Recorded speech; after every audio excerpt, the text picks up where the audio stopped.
Hey guys, I'll be right with you. I'm trying to do something in here really quick.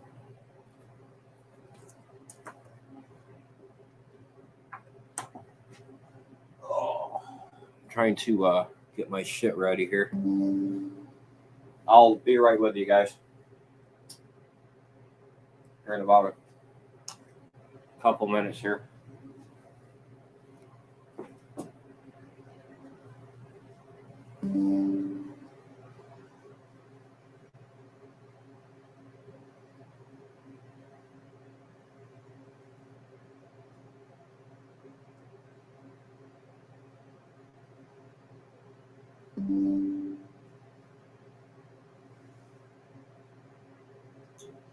All right, got that done. I just had a few more guitar or a couple more guitars given to me by my friend, and they're all warped and shit. So I'm taking the tuning knobs off them and shit, and doing all that. Yeah, no hard feelings, Gothy. You're good. I just, wanted to take you to a guy who shows you where some bass chords are that I didn't even know were there, and I play bass too. So not as good as some people, but I do play bass. So I can play anything, keyboard, the whole 9 yards.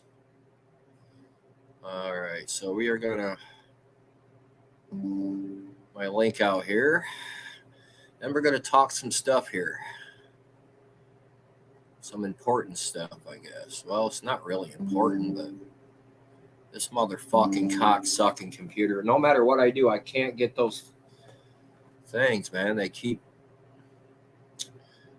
Hope Donna's doing well. Hey, thank you, buds. I appreciate that. Sorry I didn't say anything earlier. Oh, no. You're good, brother. You're good. Okay. So...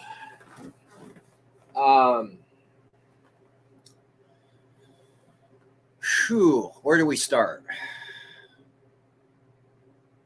guess we start with the obvious. The 33rd had a little put down AJ good job buddy night last night, which don't hurt my feelings. You can go fuck yourself. But some of the things they said about me were true, some were, you know what I mean? But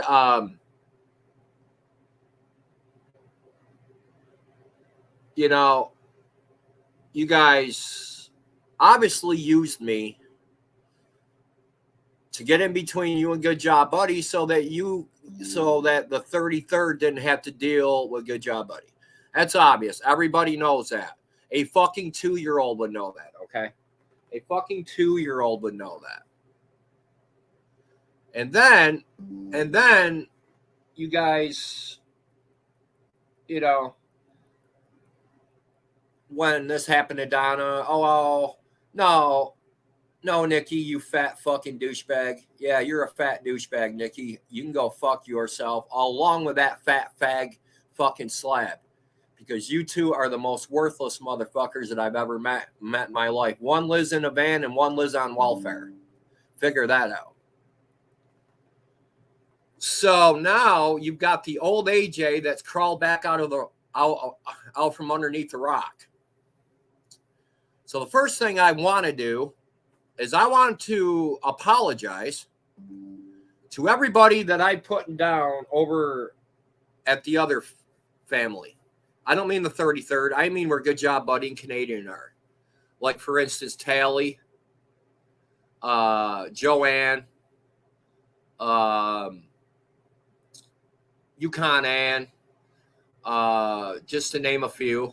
I've apologized once, and I'm going to do it again because I feel that's me. And that wasn't me saying all that shit to you when the 33rd had me in the middle of you guys and them. They used me for a fucking goddamn fucking bulletproof shield when cops were shooting robbers and robbers were shooting back cops. They used me as a fucking bulletproof shield. We all know that. And that wasn't me. I'm not that type of guy. I'm not going to run people down. I'm not going to wish death on anybody. I'm not going to fucking put people down. I'm not going to fucking do none of that shit. And I did that shit, and I apologize. That's not me. That's never been me. Anybody that knows me knows that that's not me. So, now, for the 33rd, the only one I respect, the only two I respect is John McDonald and Digger. And here's why. Here's why. Yeah, who knows if they're talking behind my back? Who cares? Who cares? Do they talk bad about me when I'm around? No. I've never heard Digger say one bad thing about me. And I've never heard John McDonald say one bad thing about me. Nikki, yes. Slab City, yes. So, Slab, answer me a question. How does it feel having a woman fight your battles, bro? How does it feel having Nikki fight your battles? How does it feel? But at least I can say one thing. I'm not on welfare. I don't live in a van. You know what I mean? I'm not a child groomer. I don't post pictures of a fucking dead person. Yeah, all this shit into one. All this shit into one. All of this shit into one. Oh, and I'm not fag. Yeah, and I'm not a faggot. Okay. So, yeah. So you guys go and have your fun because I don't give a fuck about you no more. And I said this before. I'm not here to make friends. I'm here to post videos. That's all I'm here to do. But I do have some true friends, and I finally figured out who the fuck they were. Canadian Bacon. Good job, buddy. Digger. John McDonald. Earth Girl. I can go on and on and on and on. Joe Howell. But am I? No. Everybody knows who my true friends are. They've seen it. They've been there. They've seen it.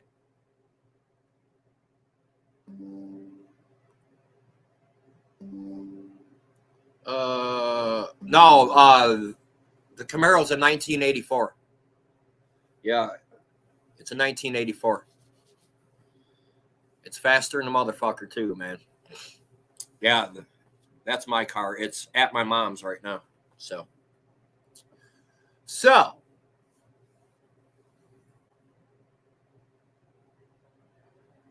I had the idea, and I brought it up. A good job, buddy, and I think it's a great idea. So, Slab, you run your mouth and say you can beat up Eddie. Okay.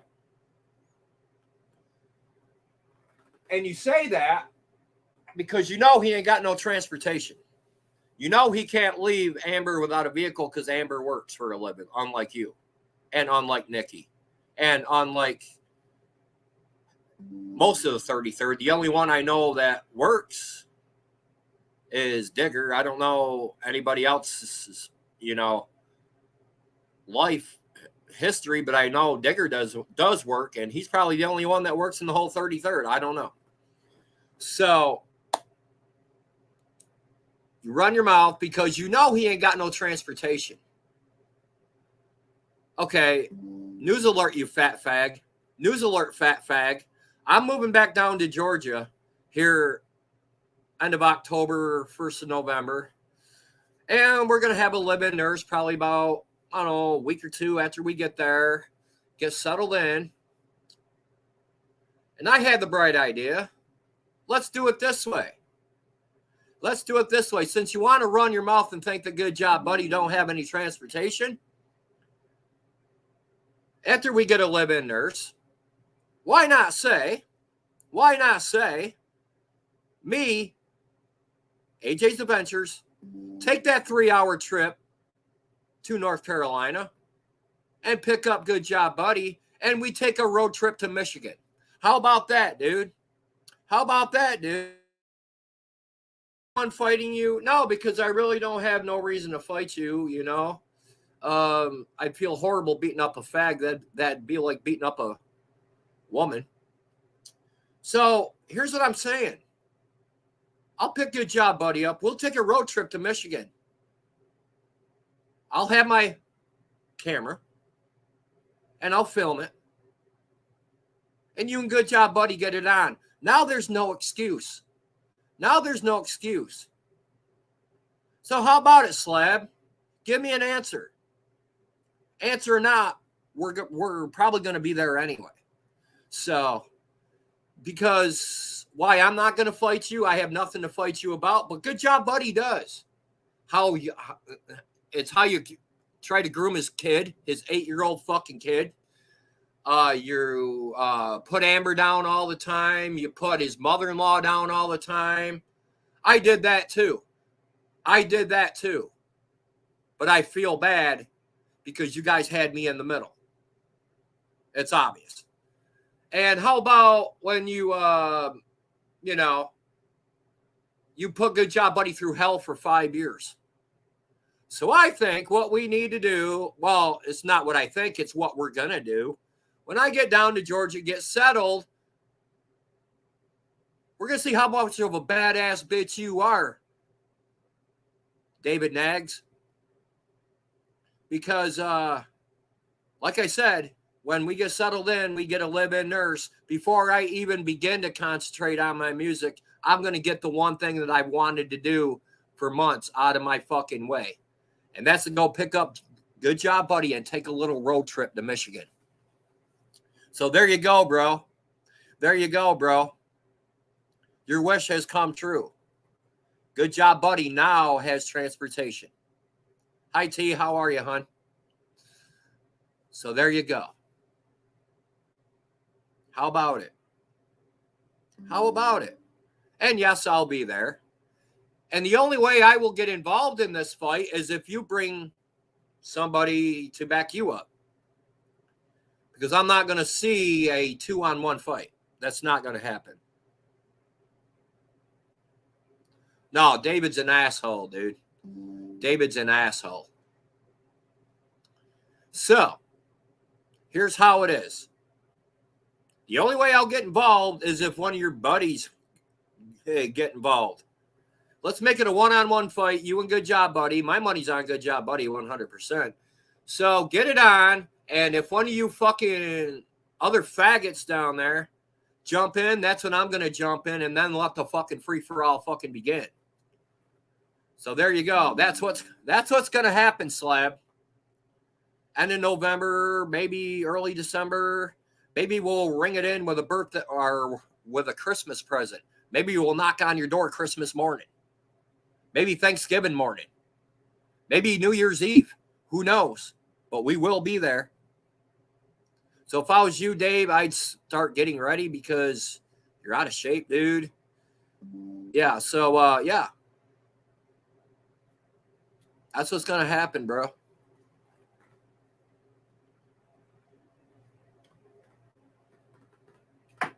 So there you go. I said what I wanted to say. Now it's cigarette time.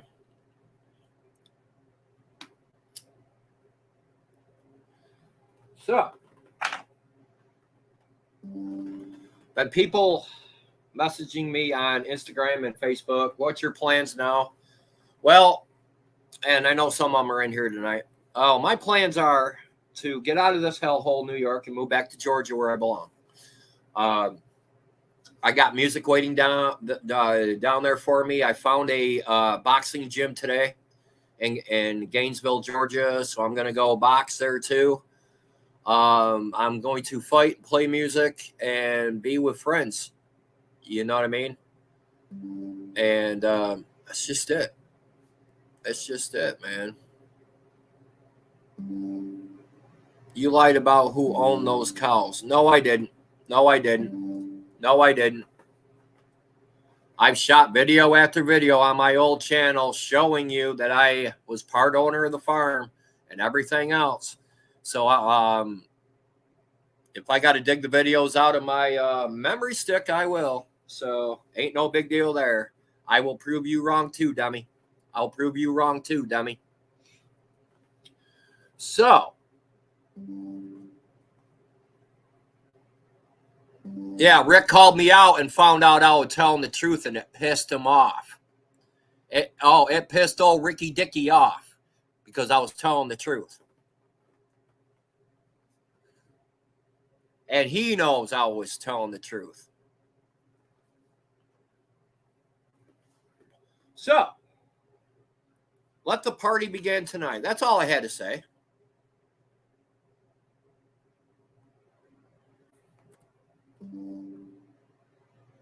There's a link if anybody wants to come up.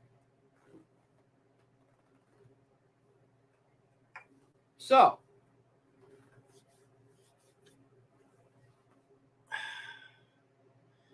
I think we got the house in Flowery Branch. Not 100% sure, but almost positive. We got the house in Flowery Branch. Hey, Smokey, how are you, brother? Welcome in. So there you go. So, hey, Nikki, answer me a question. Or actually, Digger, answer me a question, brother. How did it feel last night when Nikki threw you under the bus? I seen the video today. Somebody recorded it on their phone and sent it to me. So how did it feel when Nikki threw you under the bus, bro?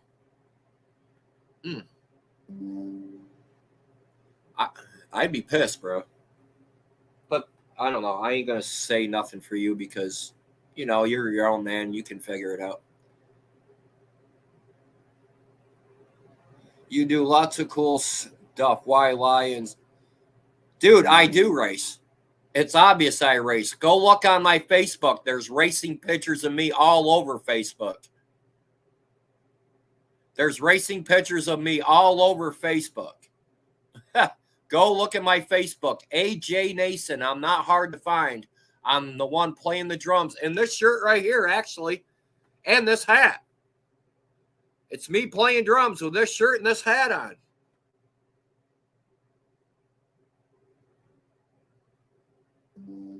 Yeah, Nikki threw Digger underneath the bus last night. Boy, some kind of friend that fucking goddamn wooden tooth fucking beaver is, huh? Uh-huh. Yeah. Oh, Lord have mercy.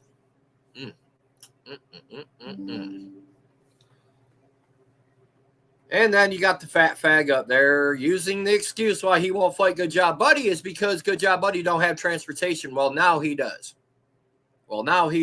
And I will film it all live right here on my channel when we get to Michigan. So everybody tune in to AJ's Adventures because I'm going to have it on there a day before we get there. A day before we get to Michigan, I will have a reminder on this thing. I will have that counter clock down, just like Nikki did on Stella when she was fucking dying. That fucking time clock. Yeah, Nikki, I know all about that too. I know all about that, Nikki. I know all about that, Nikki.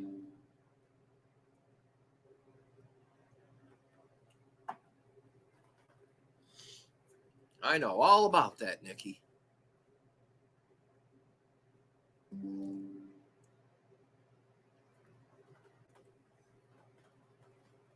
All right, so I got to check my thingy bopper here and see if my boy Aiden's coming in tonight.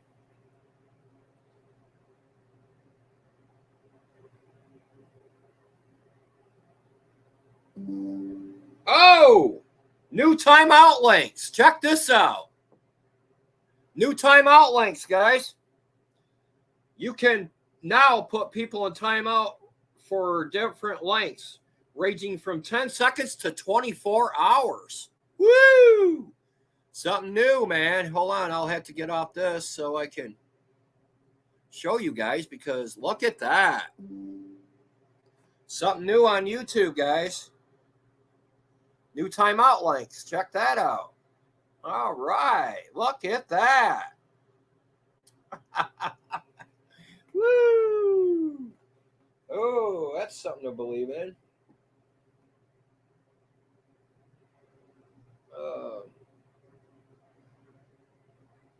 Hi, Mahaya. How are you, darling? Nice to see you. So, yeah, that's what's going to happen.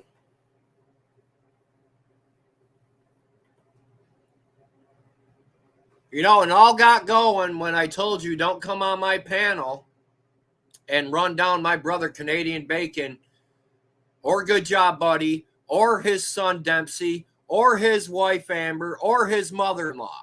I told you don't do that. And you got a fucking wild hair up your ass. You got embarrassed in front of your people. It's not like I told you, I asked you not to do that. See? And you agreed. Okay, no problem, AJ. I don't have no problem with that, but I am not going to let somebody run me down. Okay. Well, then that's what your channel's for, not my channel. Your channel is to call people out, not my channel. The only motherfucker going to call people out here is me.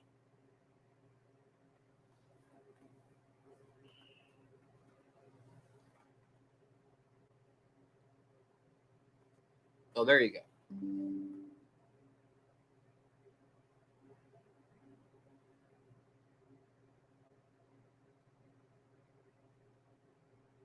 Who is this fucking retard here? We'll just hide him from our channel. That motherfucker's done pissed me off. I don't know who the fuck that dude is, but she gives blowies without her teeth, and allegedly I heard. Oh, I'm sure. So there's a link if anybody wants to come up.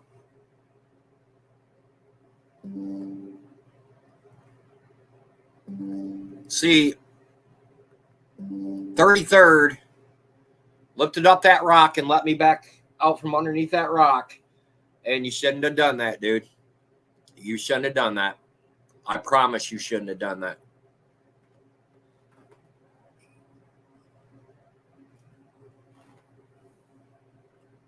So, how'd everybody like my new song? I'm hearing not the E minor, which I agree. I went back and listened to it today, and I agree. I got to leave that E minor out. I don't know if I can play that and, do the E, or if I have to. It kind of sounds like an off chord to me, maybe an F sharp, G major, something like that. You know what I mean? I don't know. I'll figure it out, though, anyway. But that song's called Louisa.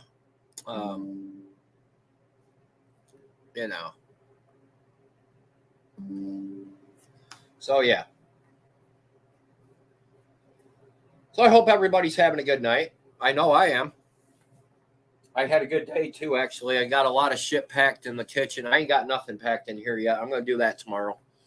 We're thinking about making our way down there, even if we got to go to a hotel for a month, I think, because I need to get there, and, we need to be there.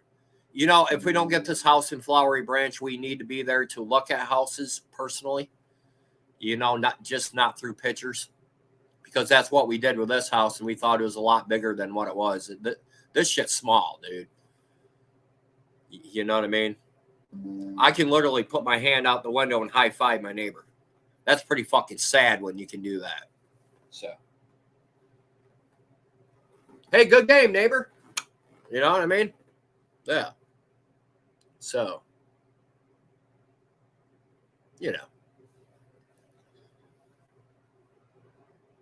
So, yeah, guys. I got my shit across. I feel good.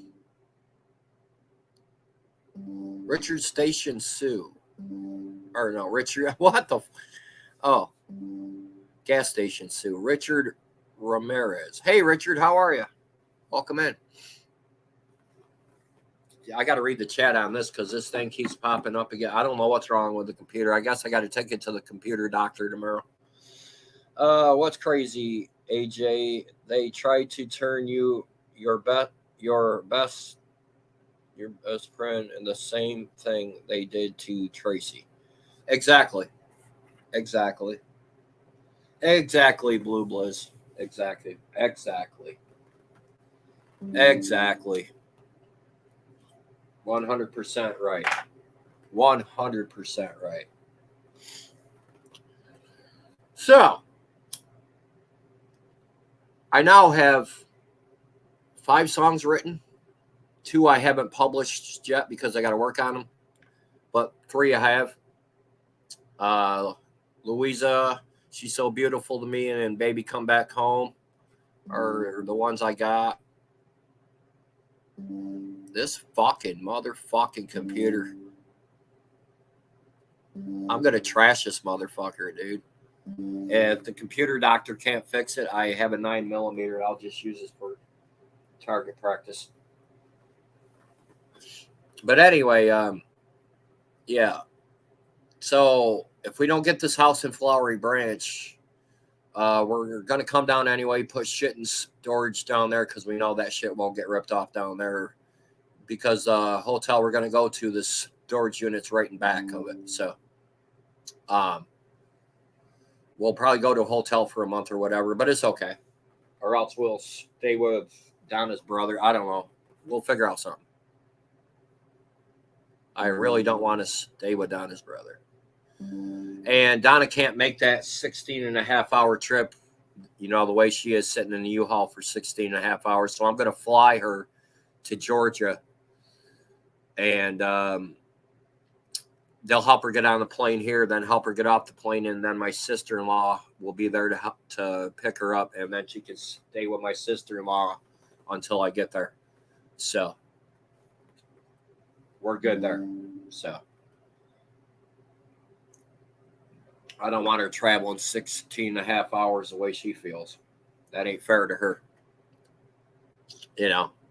So what we're going to do is my buddy Colt's going to come down from Georgia. He'll fly and he'll be here maybe 3 or 4 days before we leave. He'll help me load the U-Haul. And then he'll drive my truck and I'll drive the U-Haul with my Camaro on the back, on the, you know, trailer. We'll leave Donna's car here and then we'll head down there. And then when I come up and visit, I'll grab Donna's car from my mom's and then drive that back home. So that's what'll happen there. So.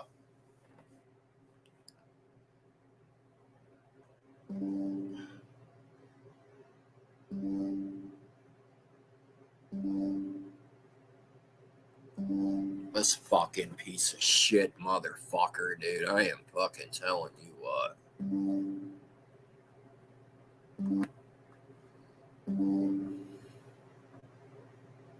Sorry, guys, about all the noises this fucking makes, man. I'm about ready to put my fist through this motherfucker any minute. So that's what I'm about to do. So, but anyway, AJ has 7 songs to write and 11 men to fight. Oh, Christian, shut the fuck up, dude. You're a piece of shit too, man.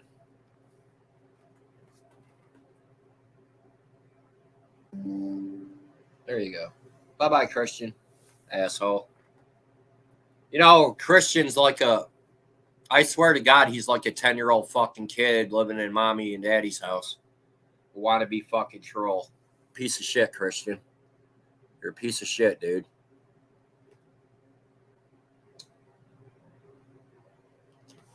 All right. Well, we'll just block that one too. There you go. Gas station Sue. I think Rick hacked into your mainframe and sent you a Trojan. No, he didn't. It ain't a Trojan. It's just updates on my computer, and I keep doing them, updating them, and they come right back. So Rick don't know how to do that shit. Rick's a bitch. So.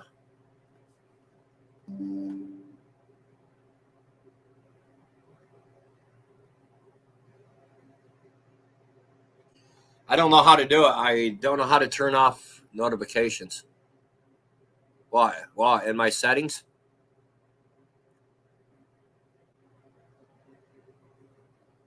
Let's see. System, network, internet, personalization, apps, accounts, gaming. I don't know where to go on this to shut off my notifications. Well, I had a fight lined up, but I had to postpone it because my wife had a stroke and shit.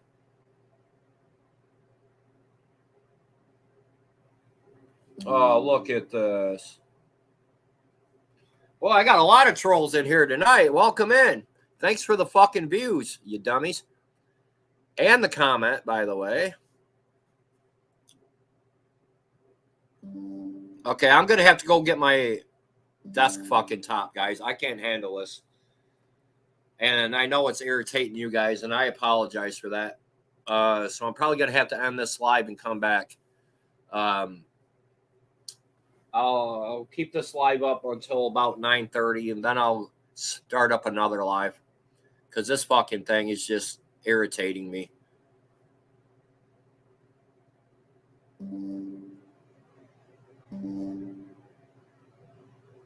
Yeah, it's like a little window. It's really weird.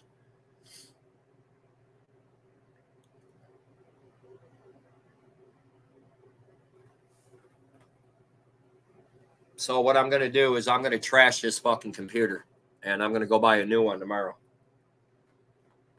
And I'll make sure that all the notifications are off.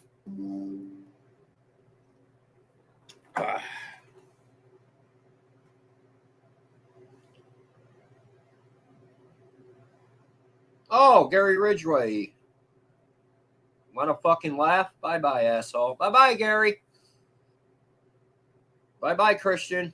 Keep coming in, man, because it don't matter to me because I'll keep fucking blocking your ass, dude. I will keep blocking you.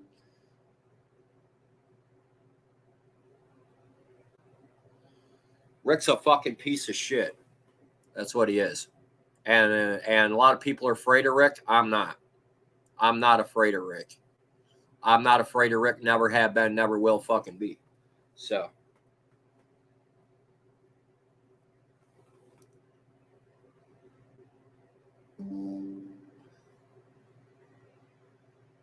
Okay.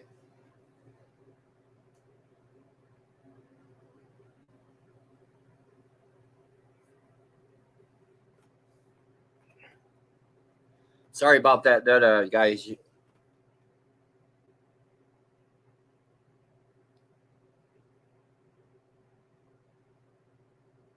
All right, GJB. The link's up there somewhere if you want to come up, GJB. If you go back and look at the live, I said my piece, man. I fucking told them how I felt, man. And I don't care whose feelings I hurt and who I don't, because, like I said, I'm not on here to make friends. So.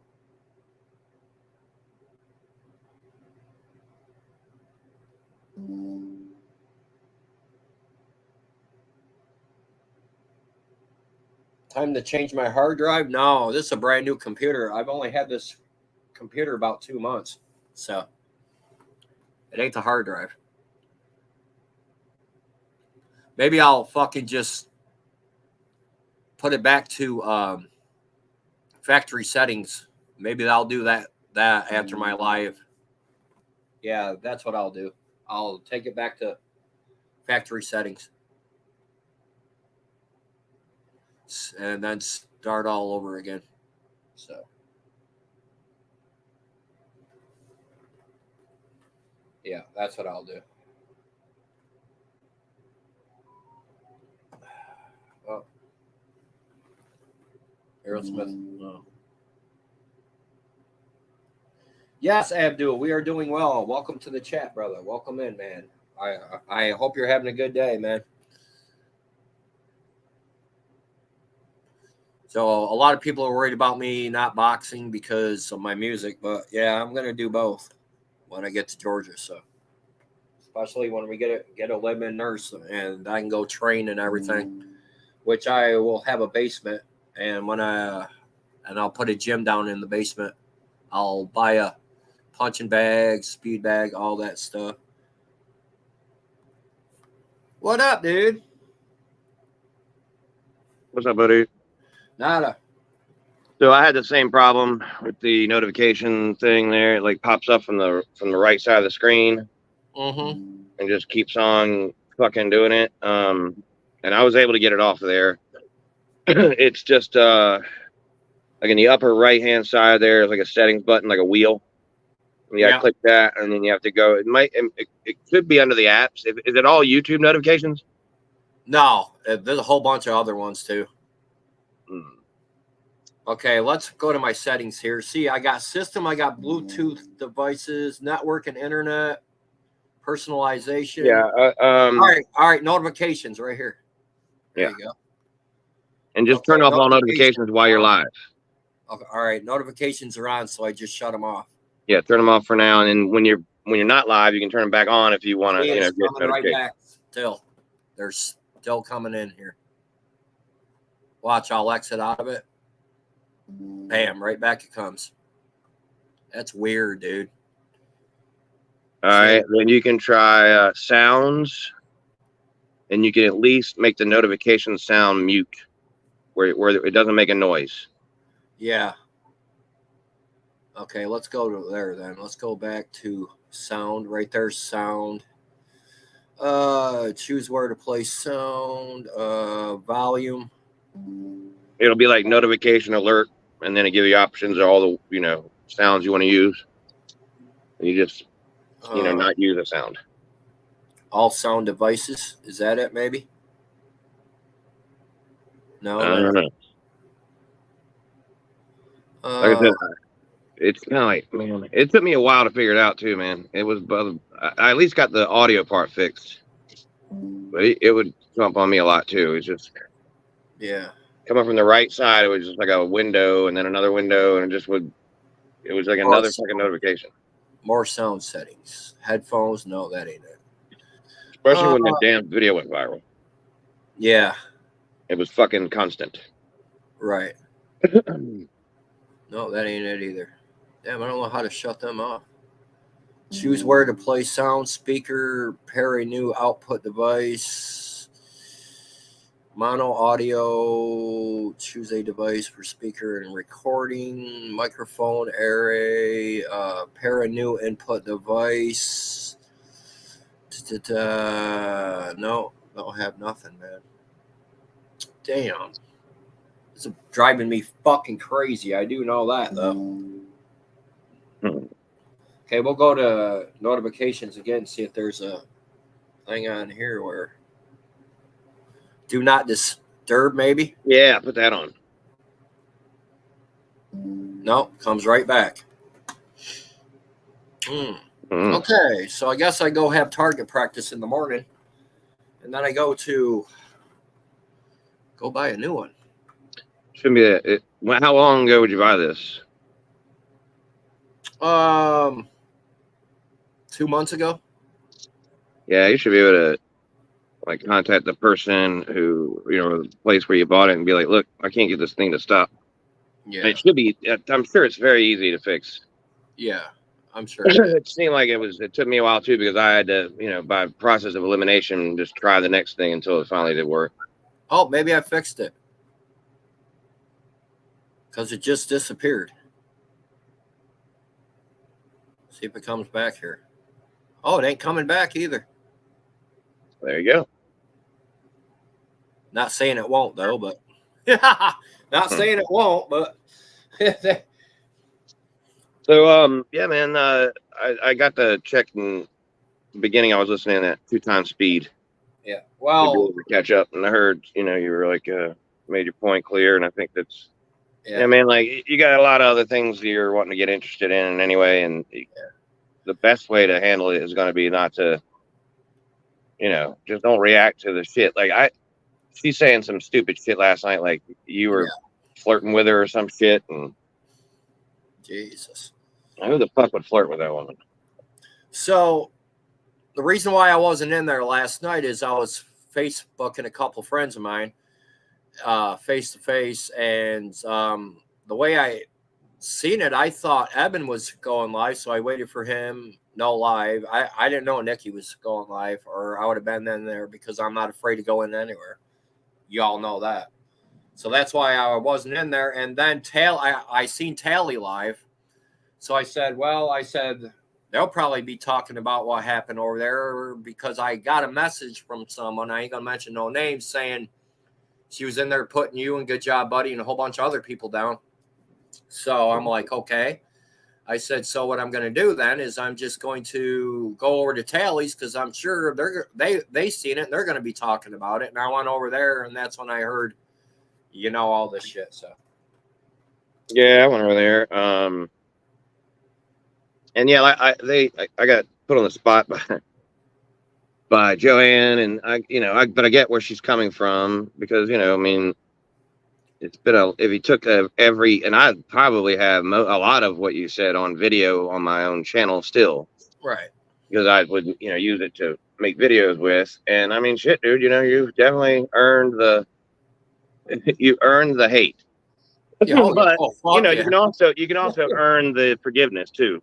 Well, yeah, and I apologize once again to Joanne and Tally and everybody. So, that's up to them. And if they can't forgive me, well, that's okay too. You know what I mean? That's their choice. Everybody has their own way of doing that. You know what I mean? Like I definitely have a way.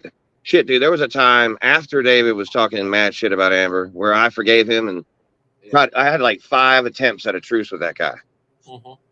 And he's impossible because no matter, like, we'd have a little truce and then I'd go off to do something else and then he'd jump in to defend that person. He has this hero complex that he thinks he's gonna like save other people from me, and that only makes it worse for the people who I'm dealing with. Yeah. Well, I guess I fixed it because I haven't been back in like a couple minutes, so that's good. Yeah. There we go. Because it would drive me nuts. I can't even watch YouTube on this goddamn thing without that thing coming up. I got to watch videos on my phone. But I guess I can now. Because I plug this up to my TV so I can see it better, and stuff. Because my eyes ain't 100% no more. So. Yeah, so make sure they're not going down my block. We had to think, like, so there was a couple corrections I wanted to make for them, and it's I do this for them. I just care so deeply. Yeah. And I want David and Denise to have good quality, truthful shows. And David said that the reason for Ambergate was because I let Cal talk over Randy, and that didn't happen. Cal was not up on that stream. It was just Randy. I hung up on Randy because he continued to talk shit about Cal, and Cal was no longer there to defend himself. Cal had taken his channel down and quit YouTube for that, that day. Yeah. And I mean, that was the day he quit, and he hadn't been back in our community since. And that was May of 2019, I believe. Yeah. So, like, that's what got him mad, is that I bullied Randy and yelled at him and hung up on him after he mentioned Cal several times. It wasn't because I was letting Cal talk and not Randy. Cal was not on that stream at all. I reposted that stream an hour ago or so on my community tab. And it's like around the 20-minute mark. If anybody wants to see, that's when Randy comes on. I laid out the rules before I brought him up. And these idiots think that they believe in free speech. If you would have said a word in their stream last night, you would have been blocked. They don't believe in free speech. Yeah. They believe in the same speech. Oh, I know. You have to be talking their language, or they don't believe. They don't let you talk. They don't believe in fucking free speech. And by the way, YouTube has nothing to do with free speech. Right. This isn't America. This is YouTube. It's a business. Right. Yeah. Hey, Earth Girl, I'm glad you're here, man. Can you keep an eye on the chat and fucking... I'm sick of blocking people, man. Jesus. Man, most people are just doing harmless shit talk. That was Proud Babylonian, most likely. The one fella there, I saw you blocked. The guy who writes with capitals and lowercase letters. Yeah. That's Proud Babylonian. He's mentally ill. He's a complete broken brain. Yeah. I was picking on him last night. I was, everybody's a retard. That's that guy. Oh, okay. Yeah, Put it better news, retard, and Cliff is a leader of the Chomo army. That's Proud Babylonian. Okay. He wears a big ass black wig and a scarf around his face so nobody can see him. Yeah. And he gets one person in his live streams. Mm-hmm. One. Yeah. And he fucking quotes the Bible all the time. It's just a disaster. Yeah, I'll probably be live again tomorrow night because Friday and Saturday I can't. I'm going to watch my grandson play football Friday night. And Saturday is the Notre Dame Duke game at 7:30, man. We can't lose 2 in a row. We got to beat Duke, man. And Duke's good this year, man. Yeah, it's weird. Duke and Carolina both undefeated. Yeah, it's crazy, man. We can't lose to Duke, man. We got to beat Duke somehow. Notre Dame went from 9th to 11th with that loss, so they only went down 2. So that ain't bad. That ain't bad at all. They're still an independent football school. Mm-hmm. They will not put them in a conference.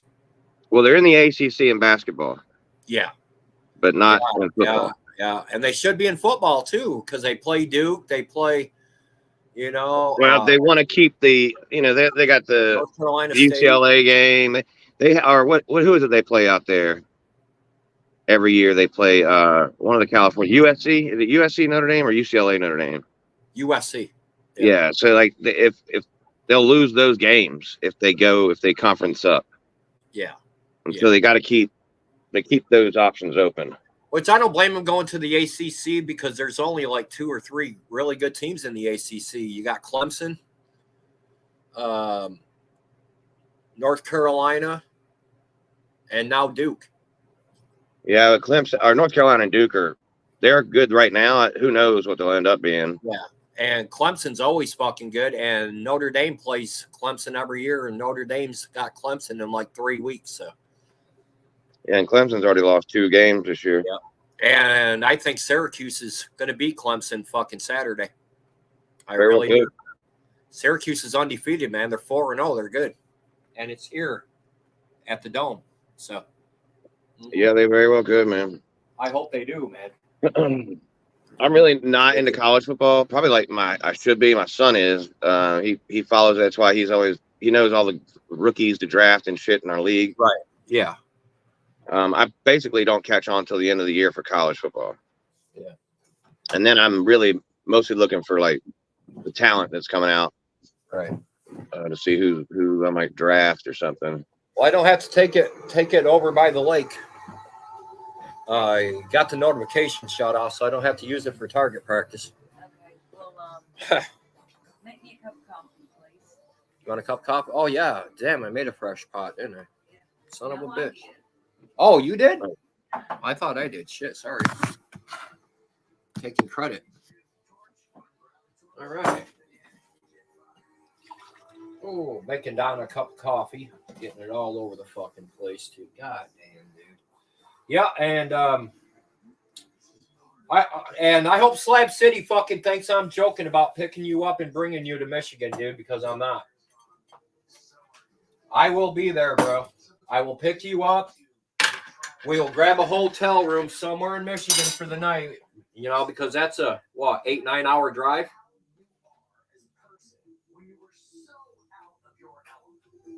Are you there, bro?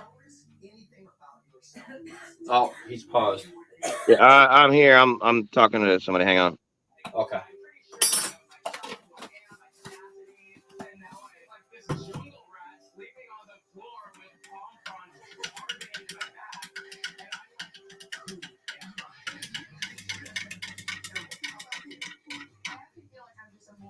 Yeah, I'll be right back. I gotta take a piss too, by the way. Hold on, babe. I'll bring you your coffee. Weird, aggressive Emily. Can that be healthy to say up front? Here are my liabilities. 100%. But I think sometimes we lean out of that instead of embrace it as identity. Right? Like the identity that I came in here with is not at all what I'm experiencing out here. Like I am the most emotionally wrecked out of anyone here. I'm crying every other 30 minutes, and I'm an a constant battle in my head of where my heart is in this game. So that could be the siren call of just vote her out. Right, but there's still a lot of politics to discuss, and if you want to go later, that might be a better decision. You know what I'm saying? For us, we need the best possible team, and All right. we have to vote you out unless you're going to quit, and I doubt him. Are you there, bro? Emily, Sabaya just made Oh, no, he's still paused. Okay. Huh? Good job, buddy. He's on mute. Talking to somebody. All right.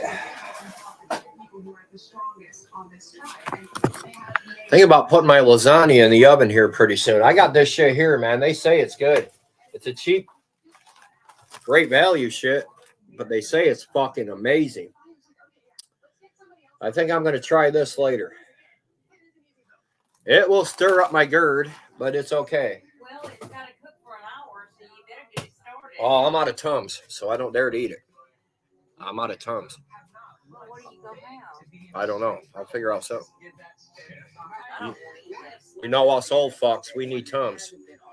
Earth I could cook one right now. Earth girl said hi.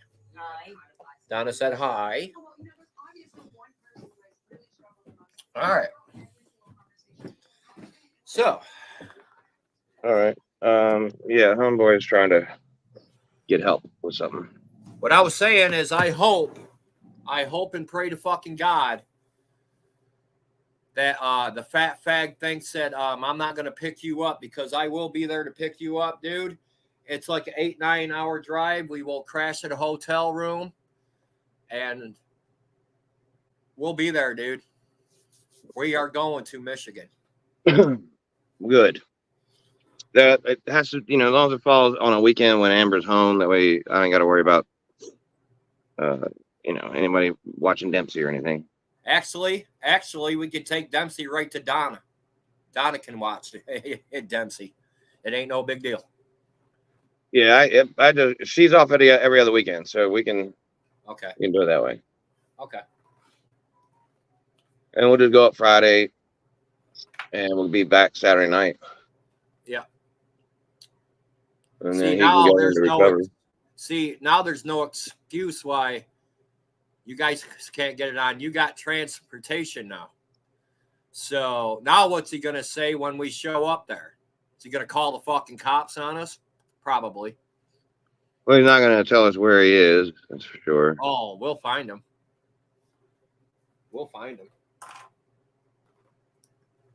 We'll stay there till we do.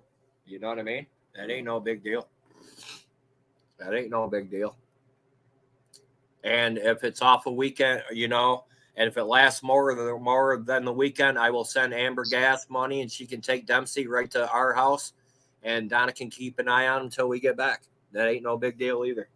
So. Well, it's school. He's got school and stuff. So. Oh, that's right. Yeah. I mean, if David's serious about it, he can just tell me where to meet him and we'll get it on. AJ Crocker, all recipes website has great recipes. There you go, Earth Girl. So yeah, dude. His best friend is a 60-year-old lady who, has a 50. She got a 42-year-old man in her womb, and she's just such a bitch. She refused to give birth to him. Yeah, and like I asked that question earlier, God, Slab, how's it feel having a woman take care of your battles, bro? That's gotta fucking suck. That's gotta suck. His internet wife was a 70-year-old lady. Yeah. What a stud. He's such a stud. Mm. Oh my God. Well, that's what makes those kind of guys feel better, man. They can, obviously he's not going to ever find a woman as hot as my wife, so talk shit about her, and that'll make him feel better. Yeah. Yeah. And I don't know. He says he's gay. I don't know. I don't know if he put down Donna or not last night. I wasn't. No, he didn't. Okay. Yeah, I think he's involuntarily celibate. That saved his ass from getting jumped by 2 people then. So. Yeah, he's not.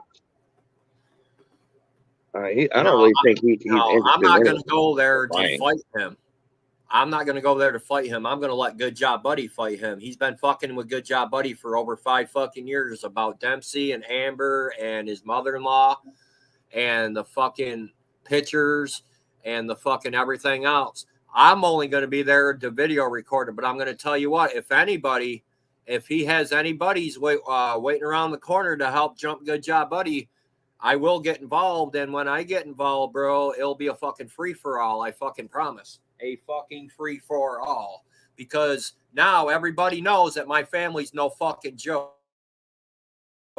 Everybody knows that we are bad motherfuckers. And we are bad motherfuckers. My whole family are bad motherfuckers. So, Yeah. You know, and I try to tell everybody that don't back me in a corner, motherfucker, because I will come out swinging and it ain't going to be pretty.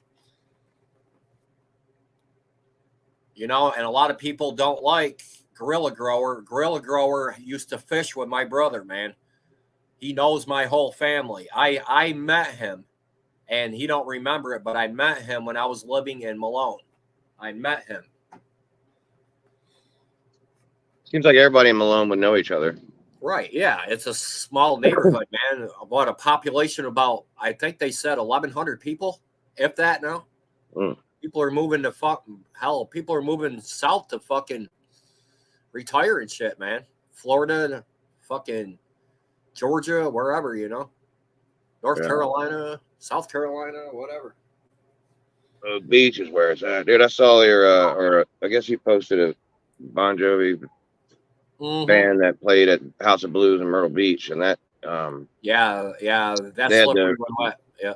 They had the rock station 104.1, Wave 104.1. Yeah. They had their, I guess their afternoon guy up there, and you know, one of my buddies used to work for Wave 104.1. I tried to get on.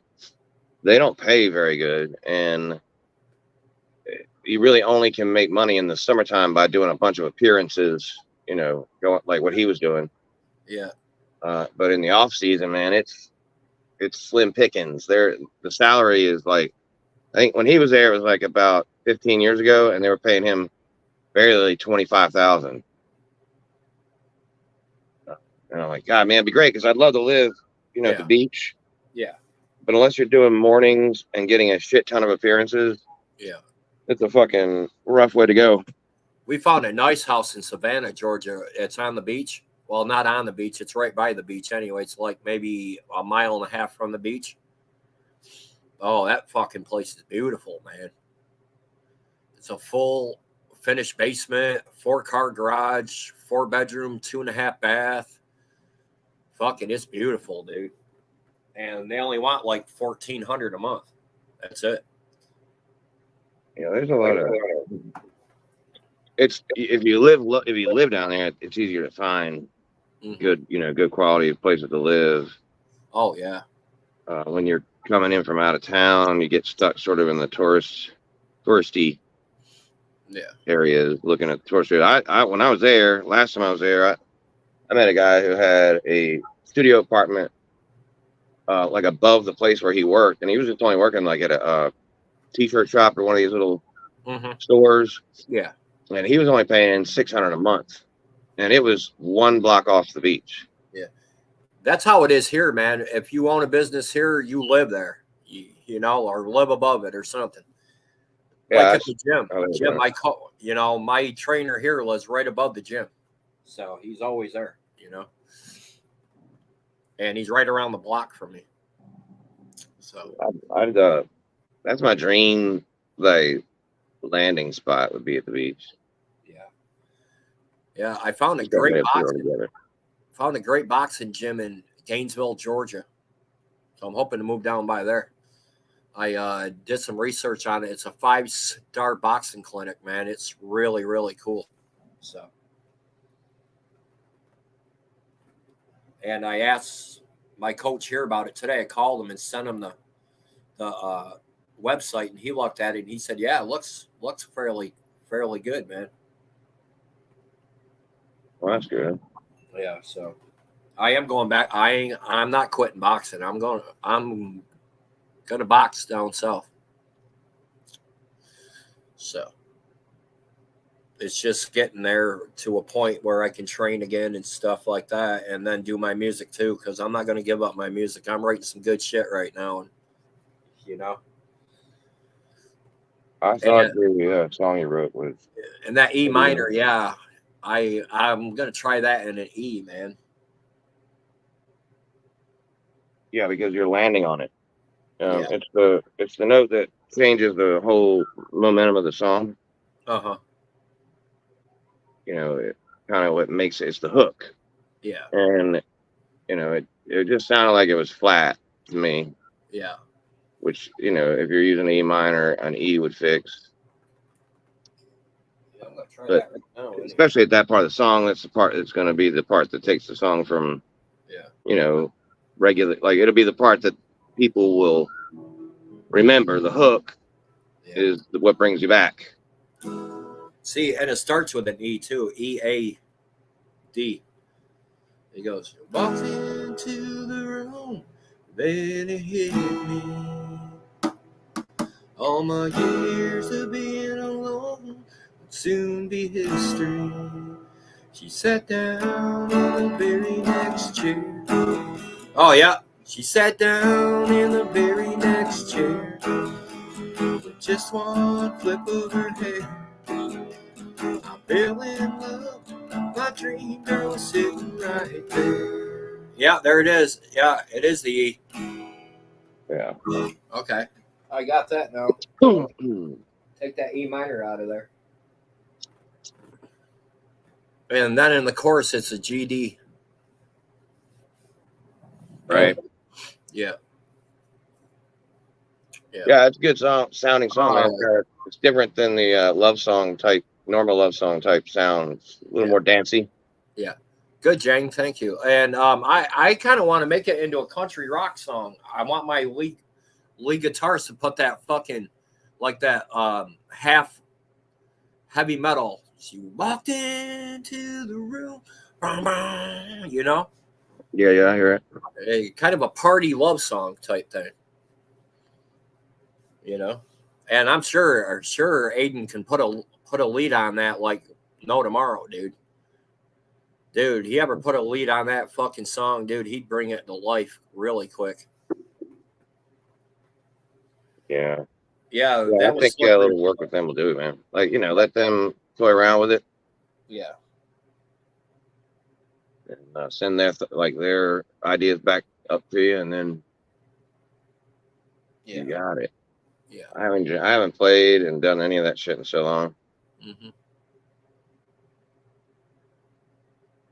Kind of disappointing now, but right. I'll get over that.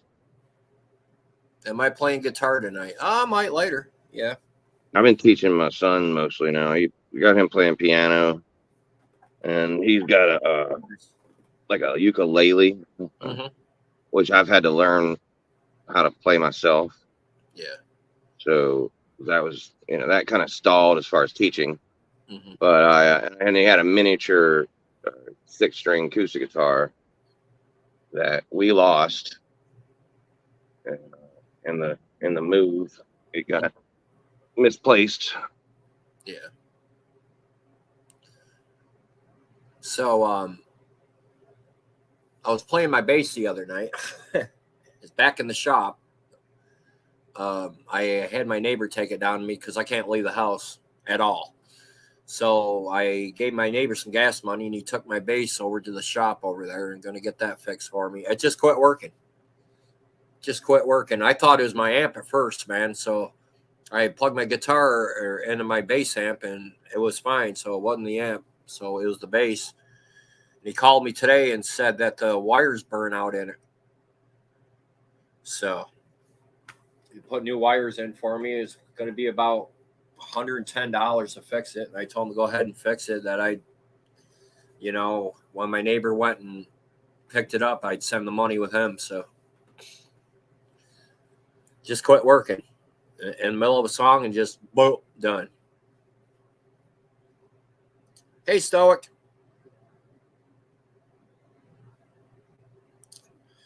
Donna's doing good, Jang. Thanks for asking, brother.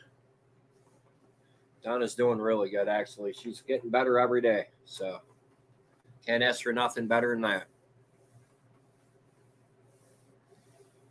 Can't ask for nothing better than that.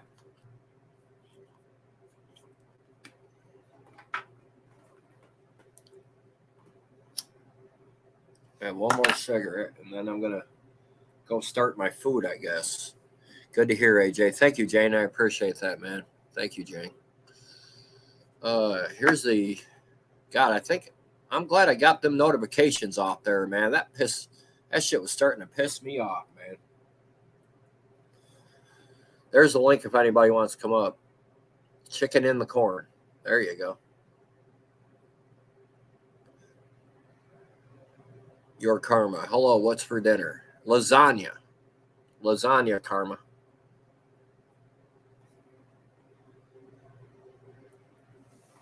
Lasagna. And then I'm going to freeze the rest I don't eat so I can have it later on this week, maybe this weekend when I'm watching Notre Dame game or whatever. Just warm it up and eat it. Hey, Stoic, how are you? Hey, Jay, and good job, buddy. Hey, Yuan, and Earth Gal, and Jason. Wow.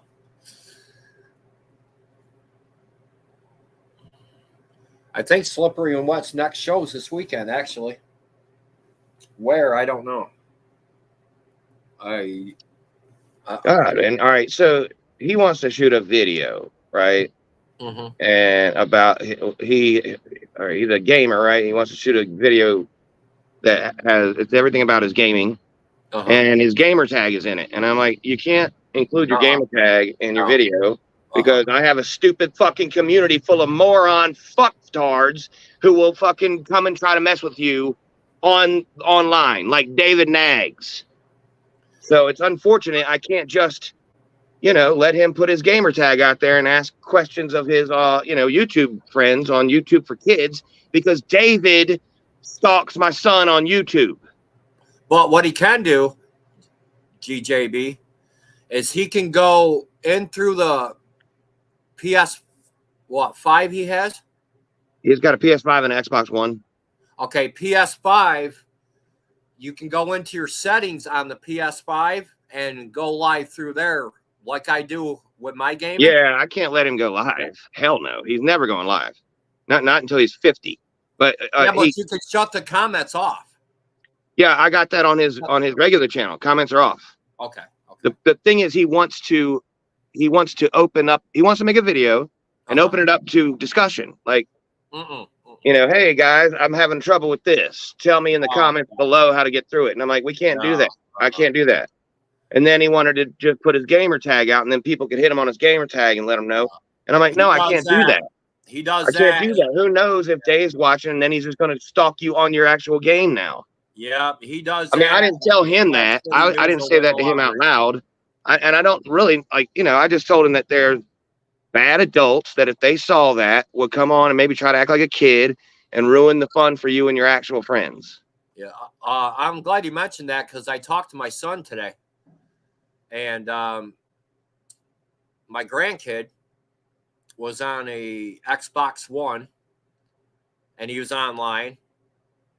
And my son almost had a heart attack, dude. Holy fuck, man. He took the Xbox One away from him and everything, dude.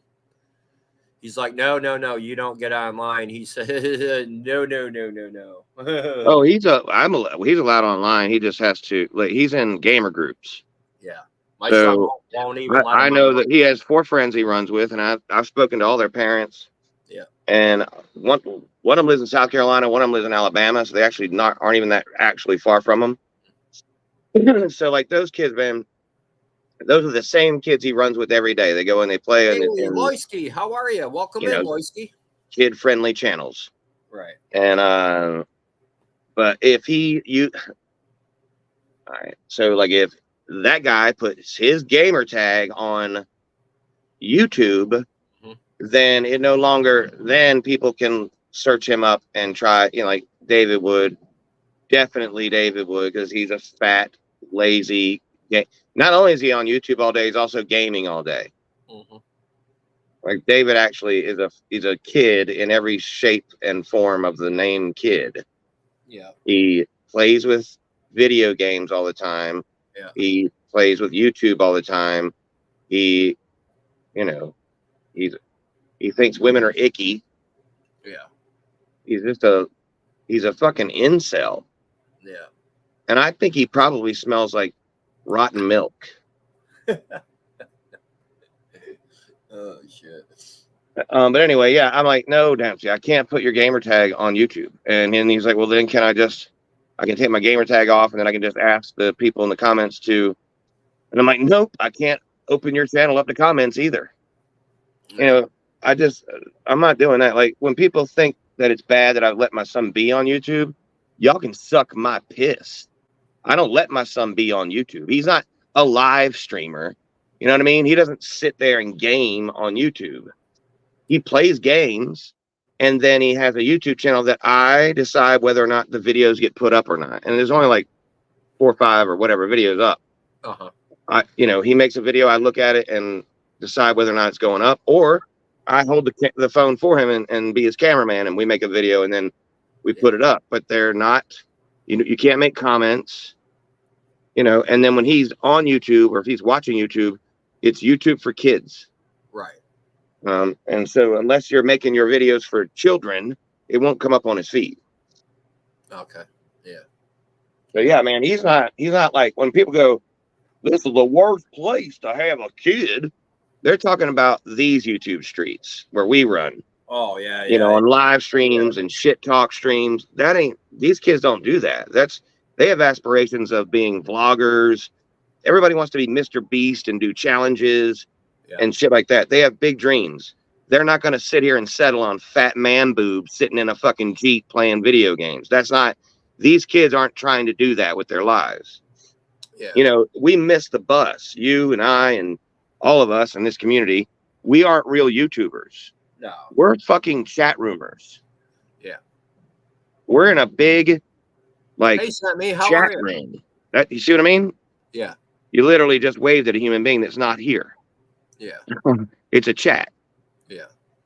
We're all in a chat room. That's why I couldn't get this at first when I was like, I'm here to make history and not friends. Because I'm like, how in the fuck do y'all know anything about each other? Right. And then I realized if you spend hours on end watching people in a chat or on a video, you might start to feel like you do know them. Yeah. But if you do the math, and I said this, I'm surprised that with all the shit that Denise and Dave steal from me, which is fine. I don't mind being influential. That's what this is. Mm-hmm. And they do. They love to use my words, my vidya program, favoritist program, Black Lassie. What we discussed them the other night. God damn, what was the other ones? Shit. Whatever. They love to use all my shit, right? Well, understand this then, that if you add up all of the amount of time that we've spent on YouTube in the last 5 years, it's still not 1% of our whole life. Yeah. So 99% of our lives have been off of YouTube. Yeah. In the last 5 years, just in the last 5 years. Oh yeah. Where I've been on YouTube since I got on YouTube in 2018. So those 5 years, people think they know me, right? Based on those 5 years. And even if they watched everything I've ever done, they've only seen 1% of my time on this planet. Right. Since those 5 years began. Not my whole life. It's nowhere near 1% for my whole life. It's, 1/150th of a percent. Yeah. You just you think you know people, and that guy's with this and that guy's with that. And unless you've gotten directly involved with somebody and they've said something to you or done something where you can be like, legitimately, that was a bitch move, that was a dick move, that was a pussy move. You're just judging people based on an hour. I mean, in a day, if you're on a live stream for 2 hours, you still have 22 other hours. Yeah. That's 11 to 1. That's an 11 to 1 ratio just in a day where you did go live. Yeah. And so if you don't go live the next day, you're looking at 22-36. You're looking at 18-1. Yep. And so on and so forth. So that's what I mean. We're just not, we think we know all these people. Like, I've never heard John McDonald's voice. And I use him as a reference because that guy's been talking shit in my comments for 5 years. I've never heard his voice one time. So I can't even imagine what he sounds like. So in my mind, it's like this. Good job, buddy. Never gonna order that big driver dick down. See what I mean? It's like fucking Elmo with a sore throat. That's the voice I hear when I read John McDonald's writings. Now, when I read what Digger writes, I can hear his voice. When I read what you type, I can hear your voice. Yeah. Because I've heard you guys talk. You became a human to me. Humanized. Bye, Juan. What's Juan saying? Oh, put a cork in it to you and all that shit. No, you ain't gonna do that in my chat. Bye, Juan. He's all right. I don't mind that guy. That's another guy that, until I started paying attention to him, he was just getting ignored by everybody in the comments because he wanted my attention so bad. And I know this is like, people always say this, but it's the truth. He would literally get picked on because I would ignore him so bad. Yeah. Because he was trying so hard to get me to say something back at him. You know what I mean? Yeah. He's harmless. That guy's just a drunk. When he comes on here, he's like John, but he doesn't actually get up on panels anymore because he's flustered. Right. He has a hard time speaking.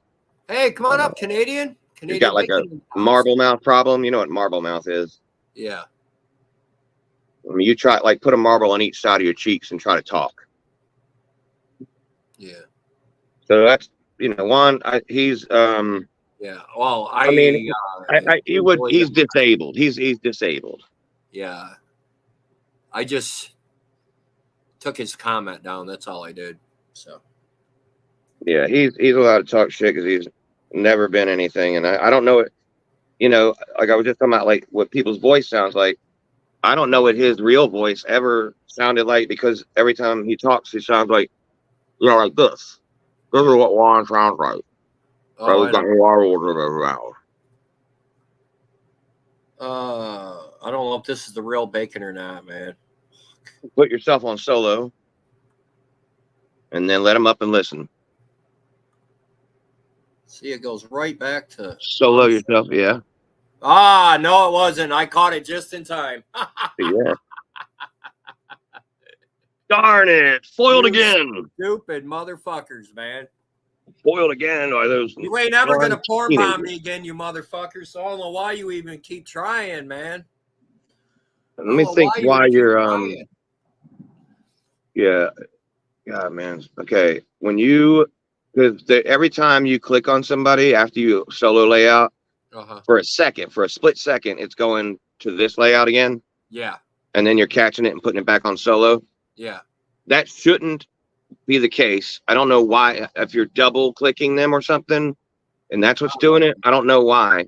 Yeah. But eventually somebody's going to catch you where right when you click on him, he's gonna pull it out on you. The other way to do that, man, is just to tell them to show their face when they're backstage. Yeah. Okay. But yeah, that's what I'll do. Solo layout is your best friend up here when you don't know who you're bringing up. Fucking guys. And I heard they were talking about that too. That I was trying to get you porn bombed by Sam, or Sam would not porn bomb you. I think Sam would porn bomb you. Oh, I know Sam would porn bomb. But no doubt. I don't think when you're talking shit about David or Denise, he's not gonna fucking make porn bomb you to have you take your fucking video down. Yeah. This is the type shit Sam likes. So that's what I meant. They're so fucking. This is what it's like for me to have to deal with so many empty heads on a daily basis. I do get frustrated. It's because you can't. It's like you want to shake them and go, "What in the fuck is wrong with you?" Right. Of course, Sam will porn bomb. He's porn bombed his own channel, but he wouldn't come up here and porn bomb you while you're talking shit about David and Denise. Not at all. Now, if you were talking shit about me or Tally or Sam, or he might come up and do something like that. Yeah.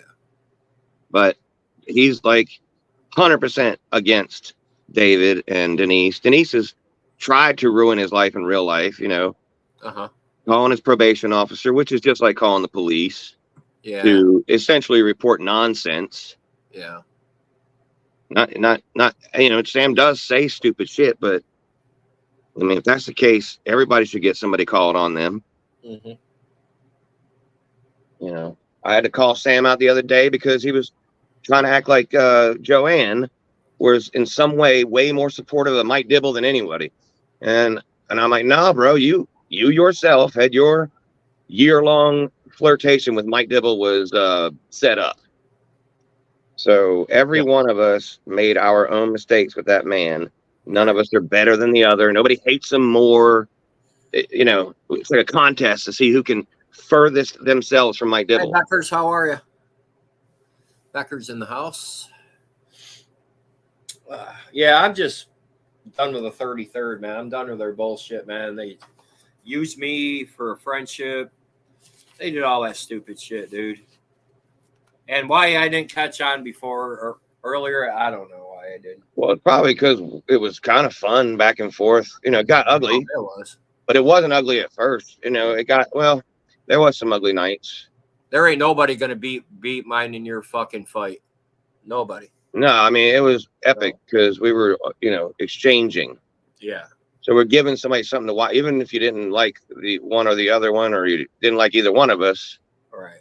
We were providing entertainment. And then that's why it's not fun to do this with the 3-3, man, is because it's in the mud. They play their whole game in the mud. Right. They roll around in the fucking cold, wet mud. Yeah. And I prefer to fucking play up here in the high ground areas, Outwit me. Don't outshit me. Yeah. Somebody said that Randy ain't real, that Randy is a made-up dude, that he's not the real dude and slippery when wet. Oh, man, somebody contacted me on Instagram saying that shit, so I sent him to his thing there. I think that it's... Hey, buds. What up, buds? What's going on, guys? So I sent him to his Instagram page and his Talking on YouTube phone. page. Well, yeah, that's just a made-up video. I said, shut the fuck up, dude. I said Aiden, his guitar player in Slippery and Wet, even said it was him. Now I know it's him because I've been talking to him on Instagram. You know what I mean? Yeah. Yeah, you're getting set up to be paranoid. Yeah. Trimming buds. Trimming. Hey, Buzz. We got to talk. All right. But And here's to all the people who don't believe that he's on Instagram. It's about the ranch. Randy Drake right there. Cool. Drake on Instagram. Yeah, we believe you. We've had conversations. See that? I'll be right back, you guys. We've had conversations, me and Randy have. Nice. Randy Drake. See? He ain't lying. AJ knows, man. AJ knows.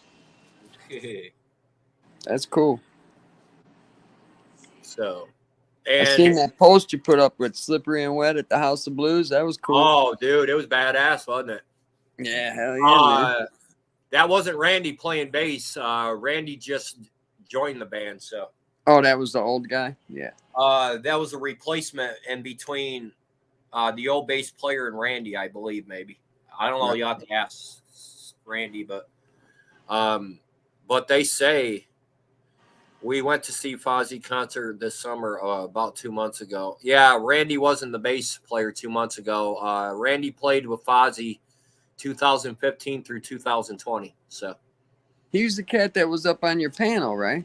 Yeah. He was up he's there a badass fucking bass player, dude. Badass. That's cool. Oh yeah, dude.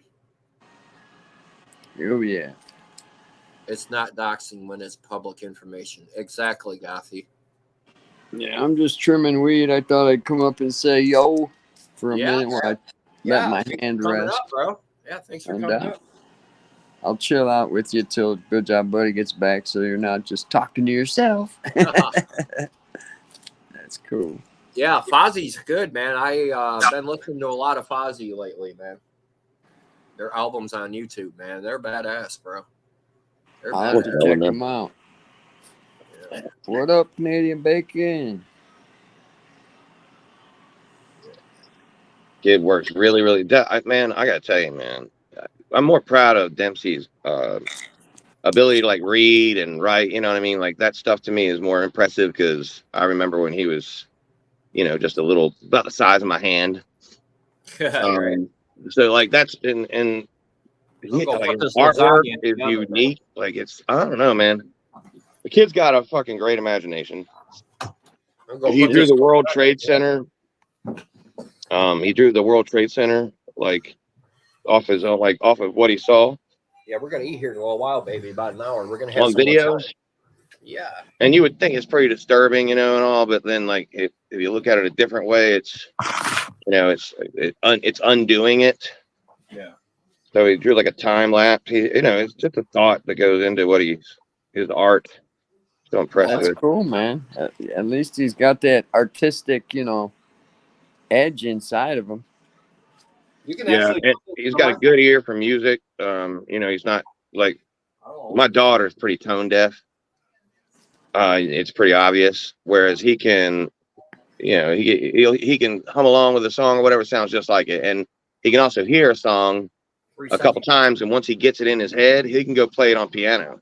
Yeah, I heard him playing the piano. He sounded good. Yeah, kid's got natural talent, and that's what I want to groom is his natural talent. Get him, like into things that will challenge that talent and make him better. Yeah, exactly. And take That's up cool. his, his energy and stuff. And dude, if he thinks that's where he wants to be, like, YouTube gaming world and all that stuff, he can absolutely do that when he's of age to do that, which is, I believe, 13 on YouTube. And yeah, we'll them set up. gamers, they make quite a bit of money if they're good gamers. They get into them teams and yeah, they make some big bucks. Dude, that's just like he watches those guys on YouTube, Yeah, and then he reenacts being those people when he plays with his friends. yeah. And that's why he's like real animated, like That motherfucker. doing that kind of stuff. And Ooh, that's what I'm having for dinner. that was like a big fresh acid reflux. What is it? Lasagna? Yeah, lasagna. Oh yeah.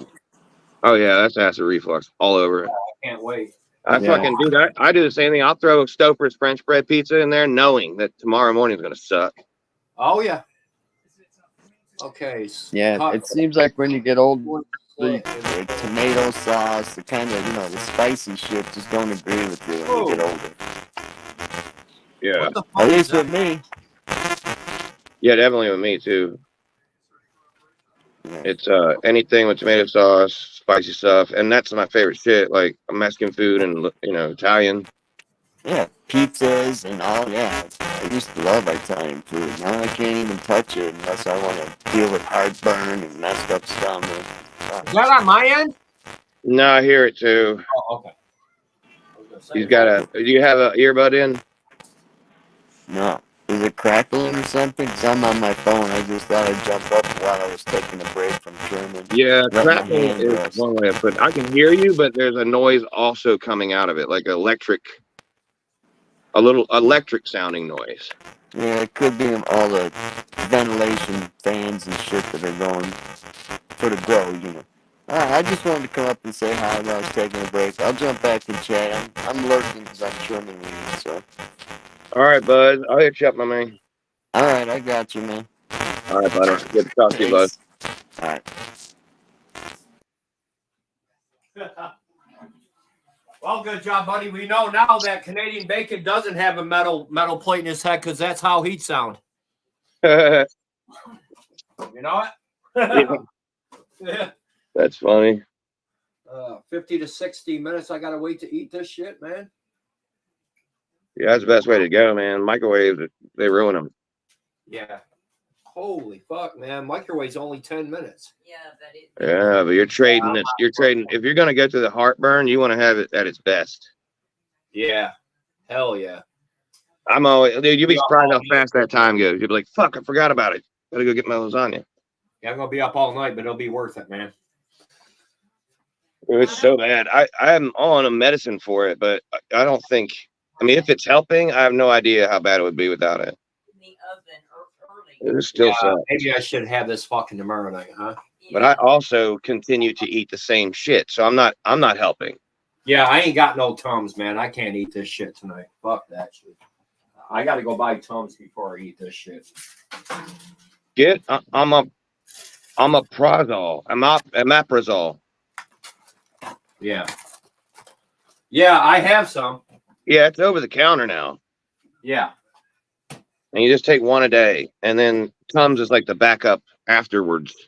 Yeah. Like if the omeprazole isn't helping, you take the Tums in the morning, and it does help, but it takes a while for Cliff's in the kicking. house. Here's Cliff. Oh, wow, we got 36 people in here, man. That's what I needed. And only 5 are talking. Yeah, well, yeah, I think did you say Becker's came over? Yeah, Becker's is in here. Him, her. Anybody else from the gang over there? Because they were probably doing a Rodders. private stream. Rodders is here. Yeah. Okay. Yeah. Well, that means they're if they were doing a private stream, they're done now. Yeah, Becker's here, Rodders here, Gothy's here, Bacon's here, Buds is here, me and you. Guy Brush Threetwood, Earth Girl, Cliff. And that's about it, man. That's the only ones that are talking. So yeah, not everybody talks. I don't. I mean, shit, you know. I don't either. And I realize that not everybody has these, but you know, if you get wireless earbuds and you pay the $10 a month or $11 a month for Google or for YouTube, what's it called? YouTube Premium. Yeah, you can, have your phone plugged into the wall and with the screen off, and I can be 25 feet away from my phone mowing the lawn and still listening to a stream. Yeah, that's what I got too. You know what I'm saying? So I'm not always texting in there or messaging. Yeah. Because sometimes I just listen to it. Or especially if I'm behind, I'll put it on 2x speed and I'll listen, try to get caught up. Yeah. And I'll just go put my phone down. Like there's no bother to, because the stuff that I say won't make sense an hour later or whatever it is. I don't know who this is. The End of Time. The End of Time. I don't know who that is. He said I'm here. Well, welcome in. I don't know who that is. The End of Time. Yeah. Unless it's Randy, because Randy comes up with a different name every time he comes in my panel, or I mean in my chat. Yeah, I don't know what that looks like, but unless it's somebody's face or if they're using a lot of emojis, it's not Randy. Oh, it is Randy from Fozzie. Yeah, that Randy. I was gonna say the other one he's using he'll use fake names like Frank Bruno or something like that, or Snow Bunny, but it's people's faces. Yeah. Hey, Budsville's in here, Budsville, USA.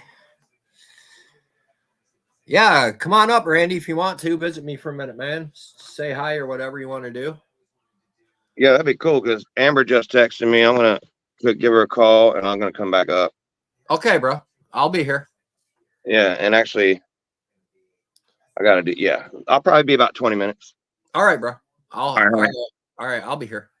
All right, later. Hope y'all having an amazing night. Oh, yeah, we are, man. We're having a good night. Thanks. Yeah, if you don't know who Randy is, he's the old bass player in Fozzie. He's now with Slippery When Wet, which are my boys from Georgia, Bon Jovi tribute. We're gonna be doing some recording, me and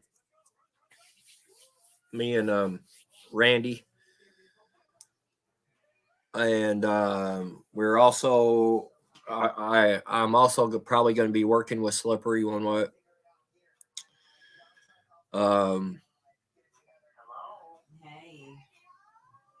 So I'm going to get to hang out with Randy. That's good.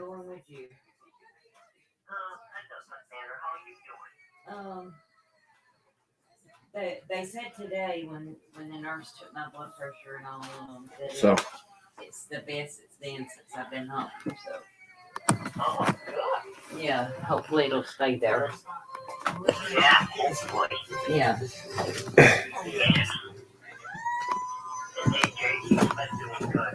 Yeah. Yeah. So yeah, it's on the phone with my mom, so that's why I come back up here. But yeah, guys, Randy's from Fozzy. A lot of people don't believe it, but he is. And he has an Instagram called Randy Drake, RANDE, I believe. Go hit him up on Instagram. Yep. RANDY Drake, Randy Drake. And here's his Instagram.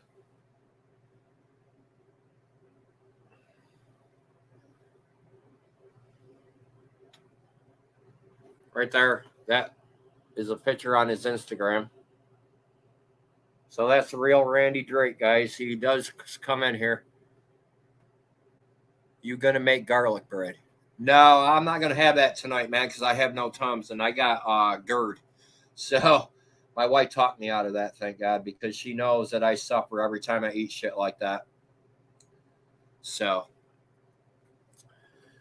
yeah, she talked me out of that. So thank God.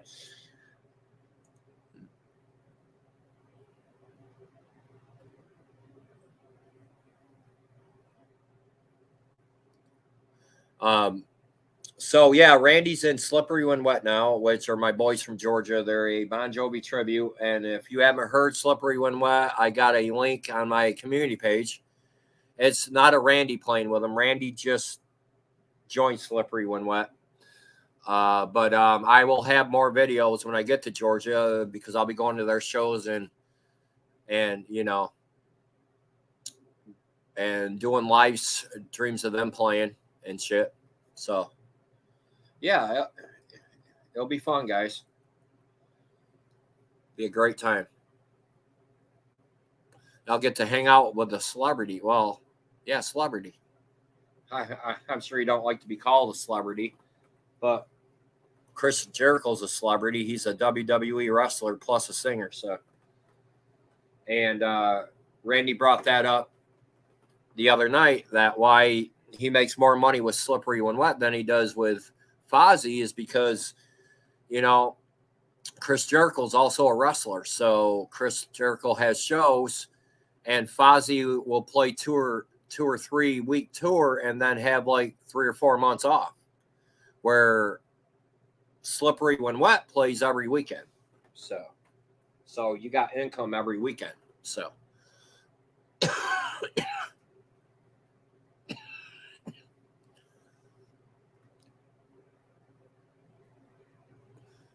yeah.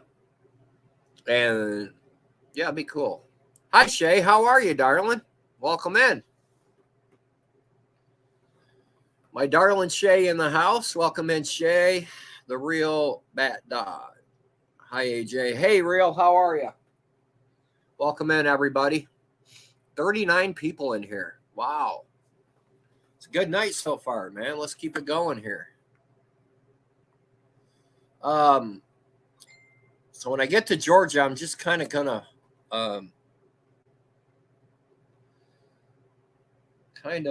just chill out because of my music and shit and my boxing. But I will be going live down there, no doubt. Not as much as I do, but what the fuck?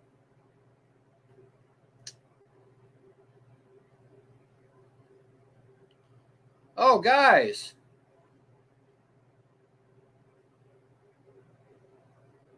I just found a video on my Facebook of me playing drums with a bunch of friends of mine.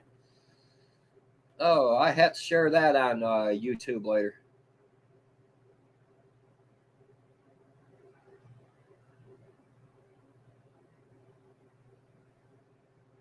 Okay, I got you. I got you, brother. Yeah, I got some new drinks today. AJ's Army Strong. Yeah, we're back to AJ's Army again, where it all began. That's where it all began, man. It's where it all began.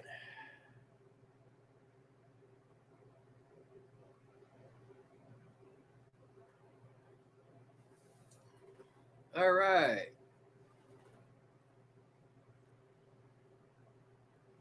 It's the title, AJ. Everybody likes Hump Day. Oh, I love Hump Day. I love Hump Day. It's Hump Day. That camel, that shit's funny. I love that fucking commercial, dude. I used to go crazy over that commercial. It's Hump Day. Yo, what day is it? Tell me what day it is. Hump Day. That's right, it's Hump Day. So love that shit. Oh, shit. Am I supposed to be humping something or something? Is that what I'm supposed to be doing right now? Is humping something? Hey, that rhymes. Humping something. Humping something. Oh, Shay. I love me some Shay. She's such a cool girl, Shay is, man. She's such a cool girl.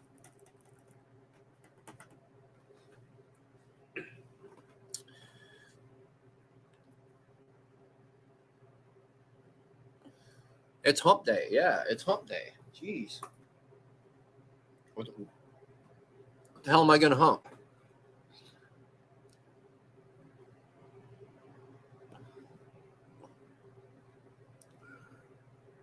Maybe that's why my cat humped my leg earlier. No, I'm just joking. Oh.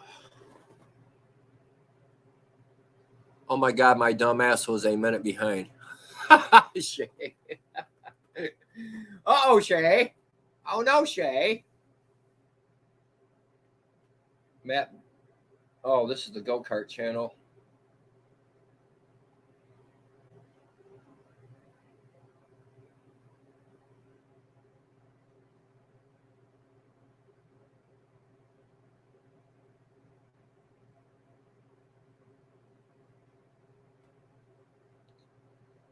Oh. All right. Hey, Cliff, what's up? There's a link if anybody wants to come on up and chill out with me, man. I'm bored.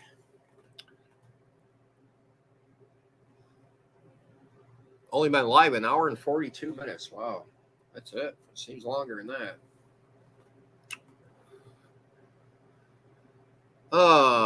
Marty's not live tonight, Shay.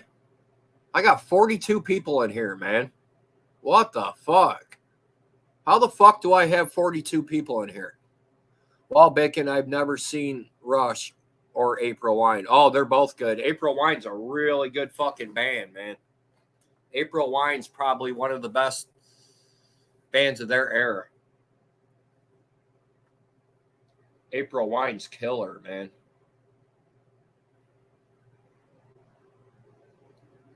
I do have 42 fucking people in here.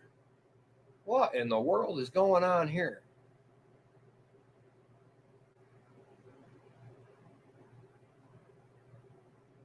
I turned you on right before I jumped in the shower. No, you didn't turn me on before you jumped in the shower because I'd have jumped in the shower with you, Shay. No, you didn't turn me on right before you jumped in the shower. Oh, all right. You mean my YouTube. Okay. All right.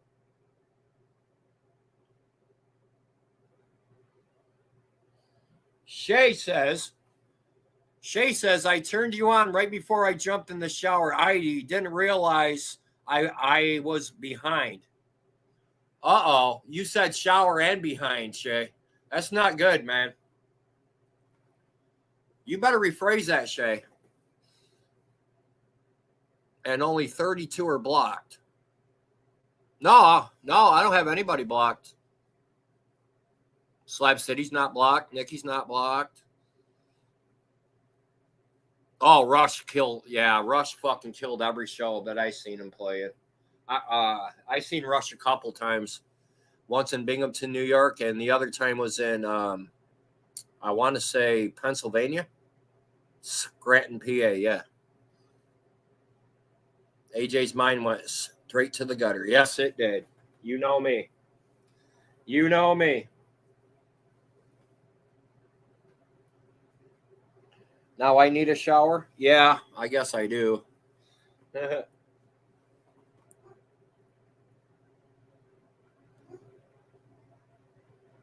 If I get turned on, I can't jump anymore.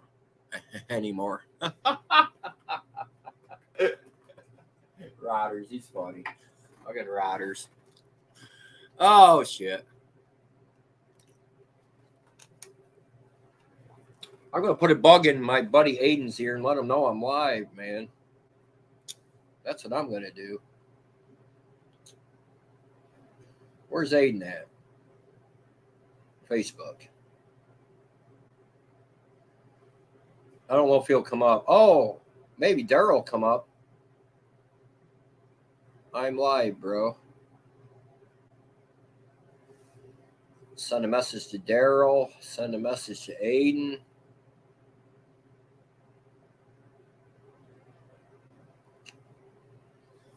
Who else? Did you see that RX? No. No, I didn't see that, Shay. Huh. God, I'm going to fucking hit mega views tonight, man. Abby needs to go out, hon. Oh, okay. Did you see Rex's court case got dismissed? I'm pissed. It got dismissed? So he got off the charges. Wow. Holy fuck. No fucking way, man. So Cyrax got away with fucking trying to hit somebody with a baseball bat. Now, if that ain't Ohio for you, I don't know what the fuck is. Sorry, Aiden. I know you're from Ohio, brother. But, yeah, that's pretty fucking shitty, man. Cyrax court case got dismissed, babe. Really? Yeah. After chasing that dude with a fucking baseball bat. Wow. Well, not chasing him, but confronting him. Oh, Earth Wow. Girl said that he hit him. Well, he tried to hit him, but the dude caught the bat with his hand. So, come here, Ab. Let's roll here, baby. You still talking to Mom? Yeah. Tell her I said hi and love her.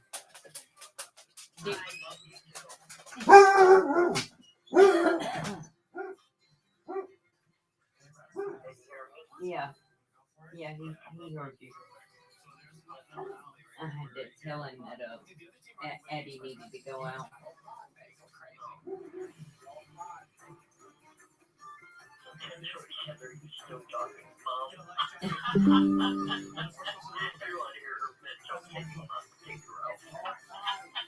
We didn't get the express pass, but hopefully we're the first team in foot. This is cool. I've never been on River Road in Bangkok before. This is awesome.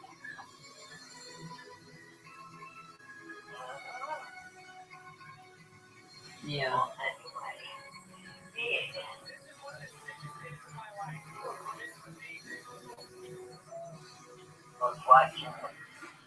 Amazing, great person. Amazing, great. She had to shit. Oh, wow. Yeah. I got shit to clean up tomorrow.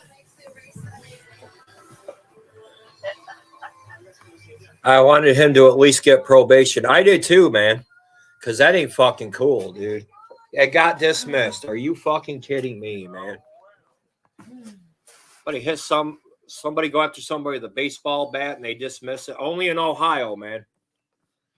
You do that here, man, you won't only get arrested. People be waiting for you outside to shoot your ass.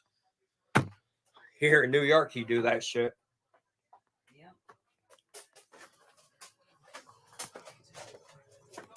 That's fucking stupid, man.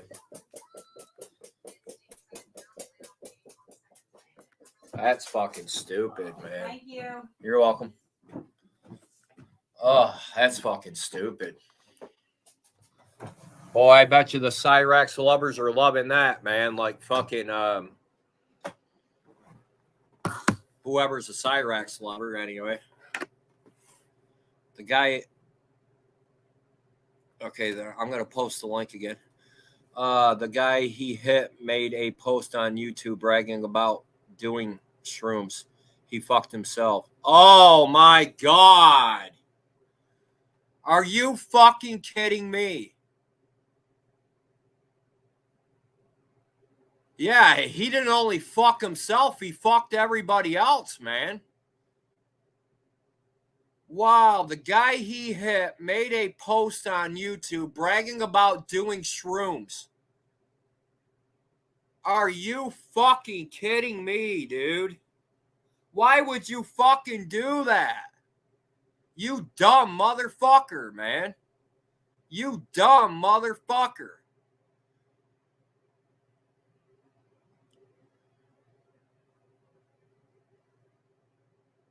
Wow. No, I haven't been. I've been busy packing, Shay. We're moving back to Georgia. So I have been busy packing all day. We packed the kitchen, half the living room and shit. Yeah, so I haven't been watching anything, but man, fucking tomorrow I will though. Fucking tomorrow I'll go check out this shit. This is fucking crazy. This is fucking insane. I can't believe he didn't get at least probation out of it. Dude, Cyrax's court case got dismissed, bro. Yeah, I just heard. The thing is that I don't think that there's because wait, was the guy on shrooms? Like, did he come on and say I was on shrooms when the thing went down? I don't know. I haven't seen. Because yeah, it doesn't matter if he had done shrooms or admitted to doing shrooms. That's not going to drop a case. People who do drugs can be victims. Well, Sent Me said he didn't show up for court. So yeah, that's probably more like it. that's more like the law right there. That sounds right. Mm-hmm. Yeah, if there's no plaintiff, right? Yeah. Is there a case? So there you go. That's probably more like what happened. Shay said that wasn't it. Well, here I'll put it on the screen. Doing like shrooms isn't going to get a case dismissed unless it had something to do with the case. Oh, right? He made the post 2 days ago saying he didn't want to continue with the court stuff. Then yesterday took it back. Then this morning his post said the DA was trying to get it reduced or dropped. Okay, that makes sense. No, that makes sense. That makes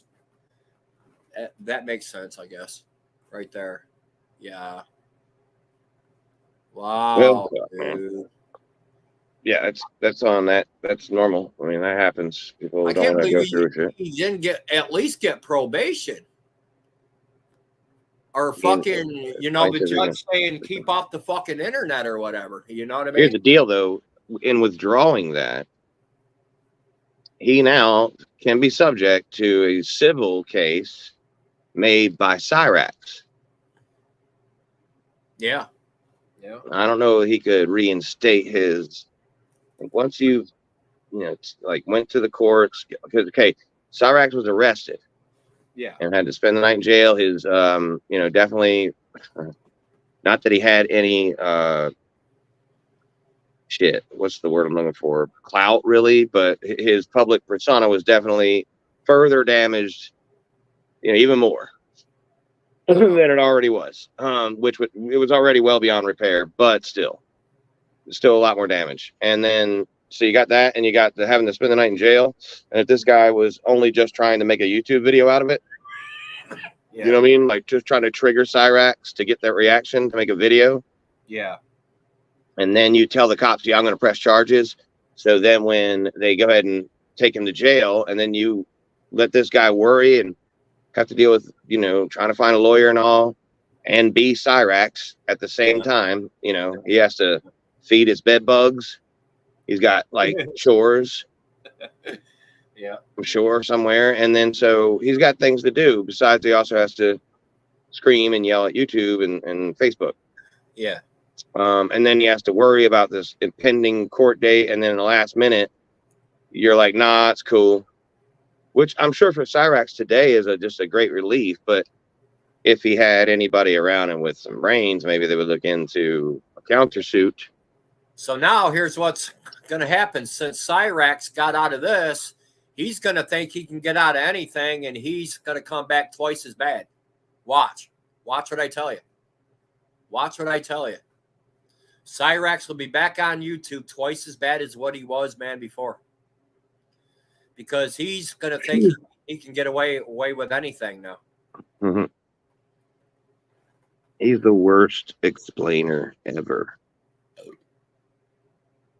His lie, the way he lies, God Almighty. Mm-hmm. Okay, so there was this time he's in the middle of telling this younger girl on Facebook how she's going to do so well at this project and helping her with her art or whatever, and then he walks away to go do the dishes, and some guy who lives in Florida takes over his Facebook account and starts sending dick pics and sending nasty shit to this alleged girl. And you're like, yeah, man, I believe that. I'm 50. Mm-hmm. I believe that you were in the middle of being very nice and just like any adult who was talking to any 14-year-old in Florida or wherever she was on Facebook, right? Any other 13 or 30-year-old man who would be talking to another 14-year-old kid, not the first time, not the second time, the third time. Yeah. And you were just helping her with art. And at the moment you got up from your computer to wash dishes, somebody hacked into your computer and sent her all that stuff. Wow. That's very believable. That's fucking crazy. I can't believe he got away with it, man.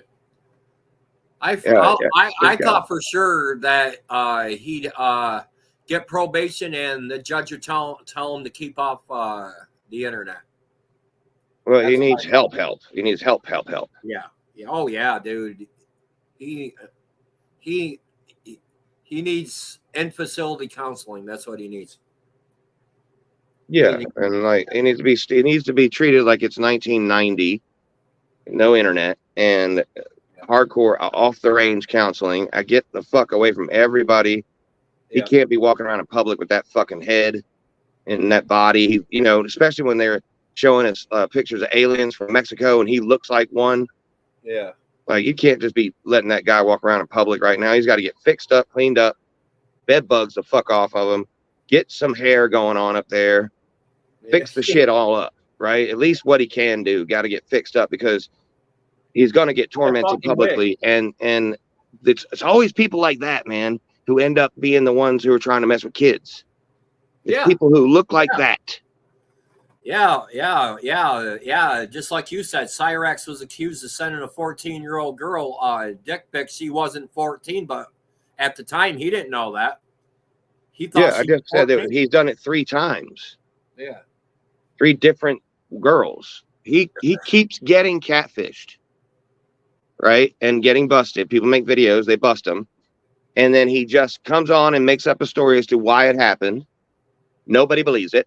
And then he gets catfished again by another 14-year-old. Memphis said that Marty has a video on it to go check it out. Yeah, it's frustrating because you would want to be empathetic to someone who got dealt the hand that guy got dealt. But it's impossible because what he has done is take that empathy and turn it and used it as a tool to, to do disgusting things to children. Yeah. Mm-hmm. I'm beginning to think they were paid off, dude. I don't know. They ain't got, Cyrax's grandmother don't have money. I'm sure she don't. Oh, maybe she does, man. Maybe she's one of them rich motherfuckers that Don't want to You be know. noticed. I don't know. No, she would have that motherfucker put up somewhere. Do you know how, like, the rest, this is the end of her, this is her twilight years. Uh-huh. And Cyrax is eating it away with bullshit from the internet that could be, Yeah, if man. he wasn't such a fucking piece of shit, He fucking right? screams all night, dude. All night long, he's on the fucking internet screaming. How Yeah, can they that guy's a real sleep in piece that of shit. house? God damn, dude. And he'll get sucked in again. He probably is getting sucked in right now to another catfish situation. Oh, Because I'm he's sure he is. just that fucking dumb. Oh, I'm sure he is, dude. And somebody, when he goes live again, somebody's gonna threaten him, and he's gonna go fucking ballistic. I know the dude. You know, I've watched so many of his videos. I know what he's gonna do. He is gonna go fucking ballistic as soon as he's gonna come back on the YouTube and Facebook 10 times worse than what he was. Because now he's thinking he can get away with anything. Seriously, guys. It's just fucking sick, man. Our court system is fucked up, dude. Literally. In any goddamn state. It don't matter if it's Georgia, New York, Florida, Texas, wherever, man. Literally, You want to Marty. get away with murder, fucking move to Texas. Literally, Marty. Or, I mean, Florida. Marty, literally. I will kill myself, Marty. I'll kill myself, Marty. Literally kill myself, you son of a bitch, Marty. You had that fucking pen up. I'll do it. It was a fucking... Yeah, and then his grandmother's in there like, yo, no, don't do that. I'm 70. Yeah. You know, fuck. Jesus Christ.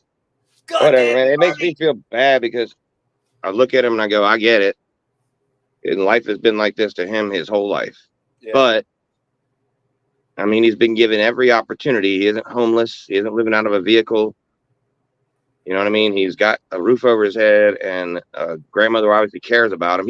He choked her out or some shit. God damn you, Marty! I'll do it, Marty! You son of a bitch, Marty! You motherfucker, Marty! That's it. Like, literally, guys. I trusted you, Marty, and it's gonna be your fault if I do this, Marty, you motherfucker, Marty! So, as I was dying, dude. innocently, I was just telling this 14-year-old girl how to do her art. And then I went to go wash the dishes, literally. Right around, I walked away. My Facebook account. Then he gets on all serious. He goes, "Hey, Facebook, this is Hyrax. I just want to let you know what's going on here." And Hey guys, Jesus fucking Christ! listen, guys, I really can't take it anymore. Fucking trolls are gonna win, okay, guys. Look, the fucking trolls did this to me. Look what you did to me, Marty. Yeah. Look what you did to me, Marty. These goddamn trolls, Marty. It's like he's got a real bad roach inhabitants in his house. Look at all these motherfucking like Pee Wee trolls. Herman. He sounds like Pee Wee Herman with strep throat, don't he? That's what he sounds like. Pee Wee Herman with strep throat. Yeah, when he's yelling, yeah. Yeah. Yeah, he definitely has a Pee Wee's Playhouse with hey, a. what's good, everybody? This is your boy rat. Cyrax.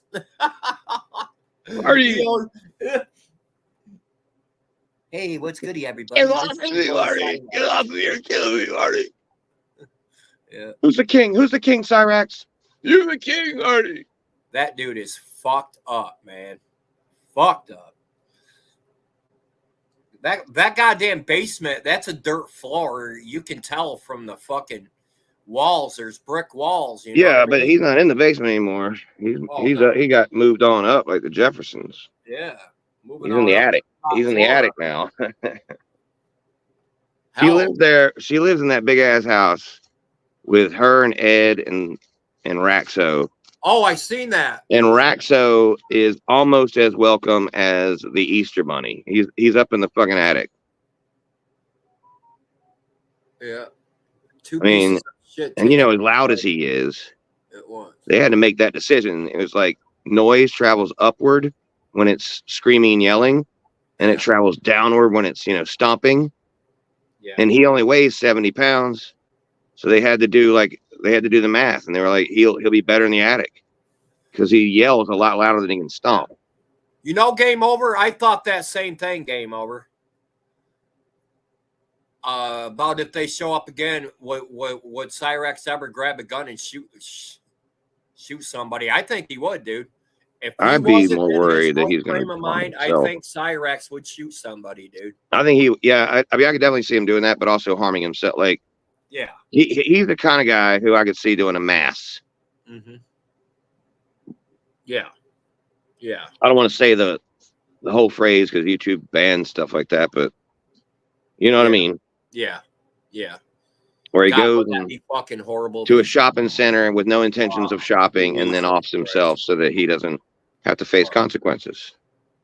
Oh, Jesus Christ. And, you know, he'll have a note that says, "Look what you did to me, Marty. Marty, you and your trolls made me so fucking bad, man. My whole life is a living hell because of you." Could you imagine doing him doing something like that, and then in the process of doing it, like, it's your fault, Marty. It's your fault, Marty. You know? Yeah, I imagine him on CCTV, literally looking up at the camera, yelling, "This is all because of you, Marty." Yeah. And like people like on CNN, they're like, "Who was Marty?"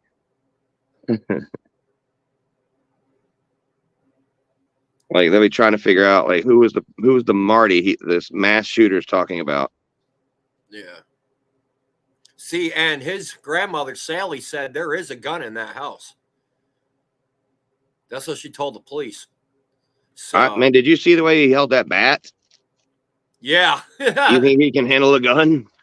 Dude, the funniest part of that video was when he come out the front door and pointed that bat like that, like a fucking batter fucking points at a home run. He fucking went just like this. Babe Ruth. It come off that fucking porch, man. I'm like, oh no, man, this ain't gonna be. He called his shot. He was Babe Ruth in it. Yeah, this shit was fucking hilarious, dude. Yeah, dude. The bat was as tall as he was, and he swung it. He had to hold it like he had to choke all the way up to like the middle. Yeah, yeah, to hold it. Yeah, yeah. I see Cyrex committing suicide in the future. I do. Sad, man, but also I also understand the idea that he would take some people out with him. Yeah, I hate to say it, you know, but you know, I don't wish fucking death on anybody, but I see him doing it, and I hate to say it, but I do. He has been forever publicly shamed for every single thing he thought that he was good at, right? Like, he thought he was good at racing. He was absolutely terrible at racing. It turns out he's never even driven a car, doesn't know anything about any of it. Right. Then he was supposedly a good musician. Turns out he's just stealing other you know, small musician stuff. Yeah.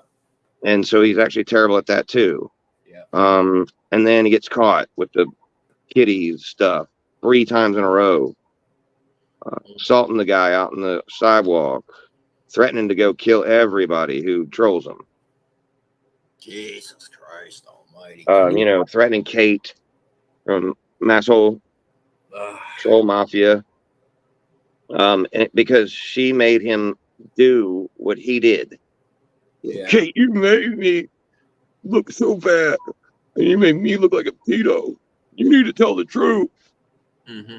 And she goes, "Yeah, I made you look like a pedo because you thought you were talking to a 14-year-old. Right. So you're telling the truth.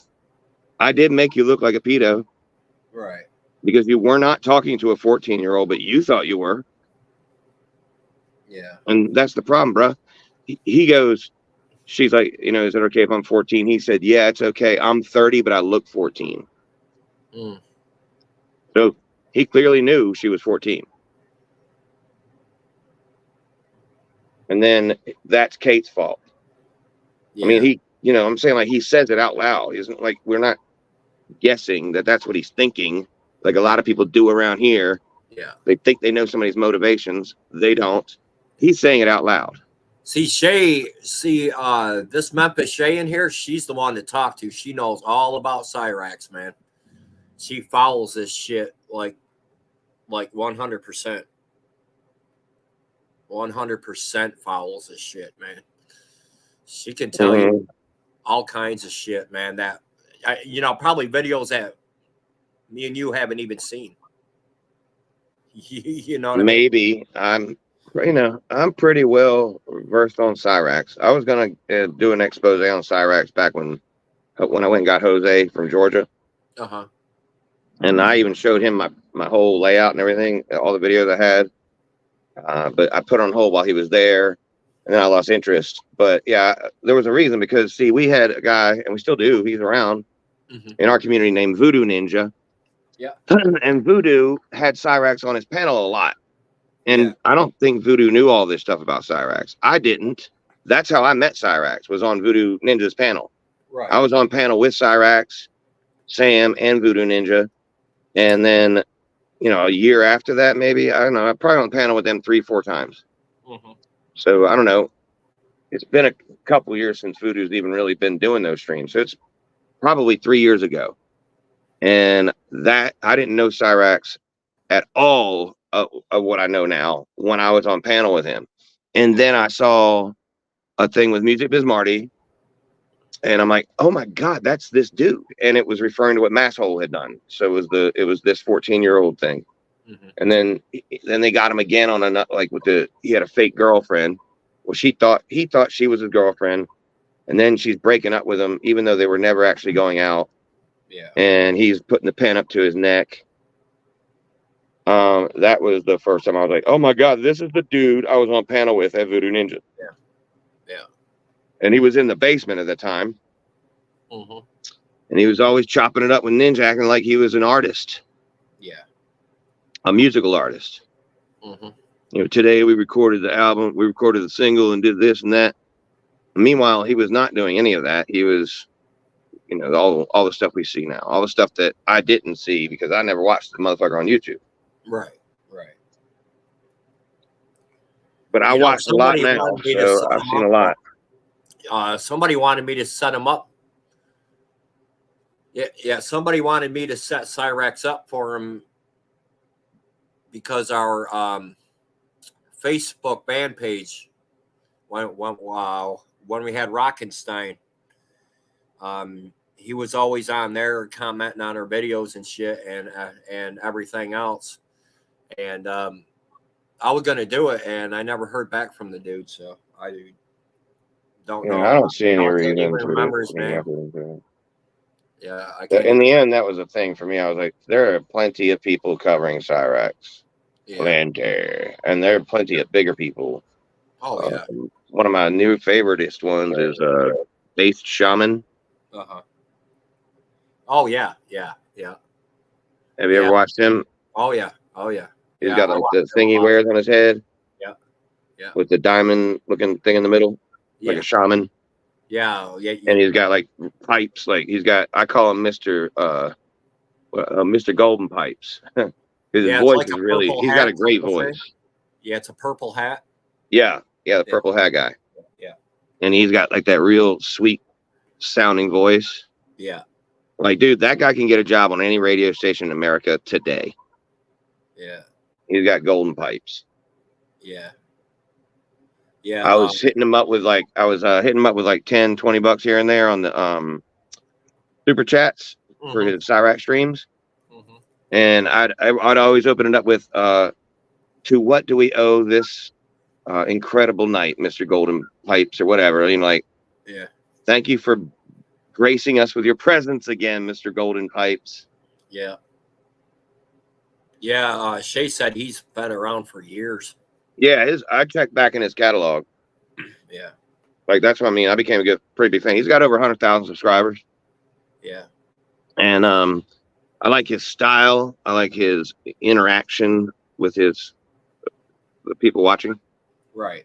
Yeah. He catches, at that rate, man, when you got that many people in there, you basically, if you want your message read, you got to pay to have it read because he can't read the whole chat. Yeah. And so maybe if you're a member, he'll catch it. But otherwise, you throw 2 to 5 at $10 out there. You know, when you're somebody brand new, especially, he won't know who I was. Mm-hmm. So I wanted to make an impression because the guy is really, really talented. Oh yeah. I think he, you know, like he's got himself a gig. You know, probably Marty, good. boy. Fucking Marty, man, he's just unreal, dude. And Marty's a totally different. Crazy. You know, Marty's actually. Wow. Marty is more of a engineer to what is happening to Cyrax, whereas Bass Shaman is a commentary of it. Yeah. Bass Shaman doesn't turn any knobs or flip any switches. He just watches and talks about it. Whereas Marty definitely flips the switches. Yeah. Like Marty set him up with a bunch of like badass fucking, like the whole Bender Boys records. Oh yeah, that shit was fucking the best shit ever, dude. Yeah, that dude, series like, was the best top level shit, ever, dude. And you know, the other part of that is it would probably only work on a guy like Cyrax who believes in himself so much. Yeah. That, you know, and he has zero talent, that he would believe that somebody would buy into it. Yeah. The sociopath. The part on the record contract was I would have wished they would have made it longer. You know? I think they should have made it. I think they should have used an old fax roll and printed it out to be like 25 feet long and told him, whatever you do, do not tear this or it's not legal. Yeah, and made him walk in with a 25-foot long piece of paper as his contract. That would have been the shit right there. That would have been all she wrote. And just have it keep pouring out of the fax, just like 150 feet long.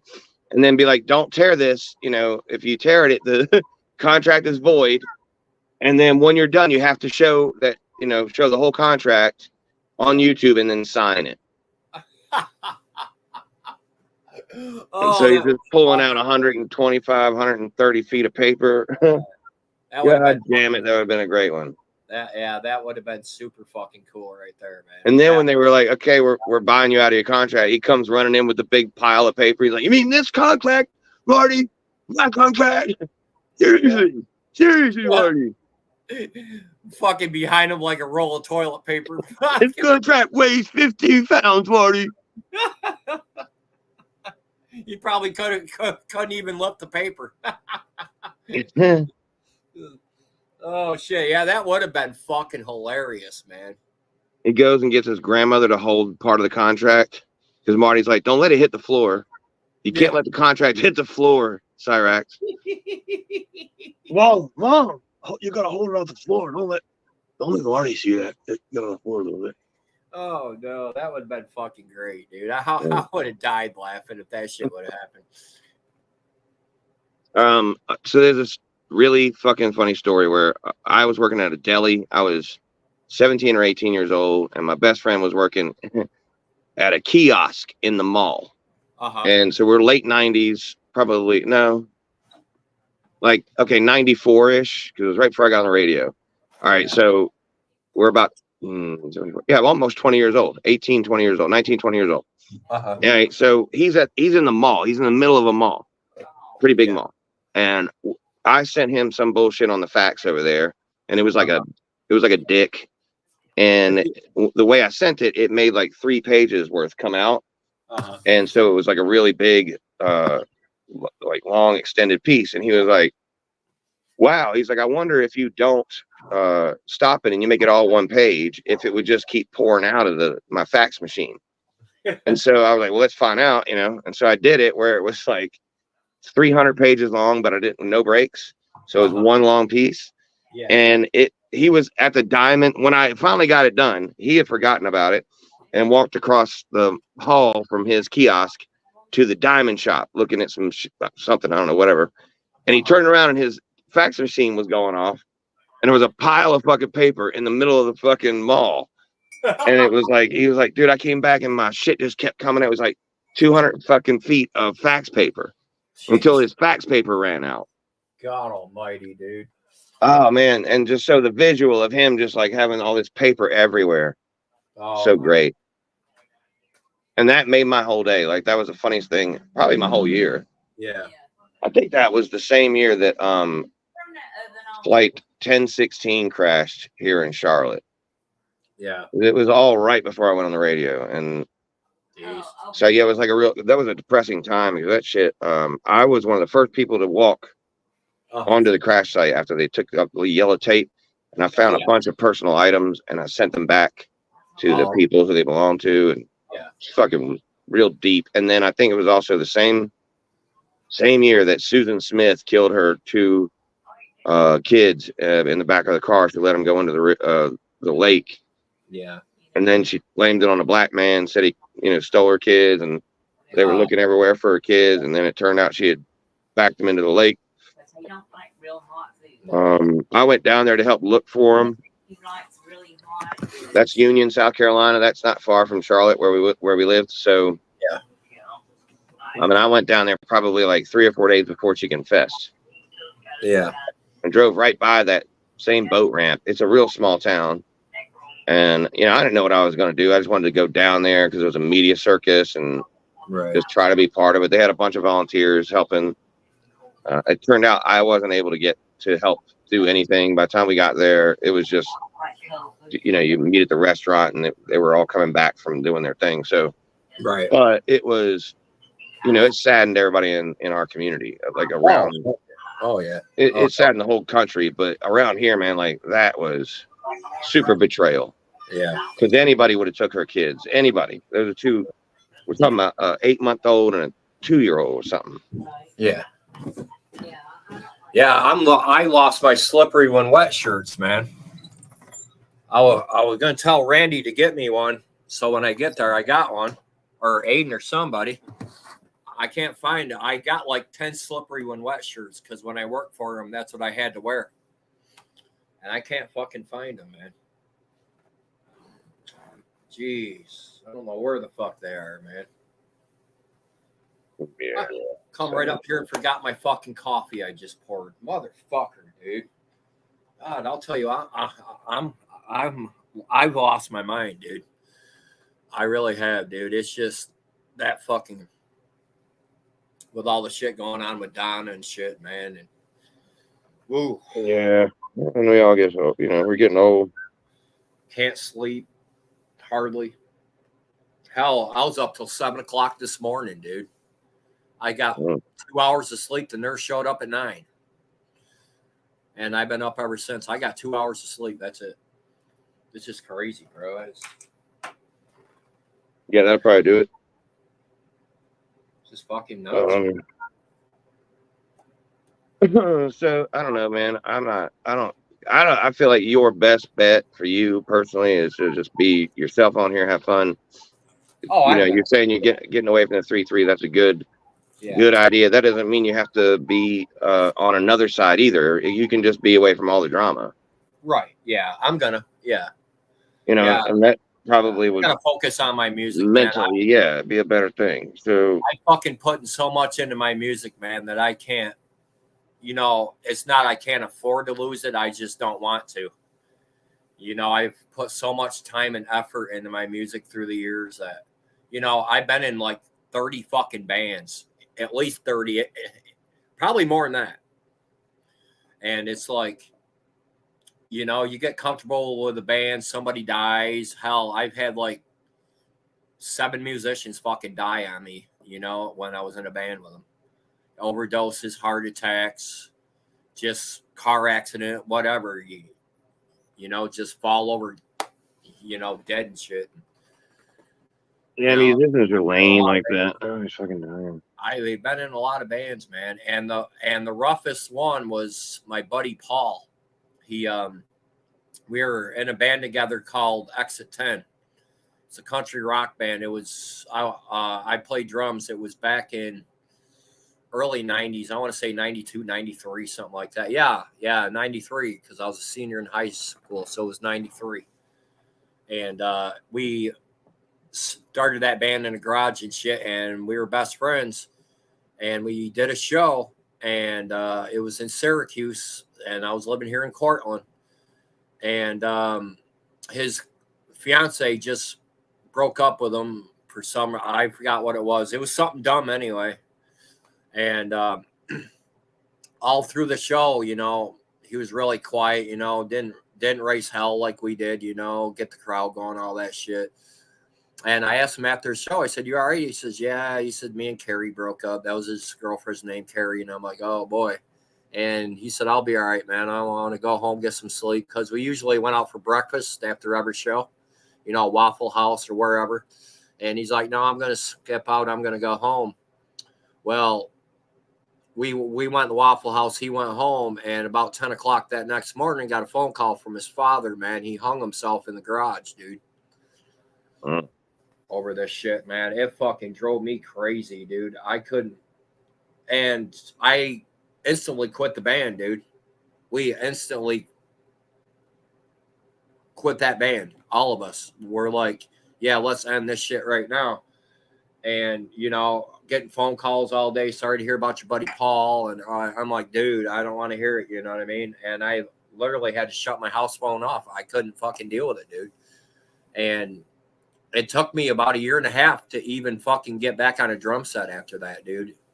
You don't know that, you know, when you're in a band with a musician, how bad it hurts you if you can't get on a drum set for 1.5 years. It fucked me up, dude. It literally fucked me up, man. So, and I was like, wow, dude. And we were good friends, you know. We made that band. He was the bass player. I was the drummer. You know, we made that band. So, you know, like we talked about the other night, we were the rhythm section of that band, man. Me and him were great together. Blue of it, yeah. And man, it was like, wow, here today, gone tomorrow, and shit. Then another one, our rhythm guitarist and fucking Rock Bottom, Right back. got killed in a car accident coming home from a playing job, man. Head-on collision, got hit by a drunk driver, killed him. And that was there in Georgia. That was there in Georgia back in 2013, I want to say, 12 or 13. We did a show in Atlanta, and we were headed home, dude. And on Interstate 85, dude, the guy swerved over through the fucking middle into their fucking lane and head-on collision, killed my buddy, man. Fucking drunk driver. Killed our rhythm player. Then we had a guy fucking die of a heart attack right after our show, right in the club. Put his bass fucking down, went and got a beer, come back, sat down, had a beer, got back up to go to the bathroom, and fucking had a massive heart attack and died right there in the fucking club. It's crazy, man. It's crazy. It's fucking nuts, man. Then we had one guy commit suicide. Another one shot himself in the mouth, blew his brains out the back of his head. That was one of our singers from fucking Rock Bottom. So, oh yeah, dude, that's crazy. Dude, I had a friend, real close friend of mine, who he was doing a show in Paris and like overdosed and almost died, and people thought he was trying to kill himself. And so they put him in rehab, and back in LA, and then he escaped the rehab and got on a plane in LA and flew to Seattle. And he actually, on the flight back from LA, he was sitting right beside Duff McKagan from Guns N' Roses. Oh, wow. And he and Duff was like, "You can come and hang out with me for a little bit, buddy. You know, you don't have to go off by yourself." And he was like, "Cool." And then when they met down at the baggage, Duff noticed he'd already gotten his bag and got the hell out of there. And he went and got his shotgun and got a friend buy it for him. And then he went up into he had a little house, Jesus Christ. He had a little garden house right above the garage behind his house. Yeah. Over off of Lake Washington. And he went in the second floor of that garage there in the garden house, and he sat down, wrote a letter to his girlfriend. She had just had a baby. And I wrote a letter to his girlfriend, and then he blew his brains out in there, man. Jesus Christ. One of my best friends named Kurt, and it was like shocked me, man. It shocked like the whole world. It shocked my whole world. You know what I mean? Yeah, he was a good musician, dude. I think his band really could have done something like real big. That really could have been huge. They were already pretty big. Yeah. But I mean, you know, the sky was the limit. Yeah, it's colder than fuck here in New York, man. It's like 48 degrees out right now. It's cold, dude. Jeez, I can't wait to get the fuck out of here, man. I'm gonna be moving in fucking minus degree weather by November, I'm sure. End of October, 1st of November, man. Damn. I hate that shit too, man. Fuck that, dude.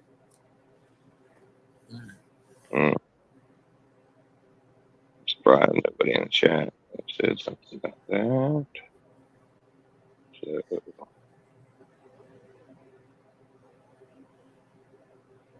yeah, I was just trying to make some funnies. Anyway, it feels good here. I don't know what it is. Probably 58. Yeah. It's 48 here, man. It's fucking cold. Oh, Lord have mercy. They're You know fucking that calling for a white. they had good songs. Like, yeah, there was a good song, man. They got on the radio. It was I think it was like with the lights out, it's less dangerous. Here we are now. Entertain us. I feel stupid.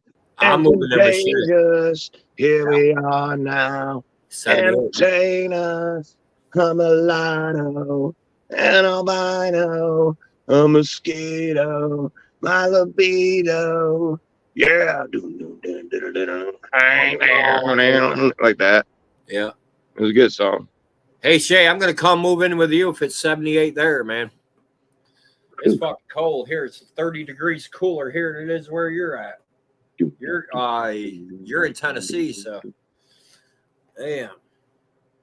Dude, it's fucking. My buddy called me yesterday from Georgia, Mike Cyphers, and he said it was about 80 there. I said, must fucking be nice. It's like 60 here, dude. It was fucking chilly yesterday, man, here. All day. And I got Donna outside, and we sat on the front deck out here, and it was beautiful, man. Hell, we sat out there probably about 3 or 4 hours yesterday afternoon. But you got a little cold, then we come in, but go back to Georgia, and we're going to send the snow there. All right, buds, I'm headed there in end of October, beginning of November, so send her on down.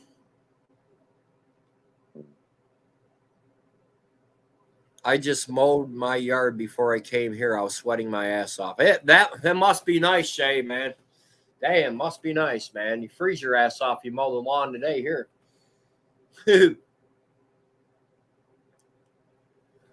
Yeah, so the house we're getting is about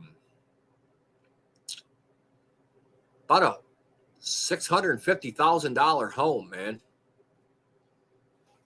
The one we're looking at in Flowery Branch. It fucking has an in-ground pool.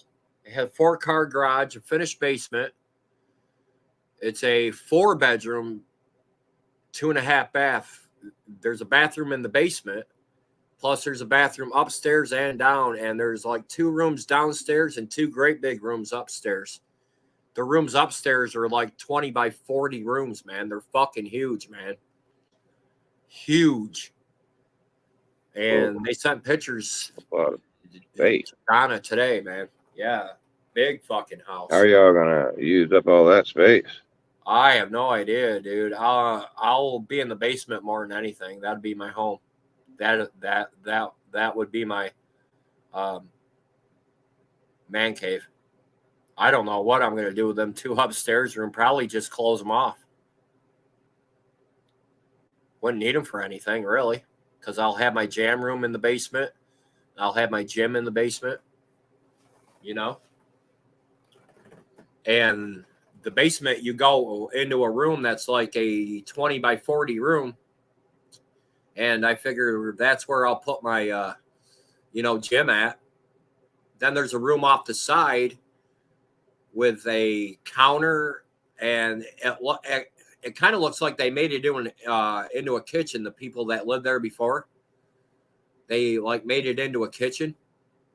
It has a refrigerator down there. It don't have an oven, but it has a microwave that came with the house. So I'll make that into like a kitchen area. Then there's another 2 side rooms that are like, I don't know, I'd say 10 by 20s maybe. So I'll make one into the, into my office / game room. Then the other one will be my jam room and shit, So, man, I got it all figured out. So, yeah. I don't know. So many options. Yeah. Oh yeah, yeah. I'm gonna put a 2-lane bowling alley in my basement. I am. I love the bowl, dude. It's gonna be expensive, but I'm gonna do it anyway. They're putting a 2-lane highway between myself and our neighbor. Really? Nope. I didn't know either. And earlier, just to be corrected, I'm going to be on the record because I'm not sure if you got it, but my little story about my friend who killed himself was Kurt Cobain's story, so that we're all clear. Yeah, I could rent the rooms out upstairs, I guess. Yeah, I'd probably rent them out. Yeah. And then make a kitchen up there, man, and put that refrigerator that's in the basement in the upstairs and shit. Kurt Douglas Cobain.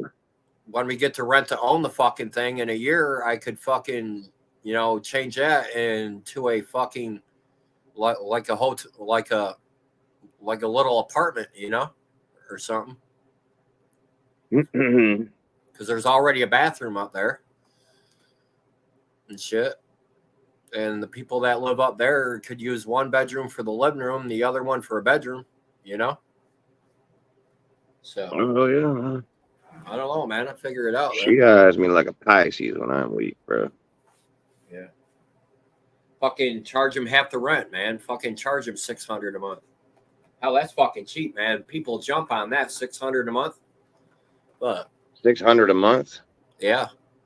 Yeah, dude, that's a car payment. Yeah.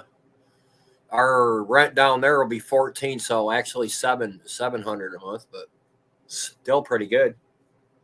Dude, we pay $2,000 a month for a 3-bedroom, 2-bath, 1-story ranch and a wide open floor plan. Yeah, charge a third. I couldn't do that. Mostly hardwoods. Yeah, it charged $900 a month. Shit. We got this specifically because it was perfect for my mother-in-law. Yeah. Like the counter height of the bar was good, in case she had to be in a wheelchair. We have mostly hardwoods, except for the 1-bedroom. Hey, Canadian, try to come up here, man. I haven't talked to you. I'm trying to get Canadian to come up here. I haven't talked to him in a year. It seems like it's been a while. Yeah, but you can come on up, man. Yeah, we Then we're looking at another house in Gainesville, Georgia. That's nice, man. It's a 3-bedroom, 2-bath like yours, and it has an unfinished basement, and it's a 1-car garage, no pool or nothing like that. So I don't know. We'll see. Yeah, ours is on a slab. Yeah, our worst mistake was to leave Georgia, man. We should have stayed where we were at and force my mom to come down there. You know what I mean? Well, we can't. We were never able to do anything like that. Like, yeah, they can be stubborn about their property and being where they want to be. And it wasn't until she had gotten herself in her own trouble where we were even able to convince her that this is the best move is this. Yeah. Get yourself out of debt. And, instead of them coming and taking this shit from you because they can just use their leverage and take it. just get out of debt and sell it. And Yeah. get into a new place. Yeah. You know, and that's what we did. So. Then I'm trying to get a hold of my buddy Mike Cyphers. He knows a lot of people with houses for rent and shit too. So I don't want to live in an apartment. I won't live in an apartment after. Well, this ain't an apartment. It's half a house though. And our neighbors got kicked out. Yeah, they're gone. They've been gone for a month now. And my other neighbor out front, he's a real cool dude, man. He is the one that took my bass to my to the music shop for me to get it fixed. So he's a cool dude. He's a cool dude. Yeah, and this is a half a house here. The other half, bunch of dirt bags, man. They fucking destroyed that house, man. Oh my God, man. So it's a duplex? No, it's just one house cut in half. That's what it is, apartment on each side. Yeah. I'll never live in another apartment, man. This is dainty up here. This is small ass place, man. I could do 4 footsteps right now and be in the kitchen probably. That's how bad it is. And I'm upstairs, so I wouldn't mind. We're, you know, this is a very, like, this house is exactly the size we needed. Yeah. Yeah. What we needed mostly was a bunch of the stuff. Yeah. Just stuff Mm-hmm. gone. And that way there would be more room for humans. Yeah. And that makes everybody's life easier because there's more room for the human parts. You have a basement, do you? No, we're on a slab. Oh, okay. No drive. We have a driveway, no garage. We're on a slab. It's a. Okay. I mean, it's exactly. You open the door. There's no foyer. You're in the living room, but it's a country kitchen with a bar, and it's a lower bar, so it's perfect for like serving up food. Yeah. And you can sit there and watch TV from, the kitchen. Oh, nice. And then we have 2 bedrooms off to the left and the master off to the right. 2 bathrooms. And it's a big yard. It's a fucking big ass yard. It's 1.5 acres. That's all you need. Which is really what we wanted. That was the thing that we were like, you'll hear a car go by every now and then here, but my last place, we were on the corner and basically people would use that corner to get into the neighborhood. Wow. So we were busy. Shit. And backing out was tough, and it was a busy hot spot. Yeah. And she had paid for the house in full, and then a man that she was dating took a loan out. That's the infamous dead man's clothes. That's his clothes. Yeah. He took a fucking loan out on her house and ran away to one of their beach houses and died down there and left all the rest of the money to his son, along with a truck that he had bought with her money. That was a $70,000 truck, a Lincoln, big ass 4-door Lincoln truck. Cream colored, like 2008 or somewhere around there. Mm-hmm. And that man like robbed her and then died on her. So she couldn't get anything back. God almighty, man. And I don't know if it was the dementia or whatever catching up to her, but by the time we came back over into her life, 2018. So Amber and I have been married for 5 years. Mm-hmm. And we had our place, and we still saw her on the regular, but we weren't like there every day to know the everyday shit. So she had stopped paying the HOA fees for 5 years. He had stopped paying the bank for the loan. She just stopped doing all that shit. God almighty. And so then she got upside down in this house. That wasn't even her fucking fault because it was at one point paid off.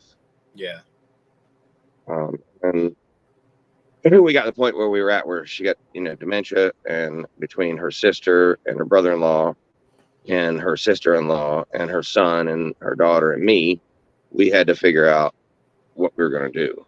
Yeah.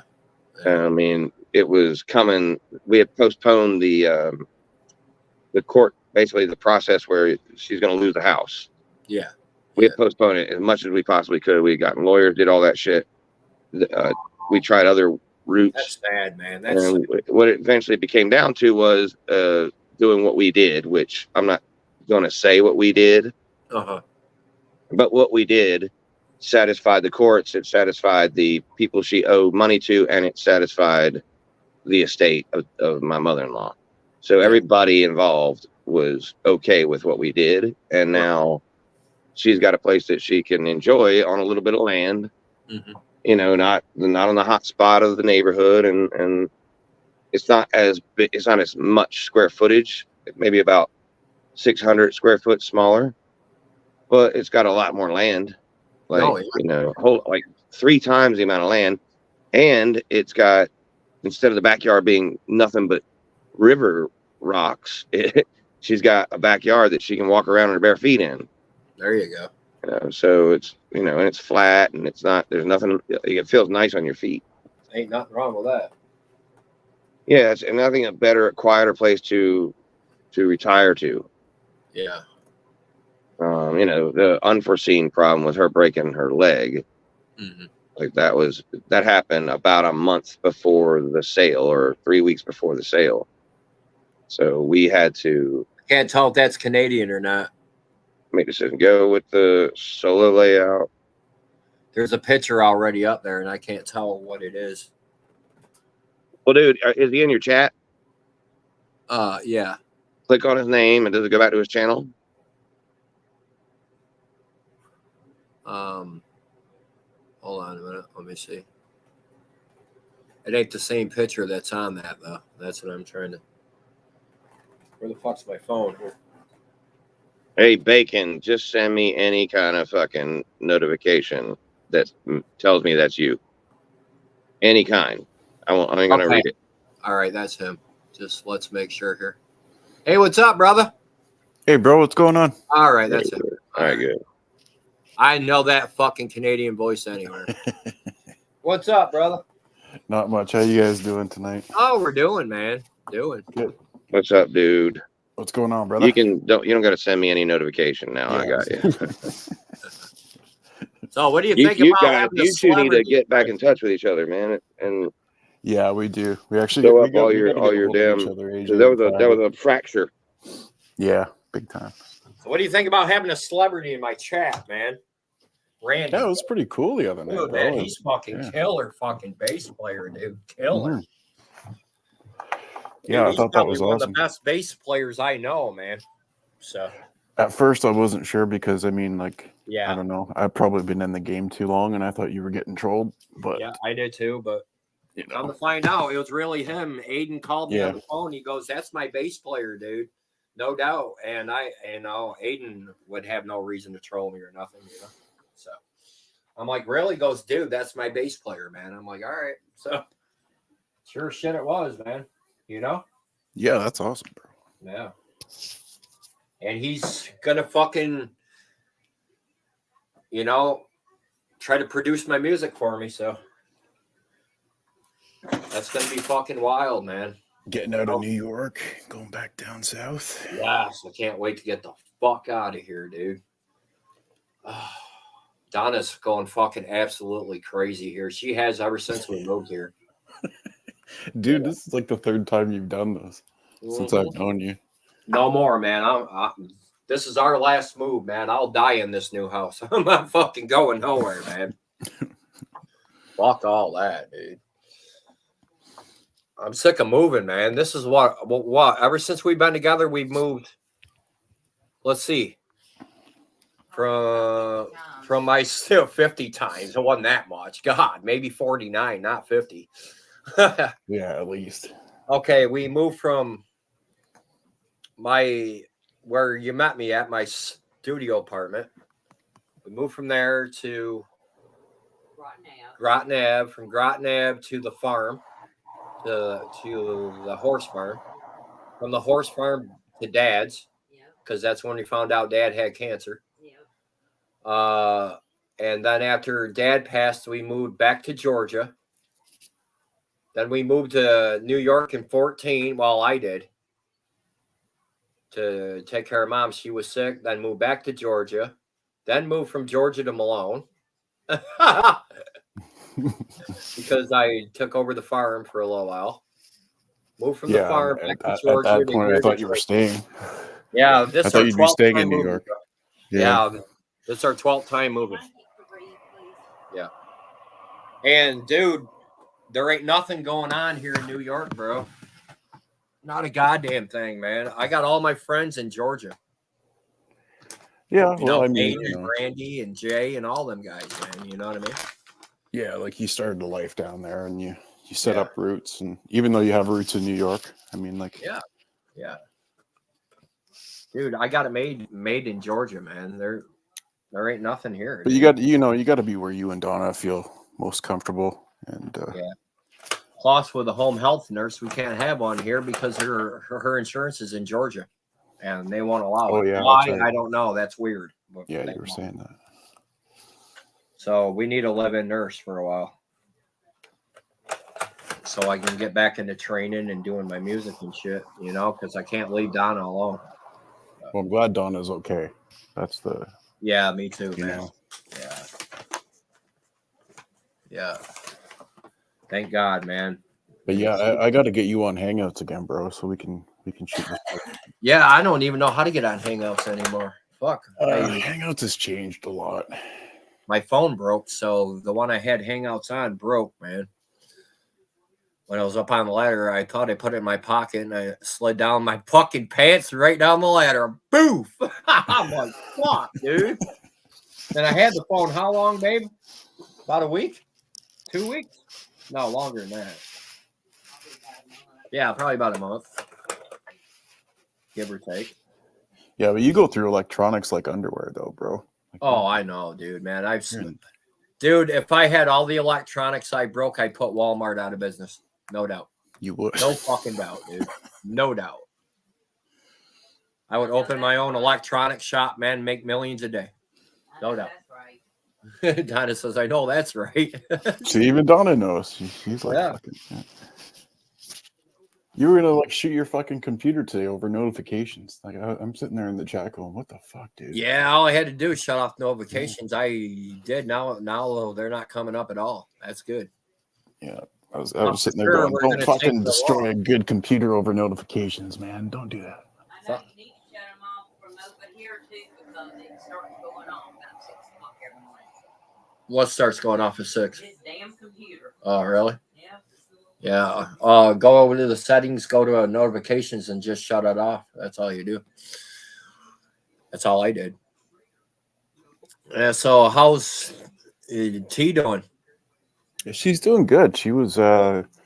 I don't know. Everybody thinks she was living in her car forever and all that shit. But Jesus. she was just staying in her car for a little bit, just until because she was moving into a new house across the state. So, yeah, that fucking fat fag fucking Slab City can kiss my ass, that douchebag. Him and that fucking cunt Nikki too, man. And I hate saying that word cunt. She's a fucking cunt, bro. Dude, I'm so glad that you fucking see it now, because like it's bad, man. They're not even close to two I'll ever talk to over there again is fucking Digger and John. That's it, man. Because they haven't said nothing bad about me, even on somebody else's panel. No, I get it. They haven't done anything on the side, you, know, when I don't know, hell, I don't know, won't hurt me type shit. You know what I mean? But yeah, man, you know, I would give anything to have John McDonald in front of me, just for 5 minutes, dude. Yeah, I know. I know. You guys got a big history, dude. Yeah, I know. You guys got a big history. I know. If I ever find him, he's in for a bad day. Yeah. Yeah. Yep. So we got this bright idea. Well, it ain't a bright idea. It ain't even an idea. It's a fact. That when I get settled down in Georgia, I'm going to pick Eddie up, and we're going to Michigan, bro. We're going to fucking Michigan, and I'm going to record the motherfucker too when he's beating Slab's ass. I'm going to record the whole fucking thing right here live on my channel. He'll find a way to weasel out of it, though, bro. You know. Oh yeah, does, you know? I'm sure when we get there, we'll have the cops waiting for us. No doubt. He's just a pussy. No fucking doubt, dude. No he doubt. robs people in wheelchairs and throws coffee on old men, and goes after children. Yeah. He's like, when I was fighting with him in 2019, he sent a cease and desist for me. Yeah. Yeah. He said, I didn't say nothing to your daughter. Bullshit. He says everything to all women. He's a woman hater, dude. 100%. Yeah. He said something to that guy's fucking daughter. Why would that guy come up with something like that? You said something like, why like would elderly, somebody chase you around? Elderly men on cruises on vacation don't stand up and want to fight somebody for no fucking reason. Right, exactly. You know, My like he point. did something. 100%. 100%. Fucking idiot. The old guys on vacation, the last thing he wants to do is throw hands. Yeah. And it was over a seat. Over a seat because David's entitled. You know. So I get, that's why I posted that thing about his MMA. You know, he said it was some other guy, KO. His organization. Well, yours was the only name mentioned, David. So that's all. And that was a 10th Planet post by people in 10th Planet Jiu-Jitsu in Central Michigan, saying that you were a street gang of street thugs practicing street jiu-jitsu, and you didn't even know what a hot box was, and that you were threatening to murder the wife, a pregnant wife of one of their gym owners, because they won't let you in. Because that's how you get, David. That's how you are. Yeah, because he's so entitled. He thinks he's a fucking king. I got myself another victim called Romeo. AJ, did you see that Romeo is grooming a guy with Down syndrome for Scott? No, I didn't see that, man, but I'm going to go check that out, dude. Send me a link, bro. Romeo. I don't know Romeo, that motherfucking clown. Fruitcake. Almost as bad as Christian. But he has a channel. He shows himself, Romeo does, and shit, man. So on that video from last night, Denise says I had he was hitting on her, right? The AJ was hitting on her. Yeah. But then yesterday, before she saw his stream and she saw the AJ's Army thing, she made a logo for you and sent it to you. She sent it to me? Yeah, sent you a logo of your new AJ's Army, like she gave you a logo idea. And that's when she saw your stream and saw how you backstabbed her. And so then she now is like, yeah, I stopped chit-chatting with AJ a while back when he made me feel uncomfortable because he was hitting on me. And I'm like, which is it? You're saying that you just were sending him a logo. Yeah, I saw that. Just yesterday morning. Or was he hitting on you to make you feel uncomfortable? Jesus Christ. She tried to make you look like a creep, AJ. God, I haven't talked to Nikki on the phone in fucking since we've been here. Last time you talked to Nikki on the phone, if you weren't married, you'd be chasing her all over town. Oh, Jesus Christ. Have to have a grudge against my dick, do something like that. Right. Christ, dude. God dude, if I was an EMT and could give birth to someone who has been pregnant for 40 years, I'd be chasing her all over town to try to save that dude. I heard her titties are inverted because of all the sucking on him he does. Her son's 40 years old, and he's been in her womb for the last 40 years. Yeah. And he's that type of bitch. She's so selfish, she won't give birth to him. She's that type of bitch. She ever falls over, you got to milk her to get her back on her feet. I'm telling you, I don't man. know. Never met anybody She's just so a selfish foul. bitch. She doesn't give birth. It's horrible. Hold on, I got to talk to my dick for a minute, guys. Hey, Henry, you keep fucking to me and not getting hard at night, dude. I'm going to take you to Florida, and we're going to go to a place that you wish you'd never been. Okay, there we go. Now we're good. It'd be like popping a balloon from breath from 50 years ago. Yeah. Yeah. I guess I'd fuck my fucking, I don't know who I'd fuck before Nikki. Anybody, probably. Hell, I turned queer. I would have sex with a customer's dryer vent before that. Yeah. I put my dick in a Kirby and turn that motherfucker on every fucking the highest suction cup there is and suck my balls right through with it before I sleep with that bitch. Oh, God, dude. Yeah, luckily I've never had to think about it. Yeah. And, I can only evaluate based on the lumps I see. And it looks like sunken in titties and prolonged pregnancy You know, you see it sometimes in elephants that overgestate, Yeah. where they balloon up and it's just way too big. You look like they're going to blow. And that's what happens when you will not allow birth. Yeah. Like, you know, the baby will continue to grow in your womb. Yeah. And it's just, it saves a lot of money on clothes. I'm just like, thank God I married a beautiful woman. And shit like that. But she still has to eat a lot in order to feed it. Yeah. Yeah. It's fucking crazy shit. It's fucking insane. Shit I go through, man. They accused me of fucking flirting with fucking her. They accused me of sending dick pics to fucking Jennifer. Yeah, man. They accuse me of all kinds of shit. They accuse T. They that accuse 14-year-old. Amber. I still hear about that today. That 14-year-old girl on our fucking panel, dude. That's never gonna leave us. Dude. And we kicked her off as soon as we found out she was 14. And I showed that proof like 100 fucking times, bro. 100 times on my old channel. Yeah, good luck with showing proof to people. God almighty. Fucking good Lord. Dude. They'll just take the proof and twist it and turn it. And so David said last night Ambergate was because I let Cal talk over Digger. Yeah. And Cal and Digger were never on the channel at the same time. It was only Digger, and I hung up on him because he kept talking shit about Cal. And I said, look, dude, Cal chose not to participate and he took his channel down. So in your little way, you won. So I don't know what you want to come up here and gloat about, but if you talk shit about him, I'm going to have to cut you down because he's not here to defend himself. He quit. So you won like that. I'll bring you up as scheduled, but there's no reason to talk shit about him. You already got your point across. Yeah. So when he started talking shit about him, I gave him one warning and then he did it again. And I hung up on him. There was no letting Cal talk and not Digger. Cal was not there. I reposted the interview to the top of my community page a couple hours ago. It's 20 minutes in when Digger comes up. There is no Cal. You can hear for yourself.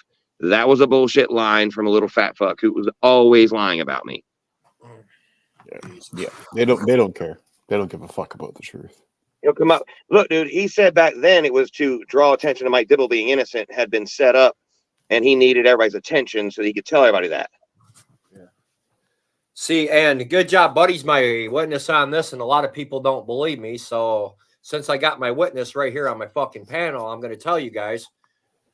Remember when I told you, GJB, that I turned my back on Slab when he tried to contact your son? Remember me telling you that? Okay, there's my witness. I only got along with Slab after that so that he would fuck up and say the wrong thing and give me a fucking reason to go ballistic on him. And he did. He gave me that fucking reason. David doesn't know it, but you turned your back on him a long time ago. Oh, fucking long time ago, dude. I haven't liked David in probably 4 fucking months. Yeah, exactly. Probably more than that. And oh yeah, Nikki, and I know you're watching this, Nikki. Don't turn your back on that dude, Sunshine, because you'll be next, homegirl. You disagree with him one fucking time, dude, and then it's over. It's more than overdue to shine a light on Nikki, and I think it's gonna have to happen. Yeah. You disagree with him, turn his back on him, or embarrass him in front of your fucking friends, dude. His friends, you're done, bro. Like I did. I embarrassed him in front of his friends, man. Called them out. Yep. Called them out about talking about you, Canadian, and GJB, and Amber, and Dempsey, and GJB's mother-in-law, and everybody. Yeah, if you as little as try to save a seat for your 70-year-old dad. Yeah.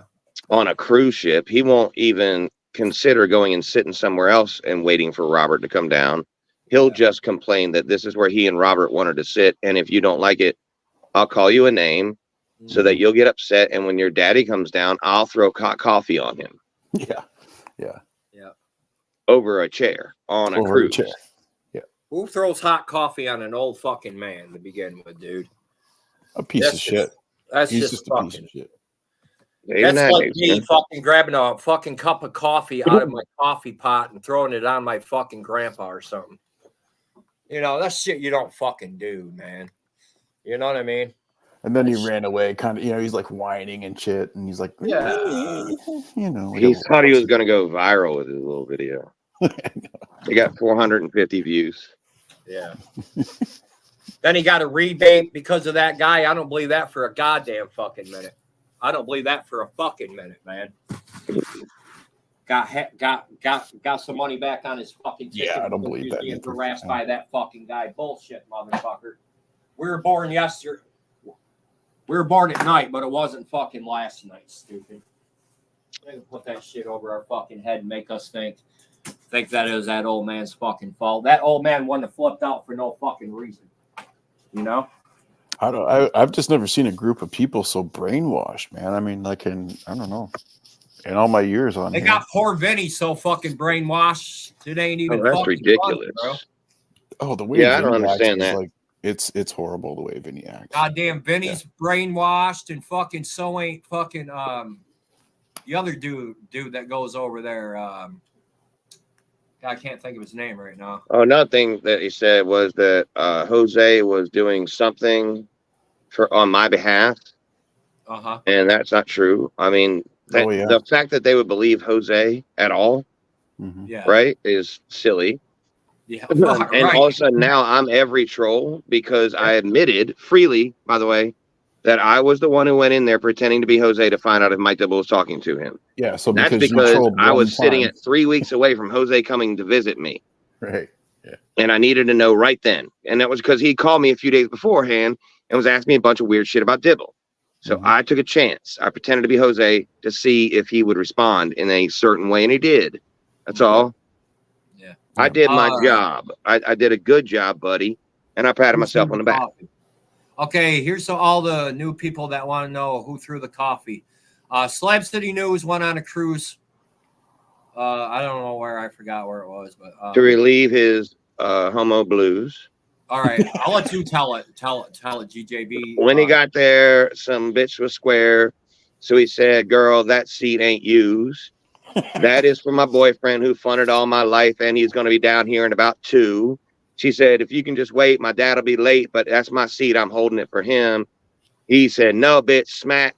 Dad came down. Here's a bunch of hot coffee to your fucking frown. Then came Robert. He was like, what, Dave, what you doing? He said, I'm going live, man. I'm going to go viral too. And it didn't happen, but that's okay because a bunch of fucking brainwashed bitches like Dave. I don't know. That was good. That was pretty good coming from the top of your fucking head, bro. That was I good. gotta admit, that was pretty fucking good, man. That's what I do. Thank you. But yeah, that's it in a nutshell. David wanted the seat. The old man already had it. Yeah, there was a younger, like, 30-something, 20-something-year-old woman saving a seat for her older father. Yeah. And I guess they were with a small group, but David thought he could take those last 2 seats. And she was like, I'm sorry, this one is for my dad. He's on his way down. This is the way I understood it. I'm so From glad his I own asked that perspective. This is question. David's story, by the way. And I asked him, why did you need the extra seat? And he just said, I don't answer any questions. And I'm like, okay. So it was Robert's seat. And then you were willing to actually throw hot coffee on an old man's face so that Robert could sit in a certain spot. Yeah. Okie dokes. Or his mother. It's one of the two. Well, what sucks is when you're that kind of sugar baby that you have to accost people over a seat. You wonder who really does have control over it. I know it's Robert because I got the cease and desist.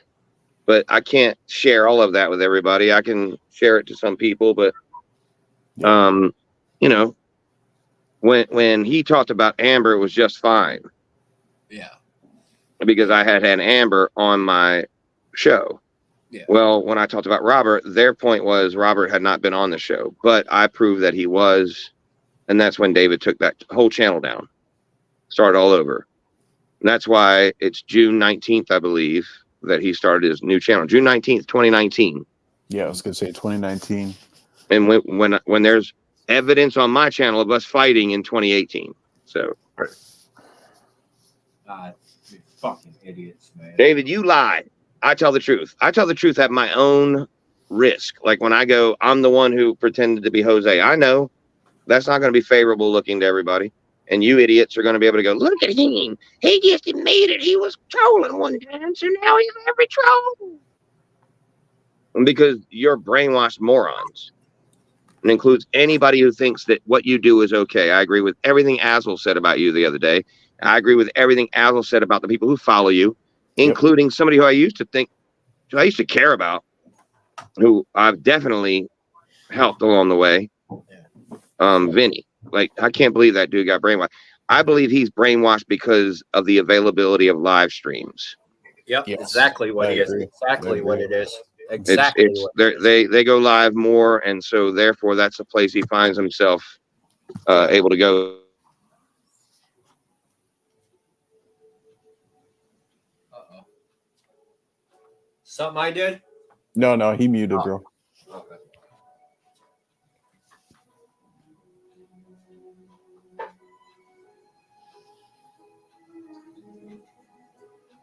It's fucking crazy, man. Yeah, I really used to like Vinny. I don't know what fucking happened to him, man. Yeah, me too, man. And Vinny always used to be cool, and I don't know. He's just all of a sudden talking shit on everybody now. And Yeah, he called my son names too, and I know that Denise is going to say, "There I am using my son as a shield." Hey, if Vinny, the 58-year-old adult man, is going to call Dempsey a name, and I see it, I might call it out. Yep. Just saying. Same with Rodney, who, even though he doesn't spell anything correctly, I know what he's trying to say. Yeah. And I might call him out. Yeah. And so just beware. It's not me using Dempsey as a shield. It's literally me getting in front of Dempsey because you fucking adults are talking shit about him. Yeah, it's you defending Dempsey like I defend my wife, and anybody else defends their loved ones. I mean, they don't even fucking get it. It's almost like they never heard Bon Jovi before. Hey, I haven't. I mean, I'm saying, like, when he's saying, I'll lay you down in a bed of roses, because tonight I'll sleep on a bed of nails. I'm going to be just as close as the Holy Ghost is. And he's also saying, I will do anything. fight for your anything for you. dignity. Yep. Exactly.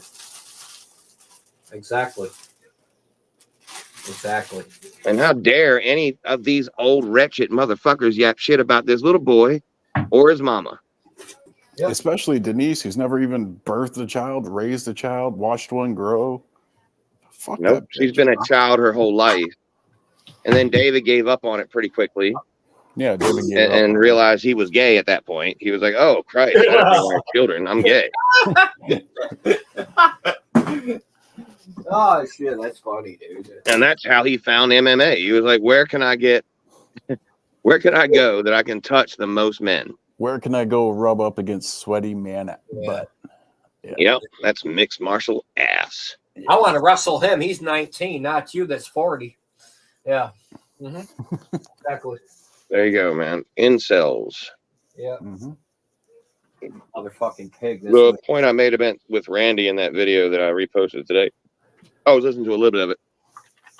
And I was like, Randy, why are you even bothering trolling a bunch of fucking 1,000 subscriber YouTubers who are getting, 60, 70 people in a chat or whatever, when you're supposed to be so talented? Why don't you, it was describing the fucking how good he did against the radio guy, Tom Likas, and when I was like, yeah, why isn't that your daily goal? So go after those bigger, more substantial, targets. You're not making any money either way. Yeah. And I could never get an answer out of him. It was his counter options are always to talk shit about the person who isn't there. It's why he does it when I'm not here, when Bacon's not here, or if T shows up in the chat knowing she's not going to come up here, he'll yap shit down at people. He's a talker down at her. To me specifically, he blocks me on every single one of his accounts, talks shit to my wife, then I can't defend my wife. That's weak. Does that. Yeah, it's so weak, dude. Like, that's not, like, you're not a troll, dude. You're just a pussy at that point. Yeah. I put him on the phone with my wife. He talked all that shit. And when he called in for the first interview, I had her answer the phone to do the pre-interview. And that's a 10, 15-minute conversation. So he sits on the phone with her. I wanted him to sit there after saying that shit about her. Right. Like, and have to talk to her before coming up with me. What do you think's going to happen, GJB, when we get to Michigan? We're going to be like chickens with our heads cut off because we have no idea where the fuck he is. And we'll probably go to a rest stop and be like, okay, we're here.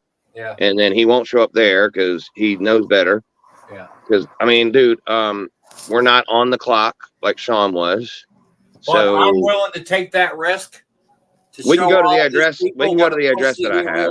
I have 2 addresses. Yeah. But those are on 2 different sides of the peninsula. It's all right. You know what I mean? It'll be a little traveling, and if he doesn't ever answer the door, it'll probably be a wasted trip. You're basically gonna have to find him because if you give him your location, he's just gonna try to fuck it up for you. He's not gonna face me, man. That guy had a chance to here in Concord, and he doesn't think I'm calling the cops. Y'all know I'm not a cop caller, dude. I get the cops called on me. Yeah. I'm the guy who took it too far, apparently, allegedly, on YouTube and got the cops called on me. Yeah, I called the cops on those teenagers because I didn't want to have to murder them. They remind us all the time. Eddie's the only one who's been arrested on YouTube. Yeah. No, I was arrested, remember? So, Well, you were close to arrested. Yeah. I got literally handcuffed and taken away on YouTube. oh, no, not me. I did not on YouTube. It cost me $1,100, and I got the charges dropped. Like, I wasn't even convicted of the thing they arrested me for. Yeah. And I don't even blame you, man. I would have done the exact fucking same thing as what you did. I didn't take the gun into the property. I knew better, but I did definitely chamber a round of my pistol before I left because I knew it looked good on TV, first of all, but also I wanted my pistol ready in case I'm running from somebody with a pistol. Right. So there's that chance because I know that the one guy definitely carries. The truth is I got there too early and neither one of them are there yet. So it was just the manager I ran into and she was like, they're not here. And I was like, oh, but they still work here? She said, yes. I said, so you do still employ attempted rapists? She said, get the fuck out of here. And I turned around and left. Yeah. I didn't threaten anybody. There's no gun. They have cameras everywhere in that place. They had zero evidence of me with a gun, period, because I didn't bring one in there. Fucking bullshit, ain't it? Then when I shut my neighbor's fingers in the truck door, you remember, Canadian? I come up and said, I got to go because I'm going to jail. Yeah. Remember that? Yeah. And I went to jail, dude, overnight. Although he was ripping off my gas, I shut my neighbor's fingers in my truck door and locked my truck door so he couldn't open my door and get his fingers back out. Other than the white Tupac thing, I think that's the angriest I've seen you. Oh, dude, I was madder than a motherfucker that night. Yeah. Dude. Holy fuck, dude. Come in, I had blood all over my fucking hands from beating his fucking head in and shit. I gotta go. I'm going to jail, man. It was fucking bad, man. It was bad. But, you know, you live and you learn, man. Yeah, I've never gone to jail for actually hurting a person. Oh, I have. I went to jail under that pretense, but technically we got me and 2 of my buddies got jumped by basically an entire bar. Yeah. One bartender got knocked out. That's all. And the rest of them basically did a number on us. I had 2 broken ribs. I had my face busted up. Like 3 people were on my back when they broke it up. And they put us in cuffs. I'm sitting there spitting out blood, sitting on my knees, and let the patrons of the bar identify us.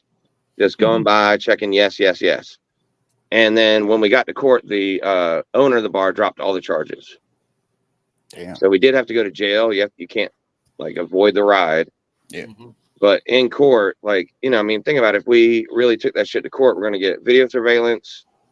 There's going to be all this other shit that shows it was just us 3 against like 20 of them. Yeah. And even though the very first of us, my buddy, definitely was the instigator. He was drunk. It was his birthday. They were trying to cut him off. And he's just a big fucking farm boy who, when he gets mad, it takes a bunch of us to get him to calm the fuck down. And we were trying to calm him down. And the bouncers started grabbing us by the throat and shit. dragging us out to the door. So yeah, we were fighting back. Yeah. And I got thrown into the glass, shattered the glass. And when I came back up, I ran up the front of a car that was sitting there. And when they poured out the fucking door, I jumped off the top of the car and landed on a bouncer with my elbow to his fucking temple and knocked him the fuck out. See, we're And gonna then I got stomped on, pounced on, kicked, punched, everything you can think of. We got our asses beat. We're gonna make another cake tomorrow, and I'll try not to throw it, guys. Yeah, don't throw it. I think I was like 23 when that happened, or 22. Oh. And then when I was 27, I was in Seattle, and we were going to Vancouver, me and my girlfriend, for the weekend, and or for just, it was really just a night. It was just to go eat and stay in a hotel. And we took a bus up, and we're taking a train back. And on the bus up at the border, they took me and her aside, and they looked up my background, and they saw this. It was called a PFJ, prayer for judgment continued. Uh-oh. And it was about this bar fight. And I was like, oh, yeah. That was back when I was a kid. You know, that shit will never happen again. I get into Canada. I go to fucking Vancouver. That night, in a bar, I get in a bar fight. Bam. Fucking A. Uh-oh. I told We you made not it to home throw without it, me getting eh? in trouble, and we got the fuck out of there. Them Canadians over there says, I told you not to show up, eh? Right.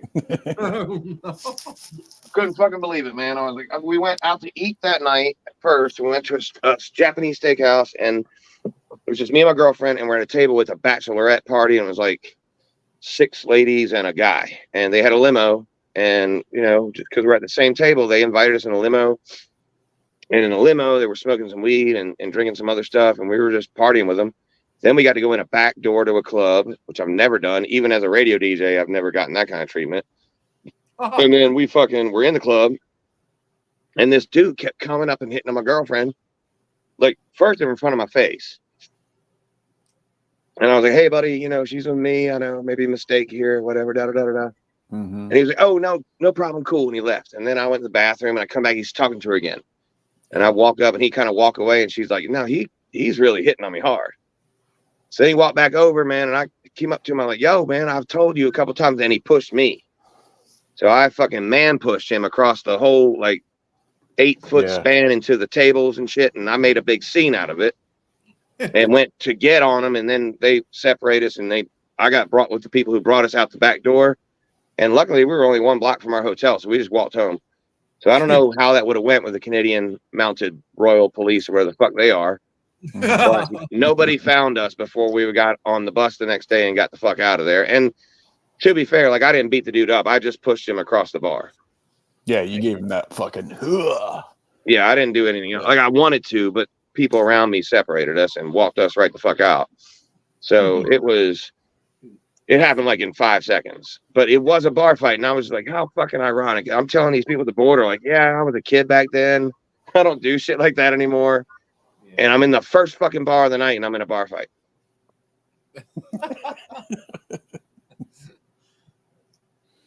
Yeah, I remember a few bar fights I was in, man. They were fun, man. Hitting each other with a cue ball side the fucking head and shit. Oh, yeah. A lot of fun. My brother got one going one time, man. He caught the dude fucking cheating in pool. And my brother said, don't cheat me again. And the guy said, all right, I apologize. Well, he did it again. My brother put a pool stick right over the fucking noggin, dude.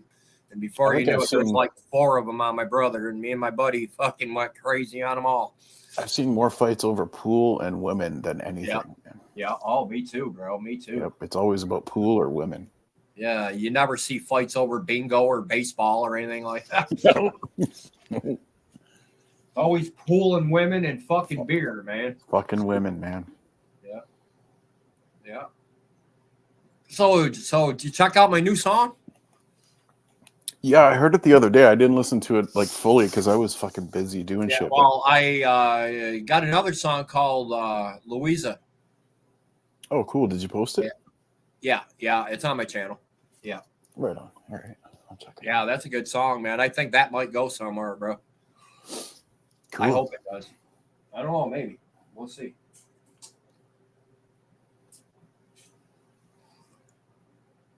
Yeah, it's about a guy that meets a girl in a bar. You know, common country song. You know, Yeah. Yeah. guy meets a girl at a bar, has a couple drinks, dances, and goes home and fucks. You know, kind of country song. Typical country music shit. Yeah. Yeah. I don't know if it'll go anywhere because it don't have a dog dying or a pickup truck in it, so maybe not. Man, I've been listening to all kinds of music lately. I mean, like, I don't listen to country, but you know me. I'm just not a country guy. But, Yeah. you know, I've been listening to all kinds of shit that I used to listen to. And Oh, me too, bro. going I back in listen the to all day. kinds And of shit. Yeah. Yeah, and I actually listened to Prince last and like the whole Purple Rain album. Never done that before. did you? Yeah. I haven't listened to that album since I was a kid, probably. Yeah. And I Great listened. album. We had to talk about that the other night. Yeah. it's a good And album. that's why I went and listened to him, man. I said, "Oh shit!"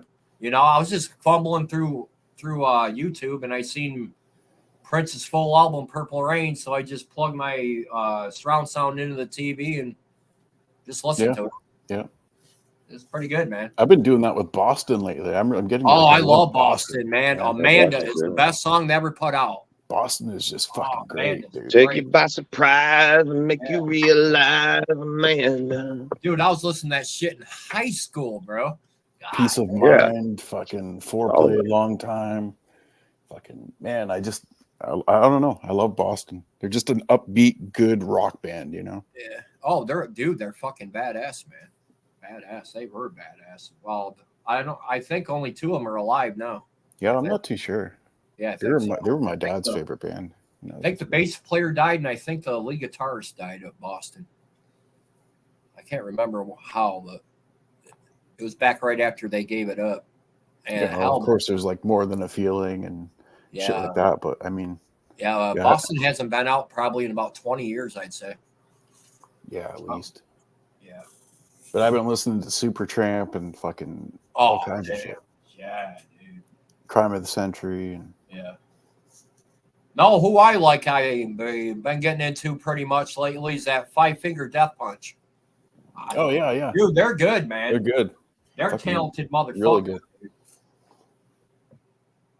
I love that fucking Tomorrow so far away. that now they call me Bad Company. Yeah, Bad Company. I love that shit. Wanna be free, are you ready for me? Feel Bad Company was don't another wanna good lose. damn, all the fucking rock fucking Maybe too soon, I know. groups in our fucking era are going. Feeling takes so long to grow. Dude, I got to see REO Speedwagon live from about a week ago, dude. From the New York State Fair.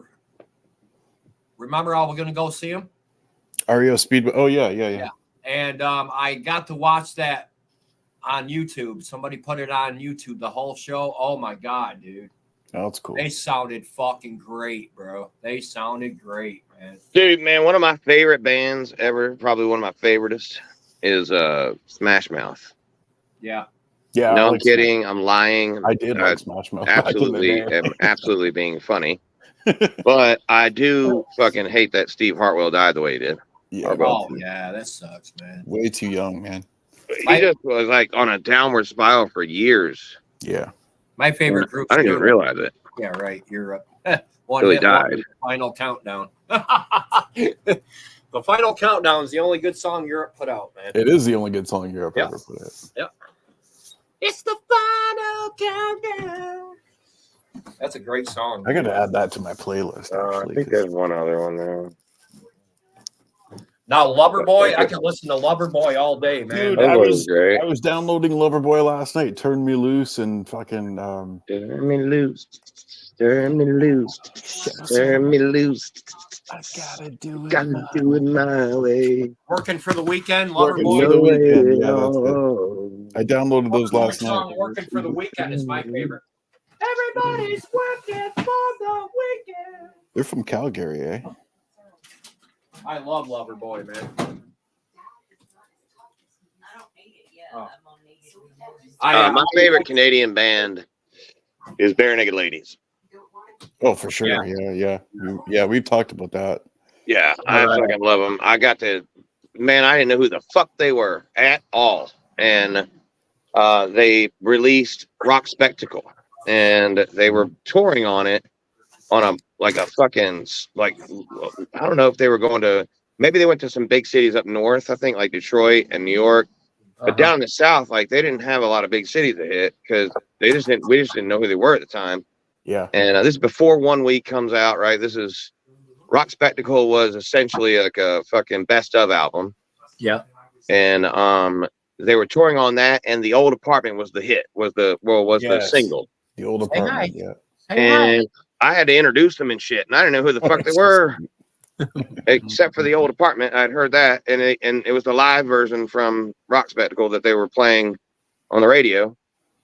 So I got a record. I got a Rock Spectacle album, and I was blown away. Very talented, very underrated, man. Man, dude. And this is like after I'd already introduced them. Mm-hmm. This happens to me all the time in radio, where it happens so fast that you don't get a chance to have it down pat before you get to meet them. Yeah. So the second time they came to Charlotte, I was ready. And this time when I got to interview them, and I got a chance to like lay it on them. And I was invited to, not only I went to dinner with them, but then I went to the after party from the show. Oh, that's cool.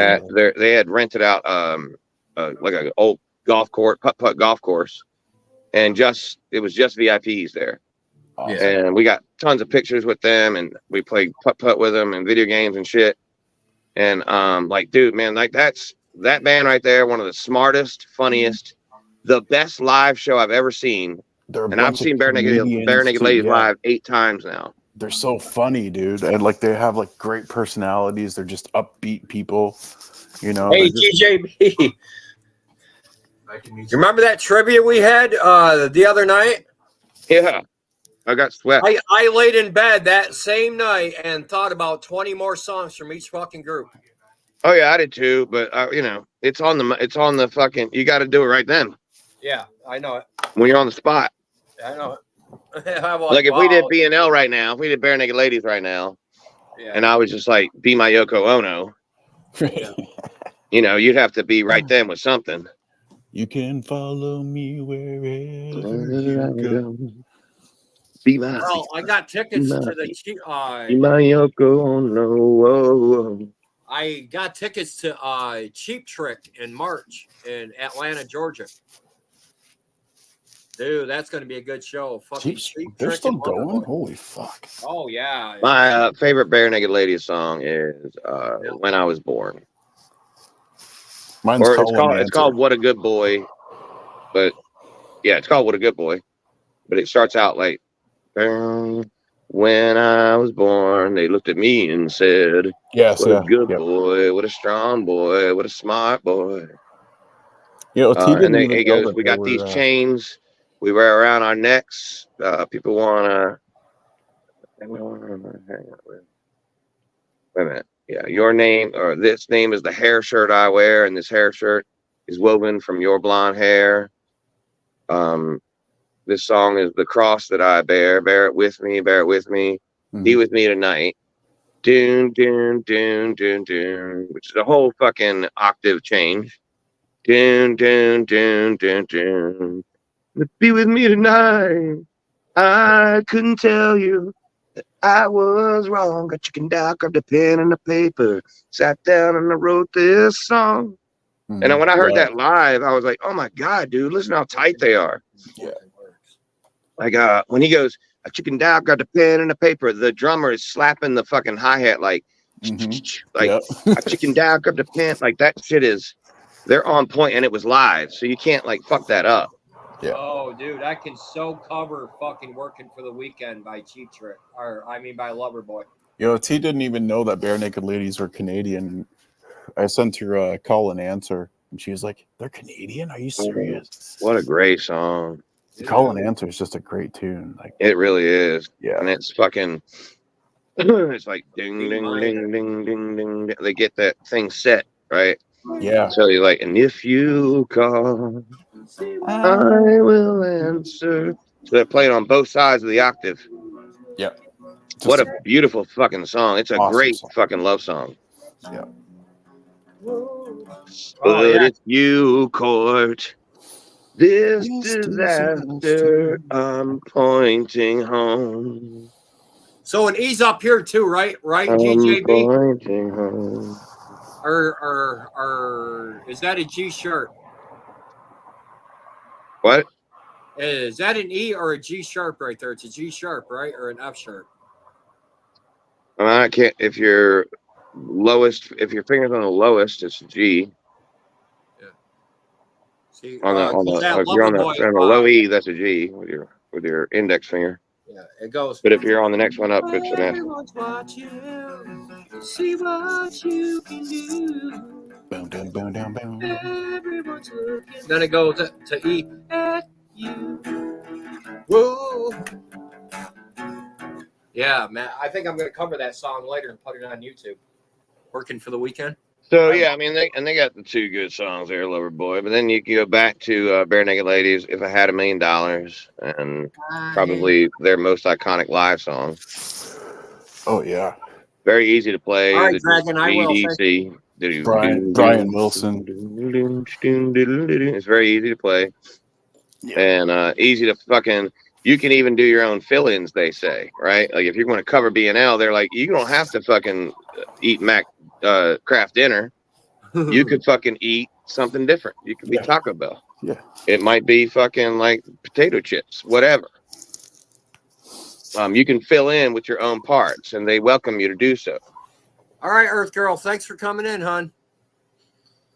It's sad if anyone here has not seen a Bare Naked Ladies show live, you have robbed yourself of an experience that I don't know you'll ever get over. Like, and I think in heaven, God will look at you with his face in his palm and be like, I can't believe you didn't see them live. Eddie ate Dynamite. Goodbye, Eddie. Eddie G. Yeah, that's a way to know how to fucking to know your strings. Yeah. Eddie ate Dynamite. Goodbye, Eddie is a good way. Yeah. Let's see. What's the next one on the list for these guys here? Of course, The Old Apartment's great. Yeah. Lovers in a Dangerous Time. Yeah, yeah. Is good. I never really got into the Bare Naked Ladies. They really should, dude. Really They're a classics, smart, you know? fucking funny, very, very, very musically talented band. Yeah. They broke up, but I mean, yeah, they broke up, but they get back together on like these reunion shits. Yeah. Probably the best love song I've ever heard was "Break Your Heart" because it's like a reverse love song. Mm-hmm.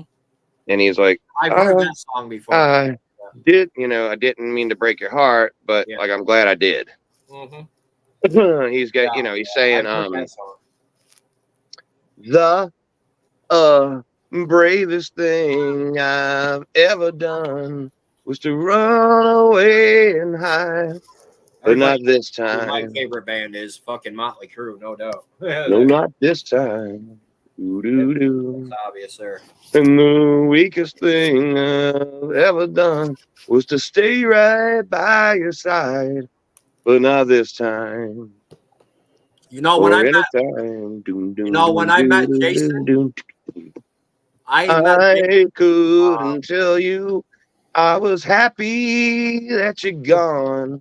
No, so I lied and said that I missed you while we were apart. I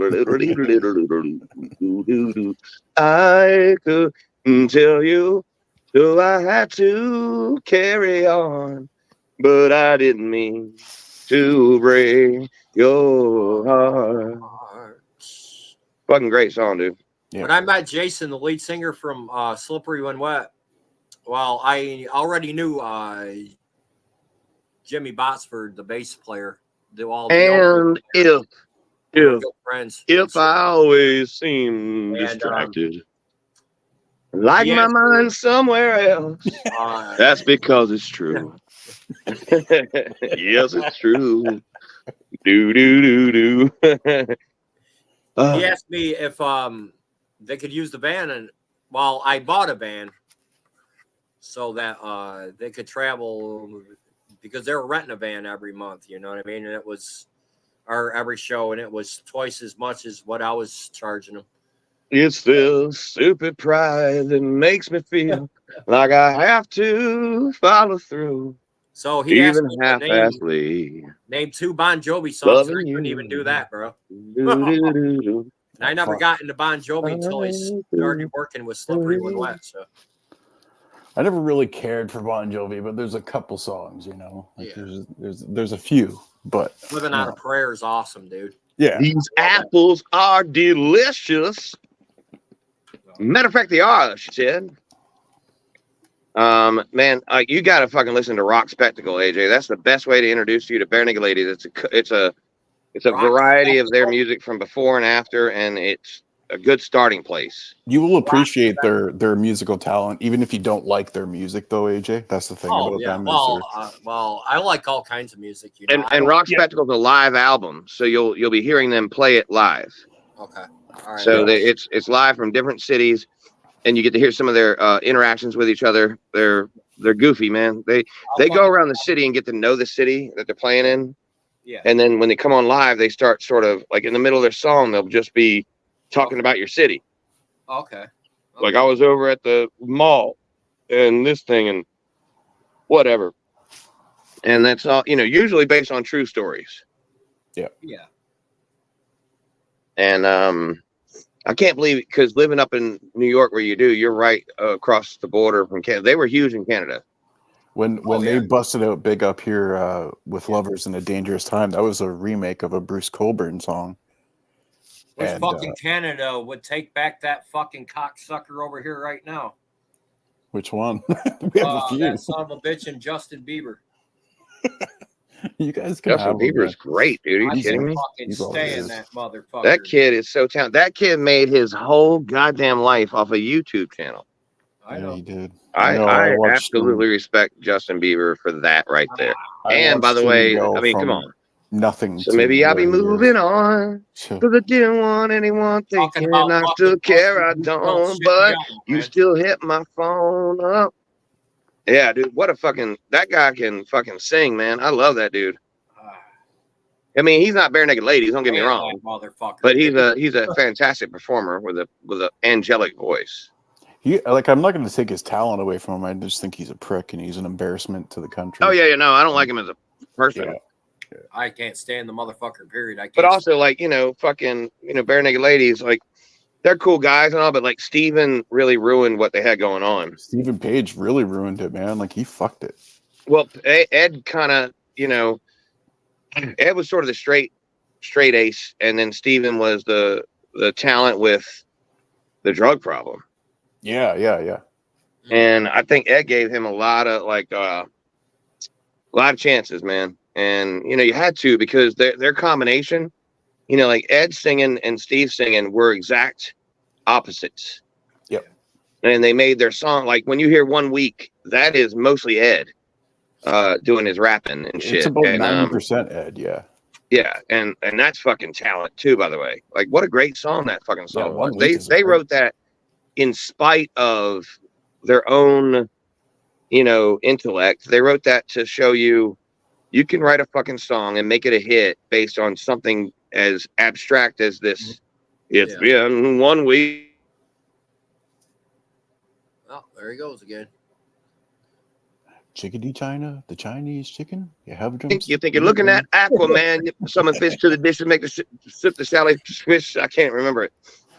I can't. If I try, I can.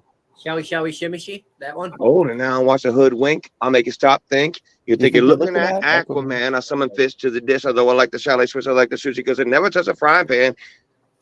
I like the subway because I bust rhymes, speak like Leanne rhymes, because I'm all about value. Burt Camper's got the mad hits. Let me get shit. Come on, Barbie, let's go party. Yeah, I can't remember it. Oh yeah. I like vanilla. It's the finest of the flavors. I can't wait to get back to Georgia, dude, man. I'm going to be hanging with some great musicians, dude. And I'll be, man, my fucking channel is going to blow up then, dude. Literally blow up. You got Jackal that lives down there. Literally. You got REM. Some of the old band members of REM are going to be there. You know what I mean? Dude. No, those guys are they going to be around? Oh, I'm sure they will. Yeah. Yeah. Well, REM came back out, but it's not only 2 of the original members. The other 2 are add-ons, but they're back out playing locally in Georgia. REM. I was gonna say I don't think REM really tours like as No. much anymore, do they? REM is, I thought REM was essentially kaput. Yeah, me too. And another band from Georgia that don't travel much anymore is Jackal. They only do Georgia shows in South Carolina. Yeah. And I think as far Yeah, as but I mean, go, they're on a it's way Charlotte. different level than REM. Yeah, Oh, Jackal like had one song. You know, Hootie the Down on Me and Blowfish. Hootie the Lumberjacks Blowfish were a really local true. band here, and we, got to know them in Charlotte. And Mike Stipe was like Darius Rucker's favorite artist. I love Darius Rucker, dude. And it seemed like when Hootie came along and started, Stipe's not far behind. It seemed like Stipe was like, "Yeah, I quit. I just quit." I love Darius Rucker, man. I like Yeah, Darius me too. I have always liked Hootie. Yeah. I don't me care too. if it's cool or not to like Me him. too. Yeah, me too. It's one of those like guilty pleasures. Yeah, same here. He lost a lot I mean, of how can you hate that friends when he shit? It went was to just too South perfect Korea. for its time. Yeah, even like when Hootie was big at the time, like and they were current, it wasn't cool to like Hootie and the Blowfish. Right. No, that's true. And by the way, Bare Naked Ladies would do like they will do montages during their live shows where they'll start out with like Hootie, and then they'll go into Madonna, and then they'll go into like fucking a country song.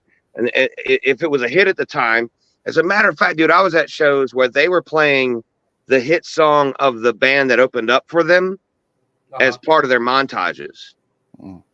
Like those dudes, man, they changed my perspective on music back then. I was also on the radio, so knowing Hootie and shit was it's beneficial. They were Atlantic Records, and Atlantic Records worked my area hard. So Atlantic Records was Matchbox 20, Hootie and Blowfish, etc. And so you don't like shit talk Hootie, but when you're at a Bare Naked Ladies show and they're goofing on Hootie, you definitely point it out. Like, look at these dudes picking on being fucking Hootie the Blowfish. And they were doing that to everybody. They did it to Madonna. Like, it was really it was a medal of honor if they were picking on you. Yeah. Yeah. And they're witty. Like, it isn't like picking on you like we pick on people. It's witty. They're playing your music, for God's sakes. I can't remember that fucking app that I downloaded, that studio app on my computer, but it come up missing that EA Studio. Rush did that at one of the shows I was at. It was in Toronto. It was like I think it was 2003. Bitch. And Rush opened with Spirit of Radio, but before they busted into Spirit of Radio, they did Paint It Black by the Stones. Oh boy, man, it was just such a great fucking way. I imagine that was fucking awesome, dude. Yeah, like they went Painted Black, all instrumental, and then they just went and they went right into Spirit of Radio, and the crowd just went fucking crazy. Black, man, it was so good. Yeah, I got a couple of good Matchbox 20 stories because I didn't know who they were, and I was kind of in over my head with Hootie. Because a girl who was sort of like a groupie girl on the radio in Charlotte was also fucking Darius Rucker, and I got an interview with her. And I got Darius's home phone number, and I thought she was lying. I called that motherfucker at 3 o'clock in the morning live on the radio, and he answered at 3 a.m., like 1995, 6 maybe. And he answered, and I was like, hey. Live, dude. I'm like, live. I'm like, is this Darius Rucker? Yeah. Who is this? Hey, this is Eddie from Kiss 95.1. He's like, call me tomorrow. Click, hung up on me. I was like, holy fuck. Like, the girl is for real, right? Like, she gave me dude's number. Right. So, yeah, I was totally obsessed. So, when they came to Charlotte with Matchbox 20, I was more trying to get to Darius to follow up on this story that I thought I was going to break. Like, Darius is telling y'all he's got this woman he's with, but I know a girl he's been fucking. Oh. Yeah, oh yeah. But I was the same Eddie. You know what I'm saying? Like I'm the same guy I was back then. And but so anyway, Matchbox 20 comes to the studio and I'm ignoring them because I'm like, where's the Atlantic rep? And I need to talk to him because I need to get one-on-one with Darius. I got something. And they were like, "Hey, bro, we're here to do the morning show." And I'm like, "Yeah, go back over there. I don't know who the fuck you are. I don't care." And then later, I heard their shit. Like they played live, and I heard Push for the first time. Oh, Yeah, And I was like, "Holy fuck, that's that band in our studio!" And I'm over here trying to fucking run Darius down at a hotel. I'm like, "All right, fuck all this shit, man. I'm going back to meet that band." Then they were gone by the time I got there. Then we got to the luncheon right before the show, and they were not having me because they were like, "You were the guy who treated us like shit at the radio station." And then I got into a little bit of a tiny back and forth that they never let go of. So I never got a chance to have the whole band. They would never let Robert Thomas come around me again. Every time I got to interview the band after that, I had to interview the drummer and the bassist. damn it. no. I had the guitarist and the drummer the first time, the drummer and the bassist the second time. And Rob Thomas is even gone on record as just saying that he hates 107.9. That was the station I was working for. Damn. But like they, in my mind, they outlasted Hootie and the Blowfish. Oh. Yeah. Matchbox 20 and Rob Thomas himself. Rob Thomas, yeah, especially. Yeah, like became his own thing, and Darius broke up and did his own thing, and now he's a country guy. Hey, Canadian. Yeah. On my Facebook community page, I got a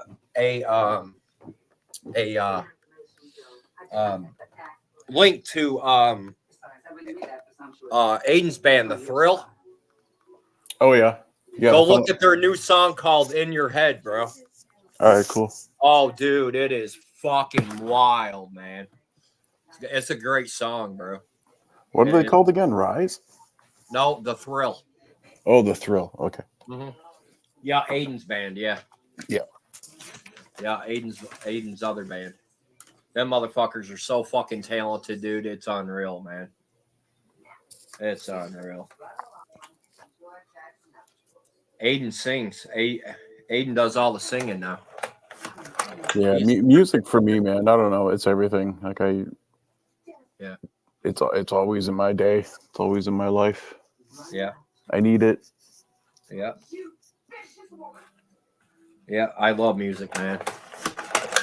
I can't go a day without listening to my radio. I'd flip the fuck out. You know? When I'm pissed off, I listen to Slipknot. Just people equal shit. God, when we were going at it, Slipknot was on your radio 24/7. Fucking as soon as you get off live, bro, I'd be like fucking.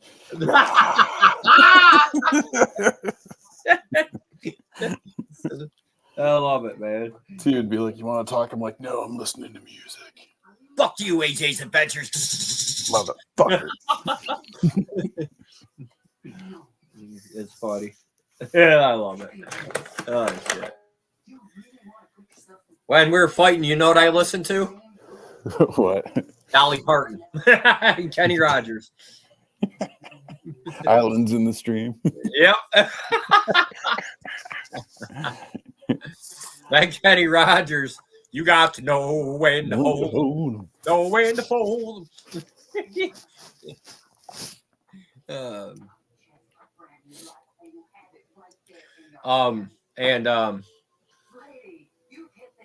In Georgia, I'm sure you've heard of the Georgia Satellites.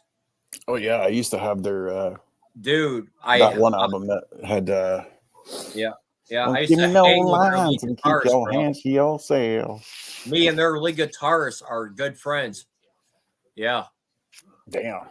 And that drum set, did you ever meet my buddy Brent down there? Yeah. Okay, well, he's got the Georgia Satellites drummer in the video Keep Your Hands to Yourself. Damn. Yeah. When they're playing in the back of the pickup truck, that black drum set. Yeah, I remember it. Yeah. He's got it. That's the same drum set they used. That's cool, dude. That's fucking awesome. Yeah, in that album. Yep. It's badass, bro. I played that drum set. I think that album came out when I was like 12 or 13 or 14, maybe.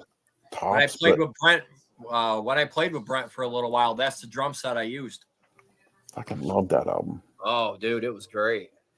Oh, my honey, my baby, don't put your love upon no shelf. And don't give me no lines and keep your hands to yourself. Dun, dun, dun. You see, I wanted her real bad. I was About to give in. Then she started talking about your love. Started talking about sin. I said, now, honey, I'll be with you for the rest of my life. She said, no honky, honky, see you until you put your dick up my ass. Yeah, that's great, man. I love fucking Georgia Satellites, dude. Yeah, they were really good back in the day, man. They had another song, too, called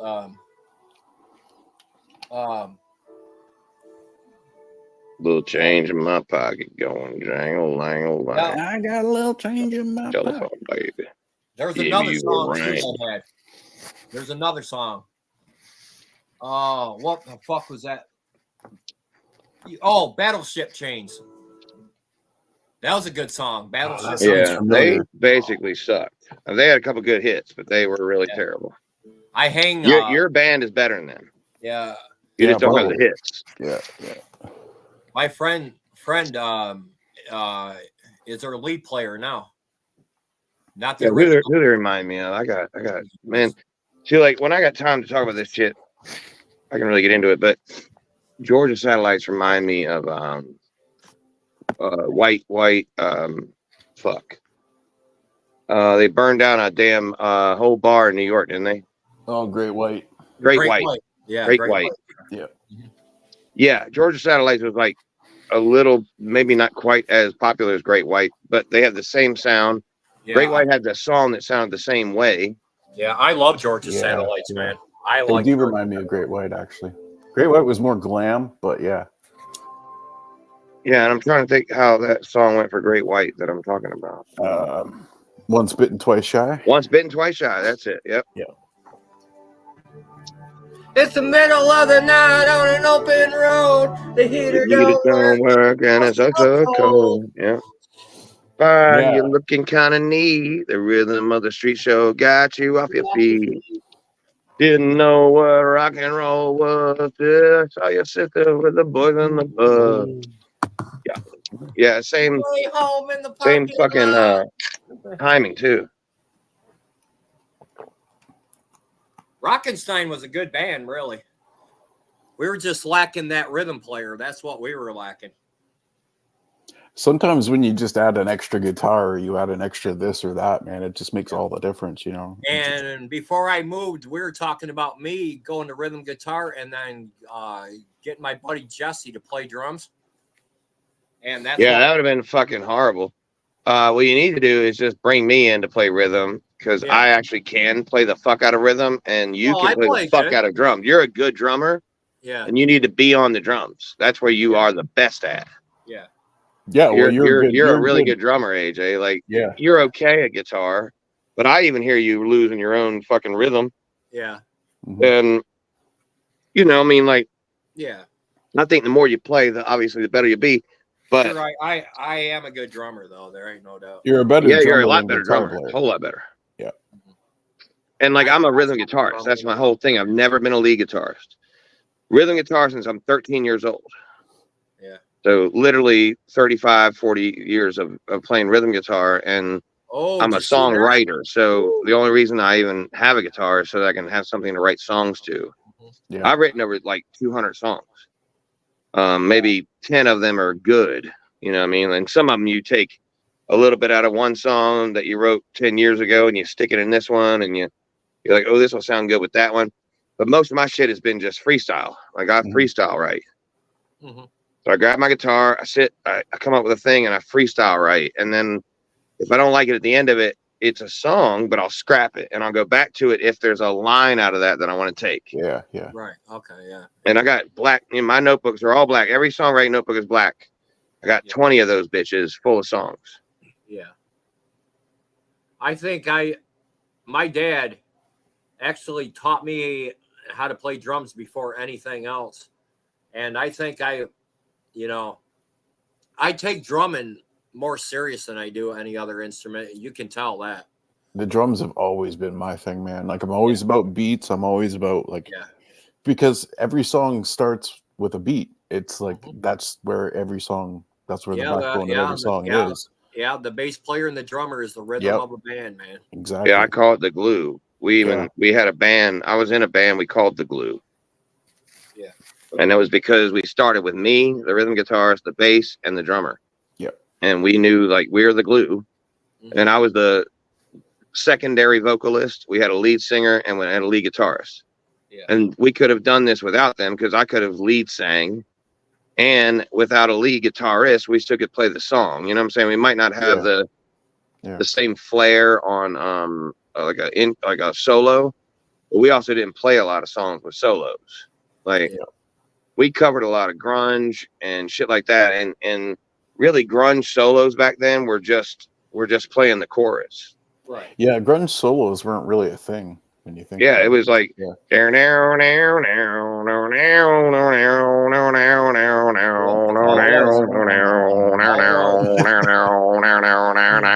the same exact thing as the fucking chorus. Exactly. That's all it was. The whole, that whole fucking, you know, and, you know, me growing up in an 80s rock band, you know, I felt uncomfortable playing a lot of them songs we did in Rockenstein because, you know, I'm an 80s drummer, not a pop, I don't know, we call it pop rock, soft rock, rock and roll, what? But I was in a hard rock bands all my life, like Journey, Poison, Judas Priest, Kiss, Ozzy.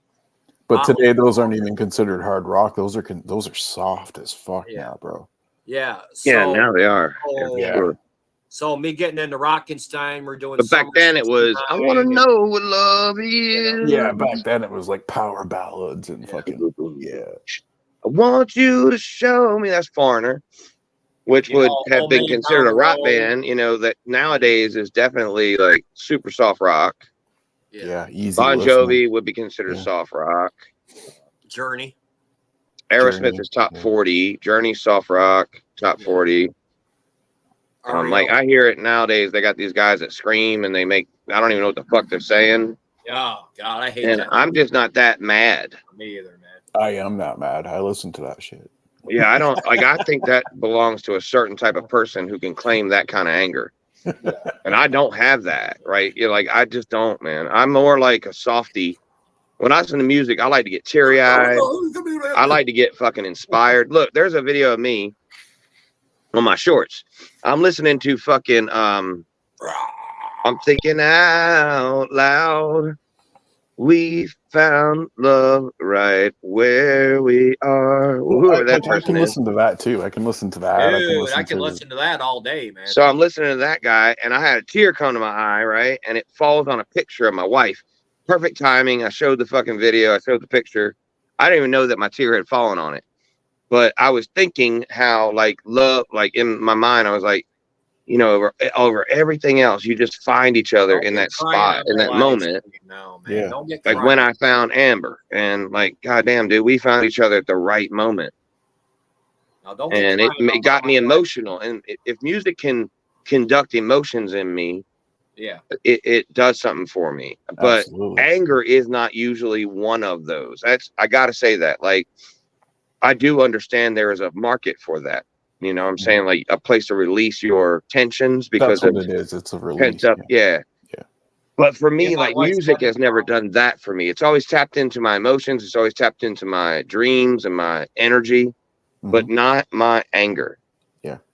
What was your guys' wedding song? Mine and Donna was Your Cheating Heart. Ours was Four Kicks by Kings of Leon. Mine and Donna's wedding song was, I want to say, God, shit, I can't remember, man. Thank God I'm up here. Oh, you know what? It wasn't 4 Kicks, was it? It's the one by Kings of Leon goes, I want you. Dun, dun, dun, dun, dun, dun, dun, dun. The fuck was like that? And it's like a love song. Amazed. Oh, okay. Yeah. I think it's called I Want You by Kings of Leon. What was yours and T's, Canadian? Our song is it's called Faithfully? After Dark. It's called After Dark by Mr. Kitty. I thought it was Faithfully. No, it's not Faithfully. Fuck that. I remember. Faithfully, dude. I remember when I first played that song, you got right off the fucking panel, dude. And I'm like, I left the fucking panel. Like I was just divorced when I met you. And you started playing Faithfully, and I was like, motherfucker, I'm out of here. I was fucking gone. This shit was funny, dude. Then he came back a little while later, got back up on the panel and begged me not to ever play that song again. Fuck that song, dude. And then when we were fighting, I made sure I played that song once. You played it on purpose. Yeah. I said, fuck you, Canadian. I'm going to play Faithfully. Fuck you. Oh.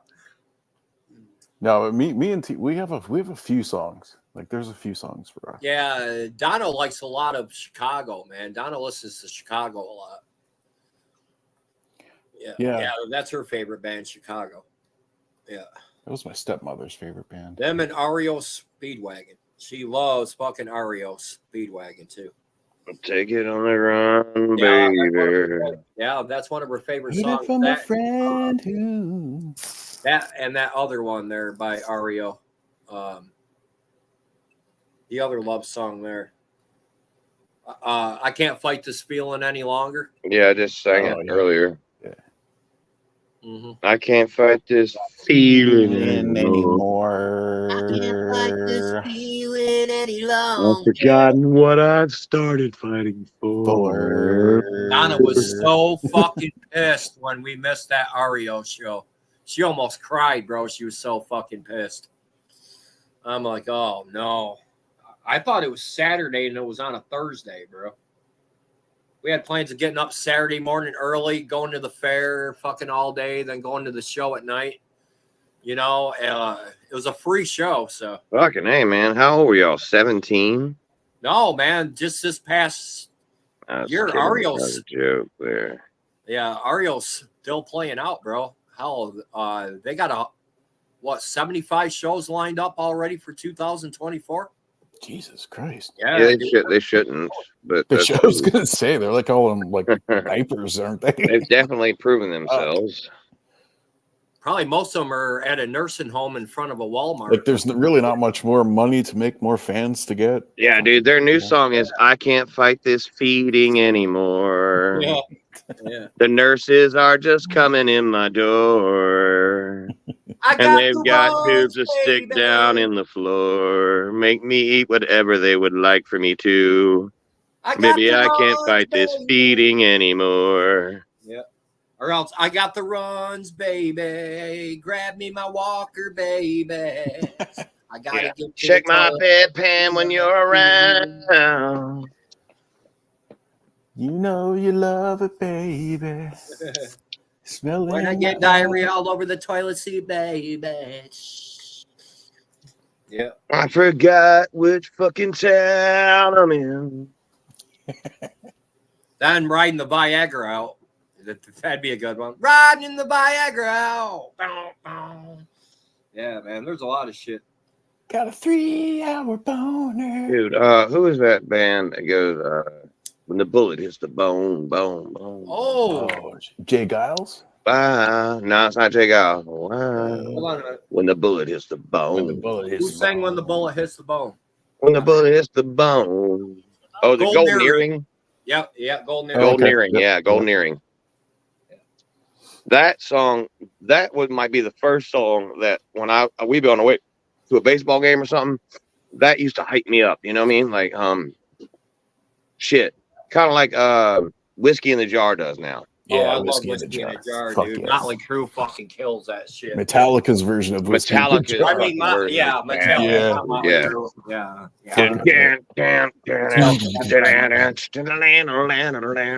It's so good, dude. So good, dude.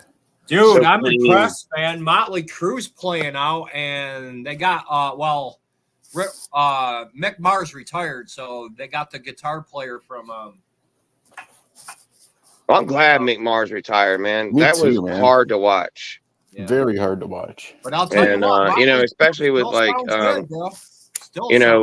no, I'm saying like watching him alongside a lead singer that struggles to hit the notes like he used to. Yeah. Oh my God. You know, one Vince guy Neil who can play the fuck out of his instrument. Don't get me wrong, but he just looks like it's painful. And the other guy, when he tries to go high, he sounds like it's painful. Mhm. You know what I mean? It's like it's painful to watch. Motley Yeah, Crue it is just done. They don't realize how done they are. It's Yeah, unfortunate. like to have that like the way Vince Neil sang, you have to sound he can't hit those octaves anymore. No, Right. he doesn't have And the. you know, Tommy can still play, Nicky can Tommy's still fucking play, bad. and even Mick can still play, but Mick can't move. Yeah. And you know, I don't know, man. Like I get it. I love that bands can go on and on. The Rolling Stones are 100.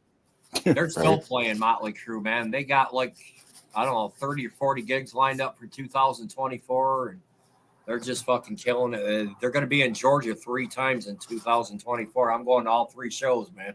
I saw Motley Crue in 05. I've been to And they over were 100 great. Motley Crue They shows. were still going good then. Swear to God, I've been saw to one.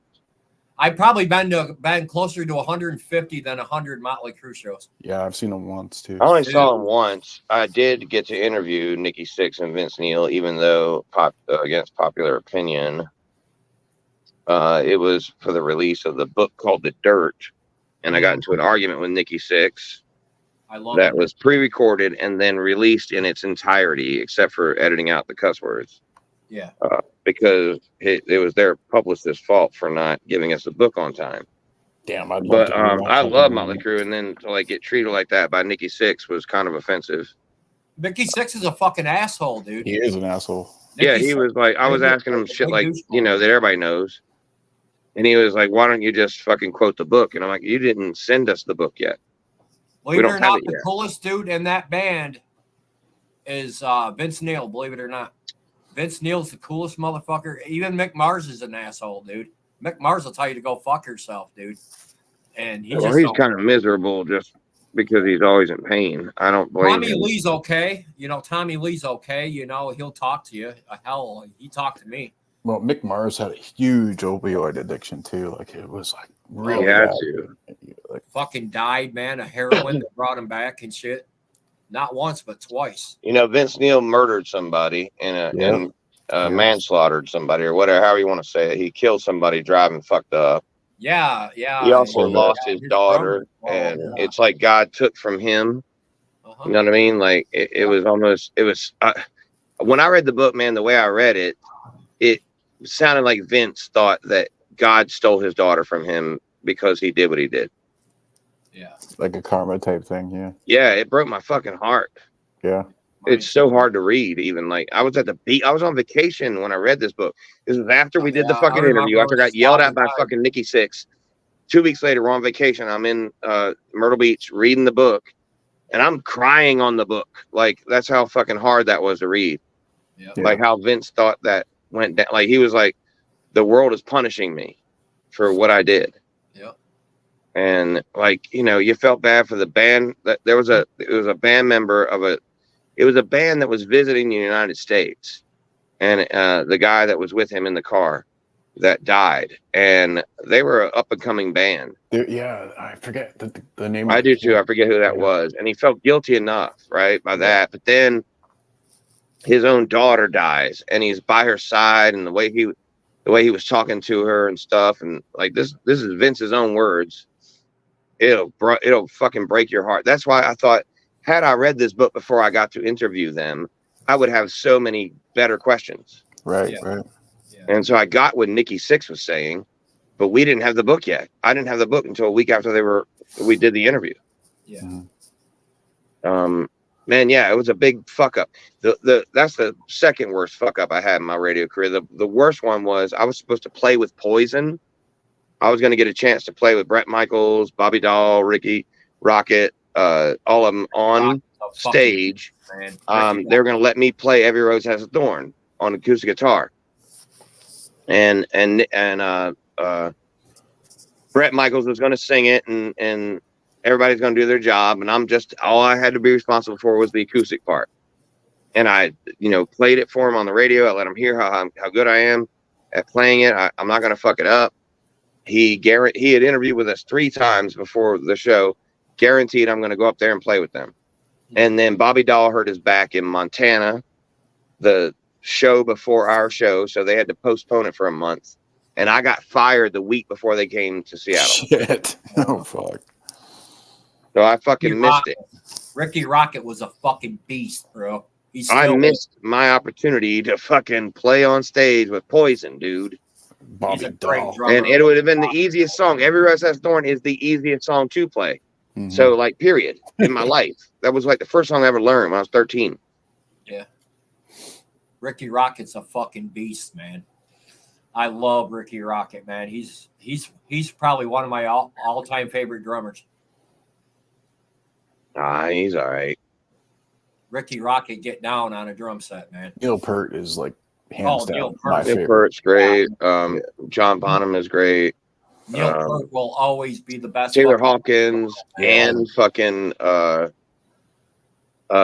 Foo Fighters lead singer, what's his name?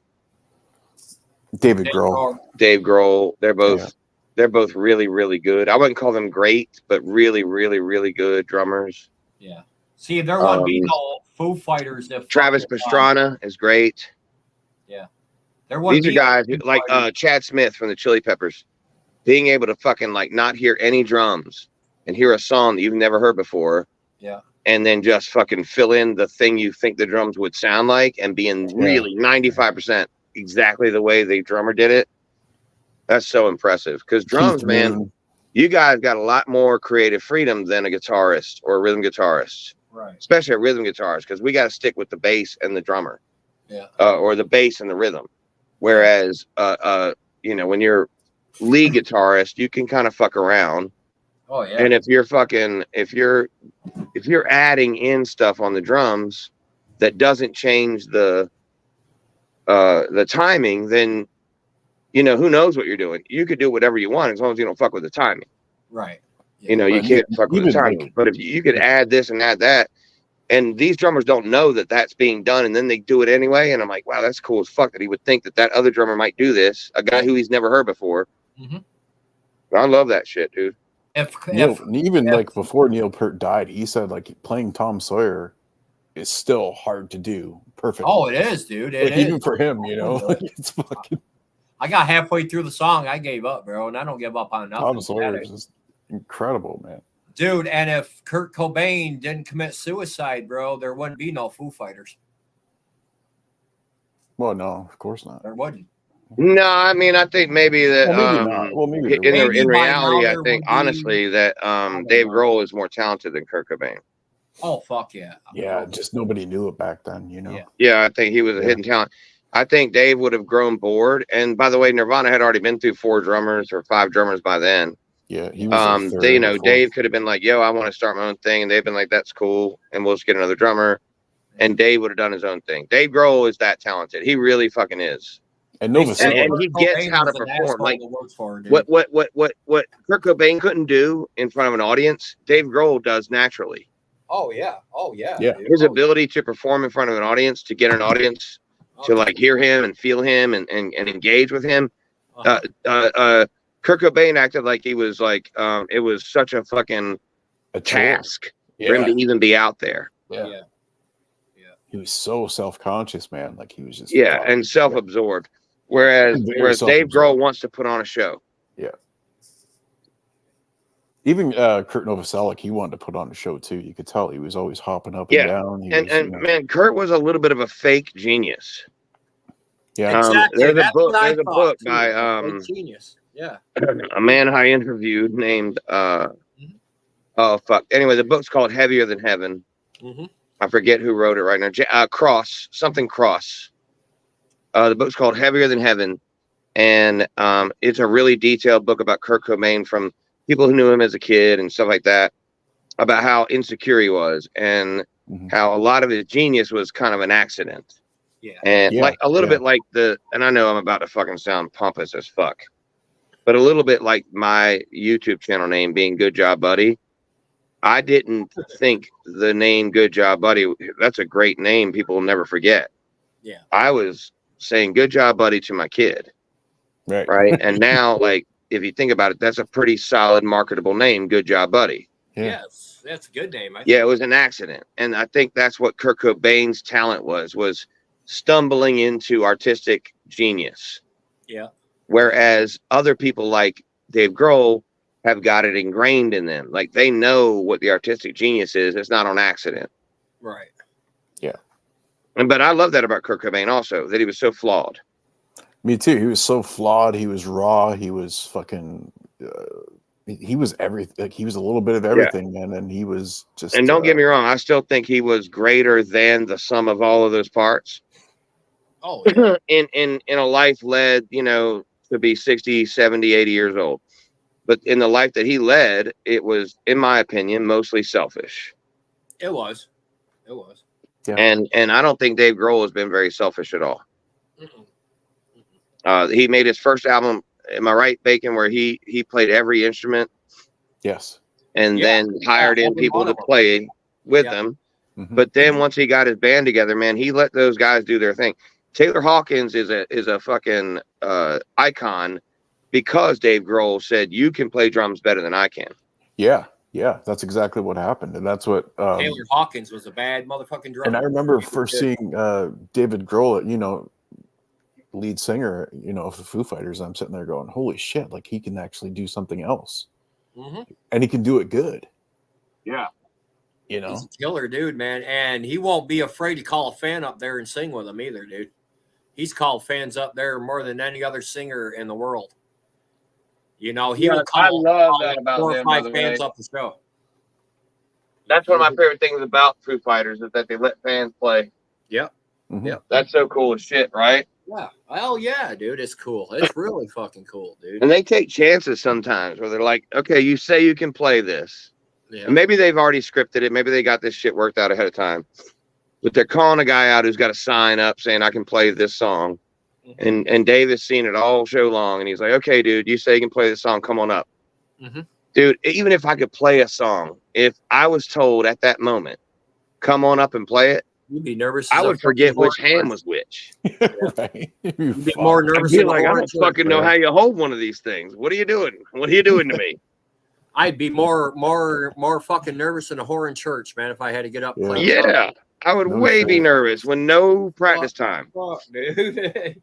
Yeah, you just gotta trust this is gonna work, just like at your own house. When you play in your bedroom and you're jamming, it's gonna be the same thing. Yeah.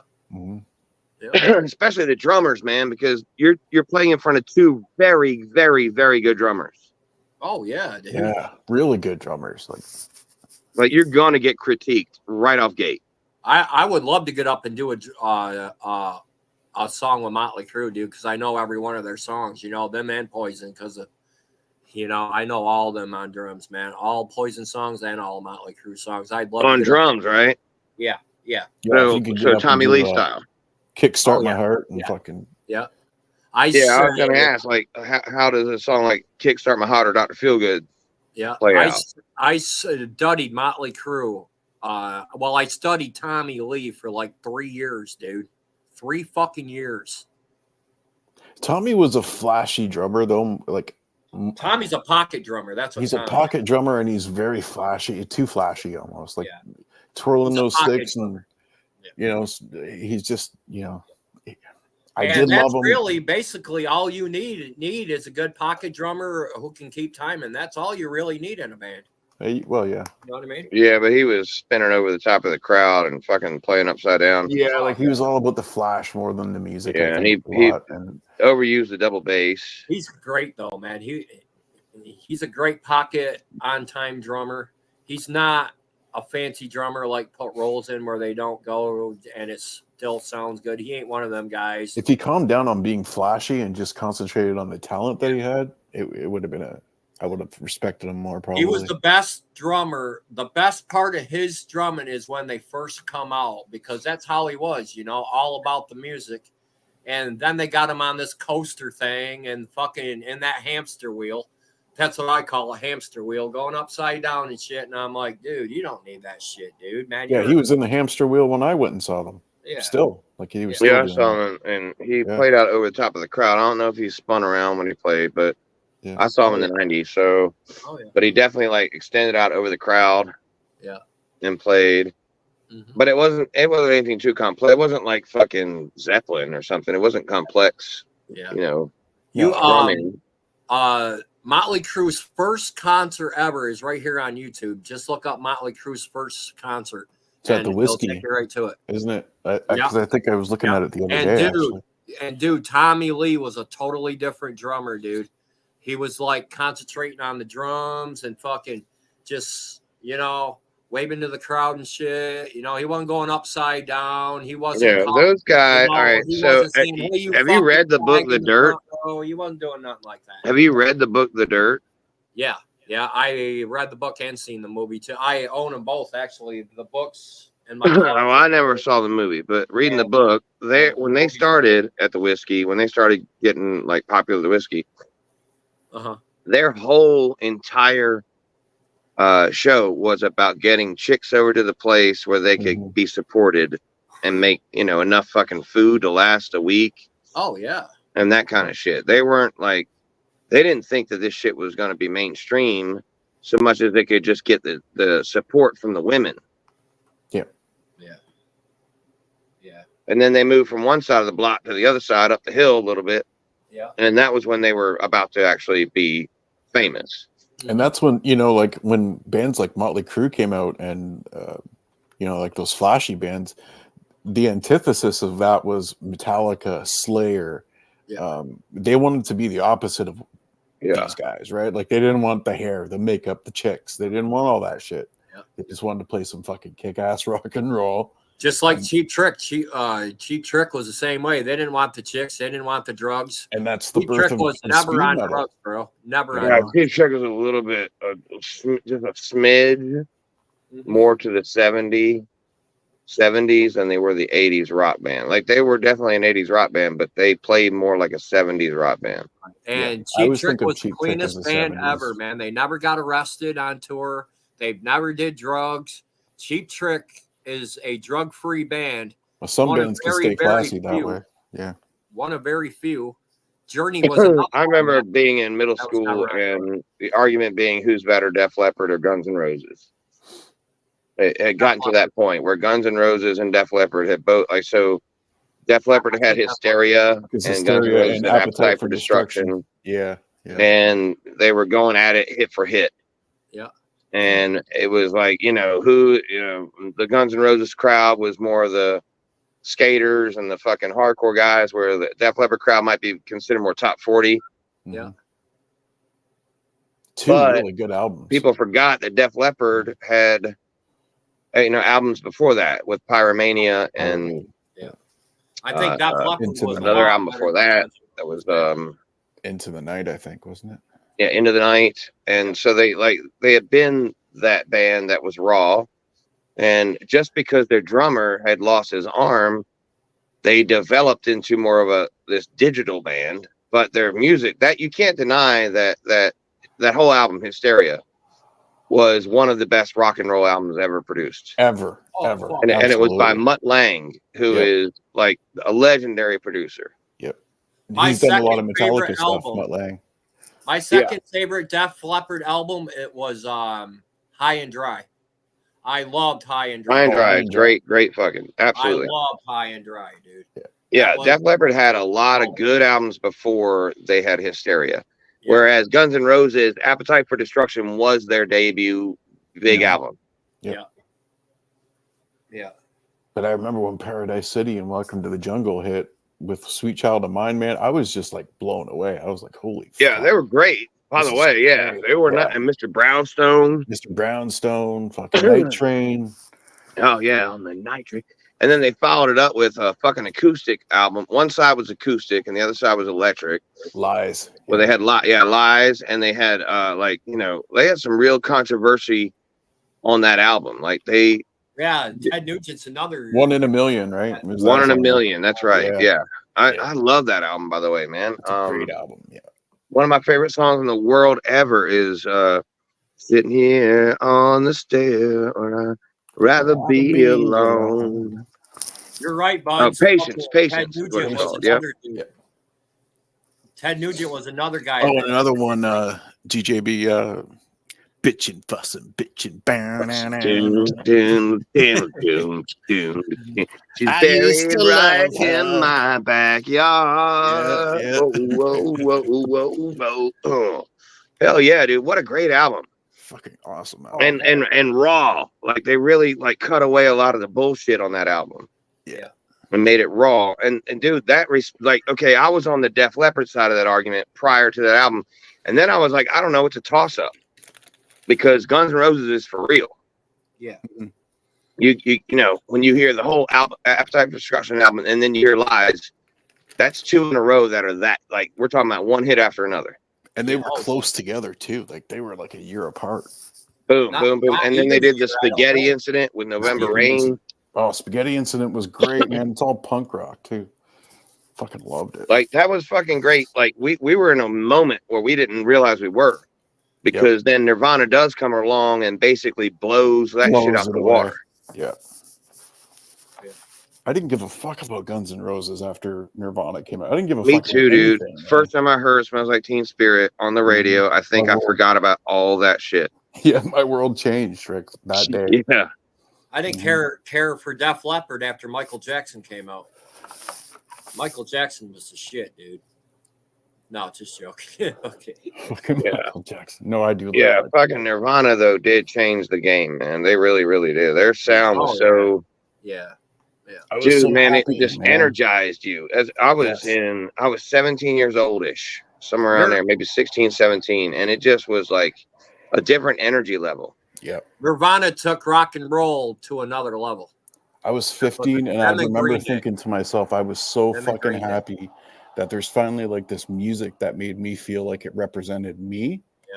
Yeah. And the generation, and our generation, Generation X, right? And I was just like, I'm so happy to be away from these hair bands and these power ballads and these, like, I wanted something raw, and that's what they were. Yeah, Nirvana, we were kind of stuck in that. Both. Yeah. Nirvana and Green Day, the 2 best punk rock bands I think around.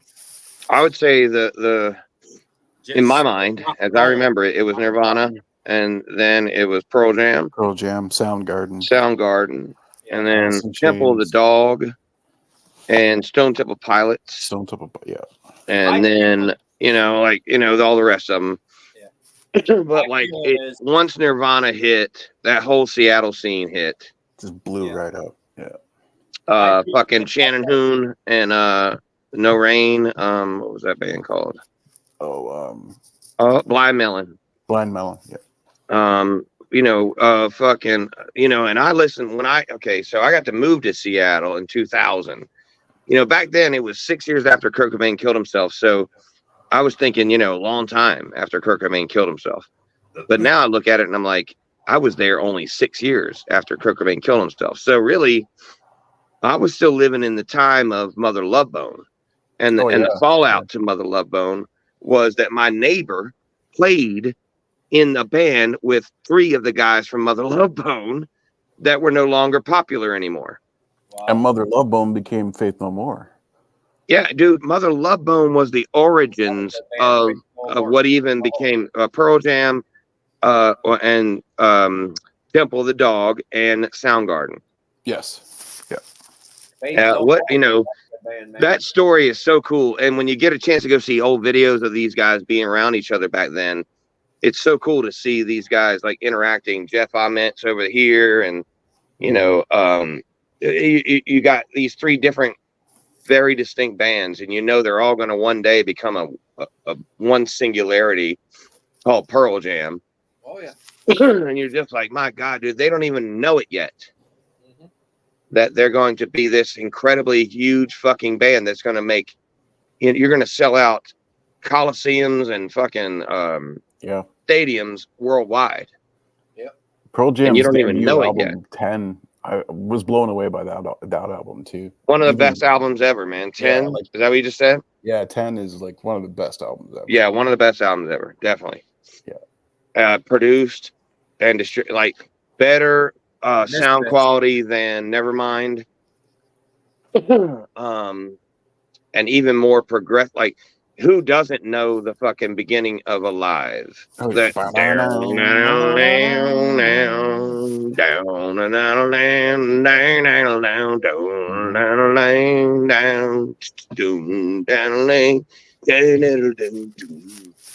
you know what I'm saying? Like, you start kind of fucking you start a little bit with just guitar, and then it just slowly, you hear a little bit of bass and a little bit of drum, and then the whole meat of the project is upon you. Great album, man. And then when Stone Temple Pilots came out, I thought it was Pearl Jam because they sounded so close. Yeah, me too. I thought it was a mix. I just thought they were another fucking like they took a couple members, Yeah, and put them together with them. I didn't know that was a whole new thing, you know. Scott And then Weiland just so good that sounded they so turned out to much be. like Eddie Vedder on Plush. I was sitting there going, "Holy shit! Did they put out another album?" Plush was alive too. Yeah. I like Rush because Plush. Hey, the dolls can find her. You got time to wait for tomorrow. To find it, to find it, to find it. You know that I song, really right? didn't like Rush until Tom Sawyer came out. Once Tom Yeah, Sawyer we were talking about a song called Plush, Plush, Yeah, by Stone Temple Pilots. yeah. But I was talking about Rush. I never liked Rush until Tom Sawyer came out. Once Tom Sawyer came out, man, me being a drummer, that was the shit, bro. That was just the shit right there. There was no, you know. Yeah. And yeah, I thought Rush was great for their time, and I thought Tom Sawyer was like it. Oh yeah. But like, you know, as our music taste progressed, you know, we had to go through the 80s, which is mostly hair, but people thought that the way they looked was more important than the way they sounded, even though the way they sounded was for the time like great. Yep. I remember thinking like Heaven by Warrant, the live version was the best song I'd ever heard. Awesome. Yeah. Yeah. Because the way that he would slide his hands up that 12 string. Yeah. He was like instead of like just playing the notes clean. And I thought that was the best thing I ever saw. Mm-hmm. And then one day Nirvana happened, and that totally like changed the chapter for me. And I still have appreciation for all of it, and I closed the door on grunge at some point. I closed the door on grunge and opened it up with new metal, which is Linkin Park. I think I opened back up with folk music, dude. Yeah. I was just thinking about this the other day. Like, what was where my direction went when I closed the door on grunge? And I think it was like Avett Brothers and Ray LaMontagne and people playing shit like not country music but folk music. It was Linkin Park for me. I remember it. I was like fucking just done with grunge, and Linkin Park just had that, and Limp Bizkit too, because like they. I think didn't it just sound like they were all blaming their fathers for shit. Well, yeah, like it was more angry, but it was rap, it was rock, it was a little bit of everything, and I was just Limp really into Bizkit. it. Yeah, Limp Bizkit changed the fucking. Yeah, you're right. Yeah. And then it seemed like there's that one band, they were good. Had a girl, thought she was grand. Oh, Fuel, I think. Found out firsthand. She fucking. She was all that I've been down. Damn it down. Trip I can grab. I got into the Never thought I'd be the one who tripped. She fucking hates me. Yeah. You know, that was a good song. But by a band that kind of sounded like a Nirvana knockoff. Yeah. Yeah, I agree with that. I like Kings of Leon, man. I think their catalog is deep and really, really, really good. I like Blue October because of their story. I think Justin Furstenfeld has been the most honest addict musician ever. But I remember I stopped listening to the radio because it was just crap. Like after about 2005, I didn't give a shit about what was on the radio anymore. Me either. Yeah, dude. 2005 was when I heard Blue October for the first time. Hate Me. Yeah. Was the song Hate Me Today. Hate me tomorrow. Remember that song? About 19 or about. Do you remember that song? Yep, Six I is remember when that. I quit listening to the radio, about 2006. Because So, all right, I went back and listened to from there backwards, and then from there forwards. Like, you know, I followed them. I love that song, so it got me into them. And I realized, like, Justin Furstenfeld, that band is his whole story. Mm-hmm. And if you if you're into fucking like hearing somebody spill the truth in their music, that guy right there is the guy. And especially if you're trying to be in recovery. Same with Chester Bennington. If you want to hear a story, Yeah, and with Chester, you know the outcome. yeah, well, yeah, and he And sang that's what I mean. With this guy, he's a sellout to the point that he wants Hope to be leading the noise. Chester was all about like just living in that pain, man, and staying there and never getting out. Right. And then just, people tried to copy that. Yeah. You know, and they weren't legit. You could see through that, like, my dad did this to me, bullshit music, right? Like, come on, dude. Like, okay, we've heard that. With this guy, like, okay, you have to look up Blue October on your own. I would say for people to start, obviously, with the first biggest hit they had, which was Hate Me. But one of my favorite songs is called, I'm going to forget it on the spot, aren't I? It goes, white linen walls with 1,000 windows. And then she turns on linen in the den. That kind of sounds familiar. Shit, it's a little bit like Bon Jovi, right? And the fucking rhythm, like of Never Say Goodbye. Yeah. But the song is actually called Breakfast After 10. So look up Blue October, Breakfast After 10. All right. And when you hear that song, tell me you're not where I am. Like, I know you guys' music taste, so I know what you'll like, and I know you'll like that. Yeah. And it's a great place to really start with Blue October, because he that guy is like fucking, you know, of course he's an addict, but he's also like, you know, women burn him. He gets all up in the woman and lets the woman torture him to the point of a fucking hit song. Yeah. I'll get into that. I can get into that. Dude, he's got one about his daughter, like when she was born. That is like, I will keep calling you to see if you're sleeping or you're dreaming. If you're dreaming or you're dreaming of me, I can't believe you actually did. It's like, I don't know, man, like a love song to his daughter who his wife had taken away. And another one where he goes to meet his daughter and she keeps like not showing up at the airport. And the song is like just lyrics that you wouldn't think were lyrics. Like, I showed up gate 14 and you still weren't there. You know, like, he's fucking telling the story. Yeah. And like, that song was another fucking hit. That guy, like, he put his whole fucking life in his music, and then people related to it. That's what music should be, is, you know. Yeah. He took that chance of being honest and let everybody, like, all the bad shit he did, he put it in there too. Yep. And he actually got he had to go to court over his own music, songs he wrote, the shit that he had said in his songs, that his ex was trying to get him arrested for. Jesus. You know, it was that kind of fucking intense for him. Man, I if you haven't heard of Blue October, give them a chance tonight. Actually, yeah. Blue October. I'm gonna look them up right now. The album Foiled is probably their best album, in my opinion, and next to Sway. Sway is an album where he was completely sober. Foiled was an album where he tried his first time at sobriety, where he goes, I'm sober now for 3 whole months. It's one accomplishment that you helped me with, in the song Hate Me. But he actually failed at that. And then in Sway, he's actually fucking sober. But he might sound a little more crazy than he did in Foiled.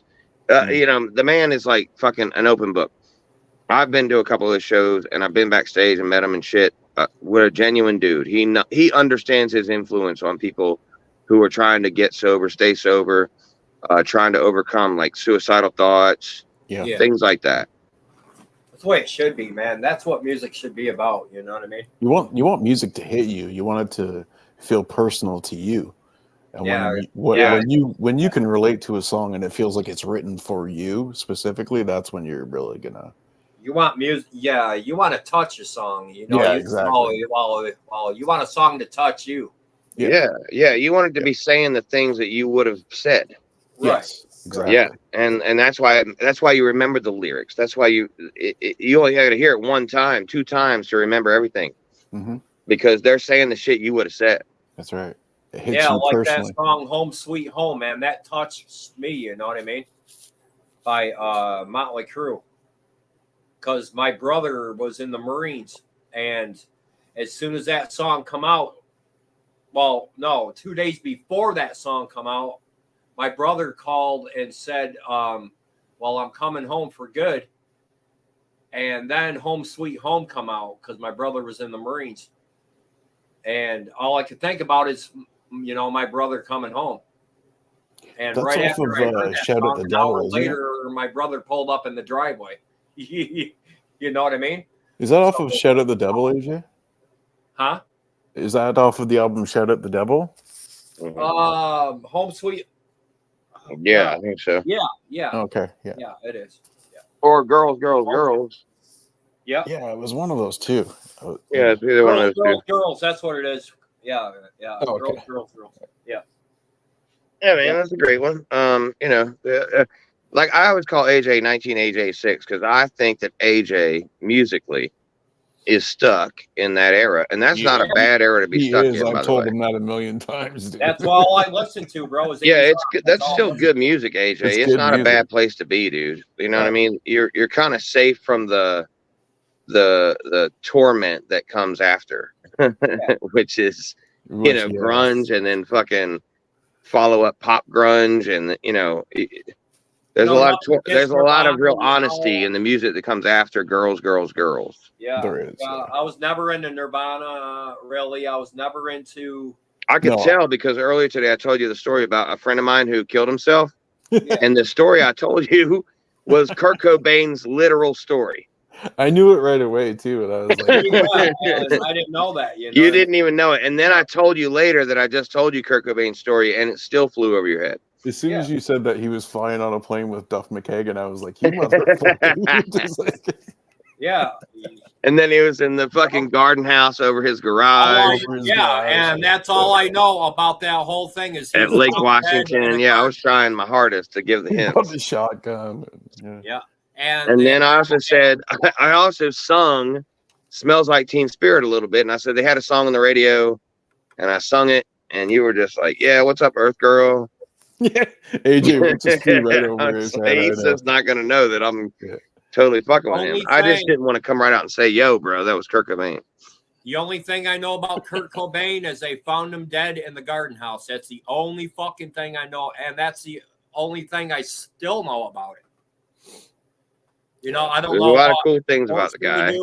I don't know, All I know is what you told me one time that he jumped the fence to get out of rehab. He was God. Yeah. I've been to every house that man lived in. Yeah. In the book by Charles Cross is the name. Heavier Than Heaven is the name of the book. Charles Cross is the guy who wrote the book.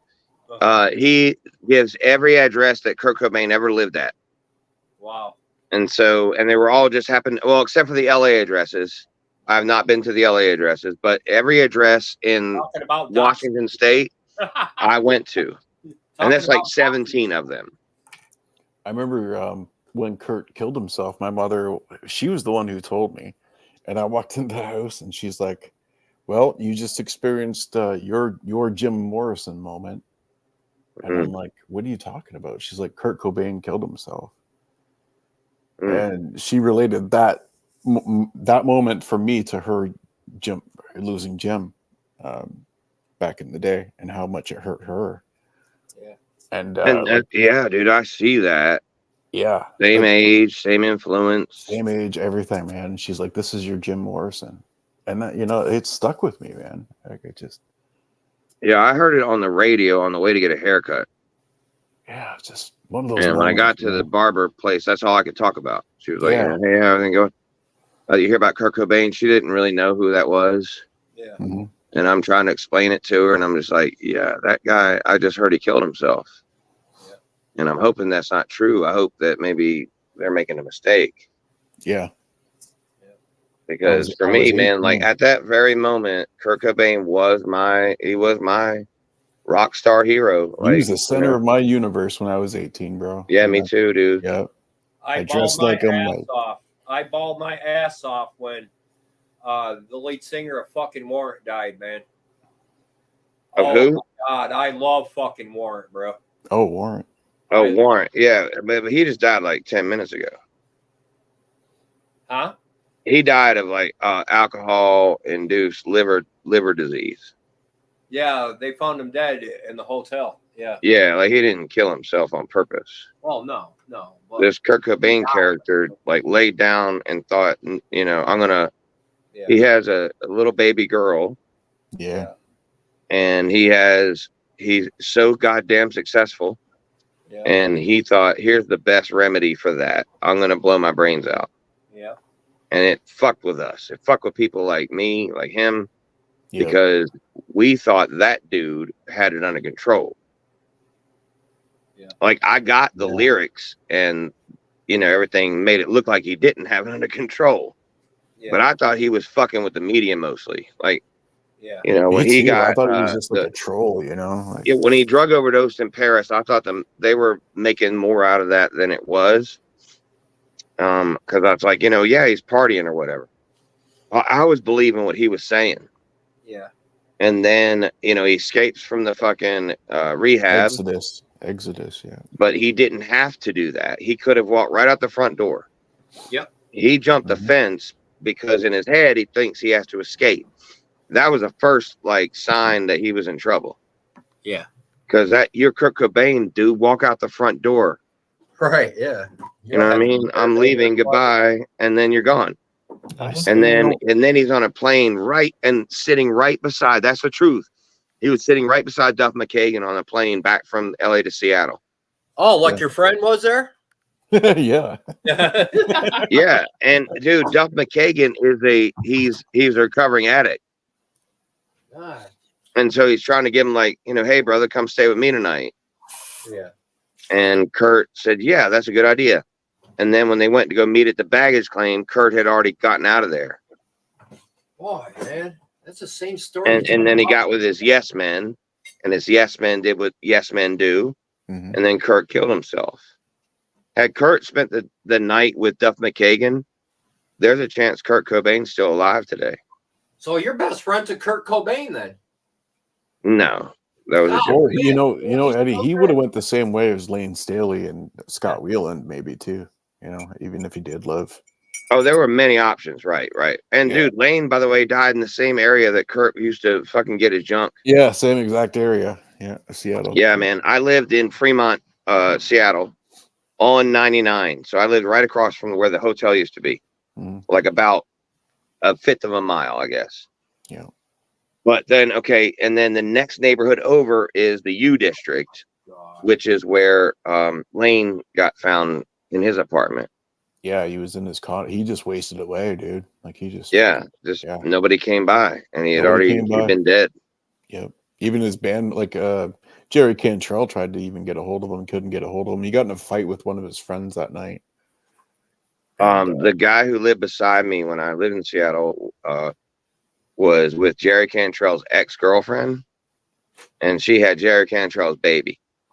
So like that's what I mean by like the remnants of all these bands. Yeah. So I didn't think about it only 6 years after Kurt dies that there's all these remnants of all these bands. I thought the shit was basically long over, like gone. It was over. It was 6 years ago by the time I was there. But then you get to, I'm playing in bands and I'm in the district and I'm in the area and I'm running into all these people who are fucking, like that's not Jerry Cantrell, but that's Jerry Cantrell's ex-girlfriend and that's Jerry Cantrell's son. Right. Hey, I got some bad news, man. They found Good Job Buddy's friend dead in the greenhouse. It was in 1994. Make sure you let them know. 1994. 1994. They found Kurt Cobain dead in 94 and found his friend dead here in 2024. And he didn't leave me anything. Yeah, didn't leave him anything. Except for some songs. Yeah, but I think his wife, killed him. I don't think he committed suicide. Nah, I don't think so. All right. All right, make sure you put it on the news. All right, thank you, Ralph. Later. All right, got it on the news coming up. Good. I can't wait to see how Kurt Loder handles it. Oh, he's got a flip. Breaking news. Funny. I can't believe you got me with that, dude. But you know, like I said, I don't know the whole Kurt Cobain thing. You know what I mean? So, you know, all I know is what you told me. You know, that's all I know. Well, I knew they found him in the greenhouse. I was watching the news when they did. You know, but and I was young back then. Shit, what that happened? I don't know how many years ago. How many years ago that happened? 29. 29? Wow. So I was 50, 40, 30, 20. Oh, 21 years old, man. I mean, 94 to 04 is 10, 14 is 20. Wow. Yeah. Dude. Almost 30 years ago. Jesus. 19 years ago. I was only 30 years ago. Oh, I mean, yeah, 30 years ago. So I was Yeah. 20 We years were old. fucking 20 years. I was born in 74, so he killed himself in when I was 20. Yeah, I was born in 76. I was 17 going on 18. Yeah, I was 20. I was born in 73, man.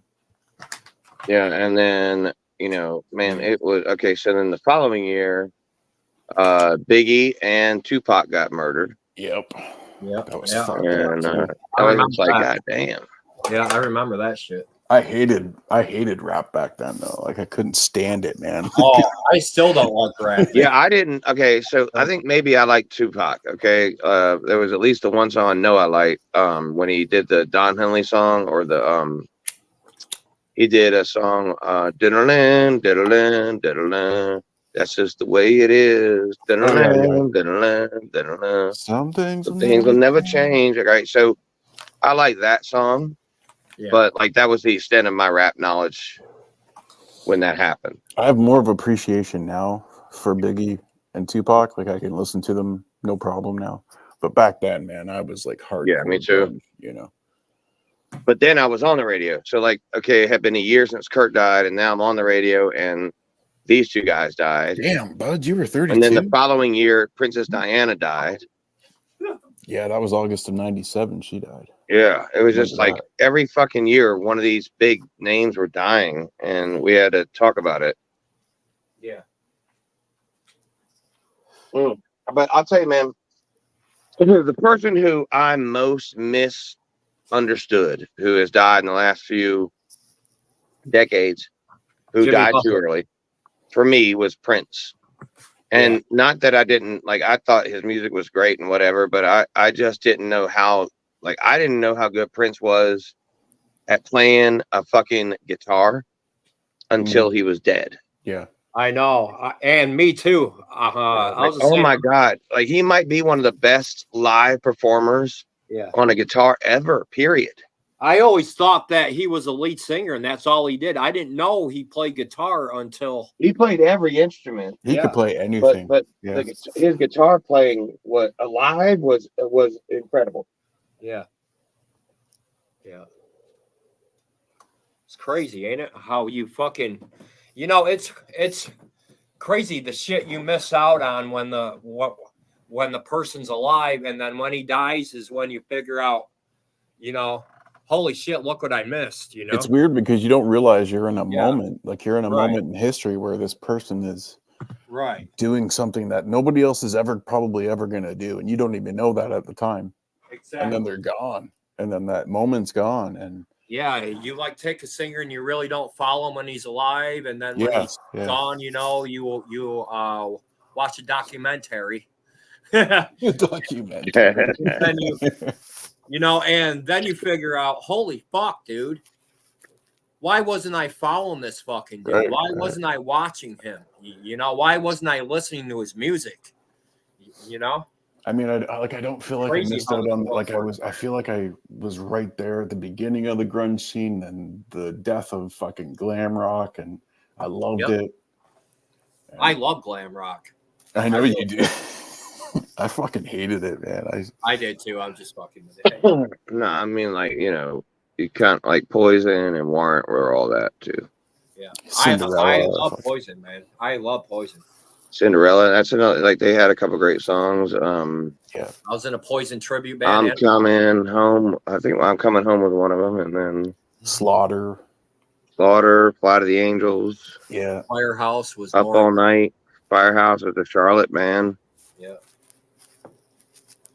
I was sick of all that shit, man. I was Europe. just like, so But yeah, done it was with just it was repeating the same formula. Everybody had the same formula. It was like, throw out a damn party song and then throw out a ballad.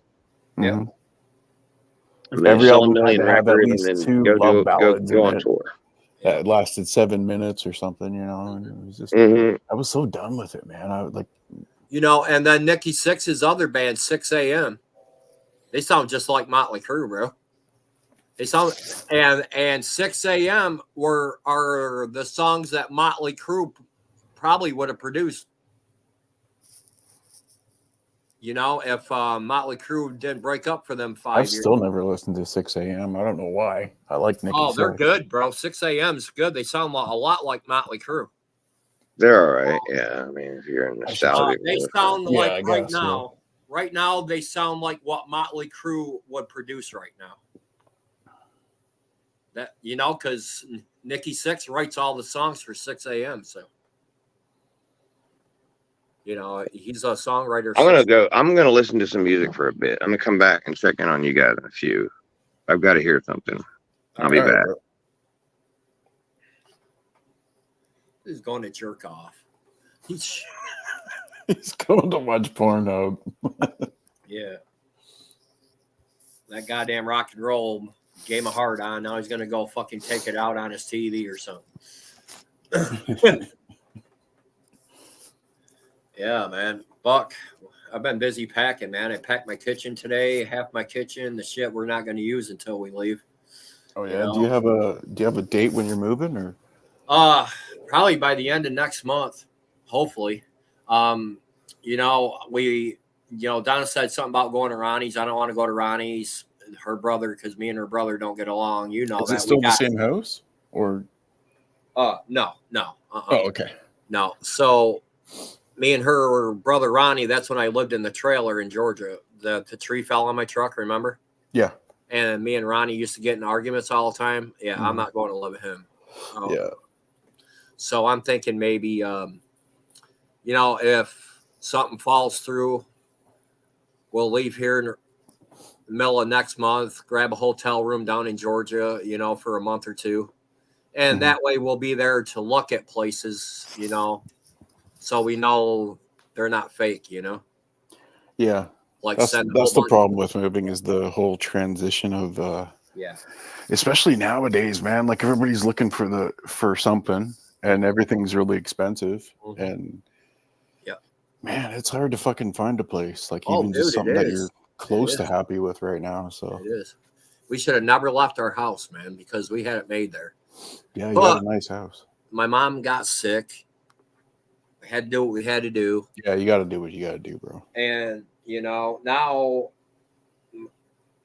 my brother and sister-in-law got divorced, and now they're back together, happier than they were before. Mm-hmm. That's unheard of, but it's true. So yeah, it can happen. Yeah. So my sister-in-law told me, you go back to Georgia, get your wife a live-in nurse, and she says, and I'll take care of mom. I said, okay. So that's our plan. Yeah. So, and then when my mom dies, I'll just have to fly up here or something, shit. So we're in a bind now because they took Donna's driver's license away from her. She can't drive ever again. Right. They're not going to let her drive. Yeah. She barely like walks. Me. Like I can't drive anymore because of my head. Yeah. So we're going to leave her car at my mom's house. I'm going to put my Camaro on the flatbed trailer and then haul it with a U-Haul to Georgia. And then my buddy Colt's coming down from Georgia, and he's going to follow me back on my truck. So what is it, like probably 15 hours? 16 and a half. Oh, 16. Oh, that's pretty close. So, and I know Donna ain't going to be able to handle that drive. So I'm going to fly her down like a week before. Right. And then, you know, they'll help her get up. You know, I'll help her get here to the airport. Then my sister-in-law, her brother Tony's wife, will meet her at the airport. And then they can, and she can stay with Tony and Jenny until I get there. Like for me, when I fly, because of my medical condition, the pressure of the being on the plane for so long, and then God, it does a lot neurologically to somebody. So like it takes me a couple days to recover after I get off of a plane. Oh, right? yeah, Because of my head, like but the airwaves, right? The yeah, like the whole thing is just like it's an assault on my body. But that's why I was wondering, like, is it okay for Donna to fly? Oh, we have to ask the doctor now, man. You got you should ask the doctor, bro, before you put her on a plane. So if that's the case where she can't, then we're probably going to have to drive 4 or 5 hours at a time, pull over, get a hotel. Right. I think because, you know, on our way up here, we went to a hotel 3 times. I was in no hurry to get here, bro. No hurry. Yeah. You know, we left Georgia. We got into Virginia. See, where did we get our first hotel? Okay, North Carolina. We got a hotel room in Charlotte. And then we left Charlotte, got to Salem, Virginia, or no, just Maryland. That's where it was, Maryland. We got to Maryland, got another hotel room. Then we got a hotel room in Cortland here because the house wasn't ready till the next day. So, we had to get a hotel room over, here overnight. So, and so we paid for 3 hotel rooms. It cost us about $100 a pop. So that's $300 right there, plus our gas and our food and everything else. We blew probably about $600-700 on that trip. Just, easy. Gas and food and the hotel rooms. When did you move back up there, bro? It wasn't like April. It was April, yeah. Mm-hmm. Shit. Yeah. And we told Texas Little she could go with us, and she wanted to go back to Texas. She didn't want to leave the South. And she's from here, man. Which is weird. Yeah, I was gonna say she's from the East. She's from the Long Island. East Coast. Yeah. Yeah. Or Rhode Island, Long Island. No, Staten Island, ain't she? Staten Island. I think it was Staten Island. Yeah, some island anyway. Some island.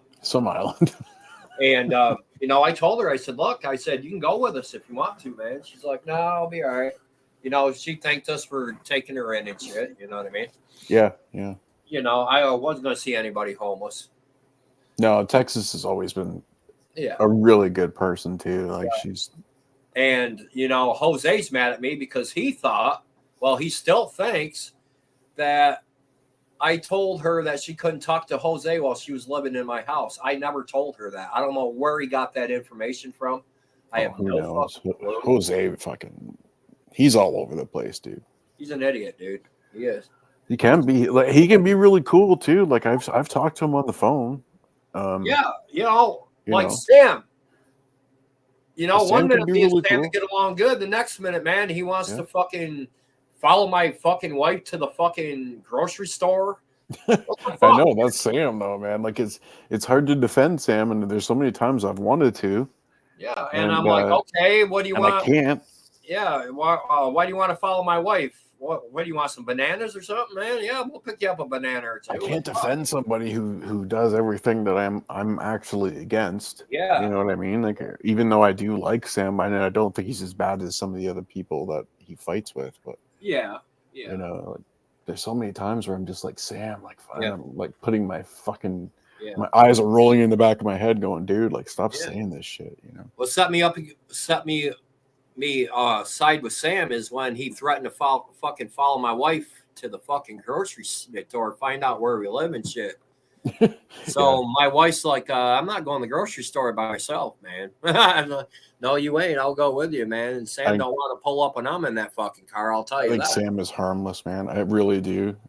And like me and Junie Pie got in an argument over this because he doesn't think Sam is harmless, but I do think Junie Pie's another fucking character, man. All right, when he's sober, get him drunk. It's a whole different fucking ball game, bro. John only thinks about his dick and he thinks about himself. That's all he gives a fuck about. Yeah. Jesus. Don't get me wrong, I do like John, but I I think, do too. Yeah. but I just think he thinks about his dick way too much, man. He doesn't. You know, He's fun to fucking listen to. I know that. I like fucking around with him. I like fucking trolling him. You know, Yeah. I troll him lightly. I don't go hard at him or anything. Yeah. I don't know, man. So yeah, we're leaving here. We're gonna get to Georgia. Even if we got to get a hotel room for a couple months, that's okay too, man. I'm not worried about it. Yeah. So I can put my shit in storage down there and not worry about it getting ripped off like it did here. So Well, that's what T did. She just did that. She had all of her stuff in storage, was in transition, went to her new place, got it all out of storage, and she's good now. And but yeah, the 33, they take it and they. Car. I said there ain't no way Canadian Bacon would let his wife live in a fucking car. Come on, man. Well, not for long. That shit pissed me off, dude. Not That for shit.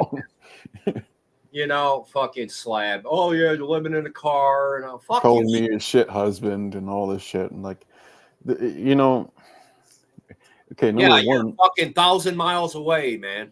There ain't no like way. I can only be there so much, and I can only do so much, and I can Right, only, exactly, dude. like You there's gotta only so budget much I just can like do. everybody else does, man. But she's armed. She's got a gun. She's got a There you dog. go. She's That's got all she pepper needs, spray. She's That's all good. she needs. That's all she needs. Yeah. She don't need nothing else. Well, but that's it. Of course, I worry. I worry about her. Fuck yeah, dude. I would too.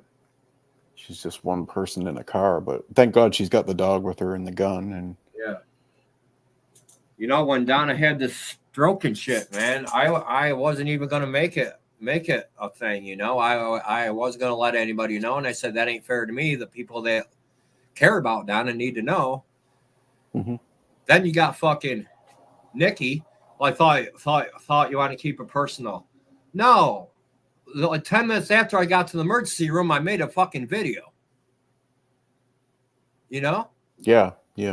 What the fuck? Yeah. Why AJ. would I? AJ is Canadian. I think you might want to refer back to when AJ was attacking you and Terrible T. That's when Sam said that about AJ's wife. No, he said that way before that. He said that for like 3 years, man.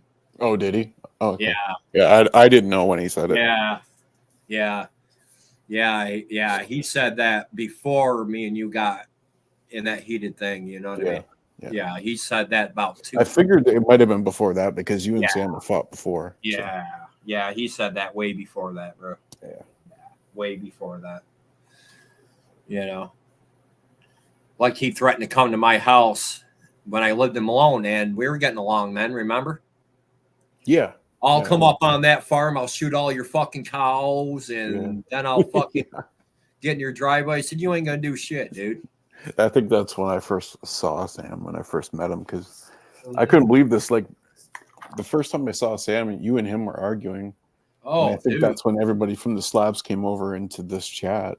Mm-hmm. And me and you were on stream, and all of a sudden your chat was just flooded. And I didn't even know Sam. And you were fighting with Sam. Obviously, you knew him before I did. And I was like, holy fuck, what the fuck's going on? Mm-hmm. And that's when the whole Slav community just came in. That's when I met Digger. That's when I met fucking everybody. Yeah. Yeah, it's just fucked up, man. Mm-hmm. Then you got this fucking other dude after me, that Dirk. He's right here in Cortland, dude. Come on, Dirk. I'll meet you somewhere in Cortland, dude. I'll knock your fucking lights out, dude. That'd be a good going away present for me, dude. Are you talking about Dirk 420? Yeah. Oh, yeah. I don't know much about that guy. He's got a big problem with me, dude. And I don't know what. I don't know if he think, if he's jealous because I got all this shit and he ain't got nothing. And he's right around here in Cortland, man. So I don't know much about him. I haven't, he's just like all of a sudden come around. He says hi to me. He's cool with me. Yeah. I don't know much about him. He's showing his face though. I mean, I got to give him that much. Yeah. So that motherfucker can come meet me here in Cortland anytime, man. I'll be here until November. So late October, early November. So yeah. That ain't no problem. You never know, man. I'll fucking meet you out back of fucking Rockies. I'll meet you fucking wherever on a train track around here, wherever you want to meet, bro. Yeah. I know I got a lot of aggression to get out. I wouldn't mind fucking getting into a. So Oh, here you go. Jesus Christ. Bringing up the fucking past, trying to get us to argue, bro. That's all they're doing. Well, yeah, no, I'm not saying. AJ is a. Me and AJ go way back. Game over, okay? So it's like Yeah, it's we not go like way what he said was okay. And you know, Tanya doesn't really care for it even to this day. She doesn't like it, but it's not like she hates AJ. She talks to AJ actually quite a bit on Facebook, and he's apologized to her. Yeah. So, I mean, that's good enough for me. I mean, if Tanya's okay with him after him saying that, then I can be okay with him. And I said it, you know, I was in the middle of shit, you know what I mean? Like I said, yeah, like it was rotten. The whole thing was rotten. All the way around. You know? Horrible, dude. Yeah. I couldn't sleep, I couldn't eat, I couldn't do nothing, bro. It was like, you know. I mean, and if Tanya wasn't okay with you and forgiving you, I probably wouldn't either. I mean, I gotta admit it. Right. You know. Right. Yeah. Right. And I wouldn't blame you a bit. You know what I mean? You know. Yeah. It's just one of those things, you know what I mean? It happens. Well, he apologized to Tanya in private. Game over. Like he talked to her. He's talked to her. Talked to her on Facebook. Yeah. Not voice to voice, but messages. And you know, Tanya really cares about AJ. She doesn't want to see him fail. She doesn't want to see him hurt. Yeah.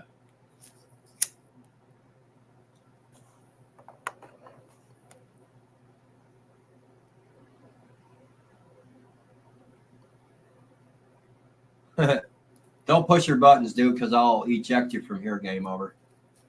I don't. So, yeah, I mean, it's all right. It's not a big deal. Yeah, really. I don't need this shit tonight. You know, fucking crazy. But yeah, Dirk 420 does have a clone running around, so it might not actually be Dirk 420 who has a beef with you, AJ. Yeah. Well, he has my Facebook too. I don't know if it's the same dude or not. And he's always saying hi to me, so I guess I'll just type, you know. Just remember, I mean, like, there's clones all over the place, man. Like, I'm cloned all the time, and that's why I'm always changing my fucking avatar, because it, you know, it keeps people from cloning me easy. Yeah. See, I can take the criticism. Game over. I have my whole YouTube career, and my brother Canadian's my witness. I've taken shit my whole fucking YouTube career. You know, nobody's ever came to my house. You've taken shit from some of the best, actually. Yeah. Some of the best trolls I know have come at you. Yeah. Some of the best fucking trolls I fought off, man. They ain't nothing. They're just fucking people like we are, dude. They're not going to come to my house. You know how many people threatened to come to my house? Nobody ever showed up. I was waiting. They never showed up. 99.9% of the time, nobody shows up. Ever. Well, I did show up at a couple YouTubers' house. One called the cops. The other one ran out back of his fucking door and down his fucking yard and across the creek and across through the woods. Fucking, it's crazy, dude. You know? And I am crazy enough to show up, but I also sit around and I think about, what do I have to lose if I do this? You know? I'm about to show up at my third YouTuber's house. When I get to Georgia, get settled in, me and Eddie are going for a little ride, bro, to Michigan. Dude, I will pay for your.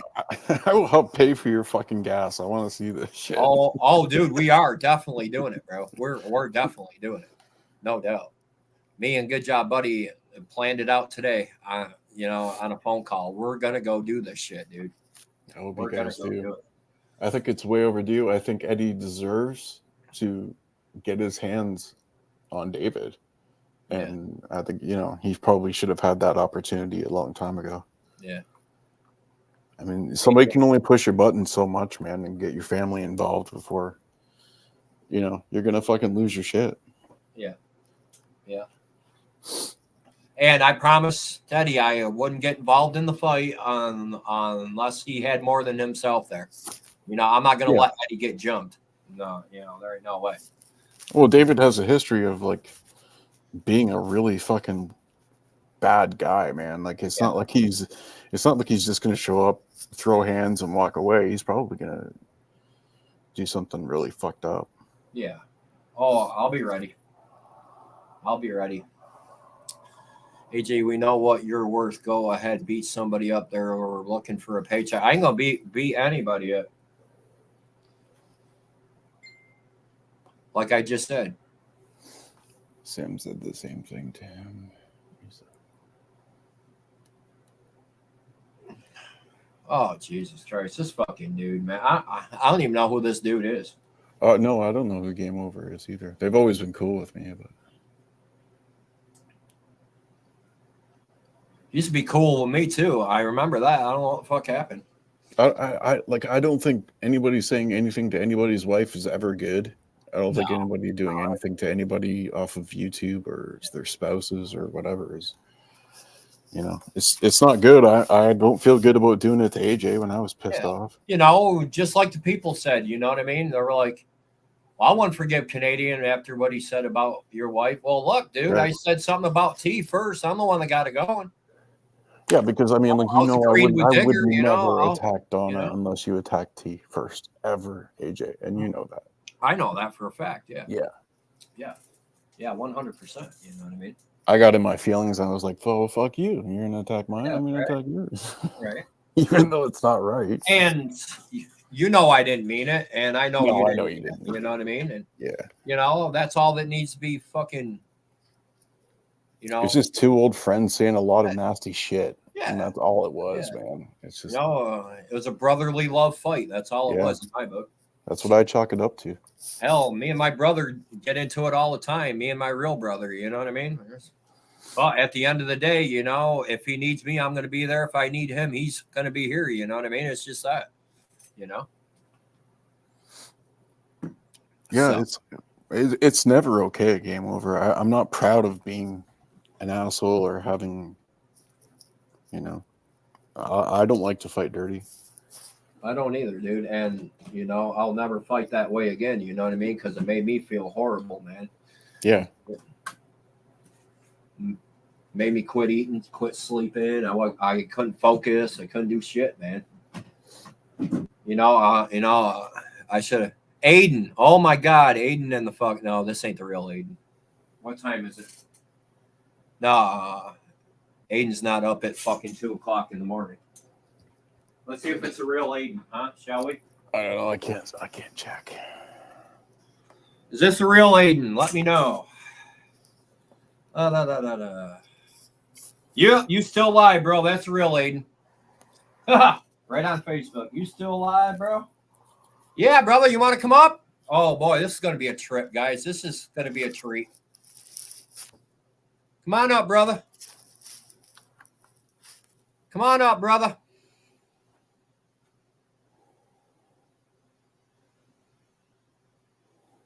Oh, I love this dude, Aiden.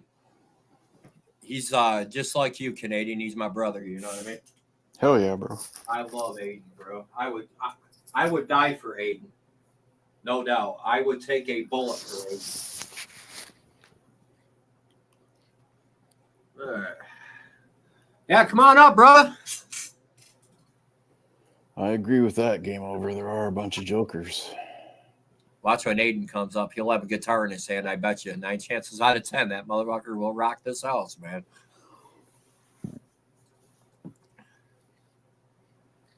Yeah, come on up, brother.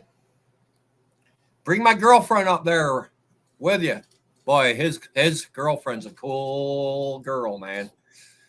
Yeah, I love them both to death, man. I'm going to call him right now on Facebook. Oh, there he is. Never mind. I don't have to call him. Ha What up, brother? Dude, I'm wearing glasses. I'm getting old. Slippery when wet, baby. Hey, man. How you doing? Grill, baby. Yeah. What's up, everybody? What's going on, bro? How you doing, guys? Good, man. Good. Good. Hey, I'm trying to get Randy to come up too. Tell him to get his ass up here. Do you have his number? No, I don't. I just texted him, and he texted me back a minute ago. And he said he was going to come up, but I don't see him up here. I expected him to be here too. Yeah, he might be here. Yeah, we got to get him up. Yeah, dude, man, he's gonna record me, bro. It's gonna be fucking great. Well, you're gonna do what?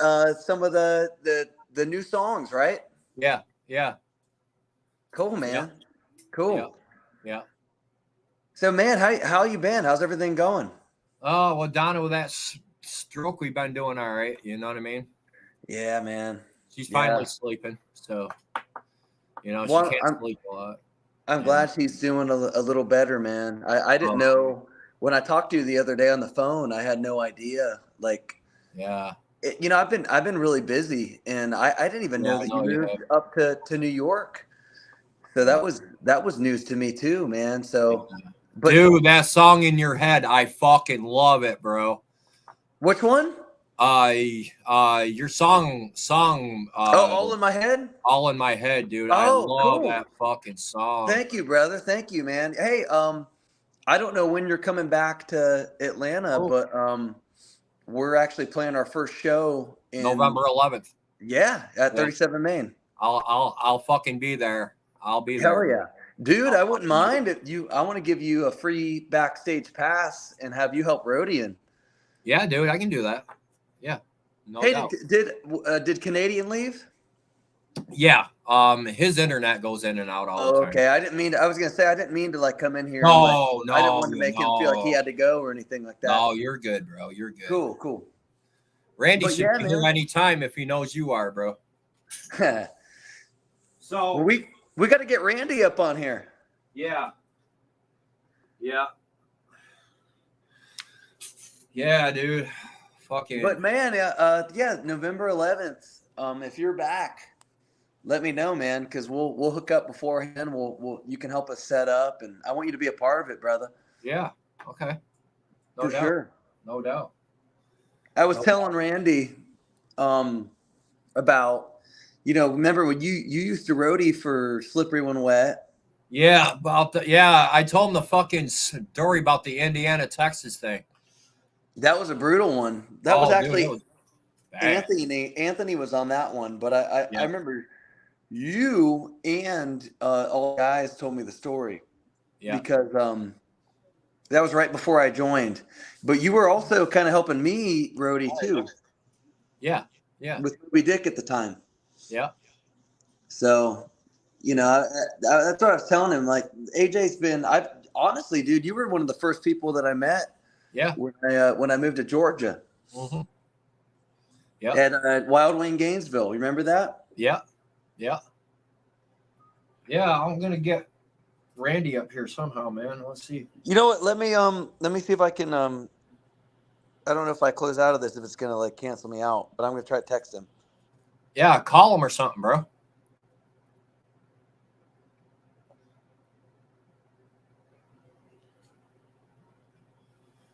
That'd be nice to have Slippery When Wet up here tonight, man. Something to do. That's Aiden from Slippery When Wet. That's a guitar player, guys. And he also owns the band The Thrill. So, which I got both of the links on my community page. There we go. I got it back. Right. Wait, is that me? Yeah. There we go. Got it. Yeah. I'm still trying to work this YouTube live thing. Yeah. Yeah, man. So, it's been a while since I've been up here with you. Yeah. So when's the next Slippery show? So we're playing Nashville on October 4th. Okay. And then we're going. Honestly, I don't remember where we're going after that, but we're going somewhere after that. And then I've been doing a lot of acoustic shit like around town and whatnot. Just trying to. Yeah, I see that. You and Joe are playing. Right? Yeah, man. And if you were back in town, I'd love for you to be there. But when you get back, I'd love to have you out at that kind of shit. Yeah, dude. Do you want a new guitar? What's that? Do you want to see my new guitar I got? Yeah. So I got this. I don't know if you heard, AJ, but yeah, you got robbed. I heard all about it. So I replaced my white Strat with this white Strat right here. Oh wow. Yeah, man, this thing kicks ass. Yeah. I love it. So Dude. I've been sitting around with it with my glasses on so I can see on 4 eyes. Dude, And that's incredible, man. yeah, I man, like it. this thing rocks. So it always sits right here beside me on the couch. Yeah. Dude, that's crazy. Yeah. How'd you get robbed? Right after a show or something? Yeah, Or? man. So I'll tell you the story. We were playing in Orlando, and we had we packed up. We were heading up to Jacksonville to stay in Jacksonville for the night Uh-huh. because we had to ride up to, I think, Richmond the next night. Yeah. So Jacksonville was on the way. Mhm. So we got to Jacksonville. We're at a really nice Marriott, and Uh-huh. sitting there at the Marriott. And typically I bring my guitars in and whatever, but it was a nice area. So I was like, it was the one time that I was like, you know what, fuck it. I'm fine. I just want to go to bed. It's like 2 Yeah. a.m. Yeah. So we come out the next morning, and I walk up to my side of the van where I was about to get in, and the window is smashed open. And then I look at the back, and everything's gone. And I was like, this sucks. Dude, it was brutal. It was really brutal. Oh, man. Yeah, it sucked, man. So I lost think two that happened American. Yeah. right after I moved up here, right? In April? Yeah, it was April, May. I think it was May. Yeah. Yeah, dude. I lost about $7,000 worth of equipment. You know that wouldn't have happened if I was there, bro. I can guarantee you that, man. Well, it's funny that you Somebody say would have that been around because you. I said that to them. I was like, I wish AJ was still with us because he'd whoop the fuck out of him. Uh-huh. I was like, that's what we need. And, I felt, violent when something like that happens. When Dude, you've man. had thieves before. It sucks. Oh yeah, our storage locker got ripped off here already, man. Well, remember you had that what was it, like Jackson or something that you had and it got stolen from you? Yeah, and then I got this one here. This is my new one. Yeah. Ooh, it's a nice one. Oh yeah, that's awesome, dude. I love that guitar. Got the whammy bar and everything on it. Yeah, man. But yeah, well, when we got here, we put shit in storage because this house ain't as big as our other one that we had in Georgia. We put our washer and dryer in there because it has no washer and dryer hookups here. I don't know why, but it don't. And my drum sets, and they ripped off over $100,000 worth of our shit, dude. My fucking 2 drum sets. That sucks, man. 4 PA speakers and 1 Jimmy B gave me. Man, thieves are the worst. That come up missing. Some monitors, chest freezer, washer and dryer, my drum sets, fucking all my hardware, all my cymbals. Damn, and you know how much money I had in that drum set? $1,700 at least. Oh wow, really? Gone, bro. Gone. Yeah. Damn, I'm sorry, dude. I know how that is. It sucks man. To lose all that stuff to thieves. All but a memory. Thieves are the worst, man. To take something from somebody else, that's just the worst. And fucking, I'm sitting here, man, and and we can't get home health living nurse here in New York because my wife's insurance is in Georgia. So is that why you're coming back down? Yeah, well, that's one of the reasons, and plus I miss all you guys, and I miss Mike Cyphers, and I miss I actually talked to Mike Cyphers the other day. Yeah, and I was talking like Rise is a great band, and we're talking about doing some shows together with the Thrill and with Rise. Man. They are a good band. They're really Thrill and Rise are going to do a bunch of shows together. That's going to be awesome. I can't wait for that. Mike and all them are going to be there on November 11th. Yeah, I'll be there too, man. Dude, I hope that you're there. That'd be badass. You should be there by then. Yeah. Yeah, that'd be sick. Yeah. But dude, have you found any houses or anything yet? Found one in Flowery Branch. We're still waiting. Found one in Athens. One in Beaufort, I think. Yeah, Beaufort, and then the other one is in Savannah. I don't want to move way up to Savannah, man. Nah, that's too far. That's like 4 hours away. Yeah. So you're renting though, right? Yeah. Well, the one in Flowery Branch rent to own our rent for a year, and then after that, if it's if we like it, then we can rent to own it. So That's awesome, man. Oh shit, sorry, I dropped my phone. But But yeah, man. Where the hell is he, dude? He gotta get up here, man. do you have his? I texted him. Do you have his number? No, I don't have his phone number at all. I got his Instagram though. I don't know if he'll pick up or not on his Instagram. Yeah, man. It's just been some fucked up shit, man.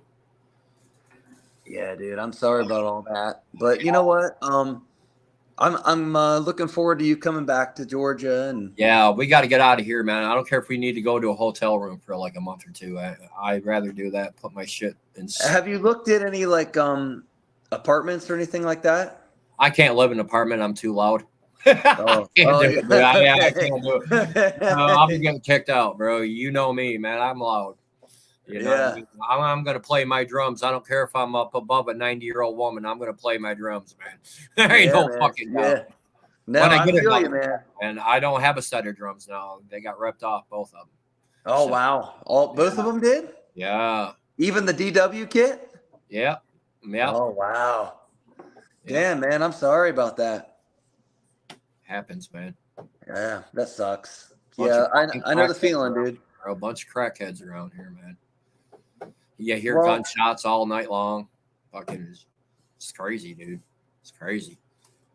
Well, yeah, man. I just can't believe that I've been so busy that it's been a minute since like we actually talked. That's why when I talked to you the other day on the phone, I'm like, holy shit, man! I can't believe it's been so long since I've talked to AJ. Yeah, it's been a while. It's nice to be back in contact. And then, which was the other thing that was weird, I noticed for some reason we weren't friends on Facebook. Yeah, my Facebook fucking deletes a lot of people, man. It fucking deleted Mike Cyphers too. I'd add Mike. Yeah. Well, I and didn't know Jimmy if B like, and everybody, man. Jimmy B and Jason. oh wow. Yeah, everybody, dude. I'm like, what the fuck, dude? Yeah, man. I didn't know. Like, I know sometimes like Facebooks get hacked and you got to create a new account and whatever. And I thought it was something like that, but I was like, oh man, I thought I was friends with AJ. yeah. We were friends, man. But now we're friends again, so we're good. Yeah. Plus, my phone took a shit. I ain't got no phone right now. I'm using my wife's phone. Just, Dude, man, when it rains, it pours, brother. Oh, dude, man. That's just how it goes, man. But you know what? It'll be fine. It'll work out. You're gonna get back down here. Yeah, get back into boxing too. That's what I'm gonna do. I'm gonna box too. So. Oh, you getting back into boxing? Yeah. Oh, sweet, man. That's awesome. Well, not back into boxing, but man, you know, just what I do, man. Yeah, man, that's awesome. Boxing, do you have a place down here in Georgia that you're gonna go to, like a training place or whatever? Oh yeah, it's right there in Gainesville. Yeah.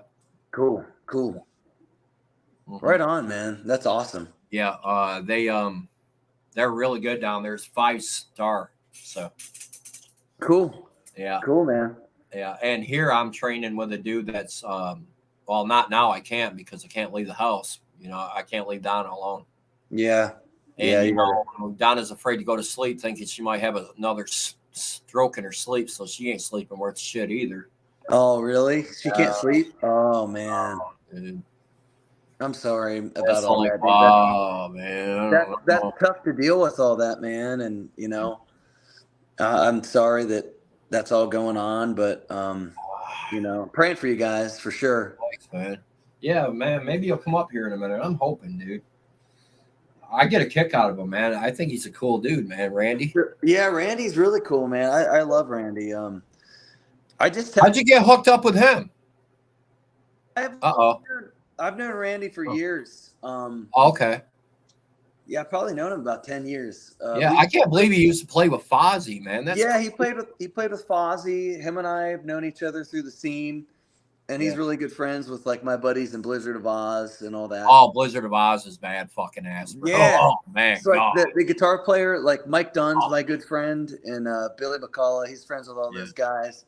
That has to be the best Ozzy Osbourne tribute band I've ever heard in my life. Oh, dude, they're freaking awesome. And I've heard a lot of them. You know, Little Oz. He's pretty good too. Little Oz is. Oh yeah, he's great. But man, Blizzard of Oz just kills it. Chris ain't in that band no more. He's with that Journey tribute, right? Yeah. Yep. With them guys. Yeah. Yeah, that's Yep. what I heard. Yeah, but They're good too, man. no, they're great. Departure. Yeah. They're How's great fucking band. JT doing, man? He's good. I just saw him a few weeks ago. Did you? He's still playing around doing Sunset Strip and all that. Oh, which I is love great. JT, man. Man, he's a bad motherfucker, dude. Dude, JT's great. He's incredible, man. What a fucking voice that dude's got, eh? Oh yeah, Woo! yeah. Dude. He's great. Another one that has a great voice is Salem from Rise, man. Oh hell yeah, he's awesome. He looks like a big bull turkey up there, but that motherfucker gets it done, bro. Hell yeah, he does, man. Gets it done, man. He's crazy. And are you gonna when you get back down here, are you gonna start back up Rockenstein? No, No.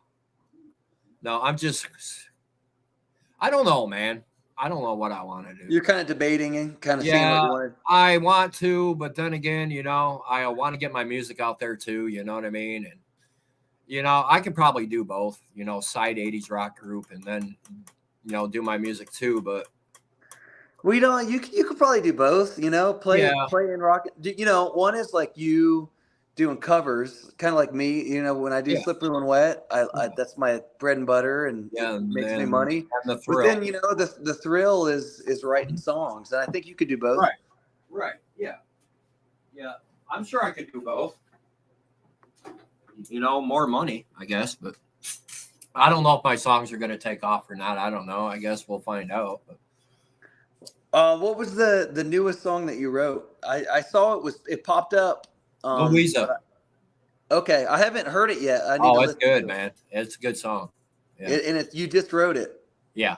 Just wrote it like in 2 hours. I wrote that song. I think hour and a half. Right 2 on. hours. Yeah. Right on. So yeah, it's been on my mind for a while. Just had to put the words together, and I did it in an hour and a half and 2 hours. I'm like, cool, man. Let's just go with it. So. Yeah, that's cool, man. But yeah, man. I'm glad you're still writing and sticking with music. Yeah, and how I met Mike Cyphers is through my buddy Alan Parrish.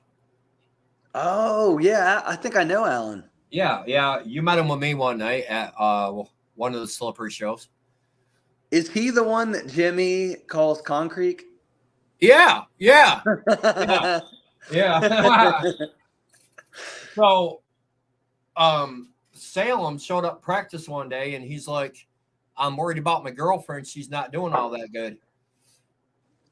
So, and he says, "So I'm going to go home." So they didn't practice because I used to show up at Rise's practices because me and Mike are good friends. Yeah.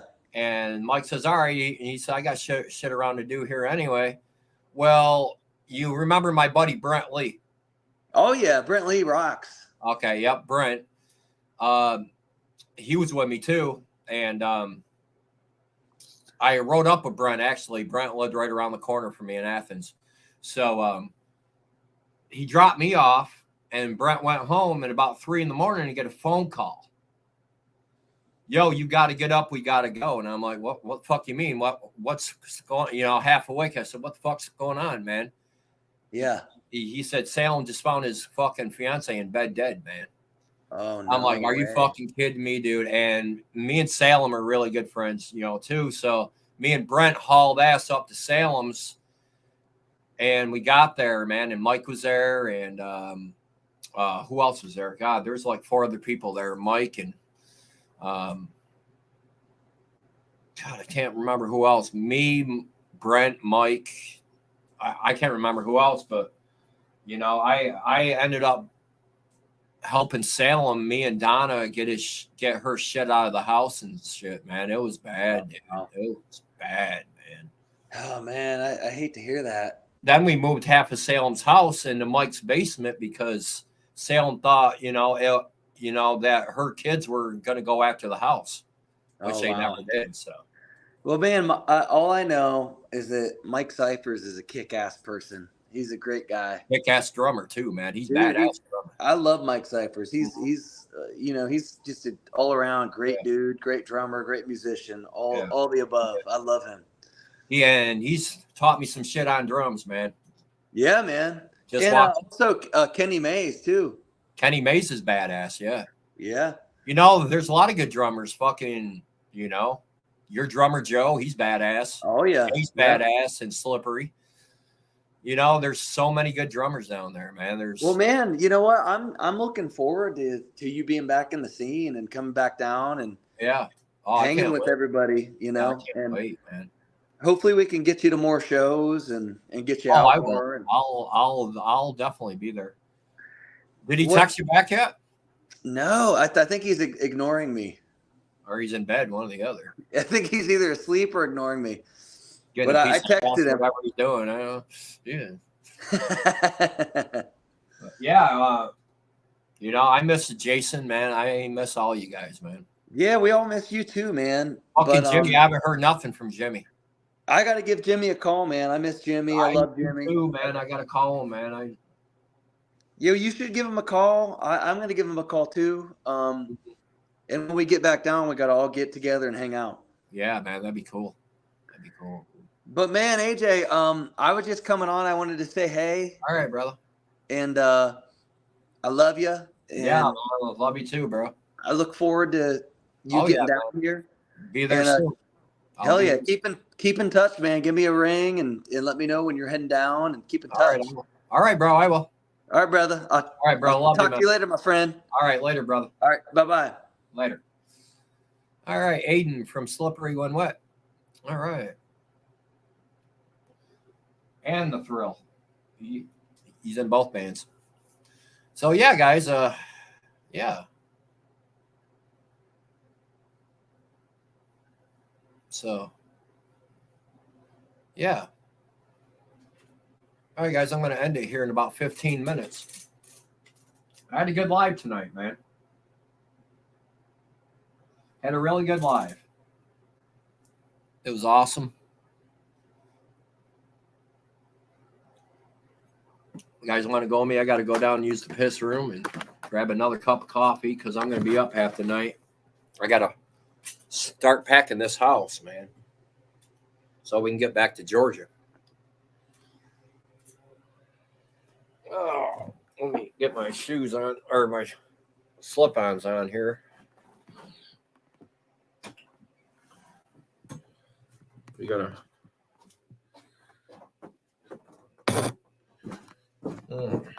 going down here a minute.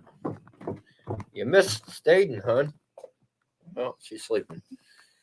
All right, I know, baby. So yeah. All right, guys, I'll be right back.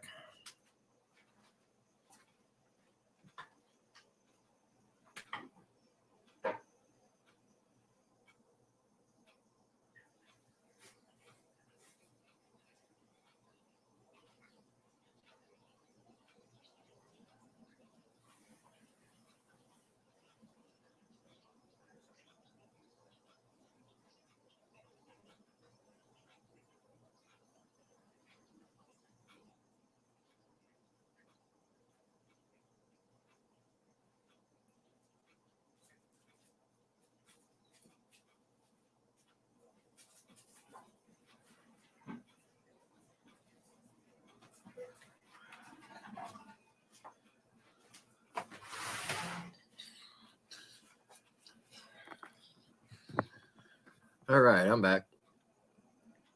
There's a lot wrong with everything. I will go check Community Rewind. They were gracious enough to.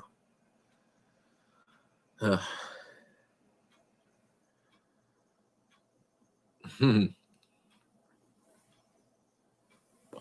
well, like that Community Rewind, shove it up your ass. That's what you can do.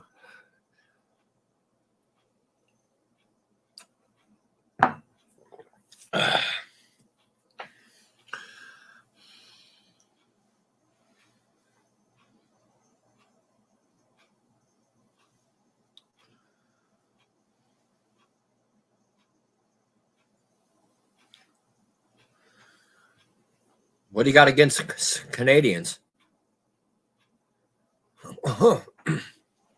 Wow, really?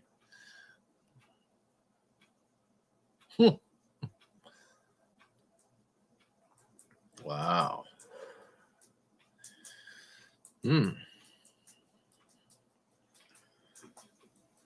I see. To the blind man.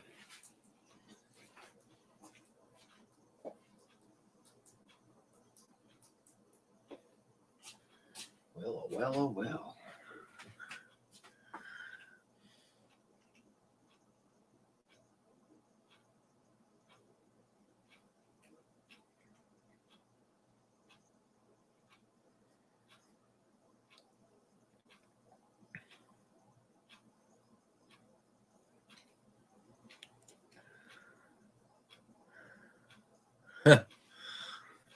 So you call me a retard, are you? That's what it seems like to me. Tell you what, this retard will come haunt you down, game over, and I'll put a fucking boot in your ass. So how about that, brother?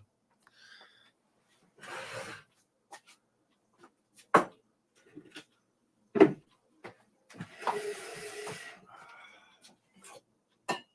chump. All right. Yo, this game over Canadian has to be somebody we fucking know, dude. Sam's been pretty innocent. Okay. Oh, holy fuck, that was the best fucking bullshit I've heard all day. Sam's innocent.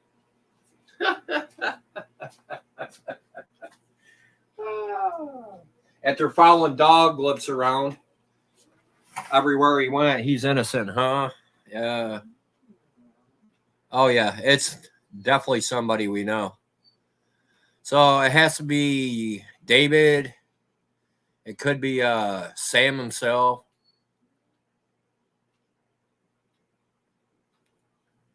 Bullshit, man. He's fucking told me he'd come to my house and fucking follow my wife to the grocery store, dude. What the fuck do you mean?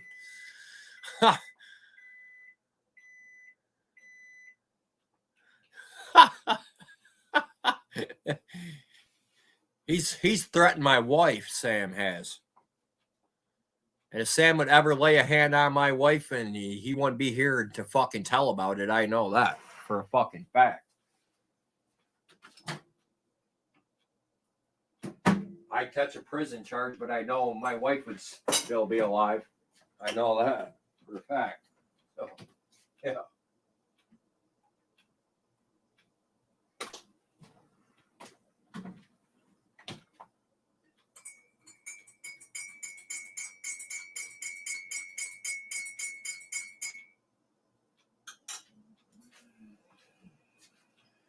Game over, huh? It's about game over for you. You keep running your mouth. Hey, what's up, Ghost? Come on up, brother. Ghost in the house.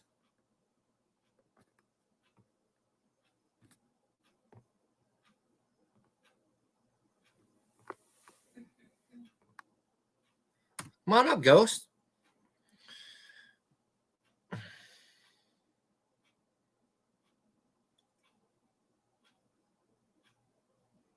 Sam ain't gonna do shit. Sam's a bitch. Sam's a bitch. Just like you, game over, you're a bitch. What happened? Oh. So you're a Sam supporter. I see this. Ripping off dogs and shit. Off from fucking ripped off a dog from an old lady. Yeah, that makes you proud to be a Sam fan, don't it? Fucking character, man.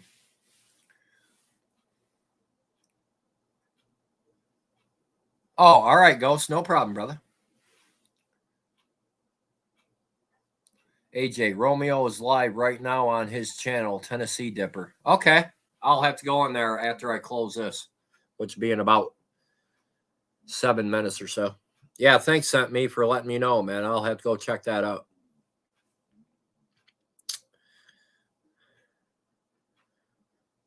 That little weasel, fucking Romeo.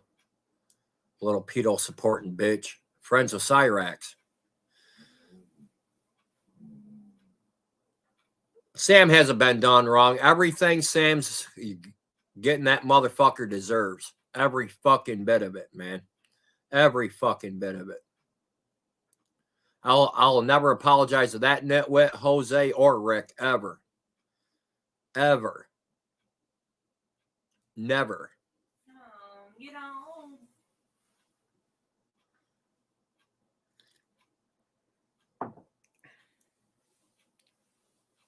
I would never support them fucking punk ass bitches. None of them. And I would never apologize to them either.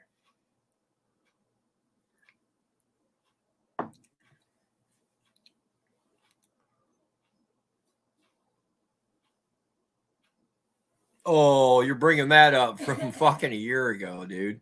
You're a piece of shit, dude. You're a piece of work. You're a piece of work, dude. You are a piece of work. You're a piece of work, dude. And they also realize that I would never do that. So they know I'm not that type of person. So it was just the heat of the moment shit. That's all that was. And they know for a fact that I would never, ever hurt T or Canadian Bacon, neither one of them. And they both know that, so.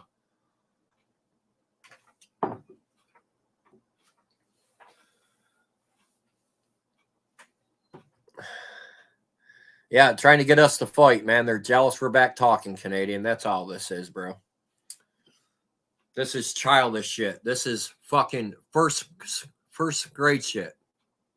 Teacher, he's got my toy. Can I have it back?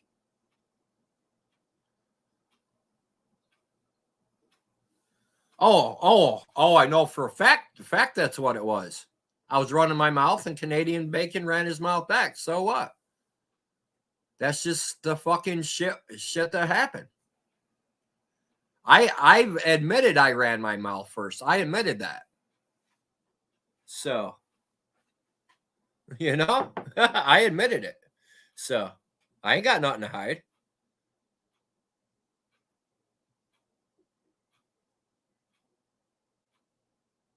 Oh, dude.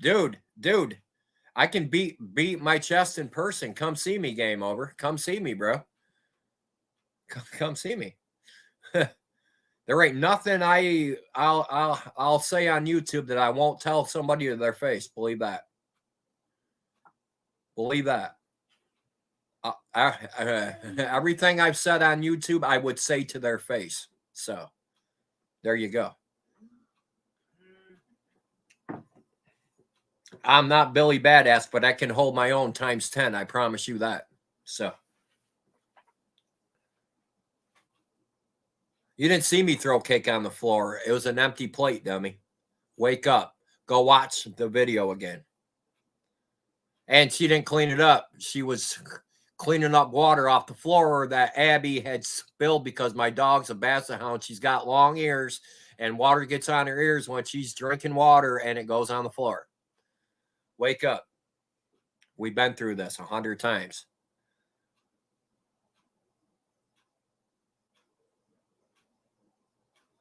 Oh, yeah. So what? So what? There's no punishment for nothing.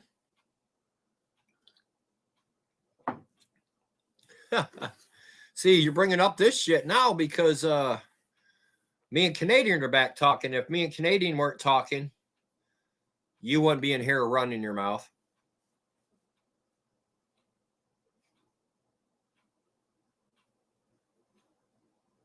No. See, Sam didn't attack me. I don't allow Sam to attack me. I don't cower down from Sam. I don't cower down from nobody, bro. Nobody.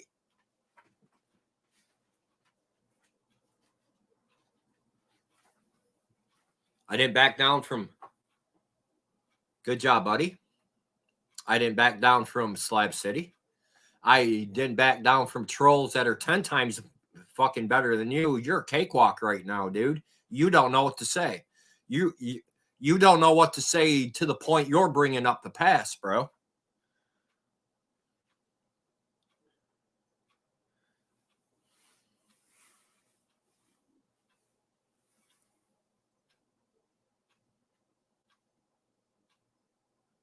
You're a 33rd. You're a 33rd because that's the only motherfuckers that are mad at me right now is a 33rd. You're from the 33rd. I promise you are. I promise you are. I can guarantee you are. And when 33rd goes live, I can guarantee you to see your ass in that chat too. You're 33rd, dude. You're 33rd. Just like when you're watching my video and the detective called. That was you who called my phone, bro. That was you who called my phone. I know exactly who this is. I know exactly who this is. And your first, well, now I know your phone number, dummy. No, you don't, because I changed it that quick, bro. That quick. You're a 33rd, dude. I know you are. The 33rd is the only people who hate me and Canadian at the same time.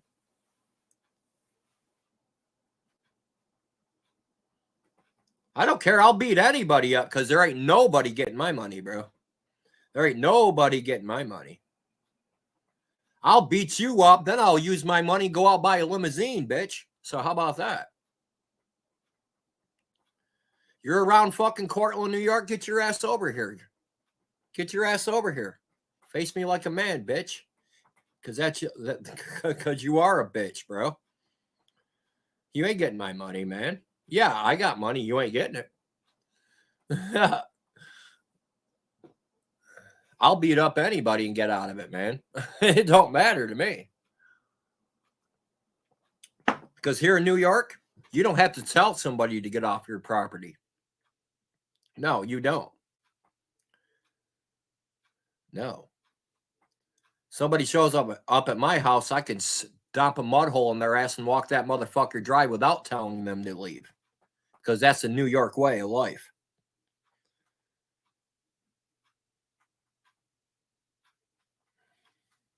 I ain't a pawn for a good job, buddy. I was a middleman for the 33rd. That's what I was. Get it right. I was a fucking bullet shield for 33rd. Because obviously they can't handle it on their own. And it's obvious because when Good Job Buddy called me up on his panel with Canadian Bacon and Buds and Hamilton Homegrown, who went up there? Me, by myself. Where was these other motherfuckers that were supposed to be my friends on 33rd? They're sitting back watching. They were sitting back watching, hoping that I wouldn't make truce with them so that they could keep me the middleman. You know exactly what I'm talking about.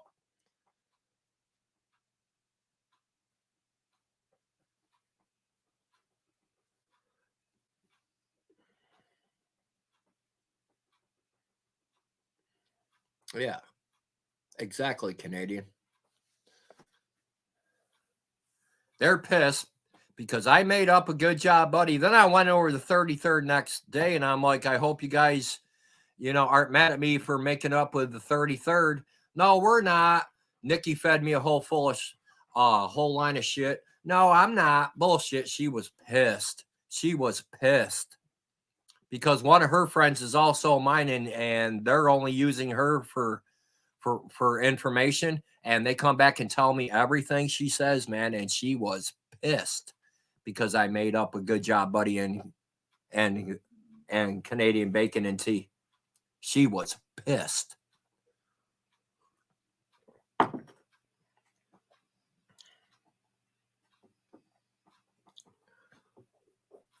This don't go back 6 years. I haven't even known Good Job Buddy for 6 years. Who the fuck are you fucking? God, what the fuck you trying to say? I've known Good Job Buddy for about 3 years, if that. You're from the 33rd. You're from the 33rd, fuckhead. I know exactly who you are, David Nags. I know exactly who you are, David Nags. You ain't pulling the wool over me, bro. You ain't pulling the wool over me. It'll take a lot smarter man than you to pull the wool over my eyes, home slice.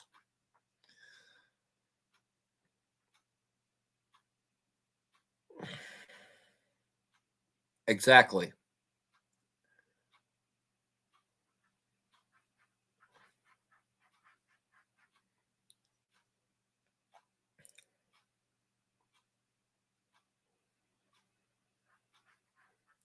It's either Sam or fucking David, one or the other.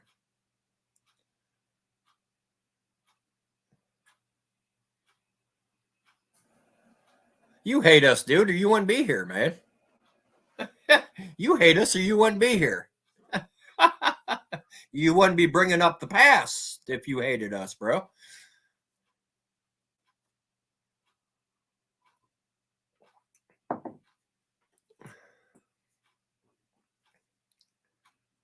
And I know it was Sam tonight who tried to porn bomb me twice.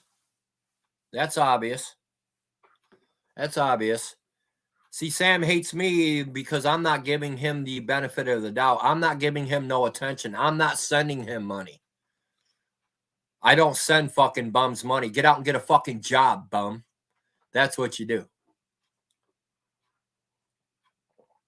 I don't support Sam. And Sam hates me for that. I don't support somebody that rips off dogs from old women. I don't support fucking people that follow somebody around like you dig dog lips for fucking a year.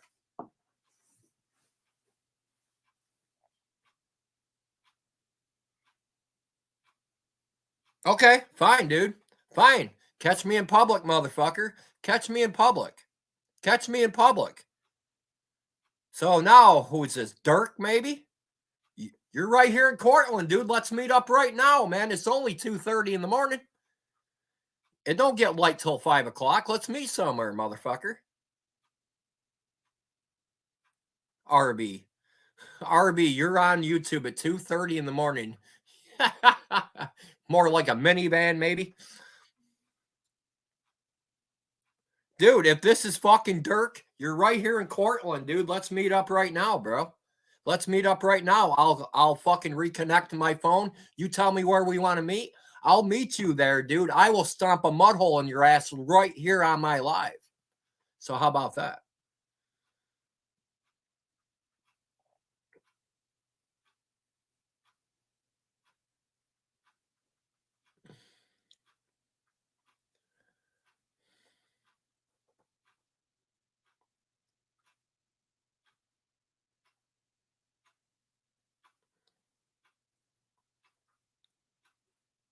Yeah, it's Sam.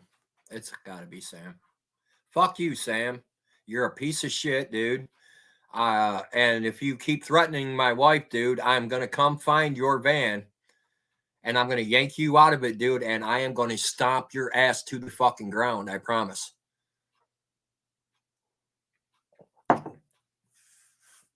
I will stomp your ass to the fucking ground. I promise.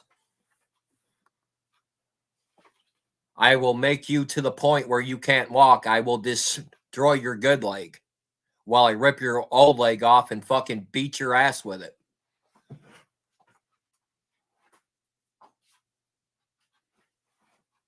Why? Because that's how much of a motherfucker I am, dude. That's how much of a motherfucker I am.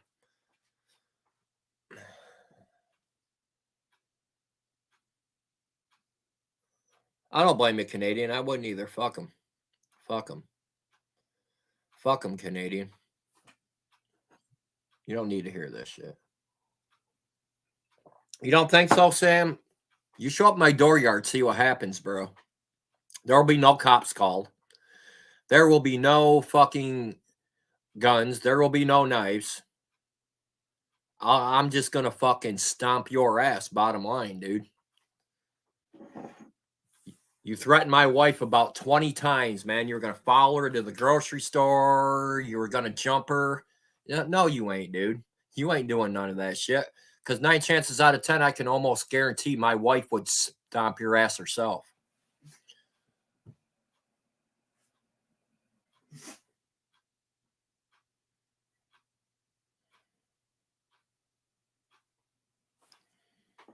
You're the one that brought it on yourself, Sam, when you threatened my fucking wife. You don't threaten my wife, dude.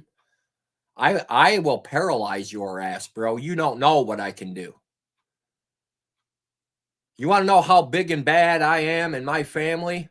Go see fucking Gorilla Grower. He knows my whole family from Malone. He'll tell you we're nothing to fuck with. So, yeah, go talk to Gorilla Grower, bro.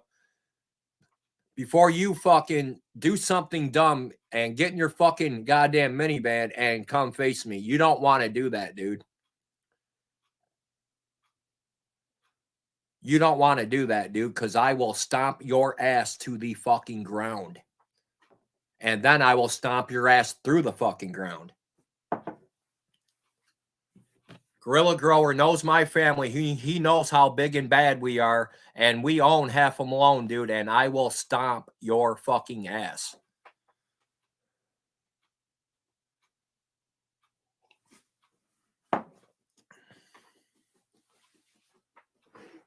So keep running that mouth, Sam. Actually, Sam, why don't you come on over, man? Give me a Cash App. I'll send you gas money, bro. I'll send you gas money to get your ass here, dude. Let's get this shit over with now. You want to run your mouth? Let's see if you can back it up, bitch. Because I'll be all over you before you put that little minivan in park. I will stomp your ass, dude.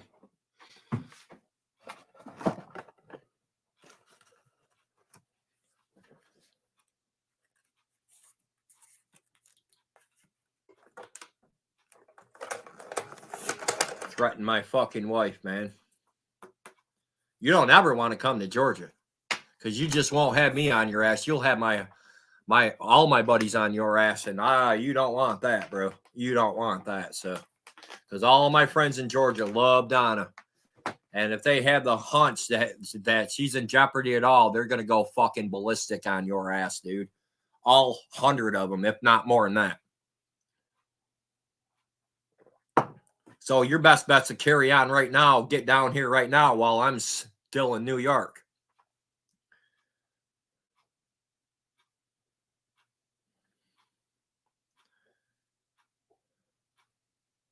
Come on up, motherfucker. Come on up. Come on up. Tell me about it, motherfucker. Come on up. Tell me about it, because I'm not afraid of you. Come on up. Come on up, motherfucker.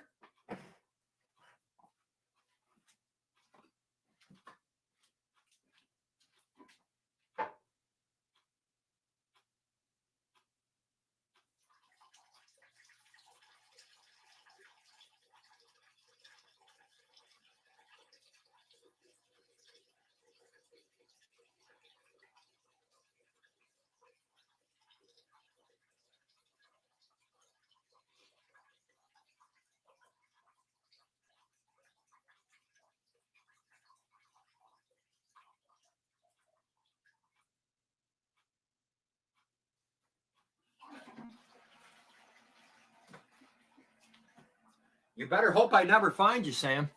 You better hope that, bro.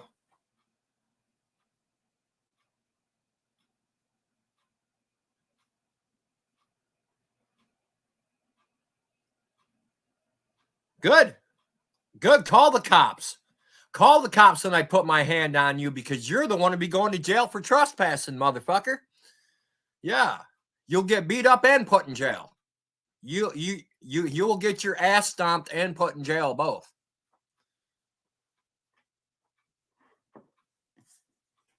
I'm nobody to fuck with, dude, and I keep telling people that, and good job, Buddy said it tonight. Good job, Buddy said the same fucking thing tonight. He says, I didn't know how big and badass you were, AJ, until I talked to fucking Grower about your family. Grower knows my whole family. He will tell you the Nasons are nobody to fuck with. Nobody to fuck with.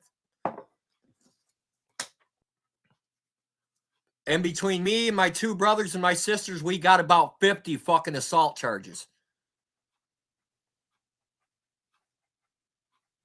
No, I'm not mad about it. I'm just fucking telling you, dude. If you cherish what you have, dude, do not come to my fucking house, dude.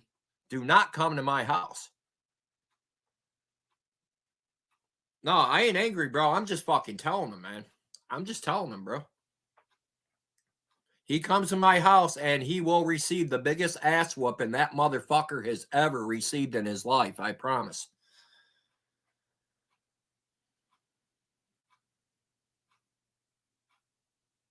Come on up on the panel. I'm right here, bro. I'm not going nowhere, dummy. I'm not going nowhere, dummy. I'm right here. Come on up on this motherfucker. Because obviously you go to other chats and run your mouth about my fucking wife. You ran your, you threaten to fucking find out where I live and follow my wife to the fucking grocery store. You fucking woman hater. You're the biggest woman hater that I ever fucking seen. You hate fucking women, dude. And I know if you had the chance, you would beat up my wife. I know that for a fact. But I'm not going to give you that chance. You lay a hand on my wife and I will fucking choke slam the fuck out of you, bro.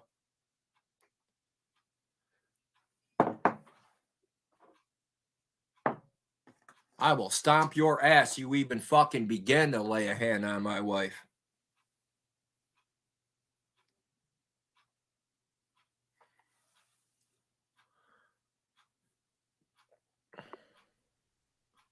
What up? What's up, AJ? So what's your problem still, man? I know you're in the fucking chat, dude. I know. Say what? Yeah, that's you, bro, or you wouldn't be up here, man. What is your problem, AJ? Hey, AJ, I ain't going porn bomb you, dude. I don't know. I'll give you my word on that. No, fuck that, dude. Mommy twice fucking tonight under 2 other days. No, AJ, no, I did not. I'm about fed up with motherfuckers blaming me for shit I don't do, man. Well, then quit doing it, motherfucker. I'm not doing it. Yeah, you are. How do you know? I know. How do you know 100% that it's fucking me? Dude, how do you fucking know? All the fucking time, dude. You fucking talk No, I don't all talk the time. about you all the fucking my time. fucking wife all the time, dude. No, I don't. Let my wife come and do it. Face me like a man so I can come meet me like a man. Come meet me like a man, motherfucker. Come meet me like a man, bitch. Oh my fucking god. Maybe before you come and meet me, maybe you better go and talk to fucking Grower. Gorilla Grower. He knows my family. We ain't no one to fuck with, bro. I ain't fucking with you. I'm out. Shit, you told me to come to New York. I'm gonna come. You go whooping me up in public, dude. I'm gonna get a check from you. Believe that. Come on, brother. Come on, brother. I'll take an ICU trip for a fucking nice check. You ain't gonna get shit because once you get on my property, you're gonna get beat up and then go to jail, bro. Because that's how New York works. That's how I won't step foot on your property, AJ. Huh? See, that's how the trick's gonna work, boy. I ain't meeting you. You're gonna do something in public, in front of camera. A handicapped, disabled person that can hardly walk, AJ. I don't That's gonna look real good. Get my hands it's on gonna you, look real good. I'll make sure you can't walk when I'm done with you, bro. Oh man, you know what? That's gonna make the check even bigger. I don't give a fuck. I'll pay it. It don't matter to me. Well, then just say. Well, then let's just save all the trouble and just write the motherfucker now. Then it will be worth me stomping your ass, motherfucker. You threaten my fucking wife. You don't threaten my wife, dude. Because when did I threaten your wife? You've threatened to fucking follow her to the grocery store, find out where we live, and I'm not home, break into my house and beat her up, dude. Oh, and let's see, you also talked about. Tell me I'm lying. You also talked about skull fucking somebody's wife. You talked about fucking Good Job Buddy's wife and shit like that. So motherfucker said something back to you about your wife, so you would know what it felt like, and it didn't feel good, did it, Mr. AJ? No, it didn't. That was before that even happened, bro. That was before that shit. Oh, was it? Oh, was it? You know it was. You know it wasn't. I know it was, and I'll dig out my old fucking videos and prove it. Woo! I'm sure Good Job Buddy could too, but he's not done using your ass yet. So, Job Buddy's not using my ass, dude. I talk to him on Facebook every fucking day, bro. Every day. you know how many people talk to him? You know how many people talk to him every day before he plunged a knife in their ass and his big dick in their ass? Well, if he ever does, then when we get to that point, then I'll take care of it, won't I? So.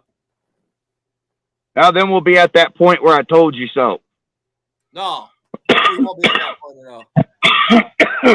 Shut up. But AJ, whatever. Hey, Dirk, you're in fucking Portland. Come meet me, bro. But serious, AJ, but serious, AJ, all bullshit aside, whatever messages and shit you're getting is not me, dude. If I got something to say to you about your wife, I got something to say to you, I'll come up on a fucking panel like I just did. Canadian will vouch. Fair enough. I mean, Canadian will vouch for that, dude. I mean, I'm not going to sit there and tell you I'm going to fucking do all kinds of fucked up shit.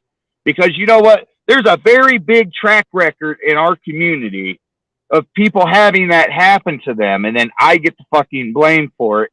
And let's just see, it came out that, I got accused by Tracy. It came out that it wasn't me, that it was the 3-3 and her friends doing it to her. The same thing. Yeah. Oh yeah, remember? Yeah, you know Tracy, don't you? Tracy, yeah, Tracy, yeah. Tracy Moore? Yeah. She was getting all kinds of fucked up messages. Oh, really? Yeah, like supposedly you're getting from me. So. Like supposedly you're getting from me. Like I said, AJ. Yeah, I might have said something. Well, I'm done with the 33, so you ain't gotta worry about that no more. I'm done with the 33. I wash my hands up with them fucking cocksuckers, every one of them. So we tried telling you, man. I've been fighting them motherfuckers for fucking years, dude. Well, now I'm gonna be fighting them for a while. I'll give you a break. What's gonna happen is they're gonna do some shit. You're gonna think it's me. No, and they're I'll gonna send you you first from now on. Since you were brave enough to come up on my panel tonight, I will make it right to you if I fucking hear anything. I will come to you personally. And dude, I'm sorry I didn't say nothing to you about your wife. You know, when she was sick, but you have me blocked. You have me blocked, and I didn't think to go under another account because that's fine. What's the point of me saying something nice to you anyway? You're just going to be nasty to me. Yeah, I ain't worried about that now anyway. But like I said, AJ, I haven't said nothing about your wife since the whole incident when you were fucking going at fucking Canadian bacon and all that fucking shit. Haven't said anything about you since then. Well, I take that back. I'm gonna shut that. Well, I'm gonna shut that fucking fat fag slab up because when I get to Georgia and get settled in, I'm going to pick up Good Job Buddy and we're going to Michigan. No doubt. I promise you that. I swear on my dead grandparents' grave. We are going But AJ, the reason I said those things to you about your wife was because you were saying horrible shit to other people about their loved ones, their wife and shit. So I said that shit to me, but it's okay. And I'll admit, I said it so you would know what got that shit going. You know, I'll admit I'm the one that's started and that I let the 33rd make me the middleman. That's what I did. I let the 33rd make me a middleman. Shame on me. Well, it won't happen again. I do apologize. I do apologize for what I said about your wife because your wife didn't need to be dragged into it. But neither did anybody else's fucking wife and shit. And that's the only reason I said what I said to you. I know. And if you noticed, that's why I said that shit about me. That's why I was singing them songs. That was when you and GJB was going at it and you were attacking his wife and stuff. Yeah. So that's why I said the things that I said. It's a heat of the moment. Now you know what I went through. Now I want to ask you another important question. What's that? Now, since those incidences, have you heard me say anything bad about your wife? No, I haven't. No, I haven't. No. And that's why. All right. Fair enough. Fair enough. I got balls. Okay? After everything I've done to GJB, bro. You know that for a when fact. me and him went at it, I still showed up at his house twice. You remember when I said, went around the panel? You remember when the 33rd was supposedly my friends, and I went up on the panel, faced 4 of them by myself. And where was my help? Nowhere to be fucking found. Nowhere to be found. Well, hell, man, they got us all fucking blocked. It's not like we can go up there with you. Yeah. They got us all fucking blocked. True. They have their own little, they have what we call a safe space. Yeah. But I've got no problem with you, AJ. I only talk shit to those that talk shit to me. Right. All right. Well, that's fair enough. I don't run around targeting fucking people. Somebody's got to say something slick or sly to me, like last night. Women were running their mouth. But then I'm the fucking bad guy when I respond to them, and they want to be treated equal.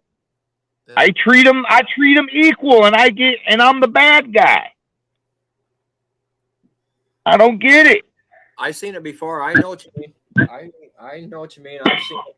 So, but I'm done with that 33rd. They can all kiss my ass over there. They can suck my dick after that. Because I'm done with the motherfuckers, dude. They done put me in the middle of this shit. So that they could get relief from Good Job Buddies schooling their ass all the fucking time. Put me in the middle of it. And I know you tried to tell me that before. And I know Canadian tried to tell me. And I know Good Job Buddy tried to tell me. And I know that fucking everybody tried to tell me. And I wasn't fucking feeling it. But now I know for a fact. And dude, Callie and Digger used to be friends. I know. Yeah, I know. I know. Digger had. Yeah, you know what Digger did to Callie, don't you? No. Well, let's just say the Secret Service was at his house. The FBI was at his house. His son at school, his school got a cloned email account of his son saying he was bringing a gun to Uncle Joey's gun to school and going to teach some people some lessons. Oh, Jesus Christ, man. Yeah, that's your buddy Digger, dude. Oh, yeah, did you also know that for 3 years your buddy Digger attacked a woman named Joanne Z71? With horrible comments. Yeah, horrible comments about her son that passed away. Stuff like needle in your neck. Stuff like, Mommy, it's okay. There's no pain here in heaven. It's okay, Mommy. You gave me the drugs that killed me. I forgive you. There's no pain here in heaven. Yeah, that's the type of shit that motherfucker sent. Yeah, but he's a good guy, though, right? He's a good guy. I ain't saying he's a good guy. He hasn't done nothing to me, you know what I mean? I ain't saying by no means he's good because I know what he's done. That's the thing that you know of. Yeah, I ain't saying he's a good guy at all. I'm not saying that. You know, he hasn't done nothing to me, though. You know, and I'm sure just hasn't got caught yet, AJ. He just hasn't got sooner or later. You know, I'm sure sooner or later, Digger's probably going to do something to me, and me and Digger are going to get into it. I'm not afraid of Digger, just like I'm not afraid of nobody else. So, you know what I mean? I ain't afraid of nobody. Now that'd be a nice one. I'd actually show up and film that. No, it wouldn't. It wouldn't be a good one at all. Yeah, hey, AJ, I would pick you up from the airport. I would rent a car, dude. I would rent a car, pick you up at an airport, and drive you all the way fucking there. That wouldn't be a good one at all. Believe that. Woo! I'll pick you up in San Diego. Take you to Ho Dogs. Yeah. Best burger joint in San Diego. Yeah. You know. Hodad. You know what he said about Canadian and tea. You know that's crazy.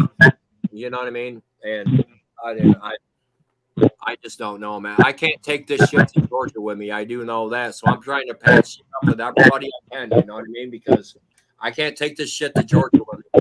But the 33rd, They can kiss my fucking ass. You know, I don't want nothing to do with them. Keep the fuck away from me. You know, Nikki lies about me all the time. Slab City's been talking shit behind my fucking back, dude. And they talked about me and GJB all night long last night. So talked about us. Damn, I didn't even catch their stream. Huh. I don't even watch them no more, so I don't even know what the fuck they're even saying. I wasn't there either. All I know is what Good Job Buddy told me. That's all I know about. I don't know nothing about it. So all I know is what Good Job Buddy told me. That's all I know. So that's all I know. That's all I want to know. I don't care if that fat fag has anything to say about me. That motherfucker go fuck himself, dude. Yeah, Because that's right. When we go to Michigan, we're going to have trouble fucking hunting him down. And then when we hunt him down, he's going to get on that phone and call the fucking cops. I fucking know he is. Oh, I got a list of addresses for you where you can find him. You can most likely find him up in the Gaylord area because his mom lives up in Olympia. Yeah. His mom's real close to Gaylord. Yeah. I swear to God, when I get returned, settled in, and we get a live-in nurse taking her down on my ass, where I want, I'm going to pick up Good Job Buddy. We will rent a hotel room up there, and we will haunt that motherfucker down until we find him. I will film Good Job Buddy whooping his ass right here live on my channel, bro. I promise. Well, shit, let me in on that shit. Let me make sure I'm close to that area. Oh, I'll make sure you know ahead of time. So. I'm going to try to make it up. I'm only going to be there to film, and just in case he has some buddies out that want to try to help him. And then that's when I jump in. So, you know? Oh, yeah. He's probably going to have some of his gangbanger buddies with him. Good. I hope he does. Good. I hope he does. He's also said he's going to have some type of sweeper there. Good. I hope he does. Good. I hope he does, because I'm not afraid of a gun. I'm not afraid of a knife or nothing, man. I've been shot. I've been stabbed and everything else. I'm not afraid of nothing. So. Well, I'll tell you this, Canadian babe. When it came out that Doglitz passed away and Evan did his stream, it didn't take Nikki long. Ricky Sanchez baited her into going after me, accusing me of Doglitz's passing. And then Stella jumped on that. He's the last one to see him alive. I was. I'm too fucking old. I was the last one to see him alive. And I was also the one that reported something was wrong with them, too, that something wasn't right. I'm the one that fucking got a hold of fucking somebody to get a hold of fucking T, and it's like, hey, something's going on. They just towed your dad's vehicle. Can't find him nowhere. He's not in the jail, and he's not in the hospital. This is fucking crazy, man. Shit I go through, man. I try to mind my own fucking business and run alive. And what makes you think I tormented Doglitz? And what makes you think I tormented Doglitz? Oh, that's only shit I've heard. You know what I mean? I don't know for a fact. Well, I'll put it to you like this. Yeah, me and Doglitz, we had our back and forth. Yeah, me and Doglitz, we went at each other. Yeah, I know. But at the end of the day, whenever that man needed something to eat, I was there. When the man was fucking broke and everybody online wanted to fuck with him about vodka teen mist and fucking shit like that, I was the one that fucking went out and spent the last little bit of fucking money I had and got 2 bottles of fucking vodka, gave him one of them, and kept the other one for him for the next day so he wouldn't have fucking DTs. See, I didn't know that, or else I wouldn't have said that. So. Yeah, I'm the one that brung him water, when he needed it one time, a couple times. I'm the one that gave him tobacco when he fucking needed it. I'm the one that went to the liquor store. Whenever I would come by and he didn't want to walk to the liquor store, and I'd fucking go get his fucking, his vodka for him. Yeah. Yeah, we had our back and forth. We had our, online, but offline it was fucking different, dude. Yeah. Now all these people threatening to fucking find out where I live and come to my house. Well, you better do a reality. tactic. and better get a hold of fucking Gorilla AJ, Grower and talk to Gorilla Grower before you do the fuck up. AJ. So AJ, the main goal of these people is to get into your head. oh, I know, and they are. You know, I ain't gonna lie. You know, they are. Don't let them. Well, babe. Don't listen. You know what you're gonna do, AJ, if somebody shows up. Yeah. Okay. You know what you're gonna do if somebody shows up. You've already said it numerous times. Okay. Well, then that's all you have to do is say, well, if you're coming, I go to bed at 11 o'clock. So, I mean, try to be here before then. Yeah. Or something like that. Their sole goal is to get your attention away. I tried telling you this before. Their goal is to get you from not doing AJ. Yeah. Their goal is to get you talking about what they want you to talk about. That way AJ doesn't have AJ stream. AJ has a stream what they want you to have a stream about. Yeah, true. Yeah, I get what you're saying.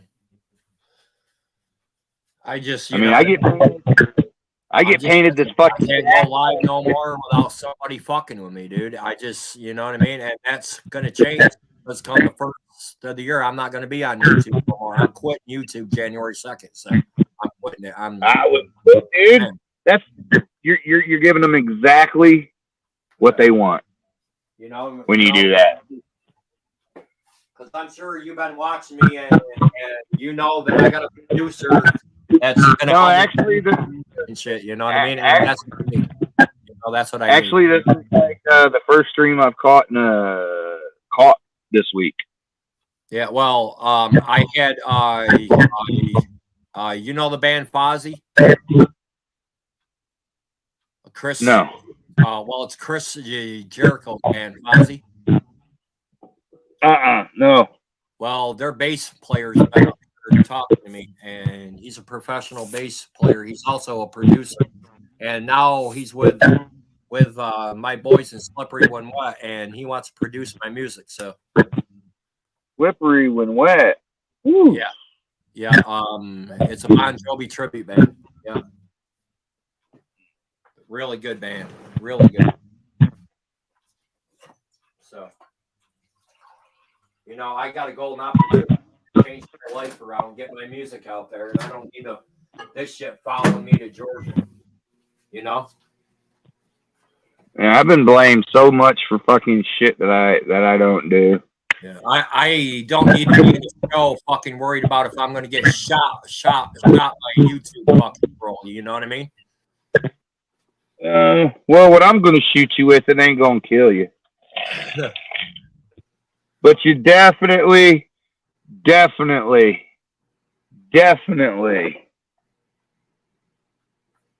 on, let me show you one of them. Anytime you definitely feel it. Anytime you're ready, you feel froggy. Wait for me.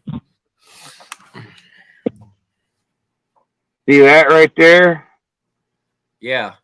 That's a steel ball coming out of the barrel of a 50 cal at the velocity of about 700 to 800 and something feet per second, which is the same speed as a 9mm bullet coming at you. All I gotta say is you better kill me.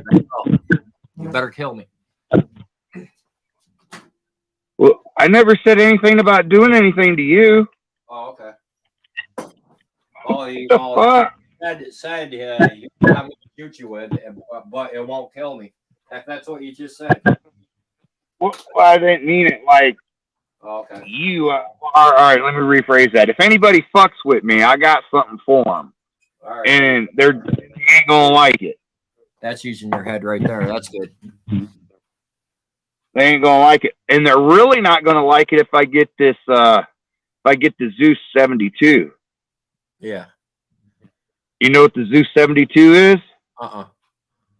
The 72 caliber compressed air rifle. Yeah. That fires a shotgun fucking deer slug. Hey, Dirk, you're in Cortland. Come see me, bro. Come see me, bro. If you think you can beat me, come see me, bro.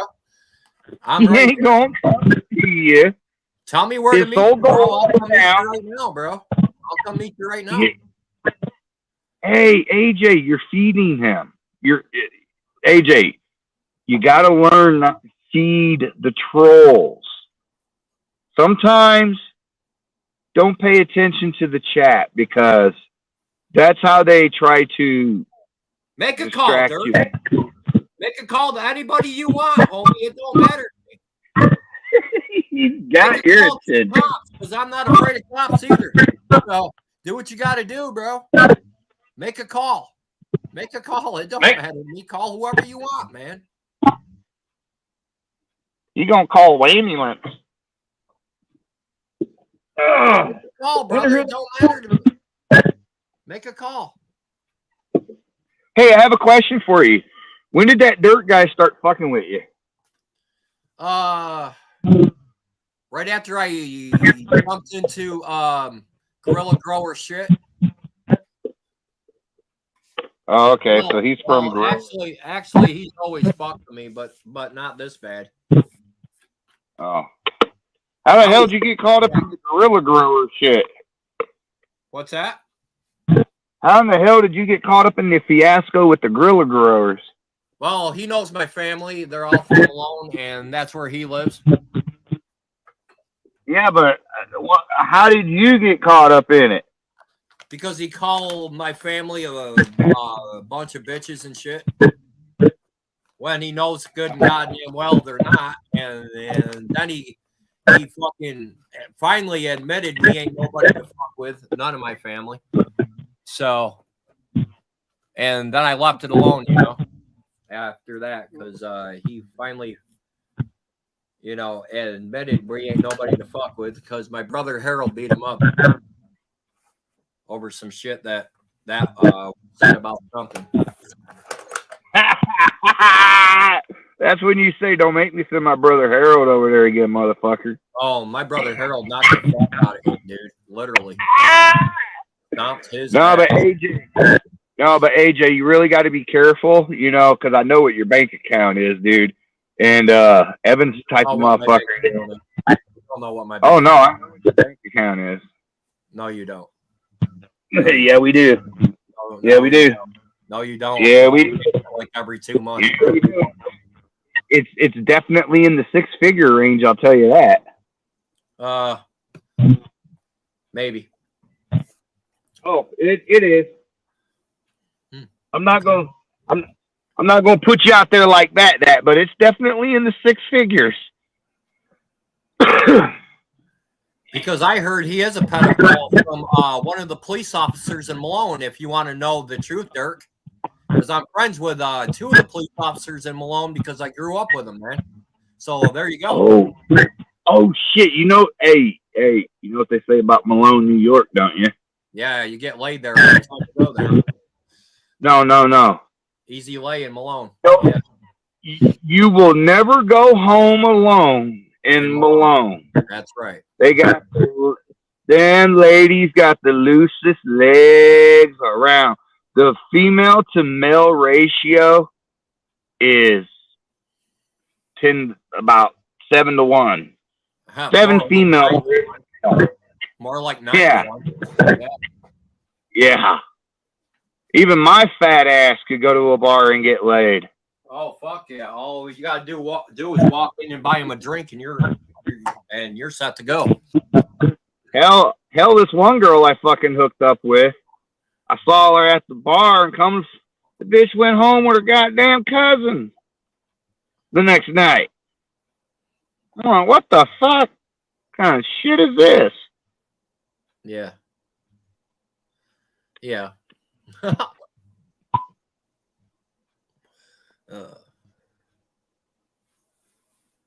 Sammy needs to hit the Mustang Ranch.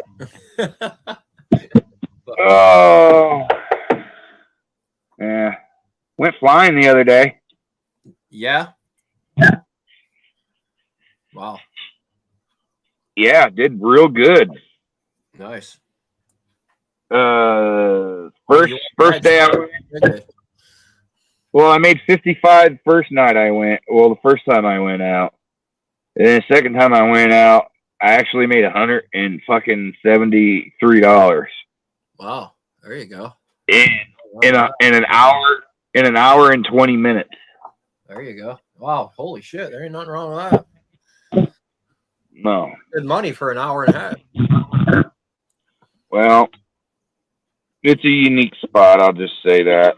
So why do you think my bank digit, digit number? Well, because that's what the report came back on. Why'd you do a report on me? Dude, anybody I have beef with, I do reports on. Okay.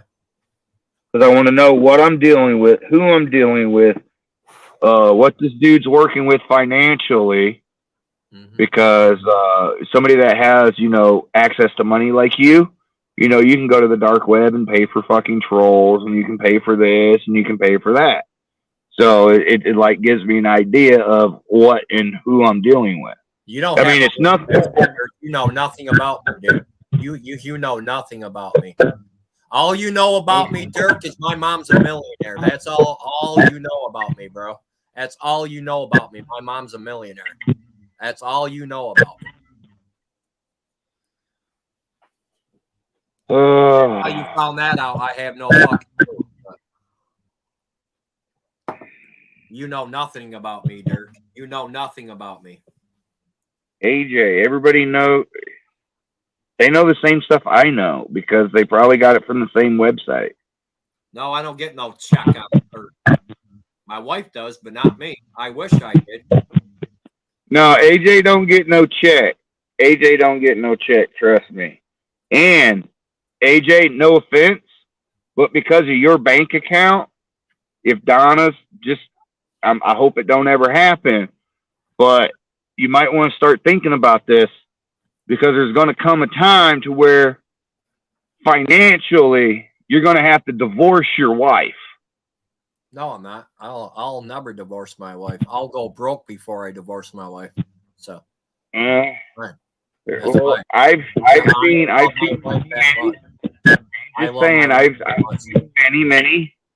many couples that have said the same thing. But you know what? They wind up getting a divorce. They wind up still living together, and they were able to get what they needed because I married my wife to do us part, and I will be with my wife until one of us die. So, all right, okay. That means a lot right there. I love my wife, and there was no way I would ever divorce my wife. So. I was just saying, because that's what happened with Tracy. She wound up divorcing her husband so they could live, so they could be financially, somewhat financially. It has a lot to do with your wife. No, it don't. It has to do with my wife. It has a lot to do with your wife. How? Because you're married. Yeah, my money's her money. You know what I mean? And if we were to ever divorce, I would give her half of my checking account. Never mind. Never mind. What I'm trying to explain to you is just you're just oh, fucking. You're saying my wife would divorce me for my money? Is that what you're saying? No, I'm not saying your wife would divorce you. Never mind, because you don't mind going broke taking care of your wife, so you'll figure it out. No, I don't mind being broke at all. I've been broke. I know how so. I know I've been broke. I've been broke too. I was broke until my dad gave me his fucking tree service and I sold it. I was broke. And then when my dad died, he left me his whole tree service. And that's how I got money. That's how I got my money through my dad's fucking tree service. So do you get a continued revenue or just one lump? Here's the company. We separated it for I think 45 years. I get so much a month. Yeah. I get so much a month. Damn, man. What do you got? Shit, was your dad the owner of Evergreen Tree Service? Because that motherfucker's nationwide. No.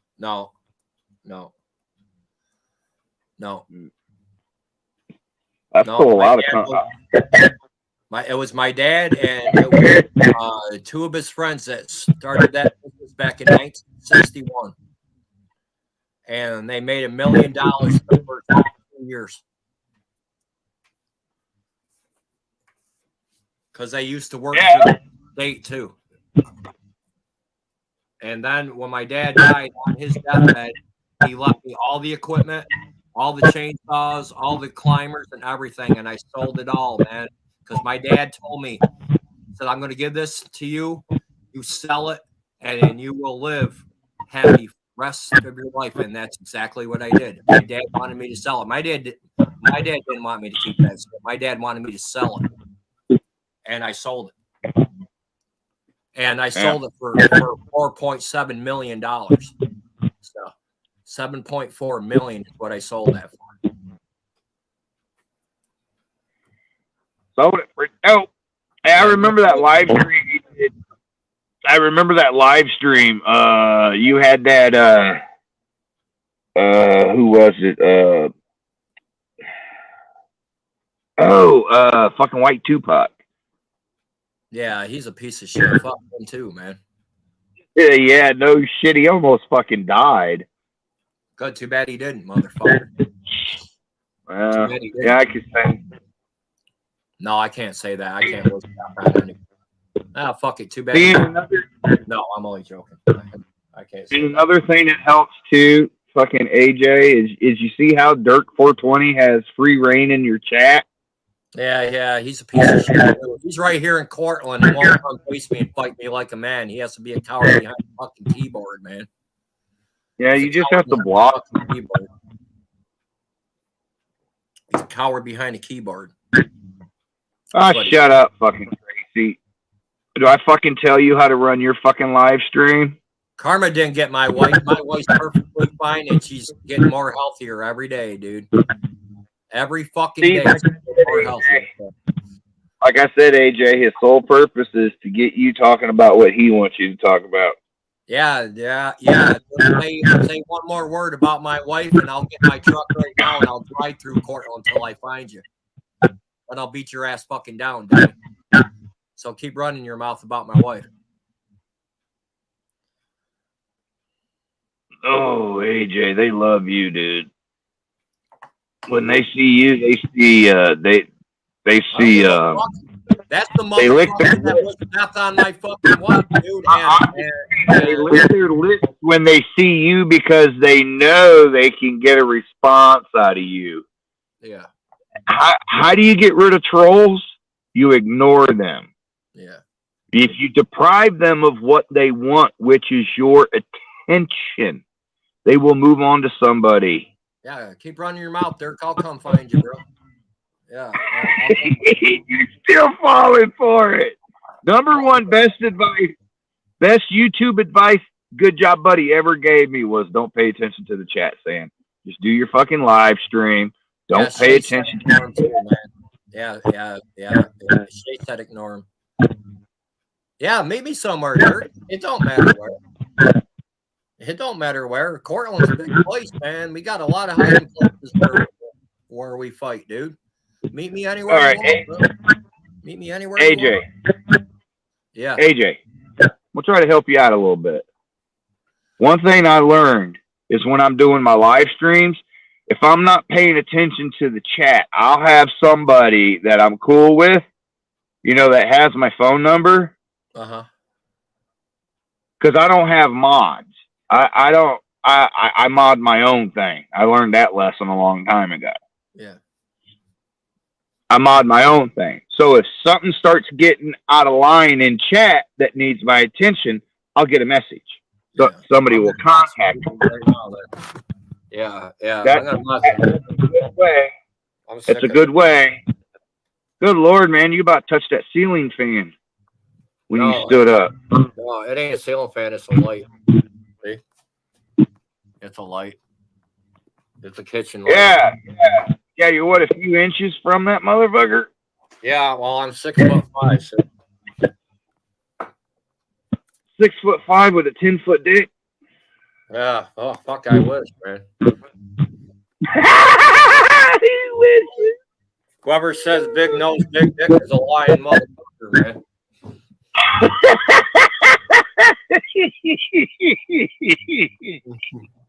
Really? Oh God. Oh God. Oh, yeah. Hey, Where's my mom? hey, man. Hold on a minute, guys. There's this guy named fucking Baby Alien, dude. I'm gonna make some moderators in here and say Canadian bacon. Dude, there were there was some people, or there's this guy named Baby Alien. Yeah. All right, he's somewhat YouTube famous or something. Well, he was like 20-something years old, almost 30, and a virgin. And he was on this thing called Fan Bus. And this chick actually fucked him. And then they tried to get this one chick to fuck him. And she come running out of the fucking van saying that this dude, he ain't fucking human. He's got your wrenches, Memphis and Canadian. So Shay and Canadian got their wrenches. So. You feel like taking Dirk out? There ain't no sweat off my ass. So. Cause don't worry, Dirk. I will eventually catch up to you, bro. Sometime, somewhere. You're welcome, brother. Just don't ban Sam because I'm having fun. So. Well, you already got me banned. No, I don't. I don't know who banned you. I did. Oh well, maybe I did. I don't know. No, you banned me when somebody told you that open. Fuck, what the fuck is my channel name now again? Fuck, I can't even remember it. Open Road Travel or something like that. Oh. Like that, yeah. Yeah.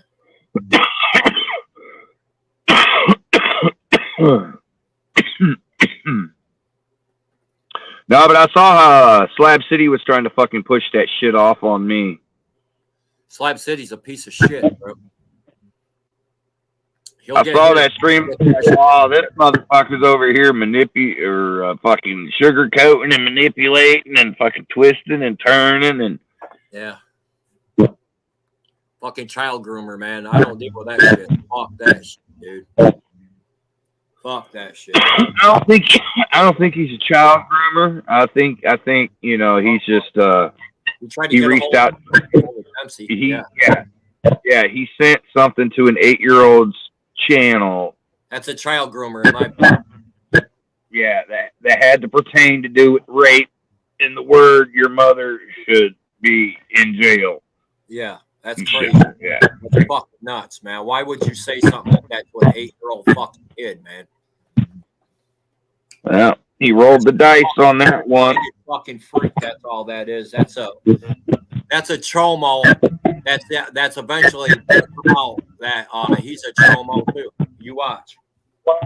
Well, the conversation people on YouTube had with David's brother, David was a drug addict and a male prostitute, and that's how he supported his drug habit.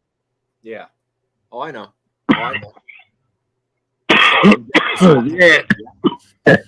And then one night, Rob went by, to try to get his dick sucked or his ass ate or something, and came across David. Yep. Mm. Well, I took him away because, the 33rd was getting banned. Now I wish I would have kept them all and banned 33rd.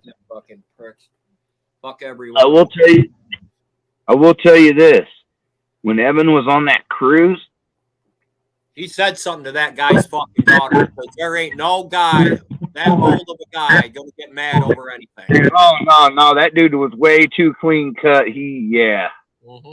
Unless he was like way off his fucking rocker. Yeah, he looked like Evan pissed his ass off. Sorry, Memphis. Yeah.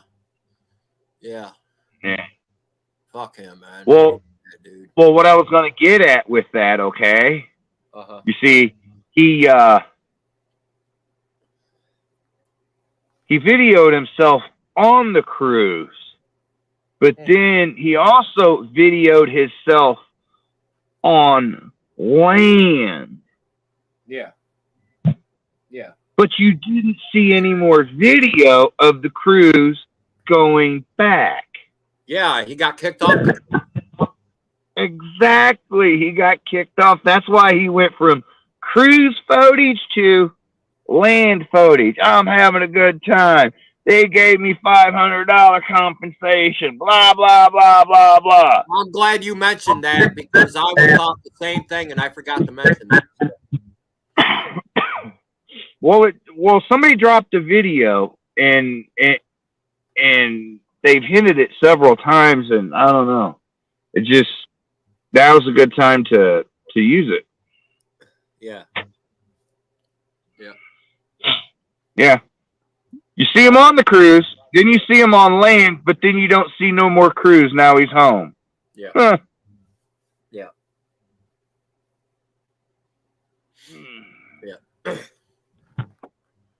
And how'd he get home? He flew home because they reimbursed him money on his fucking half of his money back on his cruise because he didn't get to come back on the motherfucker. That's what happened. Yeah, there was a video that was dropped, and it said the rules. Yeah. You know the rules. You know, and well, I don't think it played too good in his favor when he said, "Fuck your daughter." This is going to make great YouTube. Yep. And, So right God, there, I wish we that he got it going. I wish we could play that again because just hearing when the guy just kept coming at him, you could just like hear the franticness in his voice. that motherfucker picked the weakest link on the ship, which is that old man knew he had a daughter, knew he'd get pissed if he said anything to his daughter, said something to his daughter, got the old man pissed. He never threw coffee in that dude's face. I don't believe that for a goddamn thing. He did. He definitely got off the ship. Yeah. I don't believe he threw hot coffee in that dude's face either. I really don't. Because he would have been in jail if he would have done something like that. See, it's what happened is David's been so used to just being able to say what the fuck he wants on fucking line, you know. He forgot, you know, he's not online. He's in real fucking life. Yeah. And he got smacked up on a fucking cruise. Yeah. He got smacked up on a cruise and then wants to say that he smacked Tally, but I didn't see Tally running from Slab City like I saw Slab City News. Like I saw Slab City News running from that guy. Yeah. You can better bet. I believe Tally would put it on him if they ever got that. Listen, I guarantee you, if Tally had not have been on the clock, he would have fucking stomped the mud hole in Evan's ass. He might have went to jail, but I'll tell you this: I would have thrown some money on that bond. That's a great decision you did, Harley. Keep away from Slab. Slab ain't nothing but a fucking dirtbag, bro. Nothing but a fucking dirtbag, Harley. That's all that motherfucker is, man. He's a child groomer. He's everything into one, man. Oh, he's going to start trolling all you over there. All you people that say something, you're going to get trolled. I don't give a fuck. Let him troll me. Let him troll me. I don't fucking care, dude. Because when we get to Michigan and Good Job Buddy whoops his ass, then he's not going to troll anybody for a while. You know he has back problems, right, AJ? I don't give a fuck if he's got fucking goddamn hip. I know that. I'm just letting you know, though, he has lower back issues. So be careful. We don't want to put him in a wheelchair. Oh, I will if I got to. It ain't no big deal. It ain't no big deal. He wants to run his mouth like a man. I'm going to treat him like I'm not. Good Job Buddy is. Good Job Buddy will treat him like a man. He wants to run his mouth like a man. He'll be treated like a man. So that's just it. ain't running his mouth like a man. He's running his mouth like a bitch. Well, then you'll be good job buddies. And the only way I'll get involved, and I promise, good job buddy, the only way I'll get involved is if he has help there. You know, somebody else tried to jump good job buddy. I'm not going to let good job buddy get jumped, man. And that's when I. Yeah, but so. You know, every time this motherfucker talks about fighting somebody, that Slab City guy, like, I had, they got me on the first one. You know, the first time, when AJ, or not AJ, when Good Job Buddy and they were going to fight, they were going to have it in the slabs and fucking this and that. There you go. And then it dawned on me, and I just, I kept seeing. And then I was like, one of these motherfuckers is going back out some way, somehow. I don't know which one. But then Slab backed out. Well, he didn't back out, come out and say he was backing out. Yeah. But his back out was demanding $15,000 for the fight after he agreed to fight. Yeah. Yeah. Somebody wanted to call me. I pay him $15,000 to see him get his ass whipped. Hell, I pay $100,000. I pay $100,000. I would instantly write a check for $100,000 to see Slab get his ass whooped. Him and Nikki both. So how much did it cost for you to have me trolled? Oh, I don't pay to have people. No, I never had you trolled to begin with, bro. I don't do that shit. I don't troll people. I don't know how to troll people. Well, just an FYI, there's a market for it out there. No, I don't do that shit. There are trolls that, give them a couple $100 fucking bucks, and they can make somebody's fucking life a living fucking hell for you. Yeah. No, I'm not a troll. I don't know how to troll, man. I could, I can't, I would never troll anybody. So I can give you some pointers. No, I'm fine. No, man, I'm good. I'm good. Well, number one troll 101. Troll 101. Number one rule is if you're trolling somebody before you go hop up on someone's panel, make sure you got the proper avatar. Mm-hmm. Yeah. Don't go pulling an Andrew Guzman and jump up on fucking somebody's stream with the same porn bomb photo that you just went fucking porn bombing the whole community in the night before. I could use some extra bucks. I could use some extra bucks, Shay said. Oh, you could, huh? I'm telling you, dude. Hey, dude. Serious, man. If you got well, money Shay, like you that, know what you got to do, babe. Get over here. No, I'm just joking.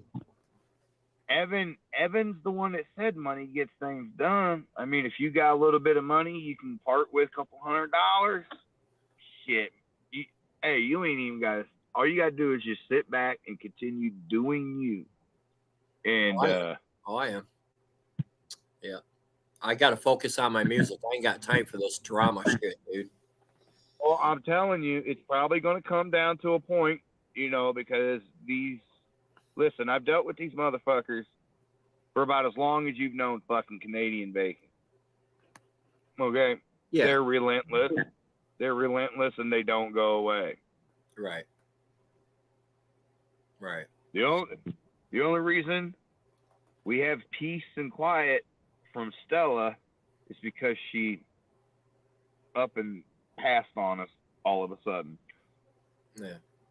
Which I just want to point out, not too long after, she was on that bandwagon with Nikki and all them and Mad Max cancer and all that, and then she just up and dies like a fart in the wind. It's fucking bad. Stella used to come to my lives all the time. Here's the thing. I like Stella. I thought she was a cool girl. Cool girl. I think. I didn't care for her after speaking with her on the phone. And just hearing about her complain about everything all the time. Yeah, well, opinions are like assholes. Everybody's got one, I guess. So. No, it's not that. Okay, you know the person that complains, but doesn't do anything to better the situation, change the situation, so she doesn't have to deal with that type of situation again, or blah blah blah. That's what I'm talking about. Well, okay, all right. You know what I mean? The one person. Yeah. It's like the girl that keeps going back to the guy that keeps beating her fucking ass. Yeah. It's like, why the fuck you keep going back if you know you're gonna get your ass whooped? Yeah. They're saying you got bad feedback, Sam. Oh. I don't know why. How about now? How about now, guys? Yeah. Sometimes I do, sometimes I don't. All right. No, you see, when I don't have people fucking with me, I don't have people going at me. I mean, I can be a pretty good guy. Mm-hmm.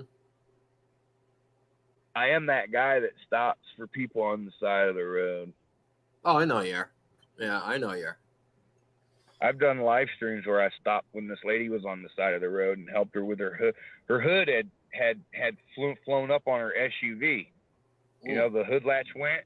Mm-hmm. Yeah. And so it was like all the way up, and she's trying to get it down. And so I went over there and I fucking helped her. And I got up there and I had a toe strap. I fucking put the little hook thing in the fucking thing and jerked the hood back down, and then used one of my straps to tie her hood down so she could make it home. There you go. That's a good dude right there, man. Do that for somebody.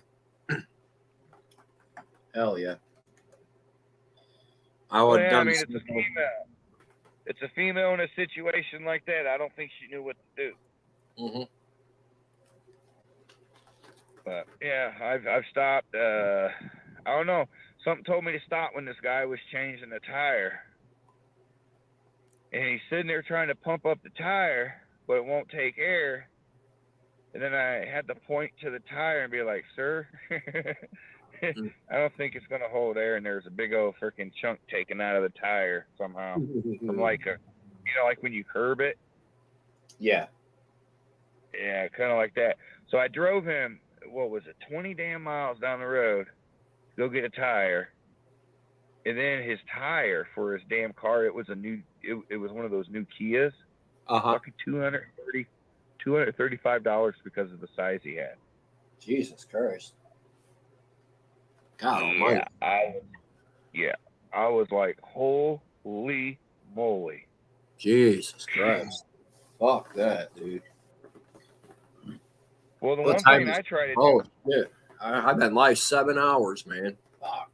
Yeah, the one thing I try to do traveling is if I get when I get tires, I try to get them in twos, and I always get the road hazard. Okay. Yeah. Huh.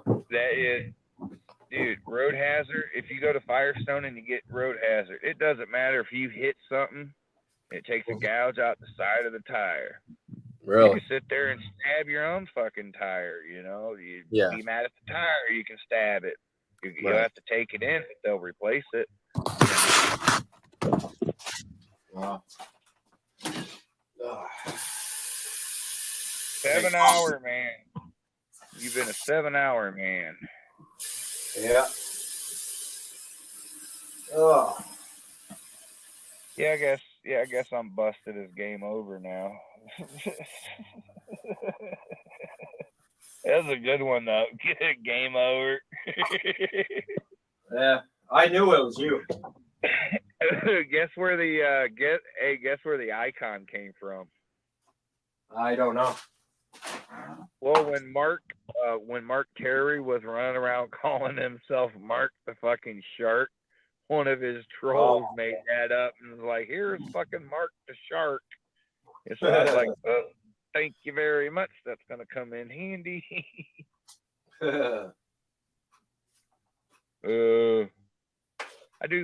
do kind of miss Stella though. Yeah.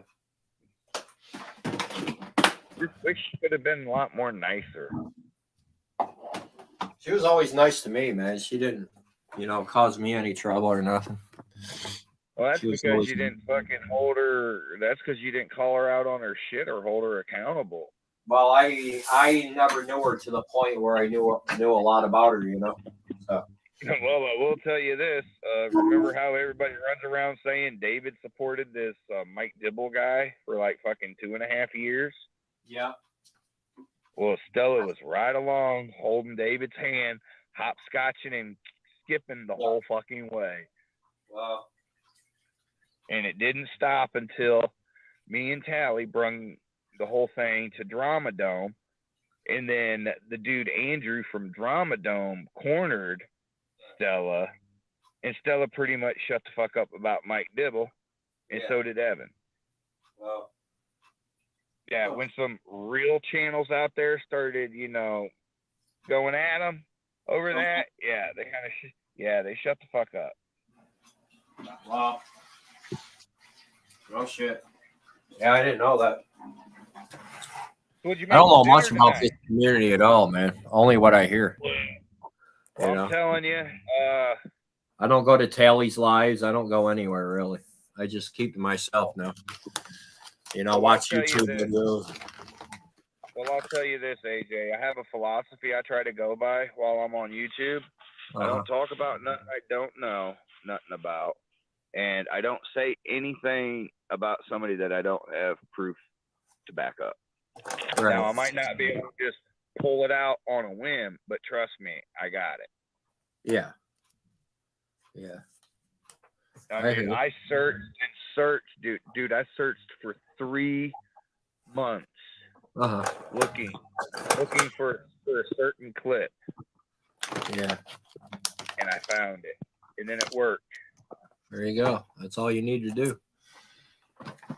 Yeah, you gotta let people talk long enough and they hang themselves on this thing. So, you know. Well, yeah, and why I keep telling you, AJ, about not paying attention to the trolls, because you were like me, okay? Yeah. Words affect you. Words affect you, just like they affect me. Right. Some people don't think words can cut you like a knife. They fucking do. Yeah, they do. And you have a shorter fuse than I got. Oh, way shorter. And that's what makes you, AJ, a perfect target for the trolls. Yeah. Because that's what they like to do. Right. Yeah, I hear. Oh, put this shit up here. Ooh. Yeah, I know. I hear you, man. I don't do no trolling behind the scenes. Well, I did call Digger's mom, but there was a very good reason for that one. Oh. God, the tone of all day. Hey, I'll tell you this. When I told Digger's mom what Digger was doing to Joanne Z71 with her deceased son, and how he's attacking a handicapped disabled person and all the other stuff he was doing, oh, she was mad. Huh. Because you see, this isn't the first time. I didn't call her harassing her. I didn't call threatening her. I just called and explained what her son is doing online. And be like, could you say something to him, you know, and have him like stop or something? You know, it'd be awful nice. Huh. And I mentioned, and I think I mentioned something about that I know her, you know, Digger's stepfather, you know, works for the San Bernardino Sheriff's Department, and he is high ranking. So, you know, that's, you know, it's not going to be a good look. Right. Huh. Wow. Man, I'm glad I smoked that joint. Ooh.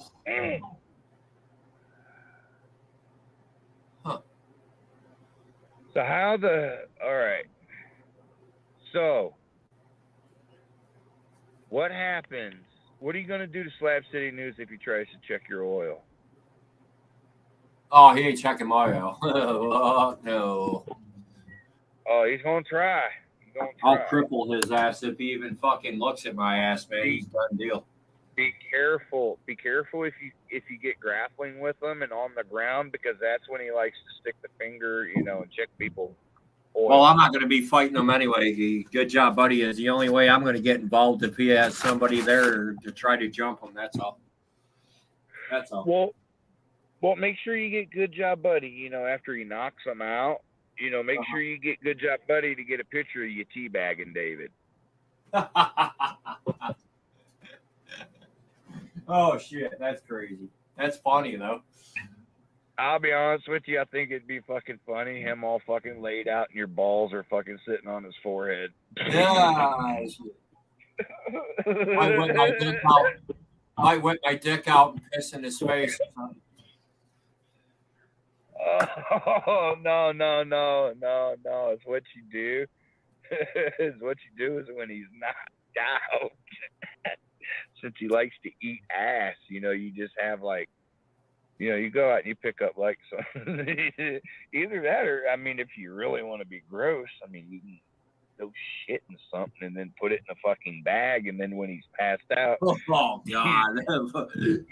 hold on, you take the bag, okay, and you do it, you do the bag, like you're gonna like decorate a cake, and then you cut the end, the tip of the bag at the end, then you just squirt it in his mouth. Or you could just do it around his fucking lips, like lipstick. Yeah. When he wakes up, he's gonna be going like, and fucking taking his tongue to his lips and shit. Yeah. It's gonna be shit. Oh man, don't get me started, man. I got some sick shit, man. That is some sick shit. Yeah. Yeah. Yeah, let's see how you like it when we take some wires. The braided wires. Yeah. Braided wires. All right, and then you unbraid it and you have them come out. And then you tape them to their nipples. And then you connect the other, and then you connect the other ends to some batteries. Oh God. Yeah. Now, if you really want to get creative, you roast a penis, don't you? Well, you take a chomo, strap him to a fucking chair, take a coat hanger, and you bend it into like a U shape. Oh God damn. And then you bend it all the way in, together. And then you take the bottom part and you pull one out to the left and then one out to the right. Then you insert that coat hanger into their penis as far as you can, and then you hook the things up to some batteries. I got a lot to pack. Yeah. And it hooks it, and then it sends an electric charge through there, and it's kind of like putting a stinger in his fucking penis, Yeah. That's how they heat up hot water in prison. I got a lot to pack yet, Shay. I haven't even started on my 2 rooms up here yet. I got a lot to pack. A lot. Packing sucks, dude. That's one thing I hate about having a house. Yeah, I'm not moving after this. This is my last move, man. This is it, man. I can't do this shit no more, man. I'm done. No way. I can't move no more, man. This is my last move right here. I'm done. It's gotta be. I can't do this shit no more, man. Well, look at all this shit I gotta pack in here, man. Look, it's fucking just my guns, fucking everything, dude. All my equipment, my fucking this bed, all these posters on the wall, fucking everything. Oh, Jesus Christ. Shit down here. Almighty fuck, man. Remember the good old days, AJ? Oh yeah. Mm-hmm. When the crack was yellow. No, I don't know that. I've never been on crack, so. Yeah, I remember. I've never done crack, so. No, I see my older brother almost die of that shit. So, All right, no way I'd ever done that. No, not me, man. Well, I tried it a few times. Nothing. It's nothing to write home about. Yeah. The only thing you're gonna write home about is, Mama, they're watching me. I know they are, but I don't see them. Yeah. I hear you, man.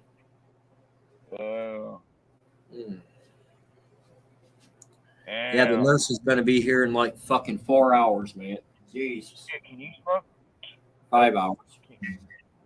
The what are? My wife's home health nurse. Oh, that's good. Yeah, we don't get a live-in nurse until we get back to Georgia because that's where her insurance is and shit. You look like you're cold. Yeah, it's fucking cold in here in New York. It's like fucking 40 degrees right now. It's fucking cold, man. Shit. And I don't want to turn the heat on yet, man, because tomorrow's supposed to be 75. And if we turn the fucking heat on, it'll be so hot in this house we won't be able to breathe. Yeah, I gotta say, man, when I played Malone with the Carnival, dude, it was like I never got laid so much in my fucking life. I had like a different girl every fucking night. Sometimes I had 2 different girls a night. I told you, man. Shit, meet a girl at the fucking fair, go fucking shower real quick, go back to the bunk, smoke some weed with her, fuck, go to the bar, go pick up a girl, go take her back, fuck. Yeah, my older brother's single, dude, and he finds all them Malone girls on Meet Me, man. He fucks like fucking 10 girls a fucking week. I hop that shit, dude. That Meet Me shit. Damn. Yeah. Shit, and then it's a question of who the fuck's the daddy when she gets pregnant. Yeah, my brother raps that, triple raps that shit. Nah, I'm a raw dog kind of guy. Fuck that shit. Baby pops out, it pops out. There you go. I've been lucky with only one popping out, thank God. Yeah. Yeah. I think Shay left, didn't she? I don't know if she did or not. Oh, I don't know who's watching. I got 21 people in here. And only fucking 4 are talking. Of course, you got a lot of lurkers, man. And one thing I noticed, dude, it's the lurkers too, man. You know. Yeah. They're the ones that do a lot of the fucked up shit behind the scenes. I've realized. Uh-huh. Oh, I know. It's the ones you don't see. Yeah. Nah, you just if you come to YouTube for friends, yeah, you might come across 1 or 2 people that turn out to be real good. Yeah. But the majority of us are fucking slime balls. Yeah, I hear you, man. But I'm only a slime ball to those that are fucking assholes to me. Yeah. There's a lot of assholes, man. I know that for a fact, man. Too many. Yeah. I just deal with it. I just try to deal with it the best way I can, man. I really don't. I really don't. I really wish I could take back a lot of shit I've said and done, man. Yeah, me too, actually. Me too, man. Me too. I mean, shit. Yeah. I wish Tracy the best. Yeah. I hope to God she finds out who the fuck. Well, she knows. She knows now who did what. Yeah. I just hope her lawsuit she gets on her doctor goes through because they can't. I don't know. I mean, if they saw the video I saw, and somebody just sent that video to the doctor, then yeah, the doctor can take action. Yeah. But Denise dropped the video that I think that was sent to her doctor, and it clearly showed Tracy reaching up on her headboard, grabbing a cigarette cellophane that had white pills in it, or pills. Wow. Taking one out, put it in what is clearly a pill grinder, grinds it up, then kills the camera, and then somebody's in the chat, oh boy, she's something, and you heard the, and then when that was done, Hey, Chris, what's up, brother? Then when the camera came back on, she's like, I'm seeing stars now, and she's got the fucking straw in her hand. Hey, Chris, hit the link. Come on up, brother. Yeah, come on up. Let's hang out. He's the one that owns the track that I race go-karts at. Hey, are we racing that 200 Saturday, Chris, or is it next weekend? We got to race 200 laps. It's a 200 lap classic, man. That's a long time on a go-kart. Boy, AJ, I bet sometimes you wish you'd never fucking met us, huh? No, man, I don't mind. Fuck, man. Hell, I've been entertained since day one, really. Hell, I think I remember that. Yeah, what was it, like 12, 13, something, 14, 15 people in your chat. Then next thing you know, you got 40 or fucking 50, and you're like, oh my God. I remember that. Where the fuck do all these people come from? Just like Jose, man. Jose did that to somebody. And next thing you know, they have like 50, 60 people that just, bombarded their chat and their thing. Right. And it was fucking insane, dude. They wound up shutting their stream down. Because they fucked with Jose. Oh, yeah. Jose's easy to fuck with, man. Jose. Telling you, man, you wouldn't even have to. I mean, you could just sit back. Somebody else could take care of your problem. All right. Yeah, Chris, because I'm leaving here. We're probably in the middle of October to go back to Georgia, early November. I'm not sure yet. It depends on when we get accepted for the house. If we do, if we don't, then we're going to go to a hotel room for a month in Georgia so we can be there physically to look at houses. So. You gonna stay at the Hyatt Regency? Yeah. Well, my car won't make it up. Well, you can come up and test and help out anytime, though. All right. Yeah. Maybe I'll come up tomorrow and test, run the carts and shit. I don't know, man. It depends on. Well, I can't. I can't leave my wife, man, alone. So I'll see if she feels like coming up too. If she does, then we'll come that up. Nurse is coming tomorrow. Yeah. She's only here for an hour though. So. Yeah, 9 to 10. So, ain't we all those? Matt's looking at the 7th. Okay, all right, cool. That gives me more time then. Yeah, I'll come up this week and run some carts, man, or whatever. Dude, that's gonna be a long ass race, man. That motherfucking race lasts about 3 hours, dude. Yeah. Oh, sometimes more than that, man. The best. I've only raced one classic. I think I come in six out of 18 carts or something like that. 6 out of 15. So almost. So it's getting cold at night out there, or? Oh, dude, it's fucking freezing up here now. It's like 40 degrees here, man. Oh, ain't it, Chris? Ain't it like 40 up here right now? It's something like that, man. Is you guys' birth rate still high there? It says it's 51. It's colder than 51 up here, man. No, that ain't right. It's colder than 51 here.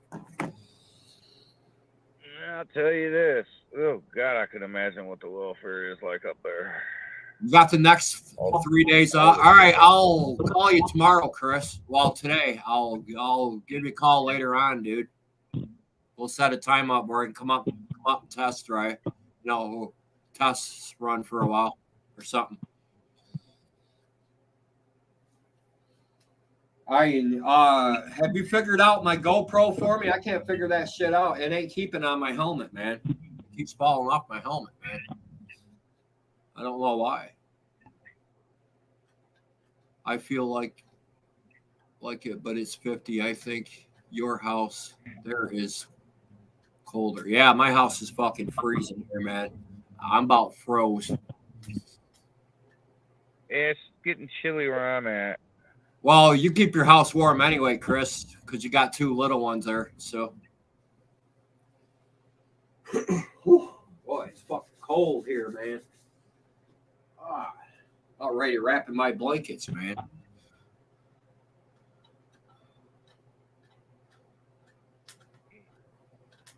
He thinks the bulls can produce milk. You got fired from the farm for trying to milk the bull. Yeah.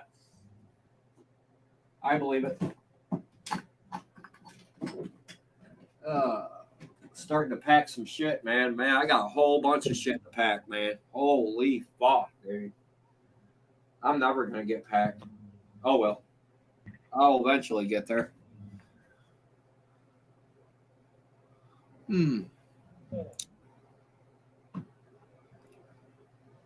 Yeah, you will. You'll get packed. Hopefully soon. Romeo eats his cereal with bowl milk. Fucking.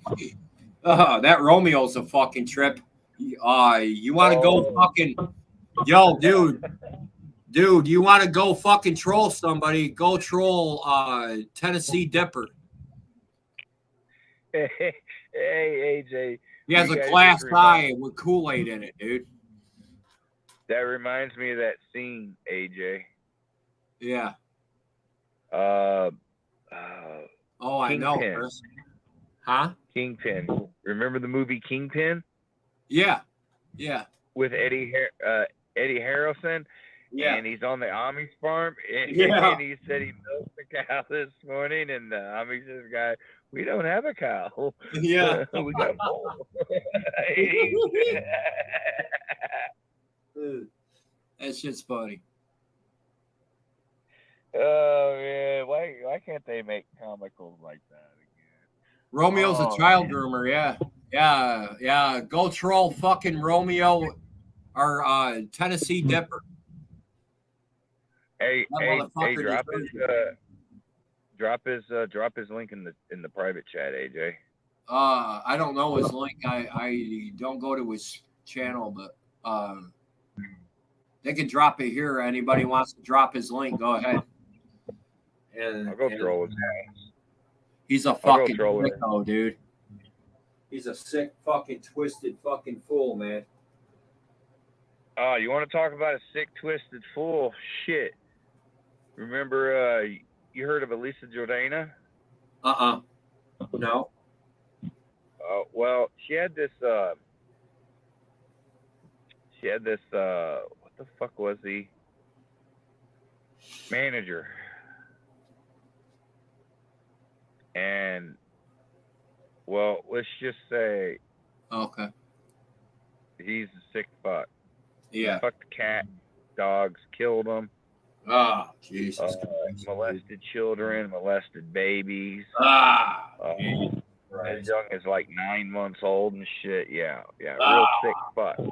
What a fucking. And if y'all want to troll somebody, go troll Elisa Jordana because she thinks Jimmy was an all right guy. Yeah. He never did anything to me. Right. Trying to find some more of my clothes, man. I can't find my fucking clothes. I hope they weren't in that storage unit and they took them, man. That'd be fucking horrible, man. Yeah, there's a guy named Jimmy. Dig out my winter clothes.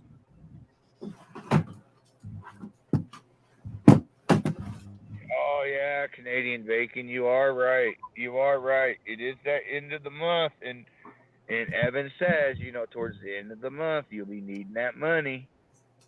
Oh yeah. Mark is caught in a hard. Yeah, that Mark guy's caught in a hard place because Slab City News throws hundreds of dollars down at times, and that's what Mark's used to getting. Fuck Mark too, man. Mark Terry's a fucking douchebag too, bro. Yeah, well. Fucking I sicko. told him I was going to ruin his fucking channel and look at his ass. Oh, look what I found. Oh no, that's my Fender shirt. Never mind. Uh-huh. I told Mark, you're gonna fuck around and find out, Mark. Fucking with me. And now look at him. Yeah. Everybody fucking hates him, but he's pretty much did that to himself. All you got to do is just push somebody and guide them a little bit, and then they just fall into it. He fell into it. Bet he wishes I never showed up in his fucking. Me and Stella never showed up on his channel. Oh, that was a good one. Ah, there's where our coat hangers are. Right here. Yeah. So you're saying you don't have hardly any clothes? No, I got plenty of clothes. I just found them. So. Oh. Yeah, but all our winter clothes were in storage, man, because it's summer, and they all got ripped off. So we're gonna have to go buy fucking clothes and shit, bro. Which I can get them, no problem. Yeah, I feel bad for what I said to him. That's all right. It ain't no big deal. Well, I mean, he just kept pissing me off and pissing me off. Yeah. I had enough. I was like, all right, motherfucker. Yeah. So I should have never said. And then I talked to him about it and apologized to him about it. And then he told me about how he almost fucking did it. And I was like, oh, fuck. So that was a big eye opener for me. Yeah. I found my clothes now. That Chicago Bears shirt. I can burn that motherfucker. Fucking bum ass son of a bitch. Yeah, I got a rule now. I'm not as active online as I used to be. Yeah. Because, I need my sanity. But when I do come up, if somebody wants to come at me, I'm not dealing with them. I'm just gonna. If people thought I was biting people's heads off, or hey, check out that. Vince Neil, I went and seen him at the State Fair, man. Tour 2018-19. Oh shit! Lead singer of Motley Crue. Yeah. Hey, you want to know something that's very valuable that you probably don't know much about? Hey, slippery when wet. There's my shirt, guys. There's one of them. Out. Ooh, shit. Slippery when wet. Yeah, there's one of them right there. I gotta see that out.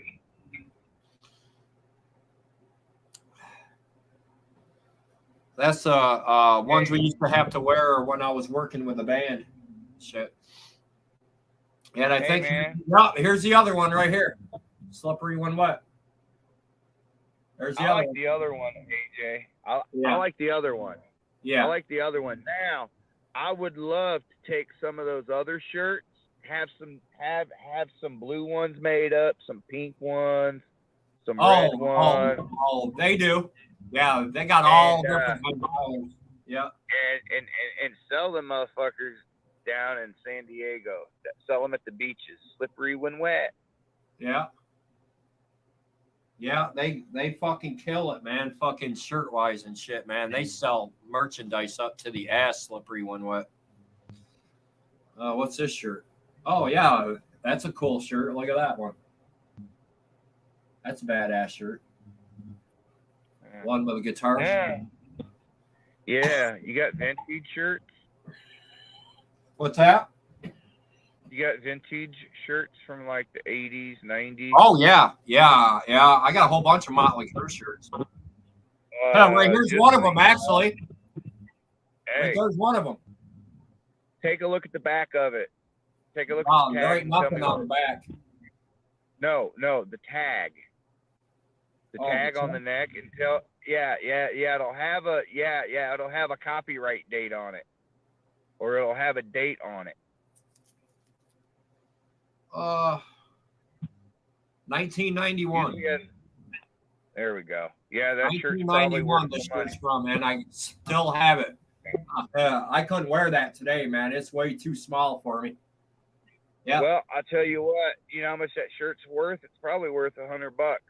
Oh, or easy. more. Oh, easy, bro. Easy. Easy. Probably more than that. Yeah, that shirt's from 1991. And I still got it. Chicago Bear sweatpants I've had for 20 years. Holy shit. Yeah. And, yeah, they don't even make them anymore. Yeah, that's another thing that's valuable. Yeah. Yeah, that's another thing that. Yeah. Dude, I didn't really know how much Nikes were worth until one they're day worth a lot of money, Nikes, man. The older Nikes, they're worth some fucking bucks, dude.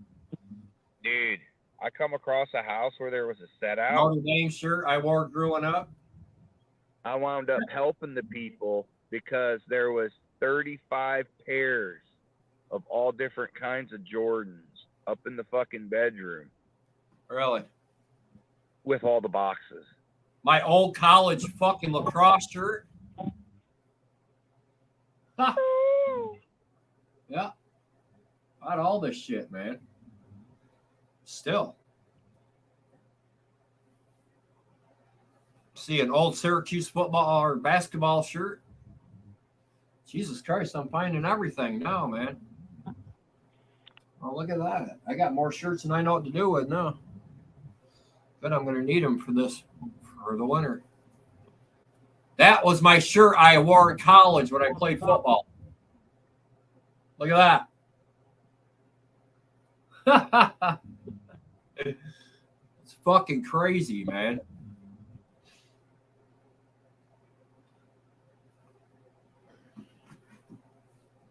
Some of my hunting clothes right here.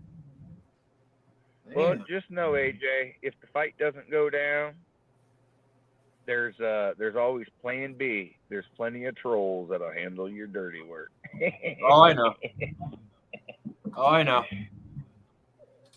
I'm gonna get this motherfucker one way or another, dude. Look at that hunting shirt. Well, the dude just doesn't know when to stop. I mean, no, he don't, bro. No, yeah, YouTube's done cost him his relationship, got him kicked out of every place he's at. He said. Yeah. Oh, look at that! Yeah. Look. Look at that! AJ's Adventures. Woo! There it is. Is that when you were country? Yeah. No, country boy. Country boys can survive. Well, I found my fucking shirt. I'm happier than a fucking pig eating shit. Look at that. Look at that shit, dude. Some good shit there. You ain't kidding. I wear my slippery when wet shirt down to Georgia now. On my way down. I'll wear it tomorrow, I guess. Get myself my happy ass in the shower and put that on, man. Tomorrow. That'd be cool.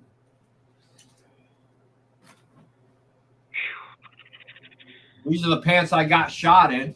Got shot? Where'd you get shot at? Right here. Long time ago in a bar fight. Yeah. That was years ago. That was when I was 17, I think. 18. Yeah. Yeah. Hey. That collapsed my lung. I had to have surgery. I wasn't on my deathbed, but you know my nephew, the one that got shot, Boo? Yeah, he got shot 6 fucking times by cops, dude. Oh yeah, I remember you talking about that. Well, he's home now, man. He lived through that shit. Hey, GJB, show your face, brother, so I know it's you, brother. Yeah, they love it. All right, cool. What's up, my man? Sam, what are you trying to do, dude?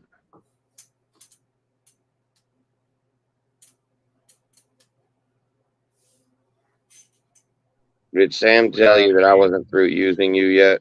Is that what I heard? Maybe earlier. Yeah, I think so. Yeah, I know. It might have been a while back because I got a message, so I don't know when it was. And I saw you're still up here. This bullshit. I don't want to hear from this dude. You know, man, I'm only gonna be here for 5 minutes. Not even that. I don't even care that much. But I've done everything I could for this guy. He's a piece. I don't need anybody's help. I put AJ through the ringer, Sam, more than any of you have. More than any of you have. I got 75 videos tells you I put AJ through the ringer more than anybody has. All right, he's allowed to have a reprieve from me. He denounced the 33rd. That's all that matters. I put AJ through hell. None of you did. None of you did anything to him like I did. None of you. It's over now. All right, it's over. He's denounced the 33, man. It's hard to break away from them, and you should know. You were once interviewing Evan on your fucking show every goddamn day. You were once one of those people who got caught up in the fucking bullshit.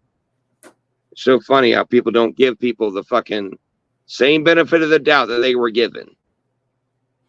I'll be watching.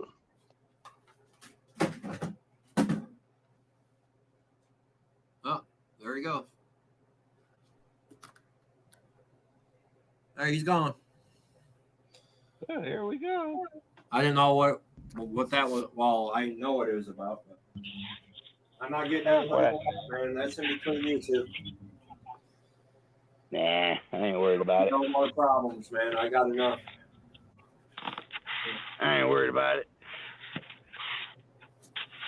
Ain't nothing I ain't been through before. Hey, Jang, what's up, my brother? Jang in the house? Oh, boy. I've been live for 8 hours probably right now. Almost, man. 10 minutes away. Holy shit, that's the longest I've been live in a long time, man. You got that information for me, Jang? Jesus. Come on up, Jang, if you want to, brother. I'll put the link down here. Wait on that. There you go, brother. Come on up.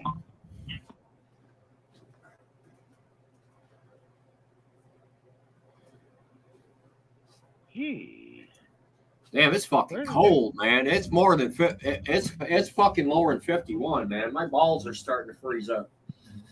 Ah. Uh-oh. Holy son of a bitch. Better be careful. You're going to start turtle heading soon. Oh, fuck yeah, dude. Hell, I'm circumcised, so I'm good to go. I got a helmet. I didn't need to know all that, but okay. Yeah, well, I'm just letting you know what I mean? I know. That's a cold motherfucker, man. Sam, you're the last person I would give information to. Oh, everybody's on your ass right now, Sam. Jesus.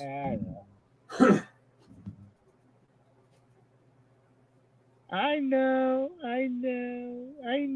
Jen. Well, I'm on everybody's shit list because I ain't taking their shit. Oh, all right. Well, there you go. I ain't taking their mouth. I'm taking their words. Woo! Fuck. It's warm here, man. Waiting for this computer to charge a little bit so I can lay down in bed, man. Finish this live. What's that up with them? Man, I'm going 12 hours. I got 4 hours to go, man. No, I'm not going no fucking 12 hours. Yeah, I'll be right back, man. I got to run to the bathroom. Don't check it more than twice. It's masturbation. He heard it.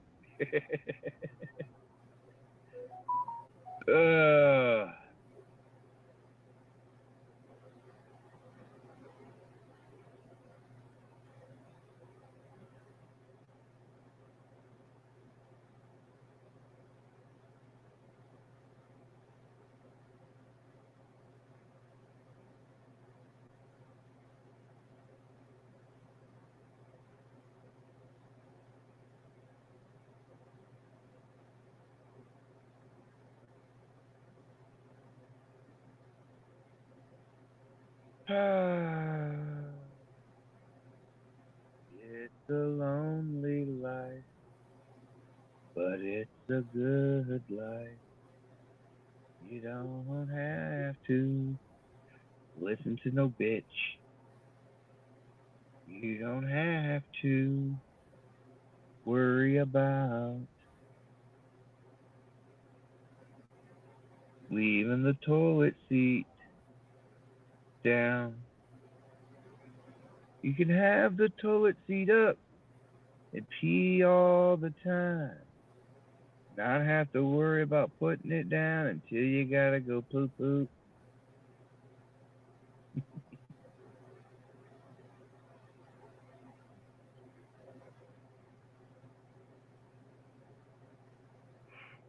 Holy fuck. Yeah, the people that haven't heard my new single, go check it out. It's called Louisa. That might be my hit right there. That might be my #1 song. Man, sounds like somebody. To me, anyway, not on the billboard or nothing. Sounds like somebody contacted Good Job Buddy and woke him up. I don't know. See, that's what I'm talking about. He said he had a message. So. Yeah.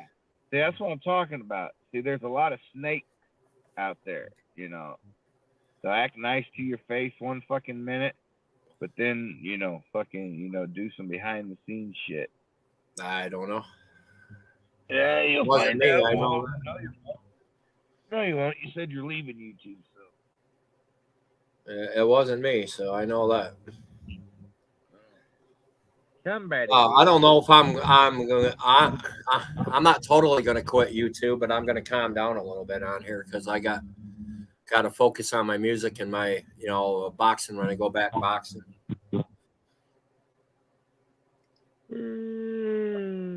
Well, I'll tell you this: if your music actually takes off, like let's say Tom McDonald's did, yeah, you don't want your past internet shit to come bite you in the ass. No, it won't. I can promise you that. Because I'll if my music goes big, I'll quit YouTube.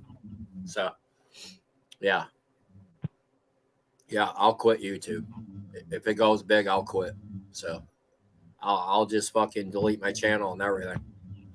So because you know what I mean.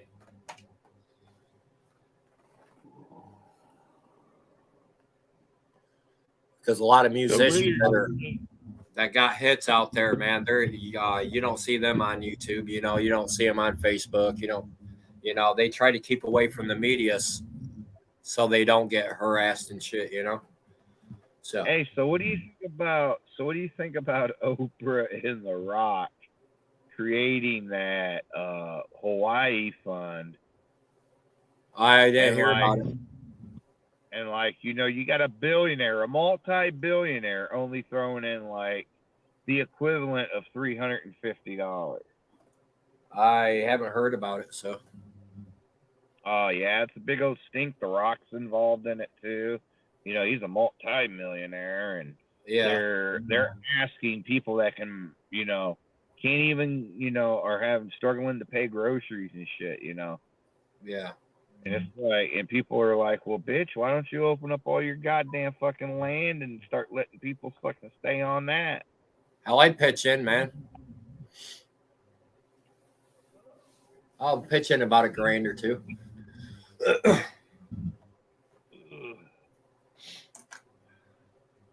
Yeah. Yeah, yeah. A lot of people didn't know that till tonight. My dad gave me a tree service, and I sold it, and that's how I got my money and shit.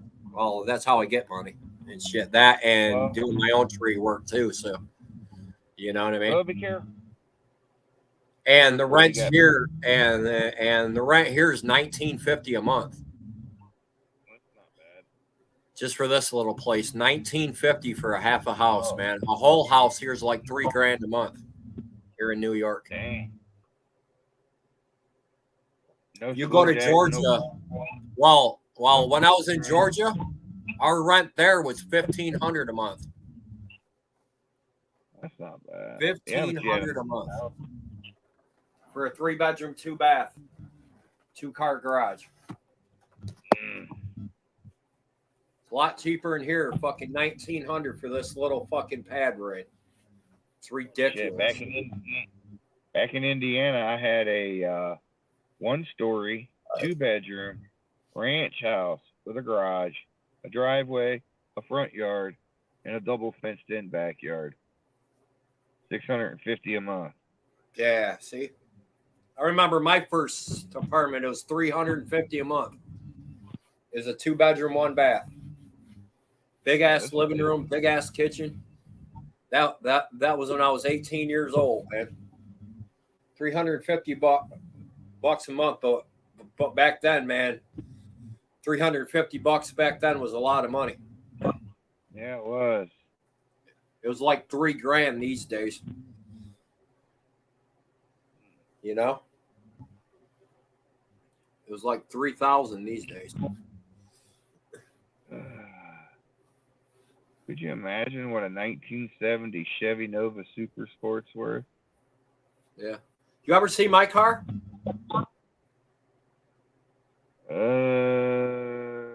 You ever see my Camaro? Black? No, blue. It's at my mom's house right now. Is it the one in the Avatar? I don't know. Let me shut off my cam and see. Hold on a minute. Well, I mean, in the thumbnail is what I meant for the live stream. Here, I'll show you. Virtual. It's right here. That's my car right there.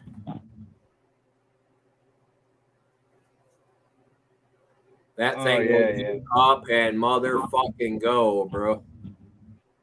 That motherfucker's bad to the fucking bone. It's got a super sport motor in it, man. That motherfucker fucking goes, man. I think it's 0 to 60 in 2.4 seconds, something like that. 2.6 seconds, something like that. I forgot what it was now. Remember those Z28? Yep. It's a 1984 Z28 Camaro. Yep. Some guy. It's all jacked up too, man. Have you seen the YouTube video where they found one in the woods inside a semi-trailer? No. Brand fucking new. Wow. Still had the fucking thing on it. Still had the plastic on the seat. Still had every, as if it, just come off of the fucking truck.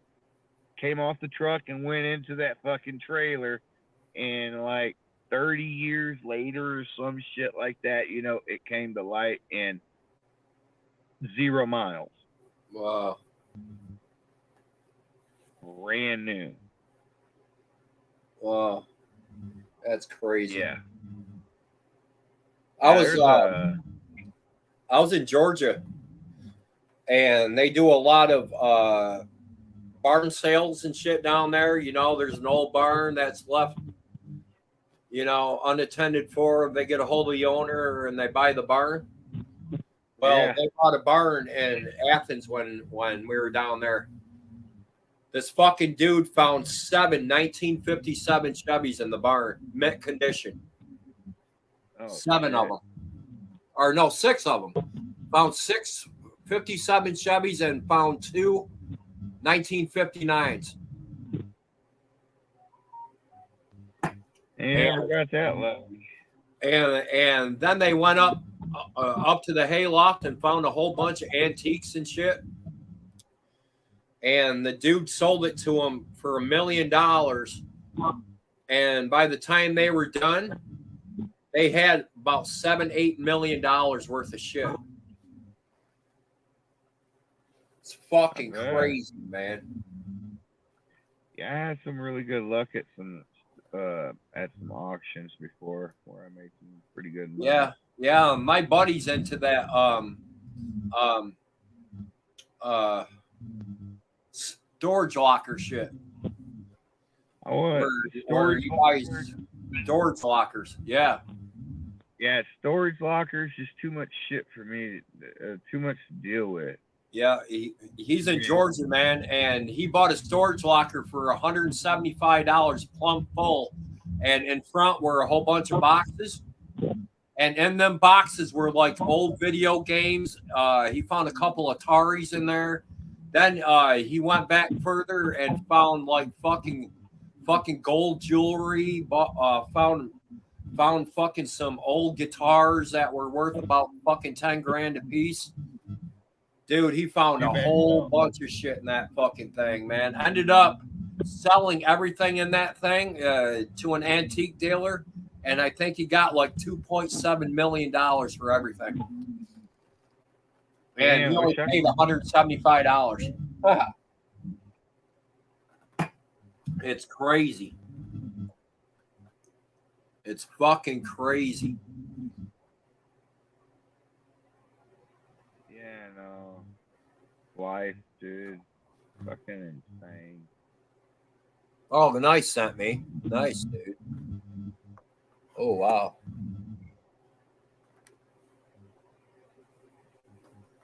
Wow. Yeah, I'm going to call it quits here in about 10 minutes, guys. I got to get my happy ass to bed, man, so I can get the nurse. Yeah, Get I'm up when the nurse gets here. Yeah, I'm getting tired too. Yeah. God, I'm getting tired.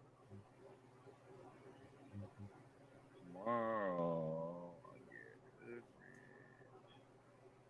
Well, tomorrow night.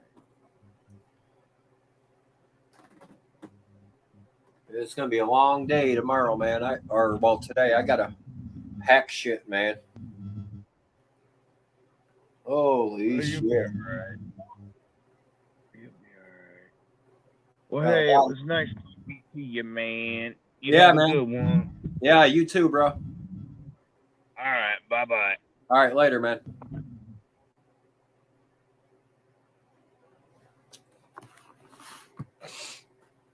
Oh.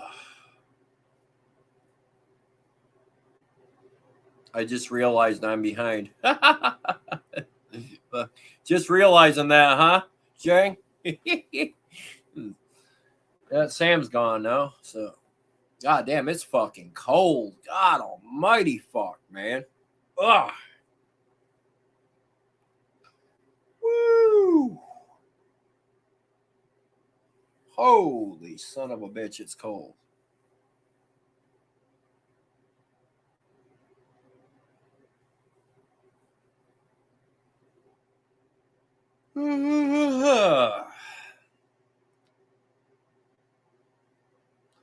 I got an Atari that still works, man.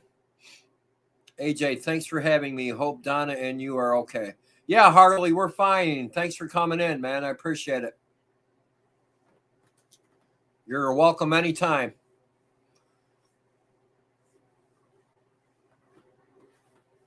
Oh, fuck.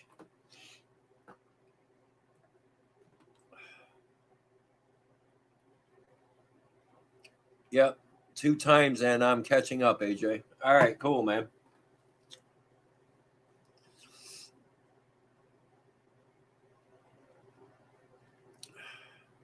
Do y'all not have central heat? Yeah, man, but it's supposed to be 75 out tomorrow or today, Shay, so I can't turn on the heat because it'll be so fucking hot in here. Yeah, we don't have central air. It ain't known here in New York. You know, a lot of the houses here in New York don't have central air. So, you know, which sucks. It fucking sucks.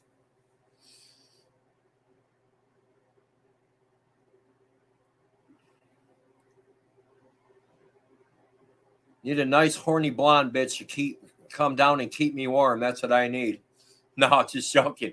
A nice horny blonde bitch. Keep me warm. No, I'm only joking. Ugh. Woo! Yeah.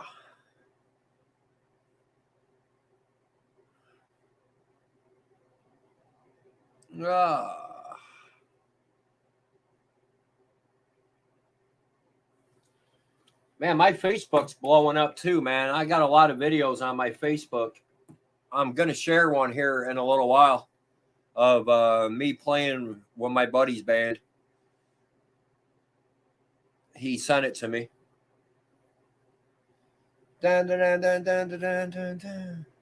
Oh, we played that song All Right Now. That's a pretty good tune, man.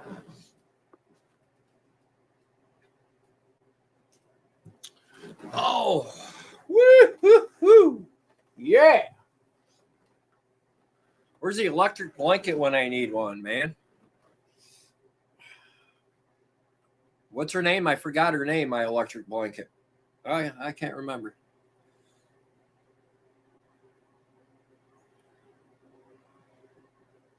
Dude, this is the perfect time to do a lot of fucking just to keep warm, man. God almighty.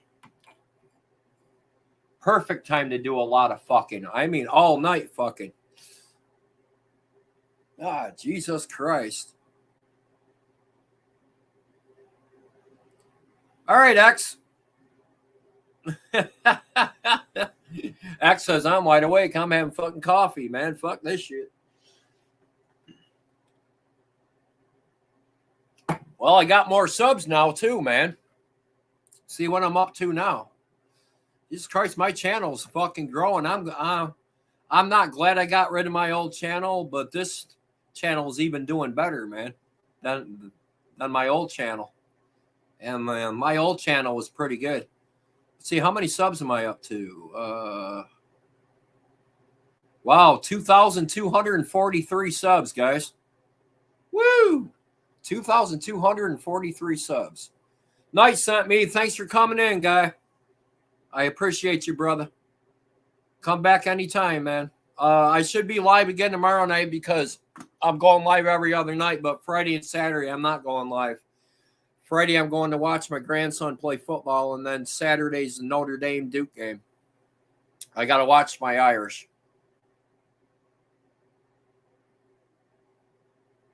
The fall here sucks. It gets cold at night, so I turn the heat on. Then by the afternoon, it's hot, so I have to turn the air on. Yeah, I know, man. That's what makes people sick from going fucking warm to cold, man. I'm fucking freezing. And I should be used to this shit. I was born and raised here in New York, man. Fuck, no. My goddamn fucking about ready to get my winter clothes on, man. My coat and shit. Sleep in my coat tonight, man. God almighty Jesus. Fucking Georgia, it's like 70 degrees, man. I'm sure, well, I can see right here on this other one. Let's see what it is in Georgia. Other locations.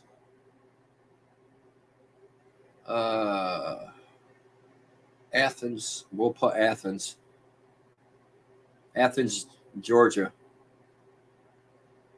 It's 70 degrees in Athens right now. Ha! Damn. It's fucking 50 here. Bullshit, it's colder than 50. Yeah, I can't wait to move back to Georgia, man. I can't wait to get the fuck back down there. Fucking New York fucking sucks, man. My utility bill is racist. I hear you, man. Oh, shit, that's funny.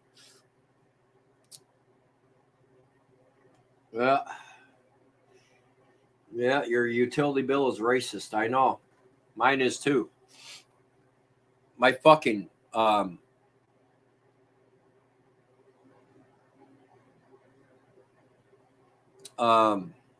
electric bill sky high here. It's like $300 a month because it's an old house. Fucking Georgia, and that house we're at in Georgia, we're paying like $150 a month in fucking our electric bill.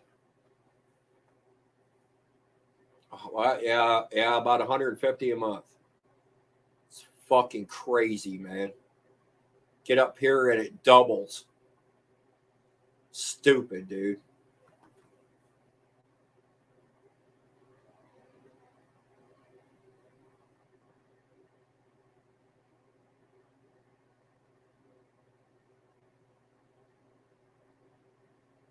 Yeah. Ah, damn. Woo, woo, woo, woo.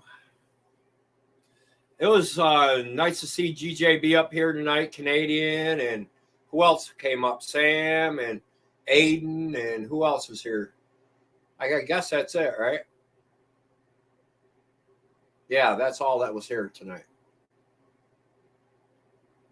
Yeah. And I think Daryl left me a message and said he couldn't come up tonight. There was something going on. Let's see what DT said. Hey man, I would be on panel, but I gotta get up at 5 a.m. and drive my wife to Rome. Oh shit. Rome, Georgia is like fucking 3 hours from his house. He lives in Ackworth for some graduation party. Hopefully this weekend. All right, bro. Not a problem. I won't be live till Sunday, so I ain't going back to New York. I'm not either.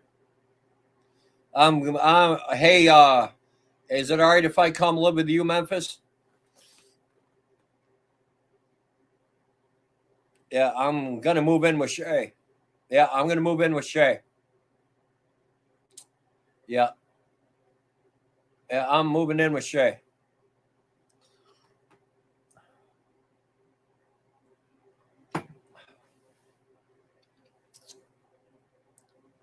I promise I won't be up all night like Cyrax on YouTube, fucking hollering and screaming and keeping you awake all night.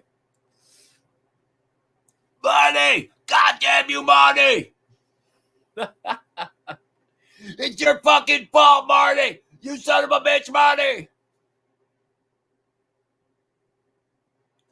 You and Donna can take the pull-out bed in the living room. That's a deal right there, man. That's a good deal right there. That's a good deal. I'll take that offer.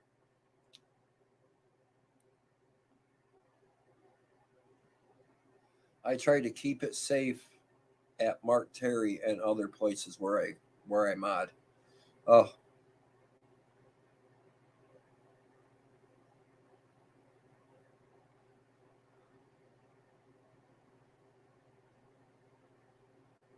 I know it, man. I don't know how they sleep in that fucking house, man. He fucking cranks that guitar all the way. Fucking he yells and screams and fucking throws shit. God damn, dude. Hey, sweet dreams, X. Thanks for coming in. AJ, Slab, Leon, Noodle, they hate. I mod for a lot. Oh, okay. You're cool, Harley. You're always a pleasure to talk to. I live here and I've never been, John or Jang. Sun Records is the coolest part of Memphis and Graceland. Sun Records, I've heard of that. I think we went by there when we went to Pigeon Forge. Actually. Yeah, I remember it now. It's a brick building, right? I think it's a brick building.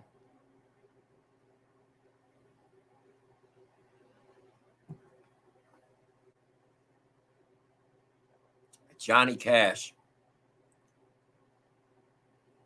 I love Johnny Cash, man. I fucking love Johnny Cash. My favorite.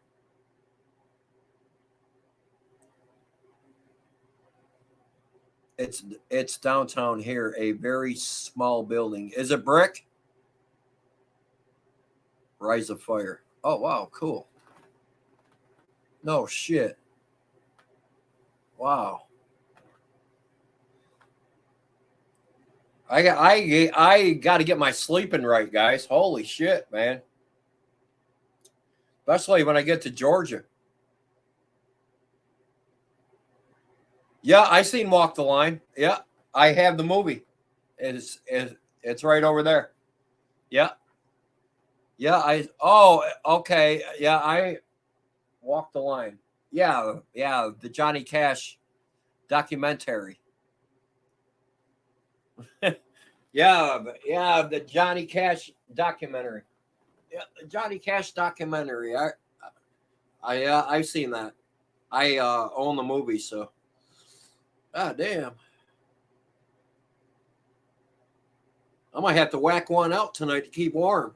Shit. No, just joking. Damn.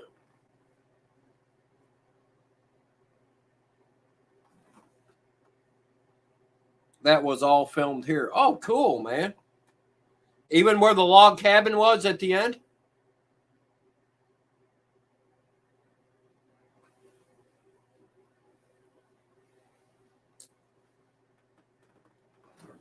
Oh my God, AJ. Oh, come on. You girls rub one out and the guys whack one off every now and then. Come on, man. You ain't shitting me. Everybody plays with themselves one time in their life, man. Come on.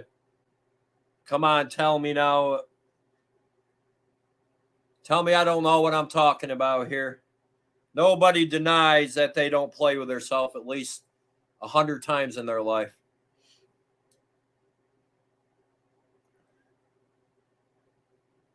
If you deny it, you're a fucking liar.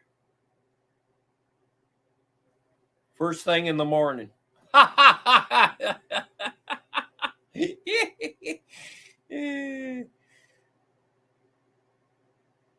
There you go. First thing in the morning. See, I told you. We all do it. Nobody, and, according to the Bible, that's a sin. I don't see how it's a sin.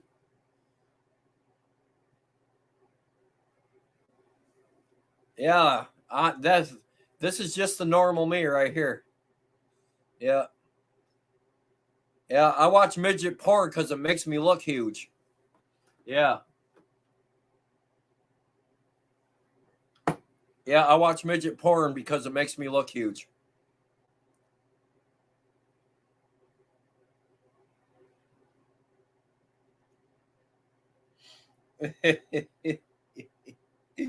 Oh, I gotta after I wake up tomorrow, I gotta watch that the Marty thing. The Marty recap. Oh hell no, I'm terrified of midgets. No, I just watch it because it makes me look huge. That's all. Hell man, I'll look at my dick and shit, and then I watch midget porn and it looks huge after that, man. Go from 6 inches to 18.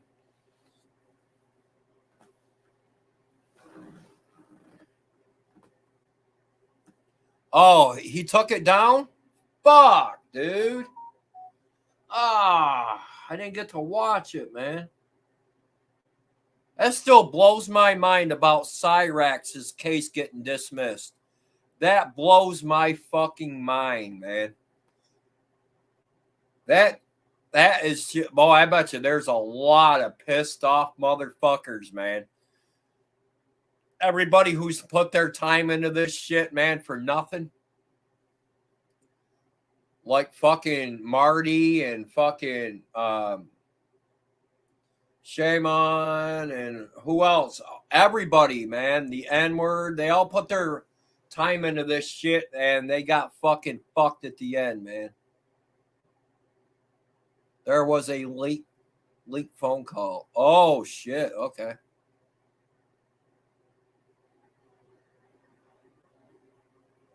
Oh, okay. Rex called a friend to brag about court. Marty got a hold of it and played it. Oh, shit. Yeah, you can't do that, man. Yeah, you can't do that shit. Not on here, anyway. Oh, shit. That shit's fucked up. Ooh, boy. Lucky he didn't lose his fucking... Well, that's probably why he took it down so he wouldn't lose his fucking channel, man. Yeah, right. Not even jail wants Cyrax. Exactly, Jane. Jail don't even want Cyrax.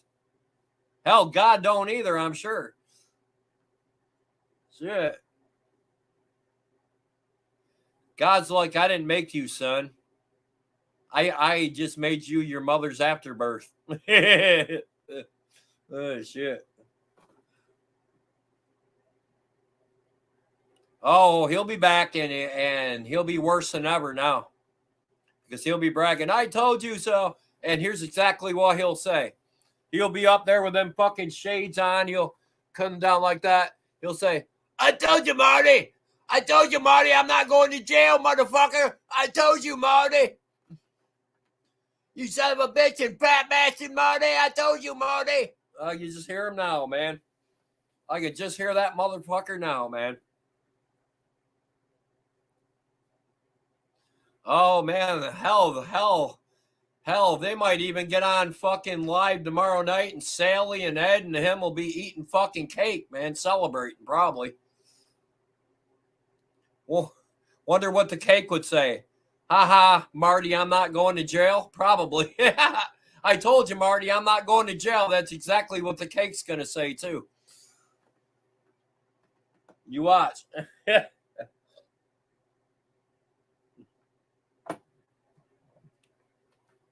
Be eating that Walmart cake. Oh, yeah. They'll get him again. Yeah, he has no idea, man. He has no fucking clue what's next. Hell, I don't either, but I can't wait to see it, though. I can't wait to see what's next for Cyrax. This ought to be fucking good. Something in the works as we speak. I don't know details yet, but I'm excited. Oh, shit. His skullet is awesome. Yeah, right? Looks like a pepperoni pizza, don't it? His fucking skull looks like a pepperoni pizza, man. That's all I can think of when I see them fucking bug bites on his fucking head. A fucking pepperoni pizza, man. Yeah, I know, man. God, you know, all them bitches that fucked him, man. Ah, damn, man. How could you fuck something like that, man? How in the fuck could you fuck Cyrax? That is the fucking nastiest fucking shit, dude. Well, the women he's fucked really hasn't been knockouts anyway. They've been, you know, kind of fucking like him, you know, little retarded and shit, you know. Oh, the dead Heather, yeah. Yeah. Is that how she died, fucking Cyrax, or what? Goddamn, I hope not. Oh, no, she had a heart problem, didn't she? Yeah. She had a heart problem and had a major heart attack. Is that what that was? Yeah, she was fucking trash. I remember her. Yeah. Well, you know, rest in peace, though. I don't wish fucking death on anybody. So, yeah, she had a heart problem, right? He kissed her. The kids of death. Oh. Don't forget He had sex with, oh yeah, Blind Billy. That fucker never seen it coming. That fucker never seen it coming. No. Kiss of death. Yeah. Ugh. She had a heart disease, though, right? Heather had a heart disease or something. Ugh.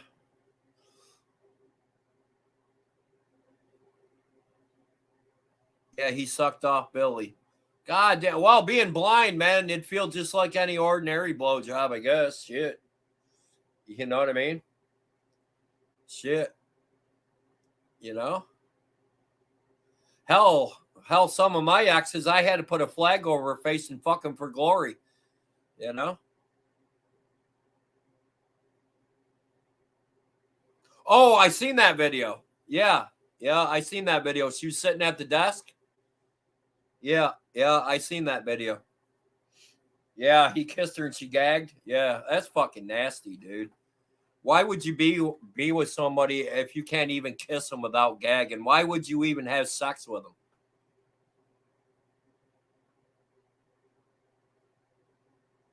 Yeah, she died from a congenital heart disease. Ah, damn, man. God bless her heart. Rest in peace. I don't wish fucking death on anybody.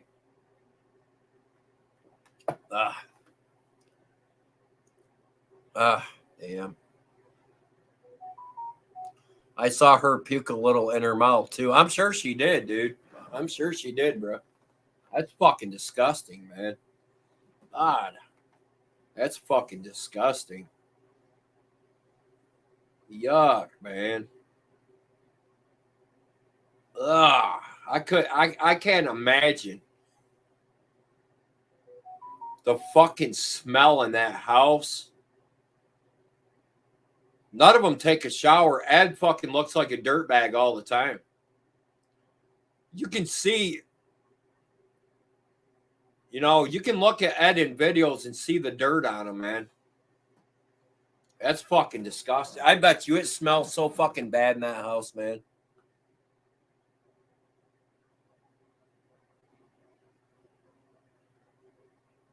Wow.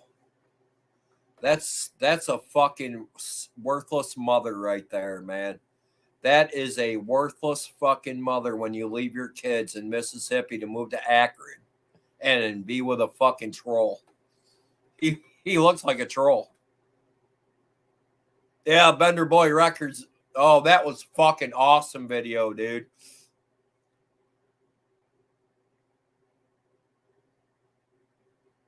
Oh, yeah, she went in it for the money, no doubt. Oh, fucking no doubt, man. No fucking doubt. He's a little gift that keeps on giving. Yeah. Yeah, right? Ugh. Oh, that's crazy.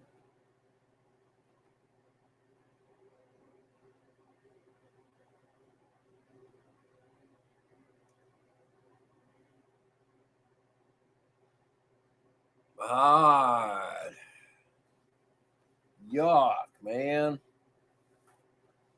Damn, it's fucking cold in here. Holy fuck. Right after she left him, she went back to her baby daddy, Ricky, and got pregnant immediately. Had a son, Rex, tried to claim it was his. He's a dumbass. Oh, my God.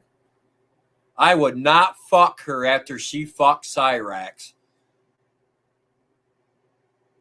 Oh my God! Does Rick know who Cyrax even was, man? If he did, I'm sure he wouldn't have touched her, man.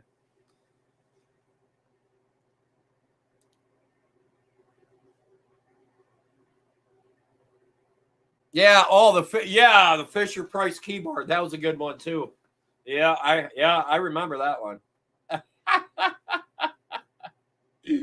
Woo-wee.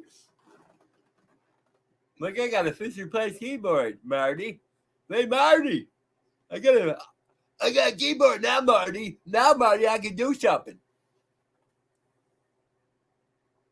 Yes, Ricky talks to Marty. Oh my God, how could he fuck somebody like that, dude? Fuck that dude, man. How can anybody fuck her after she fucked him?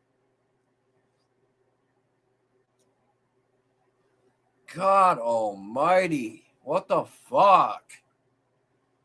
He's around still. He was at Marty's panel not too long ago to clear some stuff up. Oh, okay.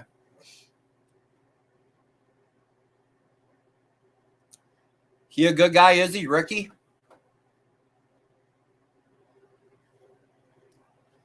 He has to be smarter than Cyrax. Ricky loved her. Yeah. Oh, yeah. They had kids together, of course, you know. Yeah. Yeah, I see that. He is a G in the head. Oh, shit. Oh. Jesus Christ. Oh, fucking mighty, man. That is bad. God, could you imagine, dude? What's the temperature going to be tomorrow? I thought it was 70. I don't know. The way it feels now, it ain't going to get above 60. Yeah. 70 by 4 p.m. Holy fuck, dude. Wow, it's in the 70s all next week here. Oh, that ain't bad then. That ain't going to be bad.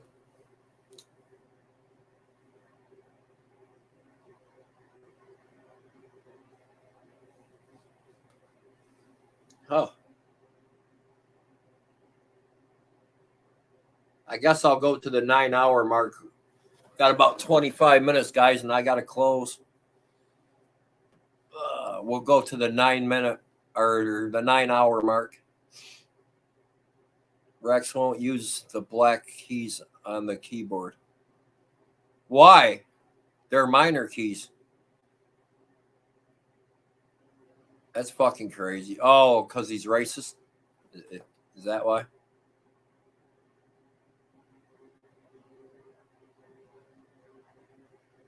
Them black keys are minor keys.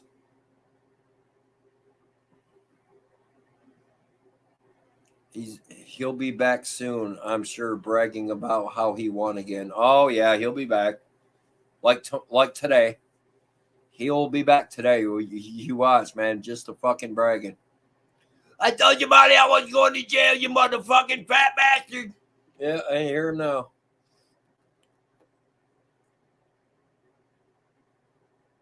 Yeah, that's racist as hell, man. Hell yeah.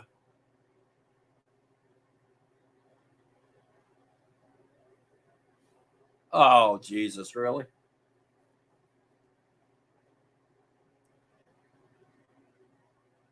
Oh, yeah. Definitely within 48 hours. I actually dare to say 12 hours from right now, which would be 5 o'clock tonight. Yeah, he'll be back. I ain't never take any losses. I always win. Yeah.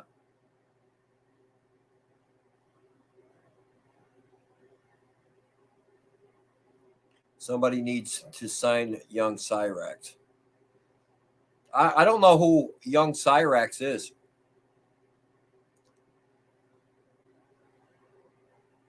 That Prody guy with the music, LOL. Oh, shit.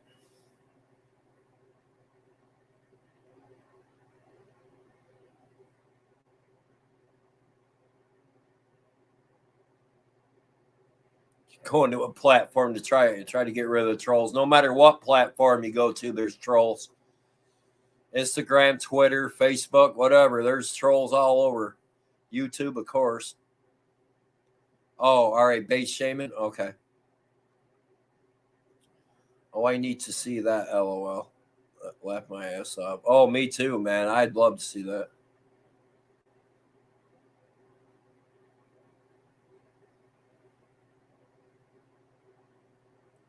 Yeah, wherever you go, there's fucking trolls.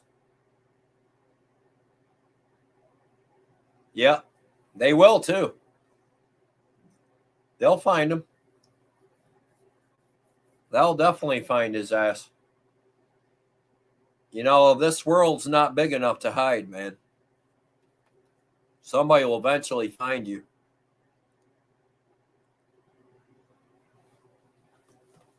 They will definitely find you. And when they do, man, you fucking had it. Yeah, I am right now a young Cyrex.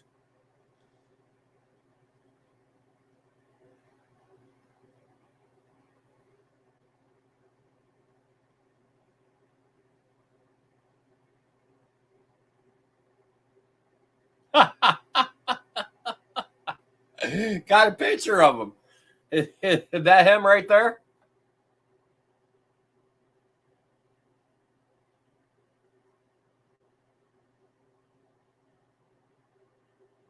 That's him, right? I got a sub to this dude. Let's see what he's all about here. Sludged Out Records.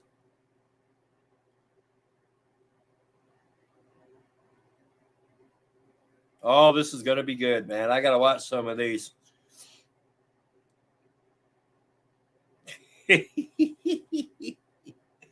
I got to watch some of them.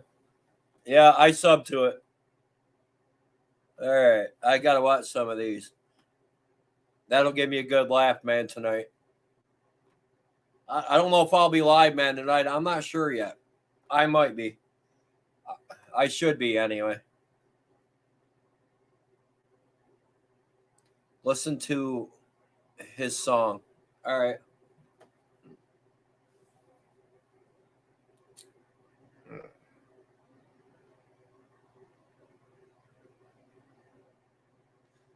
Which one?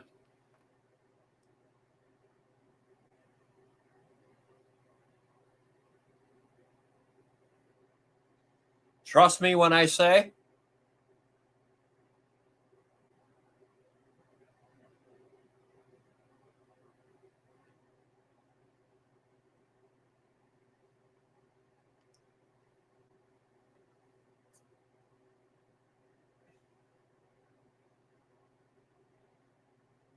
My stylus. Shit.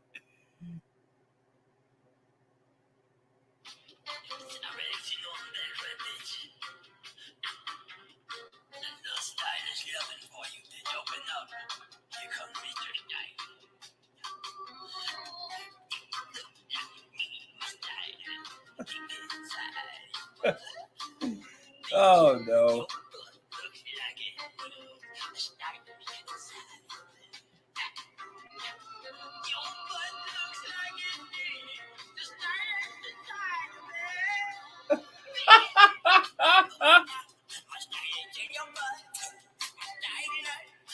Oh, no.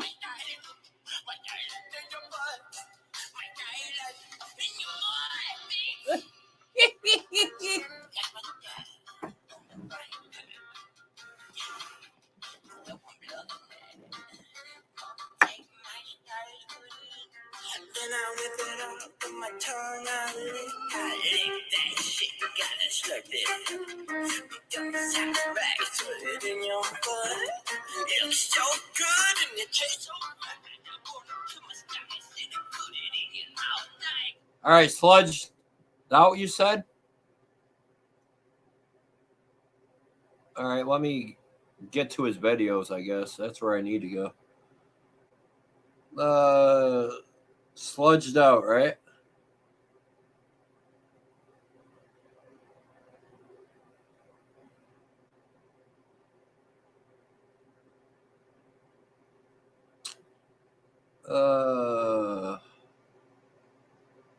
I don't know if I can find it. Sit. Sludged in.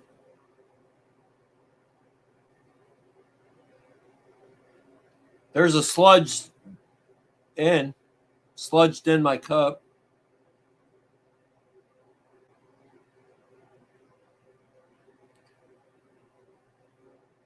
Sludge Core Rock. Let's listen to that one.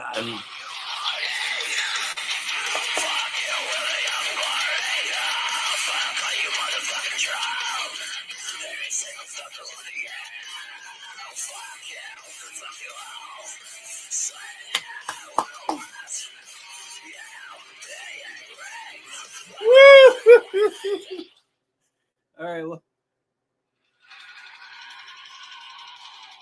All right. A couple months back, you said? These are all 3 months back.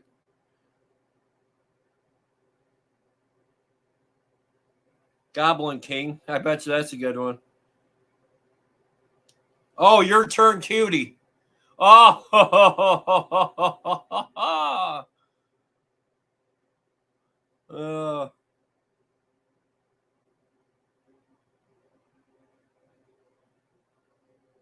This is fucking great, man. Let's see here. Let's see if I can find it. I haven't found it yet.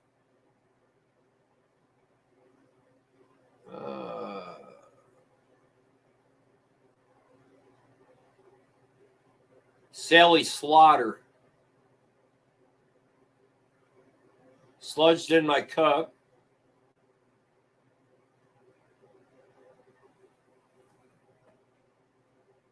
Let's Rex tonight. I want to fuck you. Oh, Jesus Christ.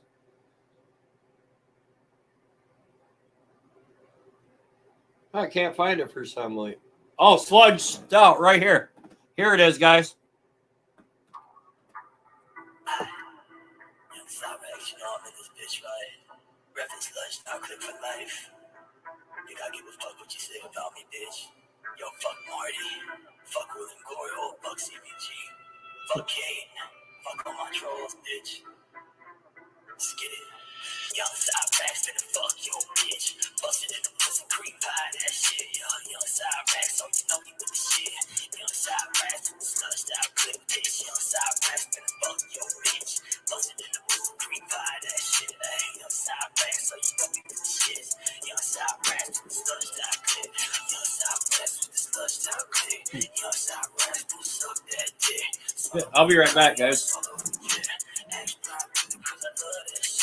Roll through the crib with the grandma stay. Button up the dash with the bitch and don't play. Young side racks, always know I'm thinking gay. Young side racks, I don't know what to say. Gotta do my thing, cause you know I gotta roll. Like my dad on a bike pad, bro. Gotta get it in, yeah, I gotta just ball. Young side racks, need a tip to the sun. Gotta put it in my mouth so you wouldn't want to buy. Young side racks, so you know we going up. Rap with brother JJ in the front side. When we ride every motherfucking night. Got my face to this level, you know about that. About to suck a dick like my motherfucking dad. Back now I live, yeah, I'm a little kid. Daddy made me suck up on his motherfucking dick. I swallowed it. Young side racks, how you know? Yo, fucking real, bitch, gotta get it up. Ask my Billy, how the fuck I get it in? Come in 20 seconds, I'm a fucking goblin. Come in 20 seconds, yeah, I'm about to make a money. Young side rack, oh, you know I got the chest. Young side rack, yeah, you know I keep it tough. 22 on the side, keep it in the truck. Bitch, you know I gotta suck up on a motherfucking dick. Young side rack, oh, you know it with the shit. Gotta get it in, bitch, I do it every day. Ask my Billy, cause you know I think I'm gay. So, young side rack, finna fuck your bitch. Bustin' in the pussy, cream pie, that shit. Young side rack, so you know we with the shit. Young side rack, the sludge out, big bitch. Young side rack, finna fuck your bitch. Bustin' in the pussy, cream pie, that shit. Young side rack, so you know we with the shit. Young side rack, the sludge out, big bitch. You know what the fuck this shit is, bitch. Young side rack, sludged out, clip for life. Reppin' Akron, Ohio, bitch. Need my sludge, bitch.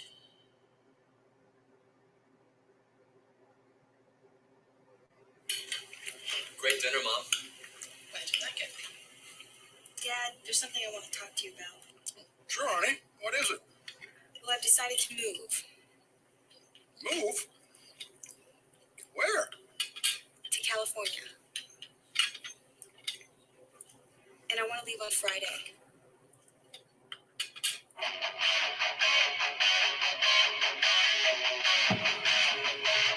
Oh, shit. Sorry, guys. That went from fucking from Cyrax to fucking poison quick, didn't it? Sorry, guys. Yeah, that was. Yeah, I could hear it down there. That shit's funny, man.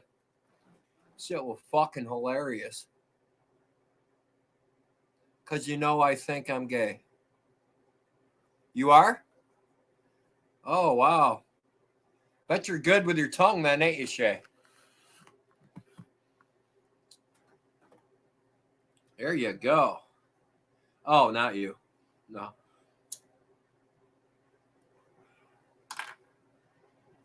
I fucking drink like 2 fucking glasses of milk before I go to bed.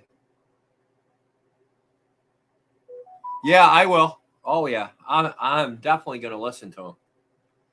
Definitely. Probably do that all day today.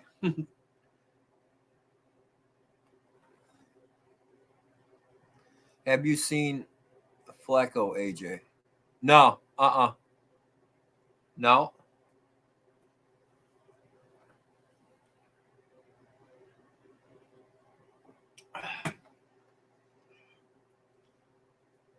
I can't believe how fucking cold it is, man. Jesus Christ, and it's only September, man. That's what he said. Oh, okay. I know, Memphis. You're strictly dickly, huh? The lyrics will have you laughing your ass off. Okay, yeah. Yeah, I'll definitely watch that later. That's funny.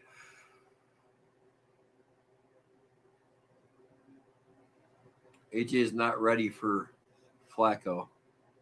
Yeah, what is Flacco?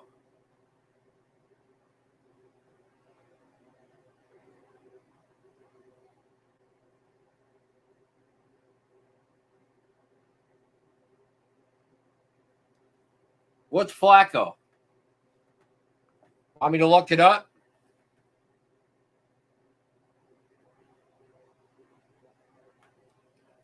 Is it on YouTube, Flacco?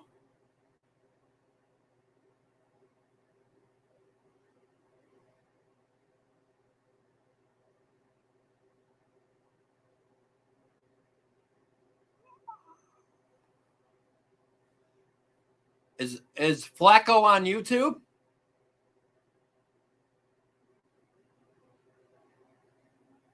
Yeah, man, Jang, no problem, brother. Anytime, man. You're more than welcome anytime, bro.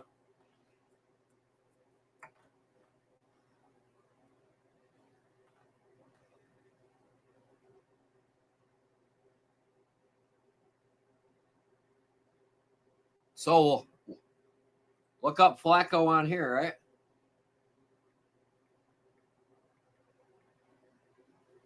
Flacco.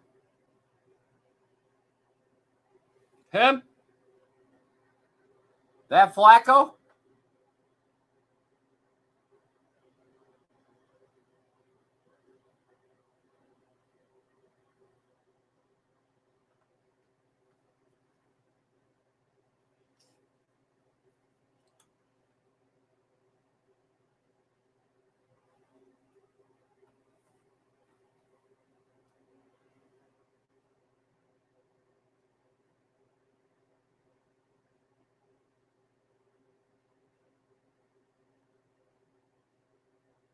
I don't know. It said Flacco on the big gig. Oh, let's play it and see. He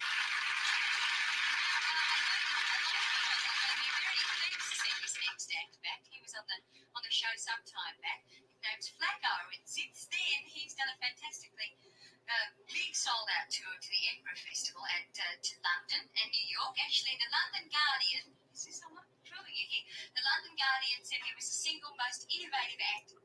Hey, Shay, were you in here when my buddy Aiden got up on panel? It was the guy in the white muscle shirt. Aiden?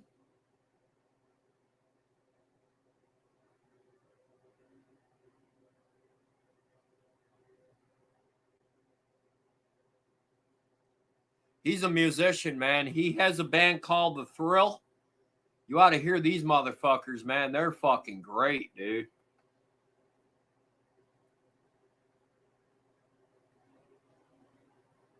Yeah, well, go back. It was like one of the last guests I had on here tonight. That dude's badass fucking guitar player. Here, I'll show you one of his videos really quick. He's a singer in this band. Let's see if I can find it. Right here.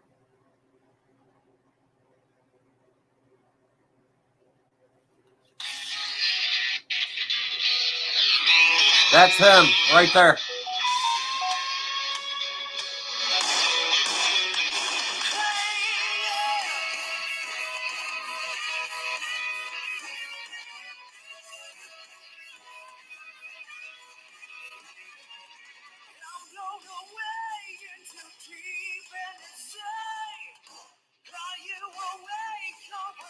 Right there.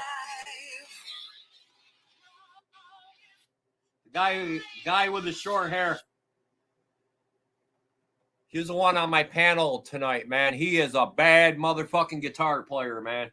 He's in Georgia, and he's a good friend of mine. He was up on my panel earlier.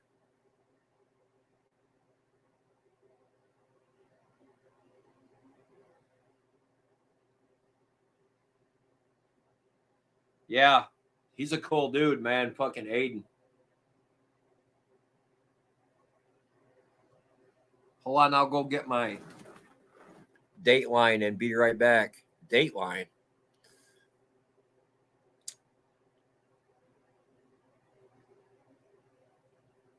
Hold on, I'll go to my Dateline and be right back. Okay.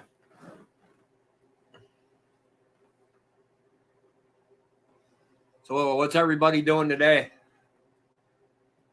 Obviously, Shay don't have to work or she'd be sleeping. Hopefully you don't have to work today, Shay.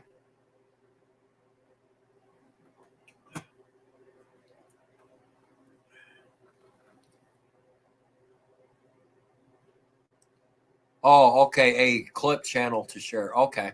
Oh, okay.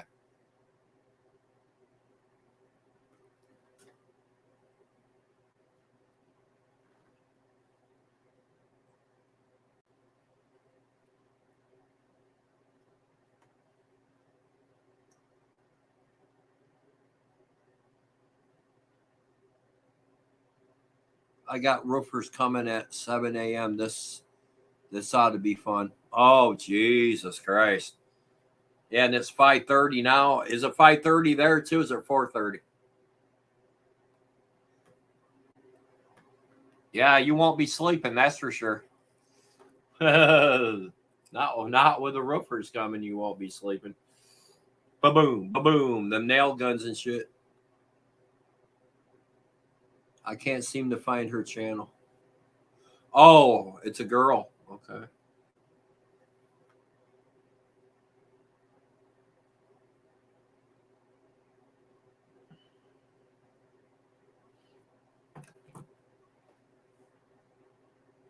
Oh, 4:30. Yeah. All right. Well, you got 2.5 hours.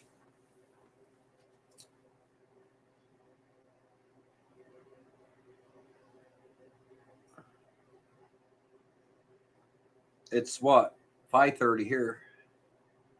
The nurse will be here in 3.5 hours.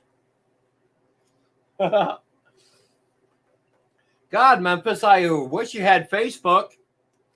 Keep in touch. Well, you said you got a Facebook, right? You just don't use it. Ugh.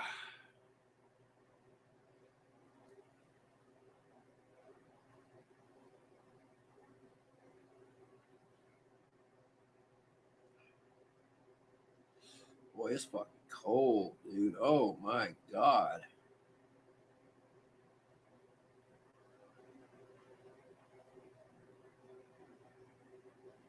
Oh, I think I found you. No, that ain't you, is it? No, you ain't married, are you?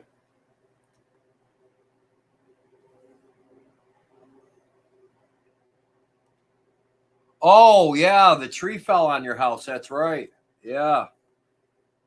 Yeah, I remember you telling me about that. Yeah, I remember. Yeah.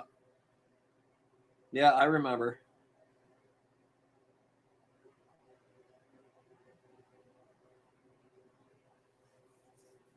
Here's my Facebook if anybody wants to send me a friend request.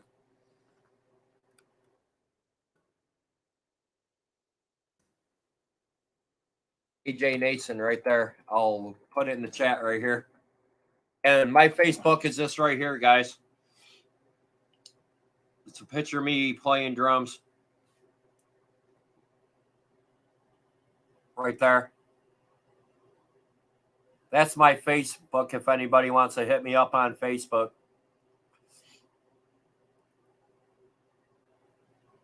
Right there.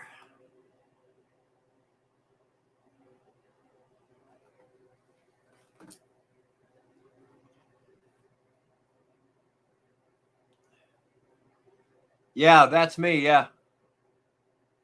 Yeah. Right here. Whoops.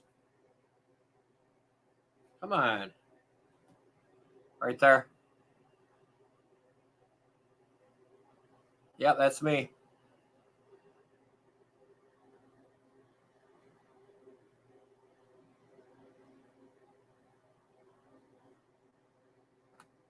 There I am playing drums right there. Yeah, that's me. Okay, my Facebook is not active now. Uh-oh.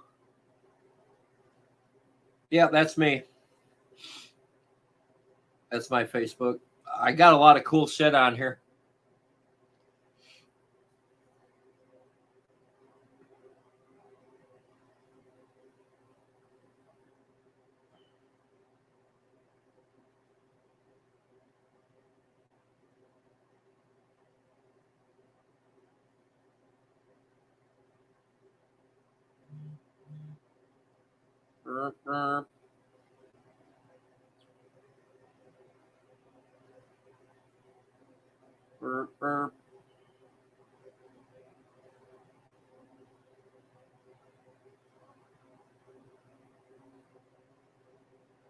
Who the fuck is that? What the fuck?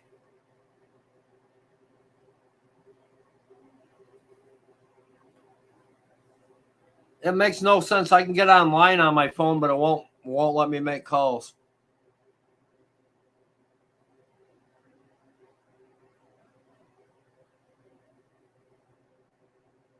All right, Shay.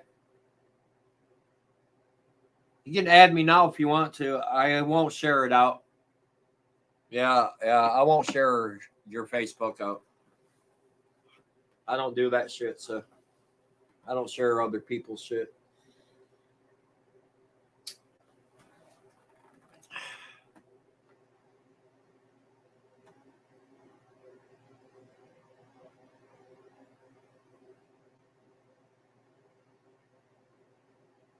Okay, a few hours back, still they're weird.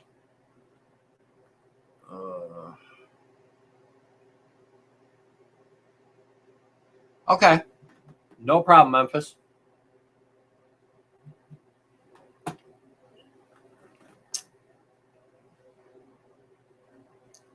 Laying in bed like me, huh? I'm fucking freezing, man.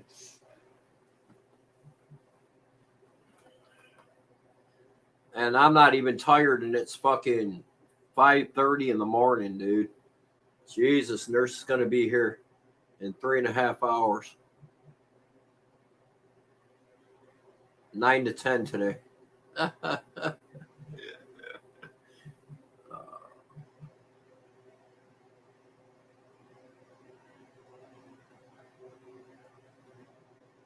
Did you get your tag? Oh, did you get your deer tags? Who's fucking texting me on Facebook at 5:30 in the fucking morning, man?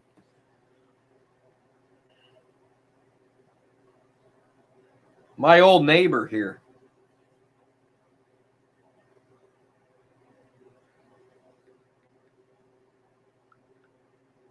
Of course I got my hunting tags, man. For Georgia, not here, though.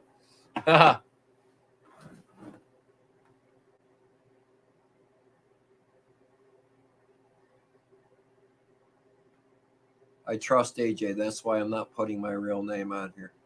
Yeah, I don't blame you. I wouldn't either, man. Marty is the only one that knows my real name.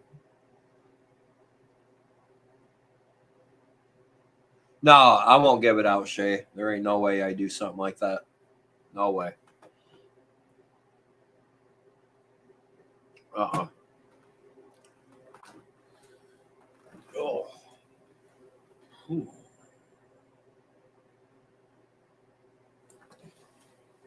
My fucking hands are even cold. It's so fucking cold in here, man. Maybe she got a strike. Oh, maybe.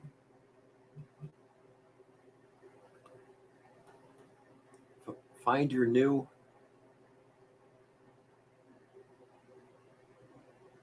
What?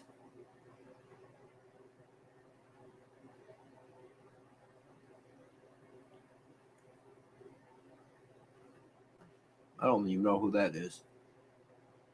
Maybe she got a strike. Could be. I'd say turn the heat on just for a minute. No, I'm good, man. I'll sleep better in the cool anyway. Donna has the heat on down there, and where she sleeps. I can't sleep with Donna because she's always rolling over in the night and fucking kicking me and shit and slapping me and all that shit because her fucking muscles in her body twitch and shit, and she fucking. One time I was sleeping, she hauled up and punched me in the fucking face in her fucking sleep, man.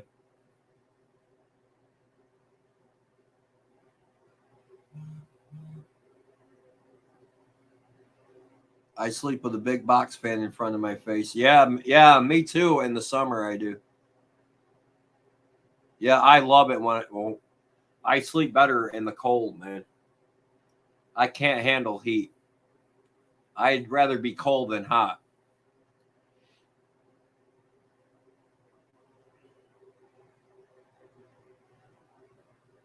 That's not good for your sinuses, Bacon. Yeah, it really ain't. Yeah, me too. I got to quit doing that too.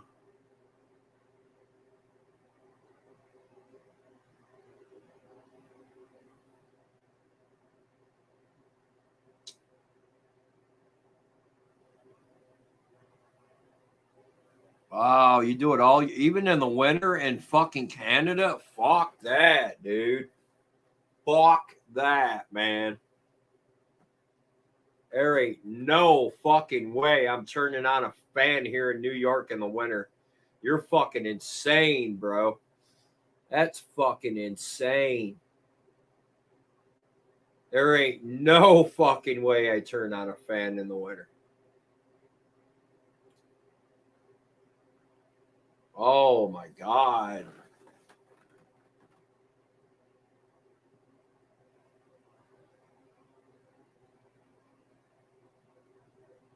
January, fuck that, dude. That's the coldest fucking month of the year. That February, fuck that, dude. You're fucking crazy, bro. There's no fucking way I sleep with a box fan in front of my face in fucking January. That's an ammonia waiting to happen, man. Fuck that, dude. It's September and I'm fucking freezing already. Fuck that, dude. Uh-uh. Fuck all that, man. Woo. Really, Harley? Fuck that, man. It literally a foot away from my mug. Wow. Fuck that. Hell no.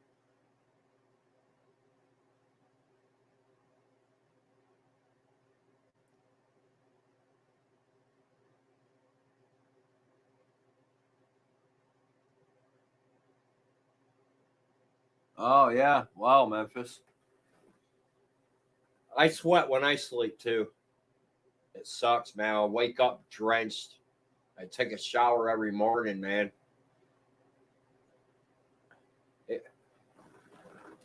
It's worse when I wake up and beat off. Yeah, when I beat one off, man, I sweat even worse. When I'm laying in bed beating one off and shit.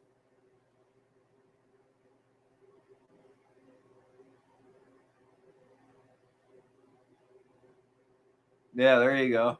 There you go, Memphis. I had somebody text me today on Instagram. I ain't going to give out no names. It's a friend of mine. And she fell asleep last night listening to my new song. I said, is that good or bad? She played it over and over again. She loves my music, man. Her and her husband both do.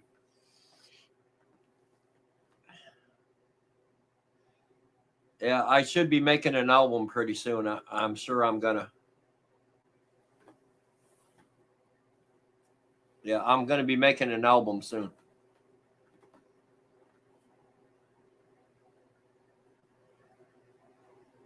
Really? Wow.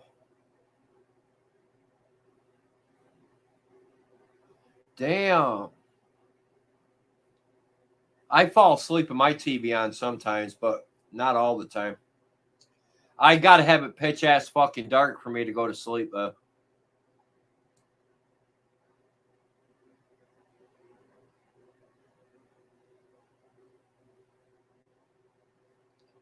Yeah, I gotta fucking. Yeah.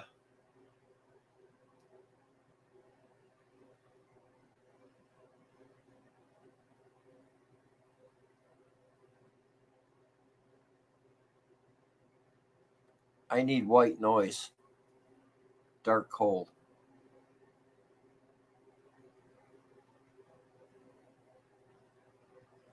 Yeah. Well, I bet you I don't wake up this morning and beat off. It's too fucking cold, man. I ain't gonna beat one out today, that's for sure.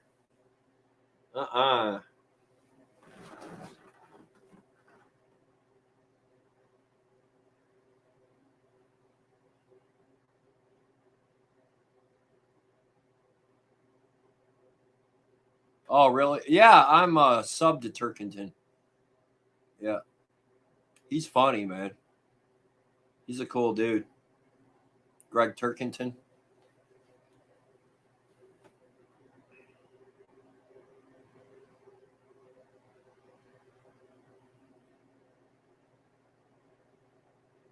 Shivel action. Yeah, right? Shivering action. God damn. Hell, I'm so talented beating off, man. I can switch hands and not even miss a jerk. That's how good I am.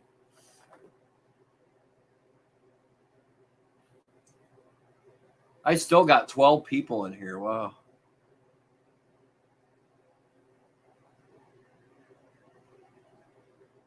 We had a good turnout tonight. The highest we got was 48 people.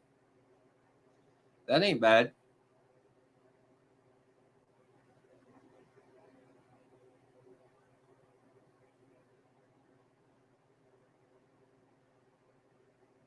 He just archives Marty's channel. Total shrivel sleep. Yeah. I'll sleep like a fucking baby tonight, man. Well, when I go to bed, I might even wait up for the nurse, man. I don't know. Because I have a hell of a time getting up, man. Yeah, man. Yeah, like old times, man. It was man. It was pretty good tonight. You guys would have loved me, man, when I first started YouTube. We had some really good fucking times, man. Really, really good times. Oh, man, it was funny, too, man. We used to raise holy fucking hell, man. We'd have some of the craziest motherfuckers ever up on this panel, man.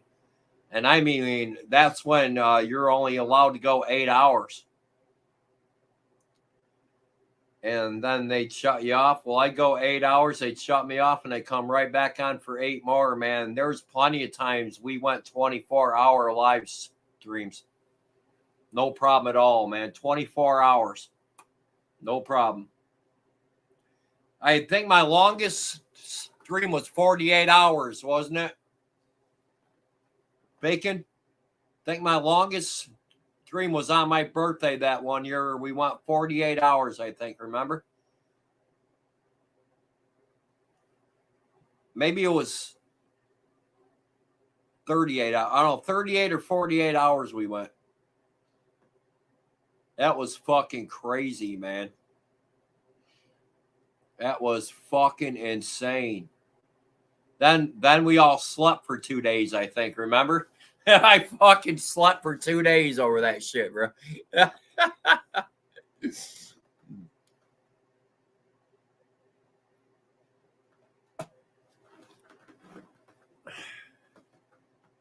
Do you know what the longest live stream ever is on YouTube?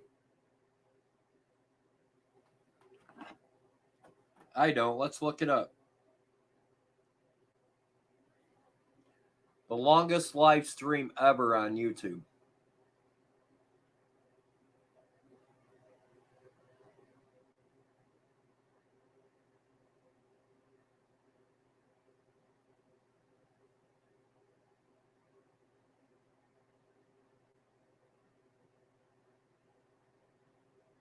Holy fuck, dude. The longest live stream on YouTube is 624 hours and 37 minutes and 55 seconds. Holy fuck, dude. Right there. 624 hours, man.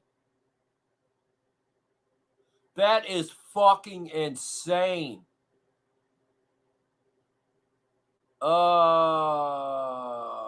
His name is Zajaga Leonona Electra Vehicle Company, Ltd. It's an electric company anyway. 624 fucking hours. A year ago, yeah. September 11th of 2022. There ain't no way somebody went 624 hours fucking talking. There ain't no fucking way, dude. No fucking way.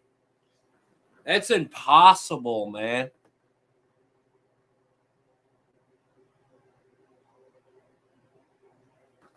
Wow, that's insane.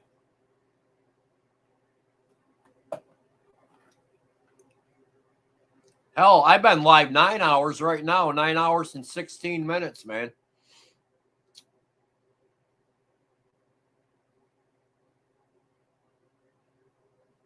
Yeah, turn it on and walk away. Yeah. Yeah. Hell, I might keep my computer on for fucking 2 weeks and see if I can beat it, dude. I think I'm gonna, but knowing my luck, I'll forget I'm live and get out of the shower and come up here and fucking walk through this motherfucker naked, show my dick and everything, man. That'd be horrible. Get fucking kicked off YouTube. That's something I do too. I'd forget I was live and come up through here fucking naked. Or start whipping my dick out and beating off in front of it or something, man. Oh. Or Robbie never cuts his off ever. Wow.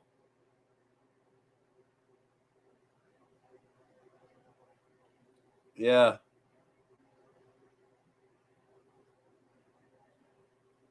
No shit. That's funny shit, dude.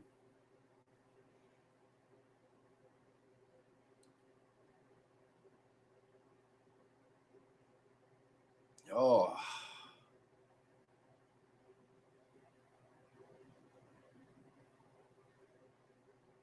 He's a Jewish rabbi. Oh, wow. No shit.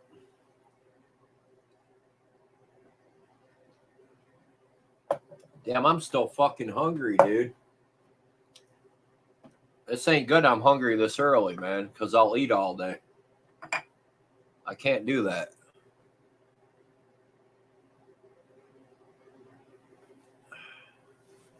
take you guys with me. I gotta go take a piss. I'll let you guys watch me take a piss. No, I'm just joking. I'll just take you down to the. Oh shit! You heard of him, Harley? Oh fuck, man! You got the heat down here, huh? Oh, it's warm down here, man. Oh, it's nice down here. A lot warmer down here than it is up in that motherfucking pneumonia hole. Holy shit. I'll be right back, guys. I gotta take a piss.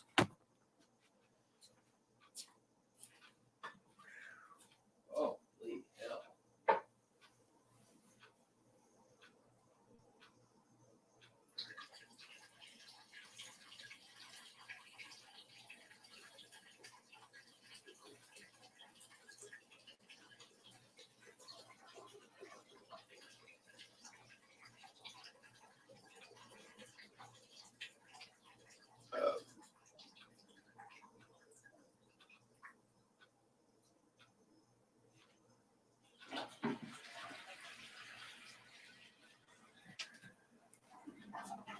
Holy shit. It's a cold motherfucker. Man, my hands are fucking cold. I wet my dick out, man. Instant fucking blue balls, man. My hands are freezing, man. Look at that shit. Oh, cold, man.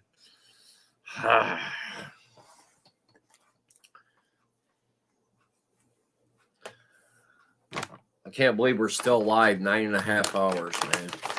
Fucking crazy. What, babe? Oh, I didn't know you were awake. I just like jerked off in front of all of YouTube on accident. Huh? I forgot I was live and I was started jerking off. And yeah, got caught by the YouTube police, man. I got banned from YouTube for 2 weeks. Huh?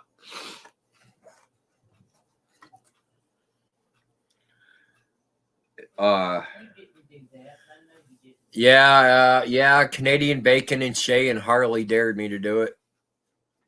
So I did it. Yeah.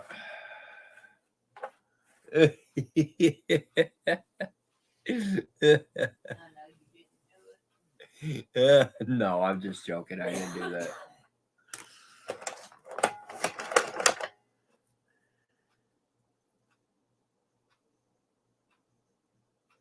Oh, I'm not going to beat you up. He is, not me. Not me, Slab. He's the one going to beat you up. You'd have a better chance with him than you would me. Believe that. Believe that, Slab. You'd have a better chance with him than you would me. So.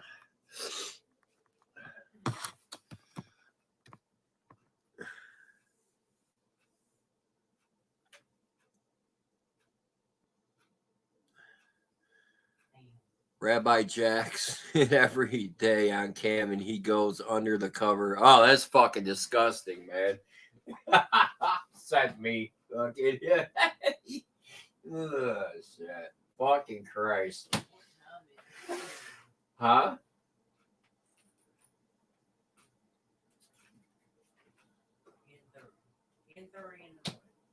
It ain't 10:30. It's 6 o'clock, man. What the fuck are you looking at? The clock upside down or something? I guess. The fuck you doing over here? Yeah, you're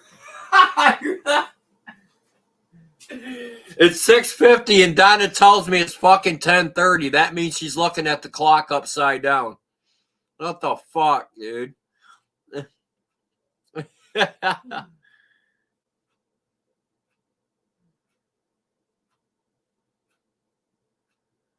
I will not waste your time or money. When you come to Michigan, send location and I will show up. All right, well, that's on you, not me, brother. I'm only going to be there filming it. That's all I'm going to be doing and giving a good job, buddy, a ride. But I'll tell you, if you got back up there, bro, then I will get involved. Then we'll have a fucking free-for-all, I promise. So, as long as you fight them one-on-one, man, I don't care who wins. I'll just be holding the fucking camera, shooting video. But if you happen to beat up Good Job Buddy, then you come for me, man. That's where when you're gonna fuck up, dude, because I'll drop you like a fucking hot potato, bro. So that's all I gotta say there. So you know, you want beef with me, we can have beef too. Ain't no big deal, bro. Because I can guarantee you ain't beating me up, Sunshine.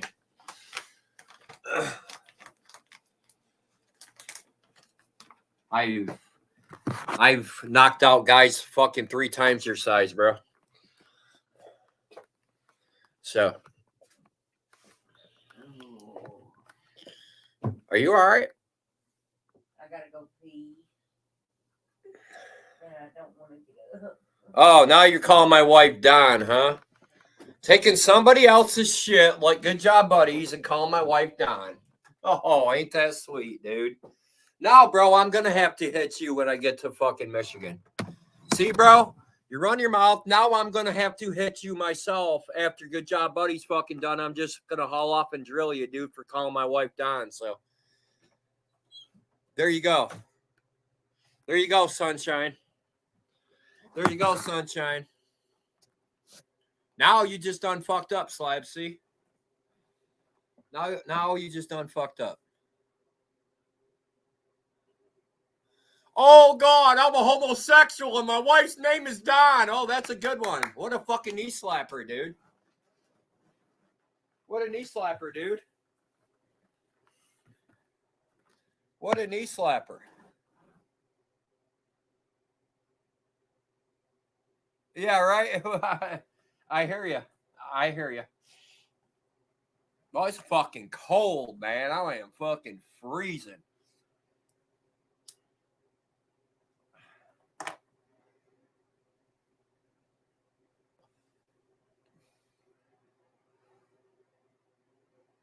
Oh, yeah. Maybe I'll get a tattoo named Don on my arm now.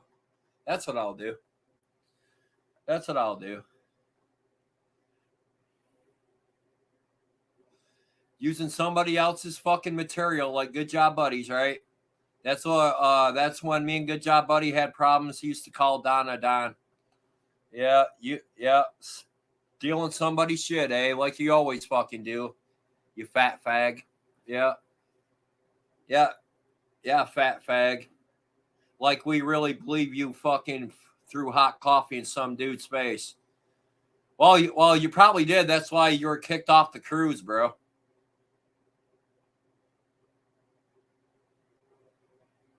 You were kicked off the fucking cruise, and you had to fly back home. Yeah, you didn't finish that cruise because it makes sense now. Because Good Job Buddy fill this in on how or no, not Good Job Buddy. It was Sam. Sam filled us reminded us that you sailed over there, but you didn't sail back. There was no fucking goddamn video of you sailing back, dude. You cruising back. So, yeah. When they got to their first destinations, when they kicked you off the ship, bro.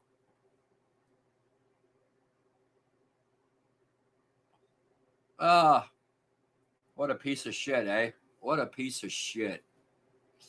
Fuck him, dude.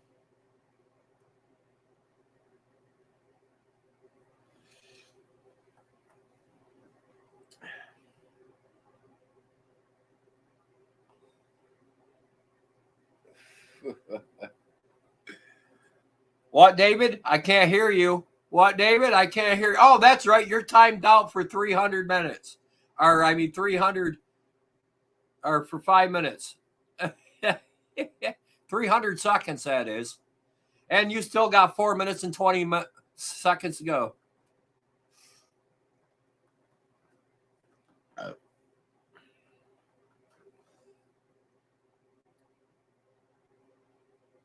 AJ, you got to check out this viral rabbi guy I was telling you about. Yeah, I will.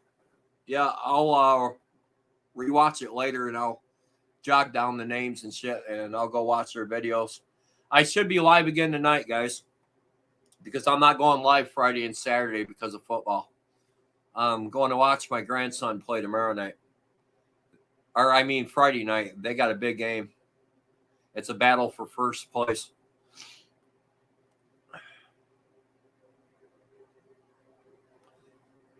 Timing and settings mod.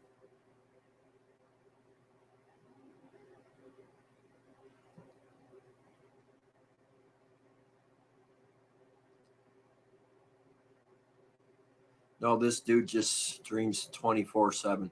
Yeah. Wow, that's crazy. There ain't no way I would do 24/7. Fuck all that, dude. There ain't no fucking way.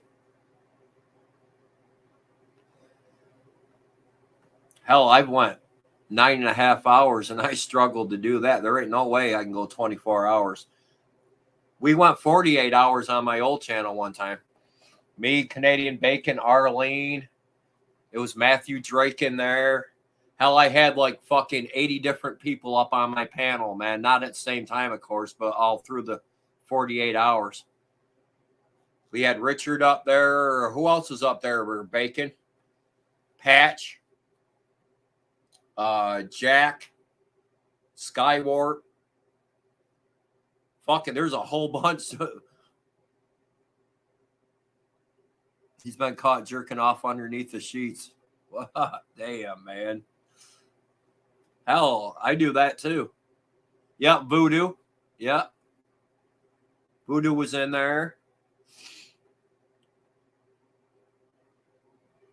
Brooklyn Babe was in there too. Yeah, Brooklyn Babe was in there too. Yeah, there's a whole bunch of them in there, man.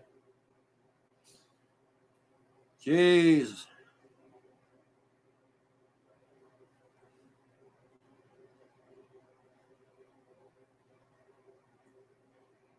It's like every time I go check on him, he's whacking. Jesus, Sent. I quit fucking. Damn, I'd fucking quit fucking checking in up on him then, man. A horny motherfucker, ain't he? Damn. That's from overdosing on Viagra, man. That's what that's from. I can't take Viagra, man. I beat that motherfucker till it bled, and then I beat it for bleeding. No fucking doubt, man. I can't take Viagra. There ain't no way, man. I'd be fucking chasing everything in the house, the cats, the dog, and everything. Fuck that shit, man.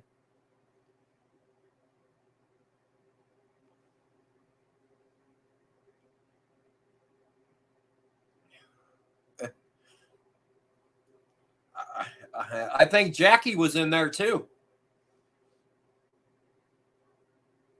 Yeah, G Mangoes. There's all them over there, man. Damn, we had a lot of fun back then, man.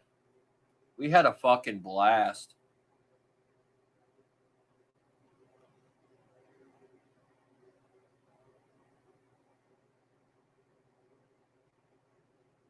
Meth? Fuck that, dude. Meth would fucking kill you, man. That ain't no fucking joke, meth, man. I've never been on it, but I know people who have, and it fucking destroys them. Yeah, right. It's Thursday now, right? Yeah, I know it, right? We've only been live 9.5 hours. Only 9.5 hours.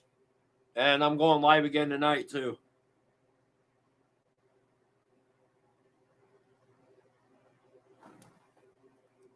Oh, really? Blue Waffles, eh? Yeah, he was there, too, that night. There's a lot of people there that night, man.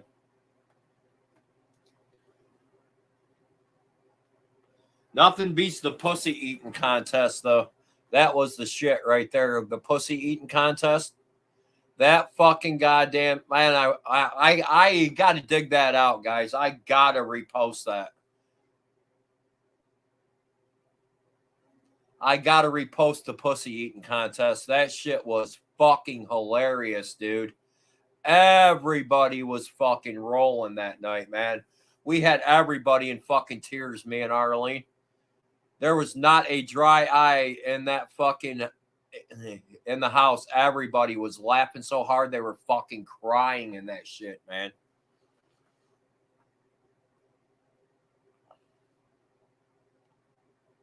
Yeah, it was the pussy eating contest one. Yep, best stream ever for sure, no doubt, Canadian. That shit was fucking hilarious, man.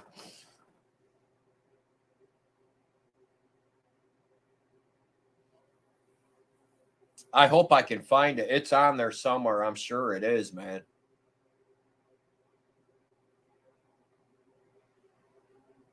Oh, Memphis, you would have fucking loved my old channel. When I first began that old channel, my first couple years on YouTube were fucking bad to the fucking bone, man. That was the best I've ever done, man. My first fucking 2 years. I went from 100 subs to 1,000 in 2 days. 2 fucking days, if that. Maybe a day and a half.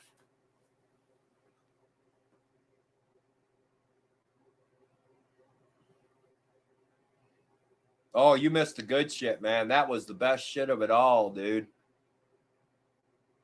Oh, yeah. Well, you'll see more of that here, too, Shavy, because I'm getting back to my old self now.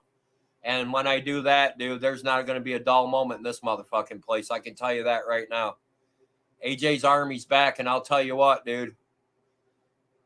We have fun. Holy fuck, I can see my breath. I can see my fucking breath. It's fucking, yeah. It's fucking cold. Fuck. I can see my fucking breath right now, man.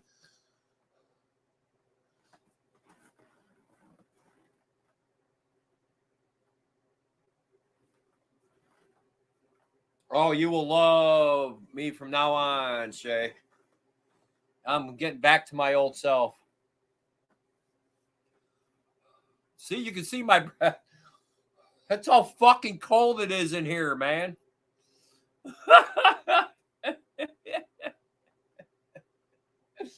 Oh, no, man.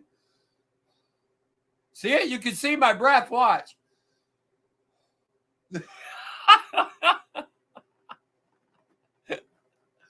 Ooh-wee. Oh. Oh, no, man. I can't have the heater on. It's going to be 70 tomorrow, man. It'll be hot in here if I turn the fucking heat on. It's fucking cold, man.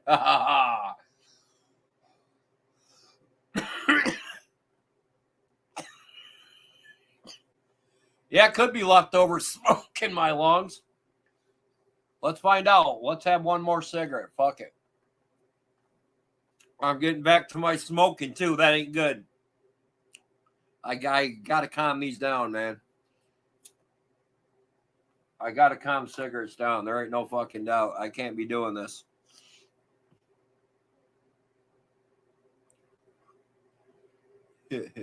Hey, Slab. Hey, Slab, let's play John Cena. You can't see me. You can't see me. Woo! Yeah, this is my last cigarette for the night anyway. Or for the until I wake up.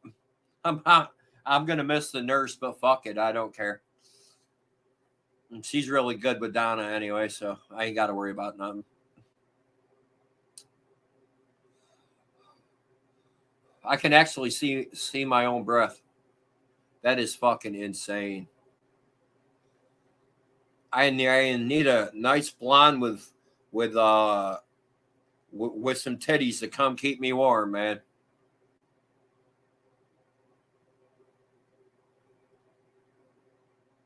Oh, good. I can't wait to see that, Slab. I can't wait to see that. I can't wait to see that, Slab. Well, I can't wait to see that. Another hate stream. Yay! All right, Slab.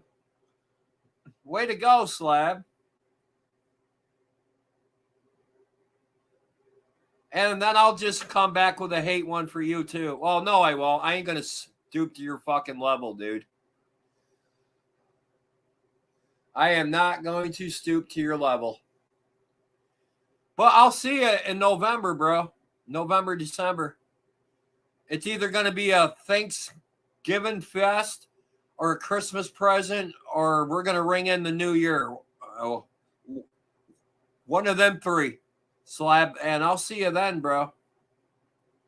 And you notice I don't even come to your lives no more because I don't care what you say. Yeah, I don't care what you say, Slab. I really don't care what you say. I don't care what you do.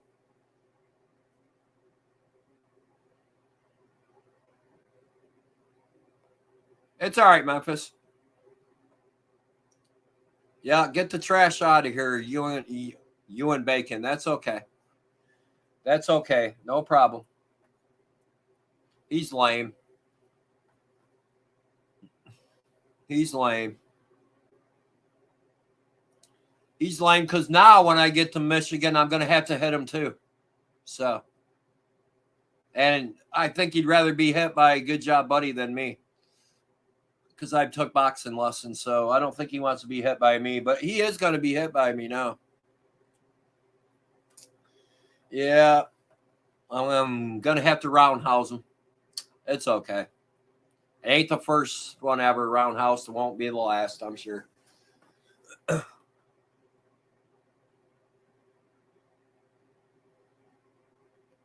No, I don't want to see him jacking off, man. No, I'm not going to go over there and watch him jack off and shit. That's fuck. You know what I mean? That's horrible, dude. That's horrible shit. No, I'm not going over there. No fucking way. You ain't fucking goddamn getting me into that shit.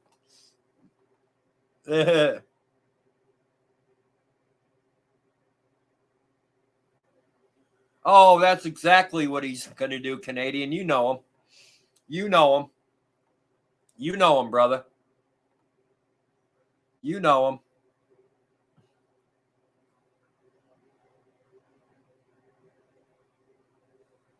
He'll have Nikki up there running her mouth and shit. He'll have them all up there.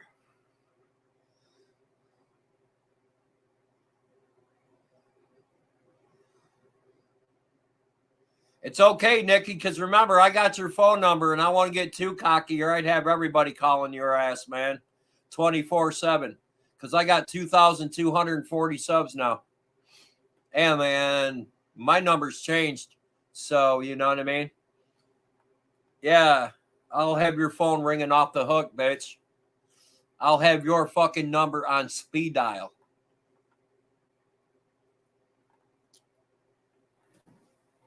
So I wouldn't go too far, Nikki. Because remember, Nikki, I also have your address. And I'll give that out too. No big deal. You don't want to fuck me too hard. I don't hit women, but I'll get you back that way. I will share your address and your phone number. If you don't think I won't watch, bitch.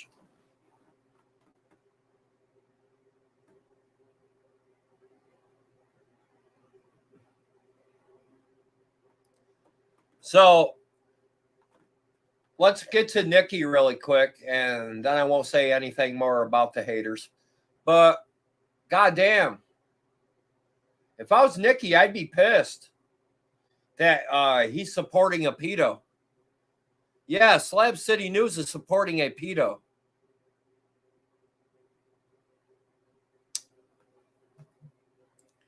Maybe I ought to give Marty a little bug in his ear. Maybe Marty can go after this motherfucker for me. Hell, I'll pay Marty to do it. I will pay Marty to make Slab City News' fucking goddamn channel a nightmare.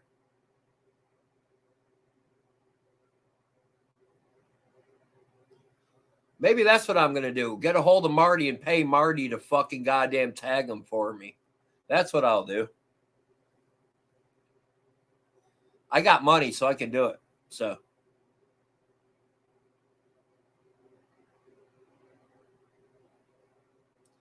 Yeah.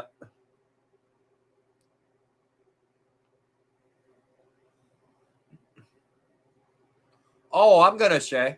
Oh, I'm going to. I'll get a hold of Marty. I'll pay Marty to do it. It ain't no big deal.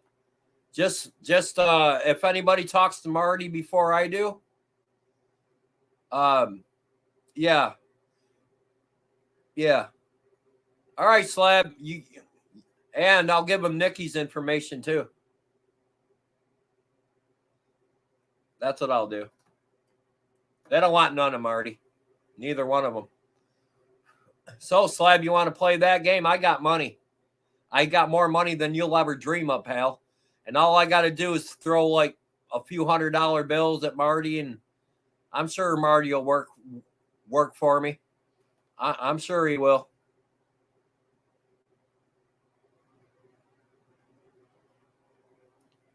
Oh, okay.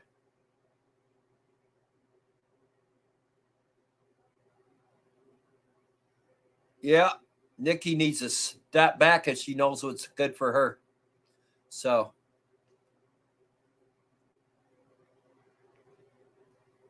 Money talks, and I got a lot of money, so yeah. So there you go, Slab. Keep on talking. Keep on talking, dude.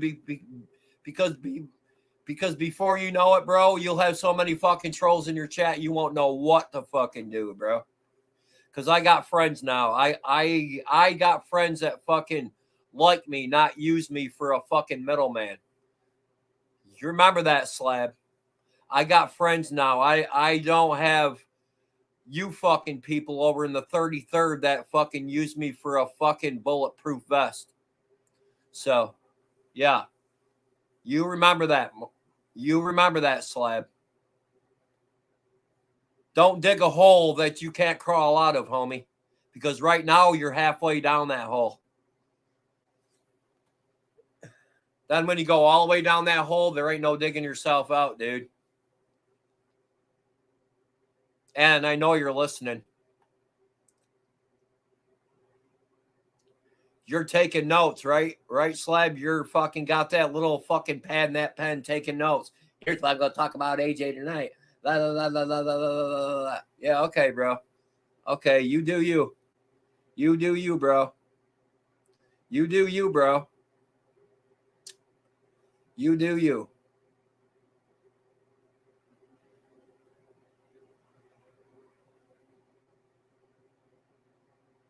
Yep, Nikki needs a wake-up call. And she's going to get one as soon as she sees all the troll work that's going to happen to Slab.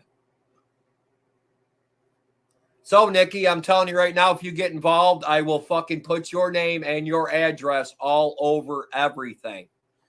And if you think I won't, and I know you're listening, if you think I won't, try me. Try me one time. Try me one time, Nikki. And I'll have your phone ringing off the hook, and I'll have people in front of your fucking house. Why? Because I got friends like that now, Nikki. I got friends like that now. I've got friends that do my work for me. I've got money. I pay people to do my dirty work. Why? Because I don't know how to do it, for one. And for two, I just don't want to do it. I ain't got time to do it. I'm taking care of my sick wife. But I got money enough where I can pay people to do it for me, Nikki. There you go.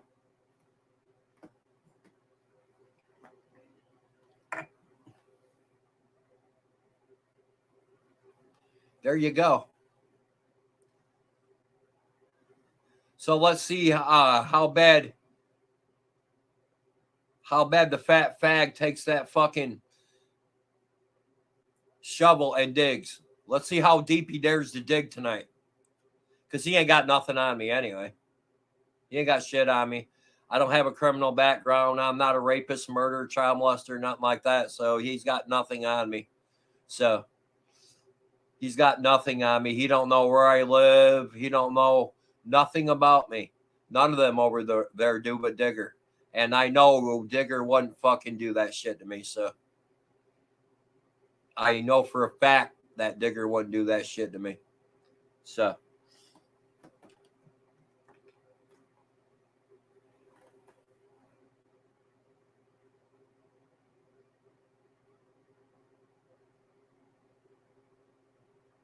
Yeah.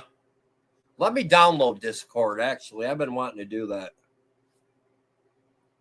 Well, go to my app on my phone and put in Discord.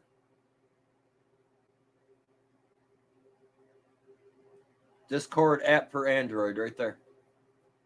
Install. Text now, call, text unlimited, right? Which one is it? The bottom one? Discord talk and chat? That one?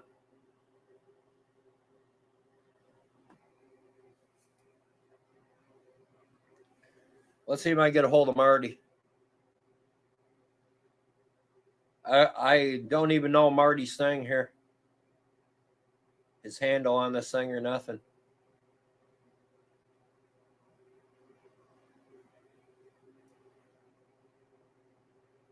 Okay, I'm going to open it now. It's that one, right?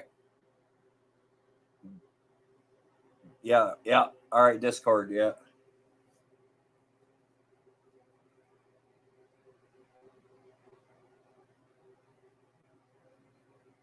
I'm downloading Discord right now. Register.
July.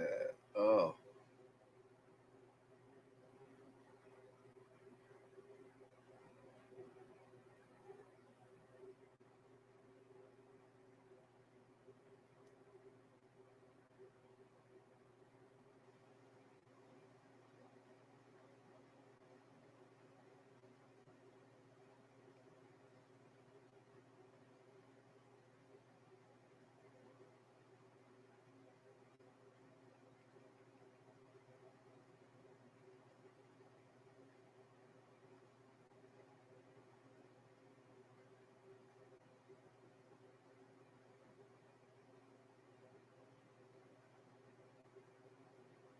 Okay, I just created a discount. Good night, Bacon.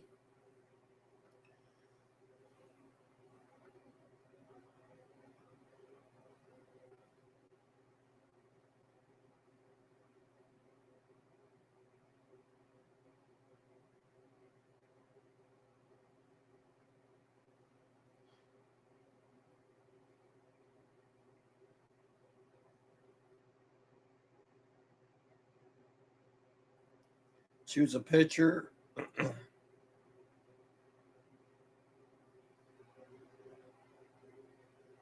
Okay, I got to choose a picture.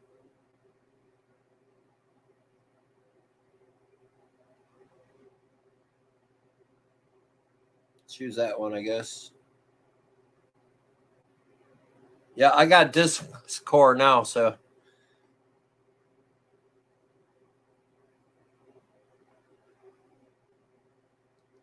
Okay, add friends. What's Marty's username on here? Do you know?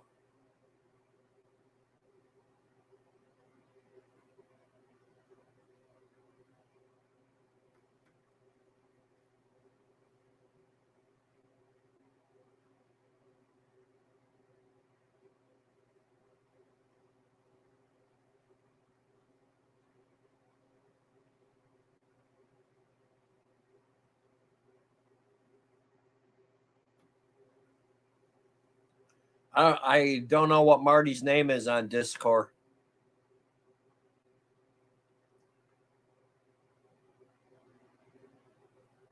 Shay Unders. Okay.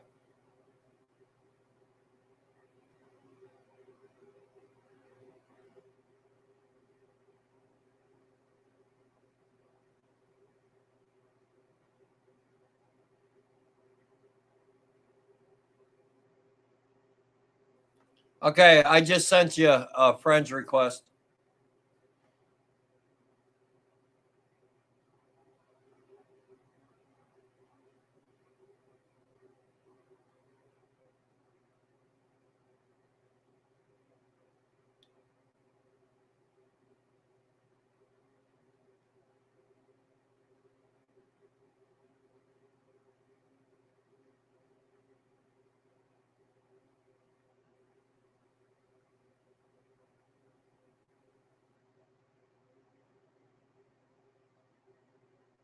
Damn, why am I still under Precious 5?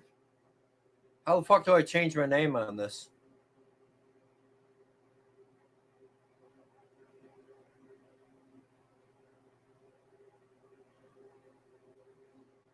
Did you get it, Shay?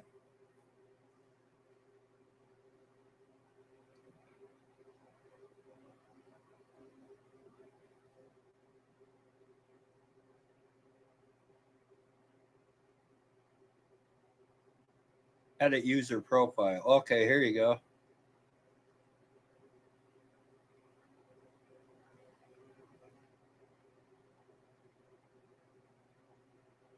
There you go.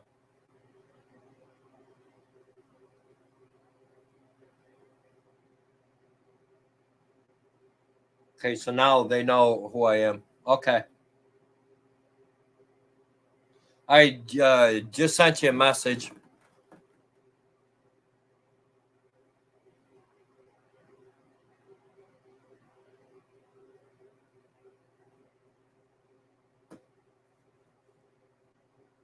Why is it still going to AJ, though?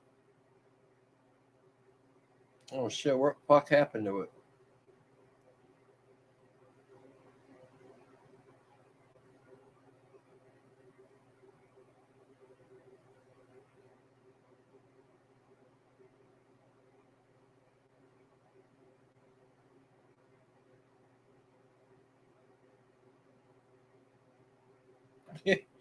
This is going to be some use to getting to here, man.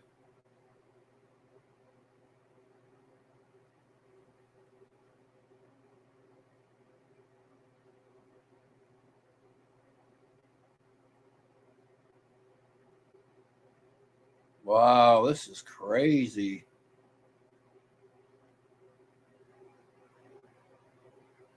Yeah.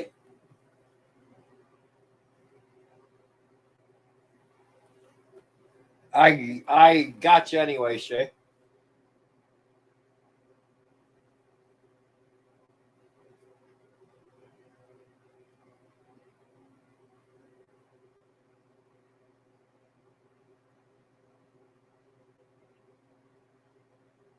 Jesus Christ, what the fuck did I get myself into here, man?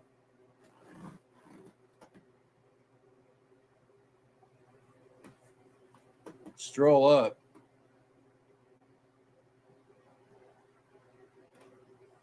Oh, yeah, send him $1. Yeah. I'll just find him on here.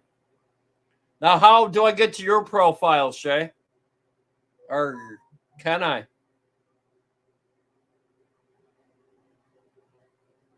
Oh, you can't check out each other's profile?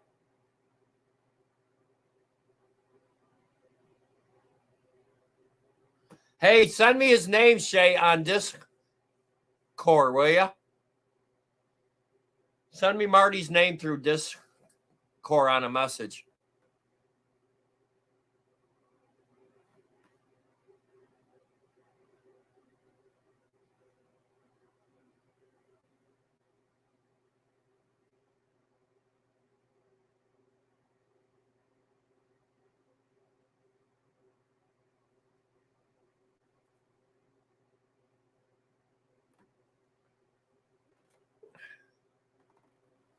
Wow.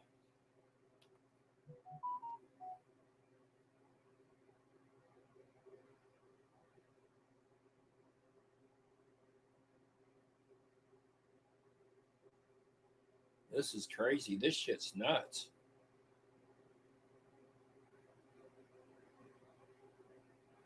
I'm not sure how to work this shit, but I'm gonna figure it out, man. Okay, I see.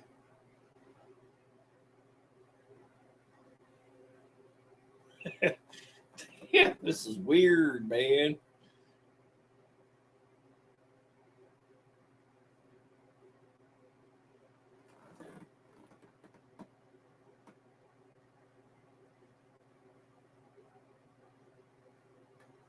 Okay.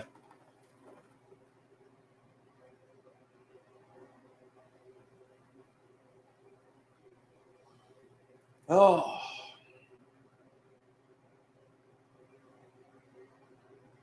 Get nitro. What the fuck is nitro?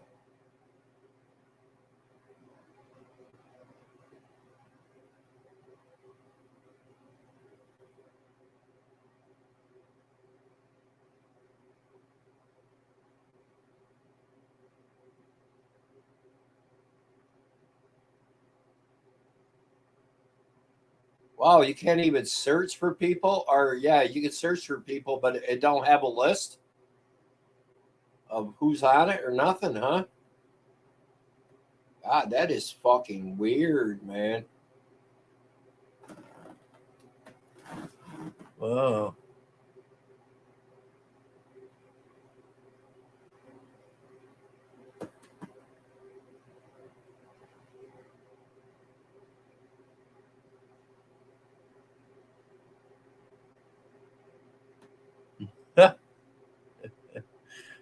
Shit. All right, guys, I hit the 10-minute or the 10-hour mark. I've got to get like 2.5 hours of sleep before the nurse gets here.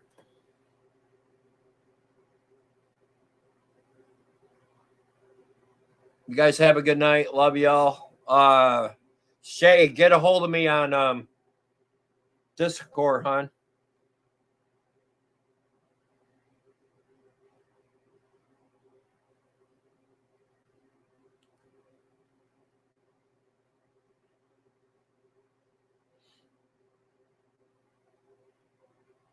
Whoa.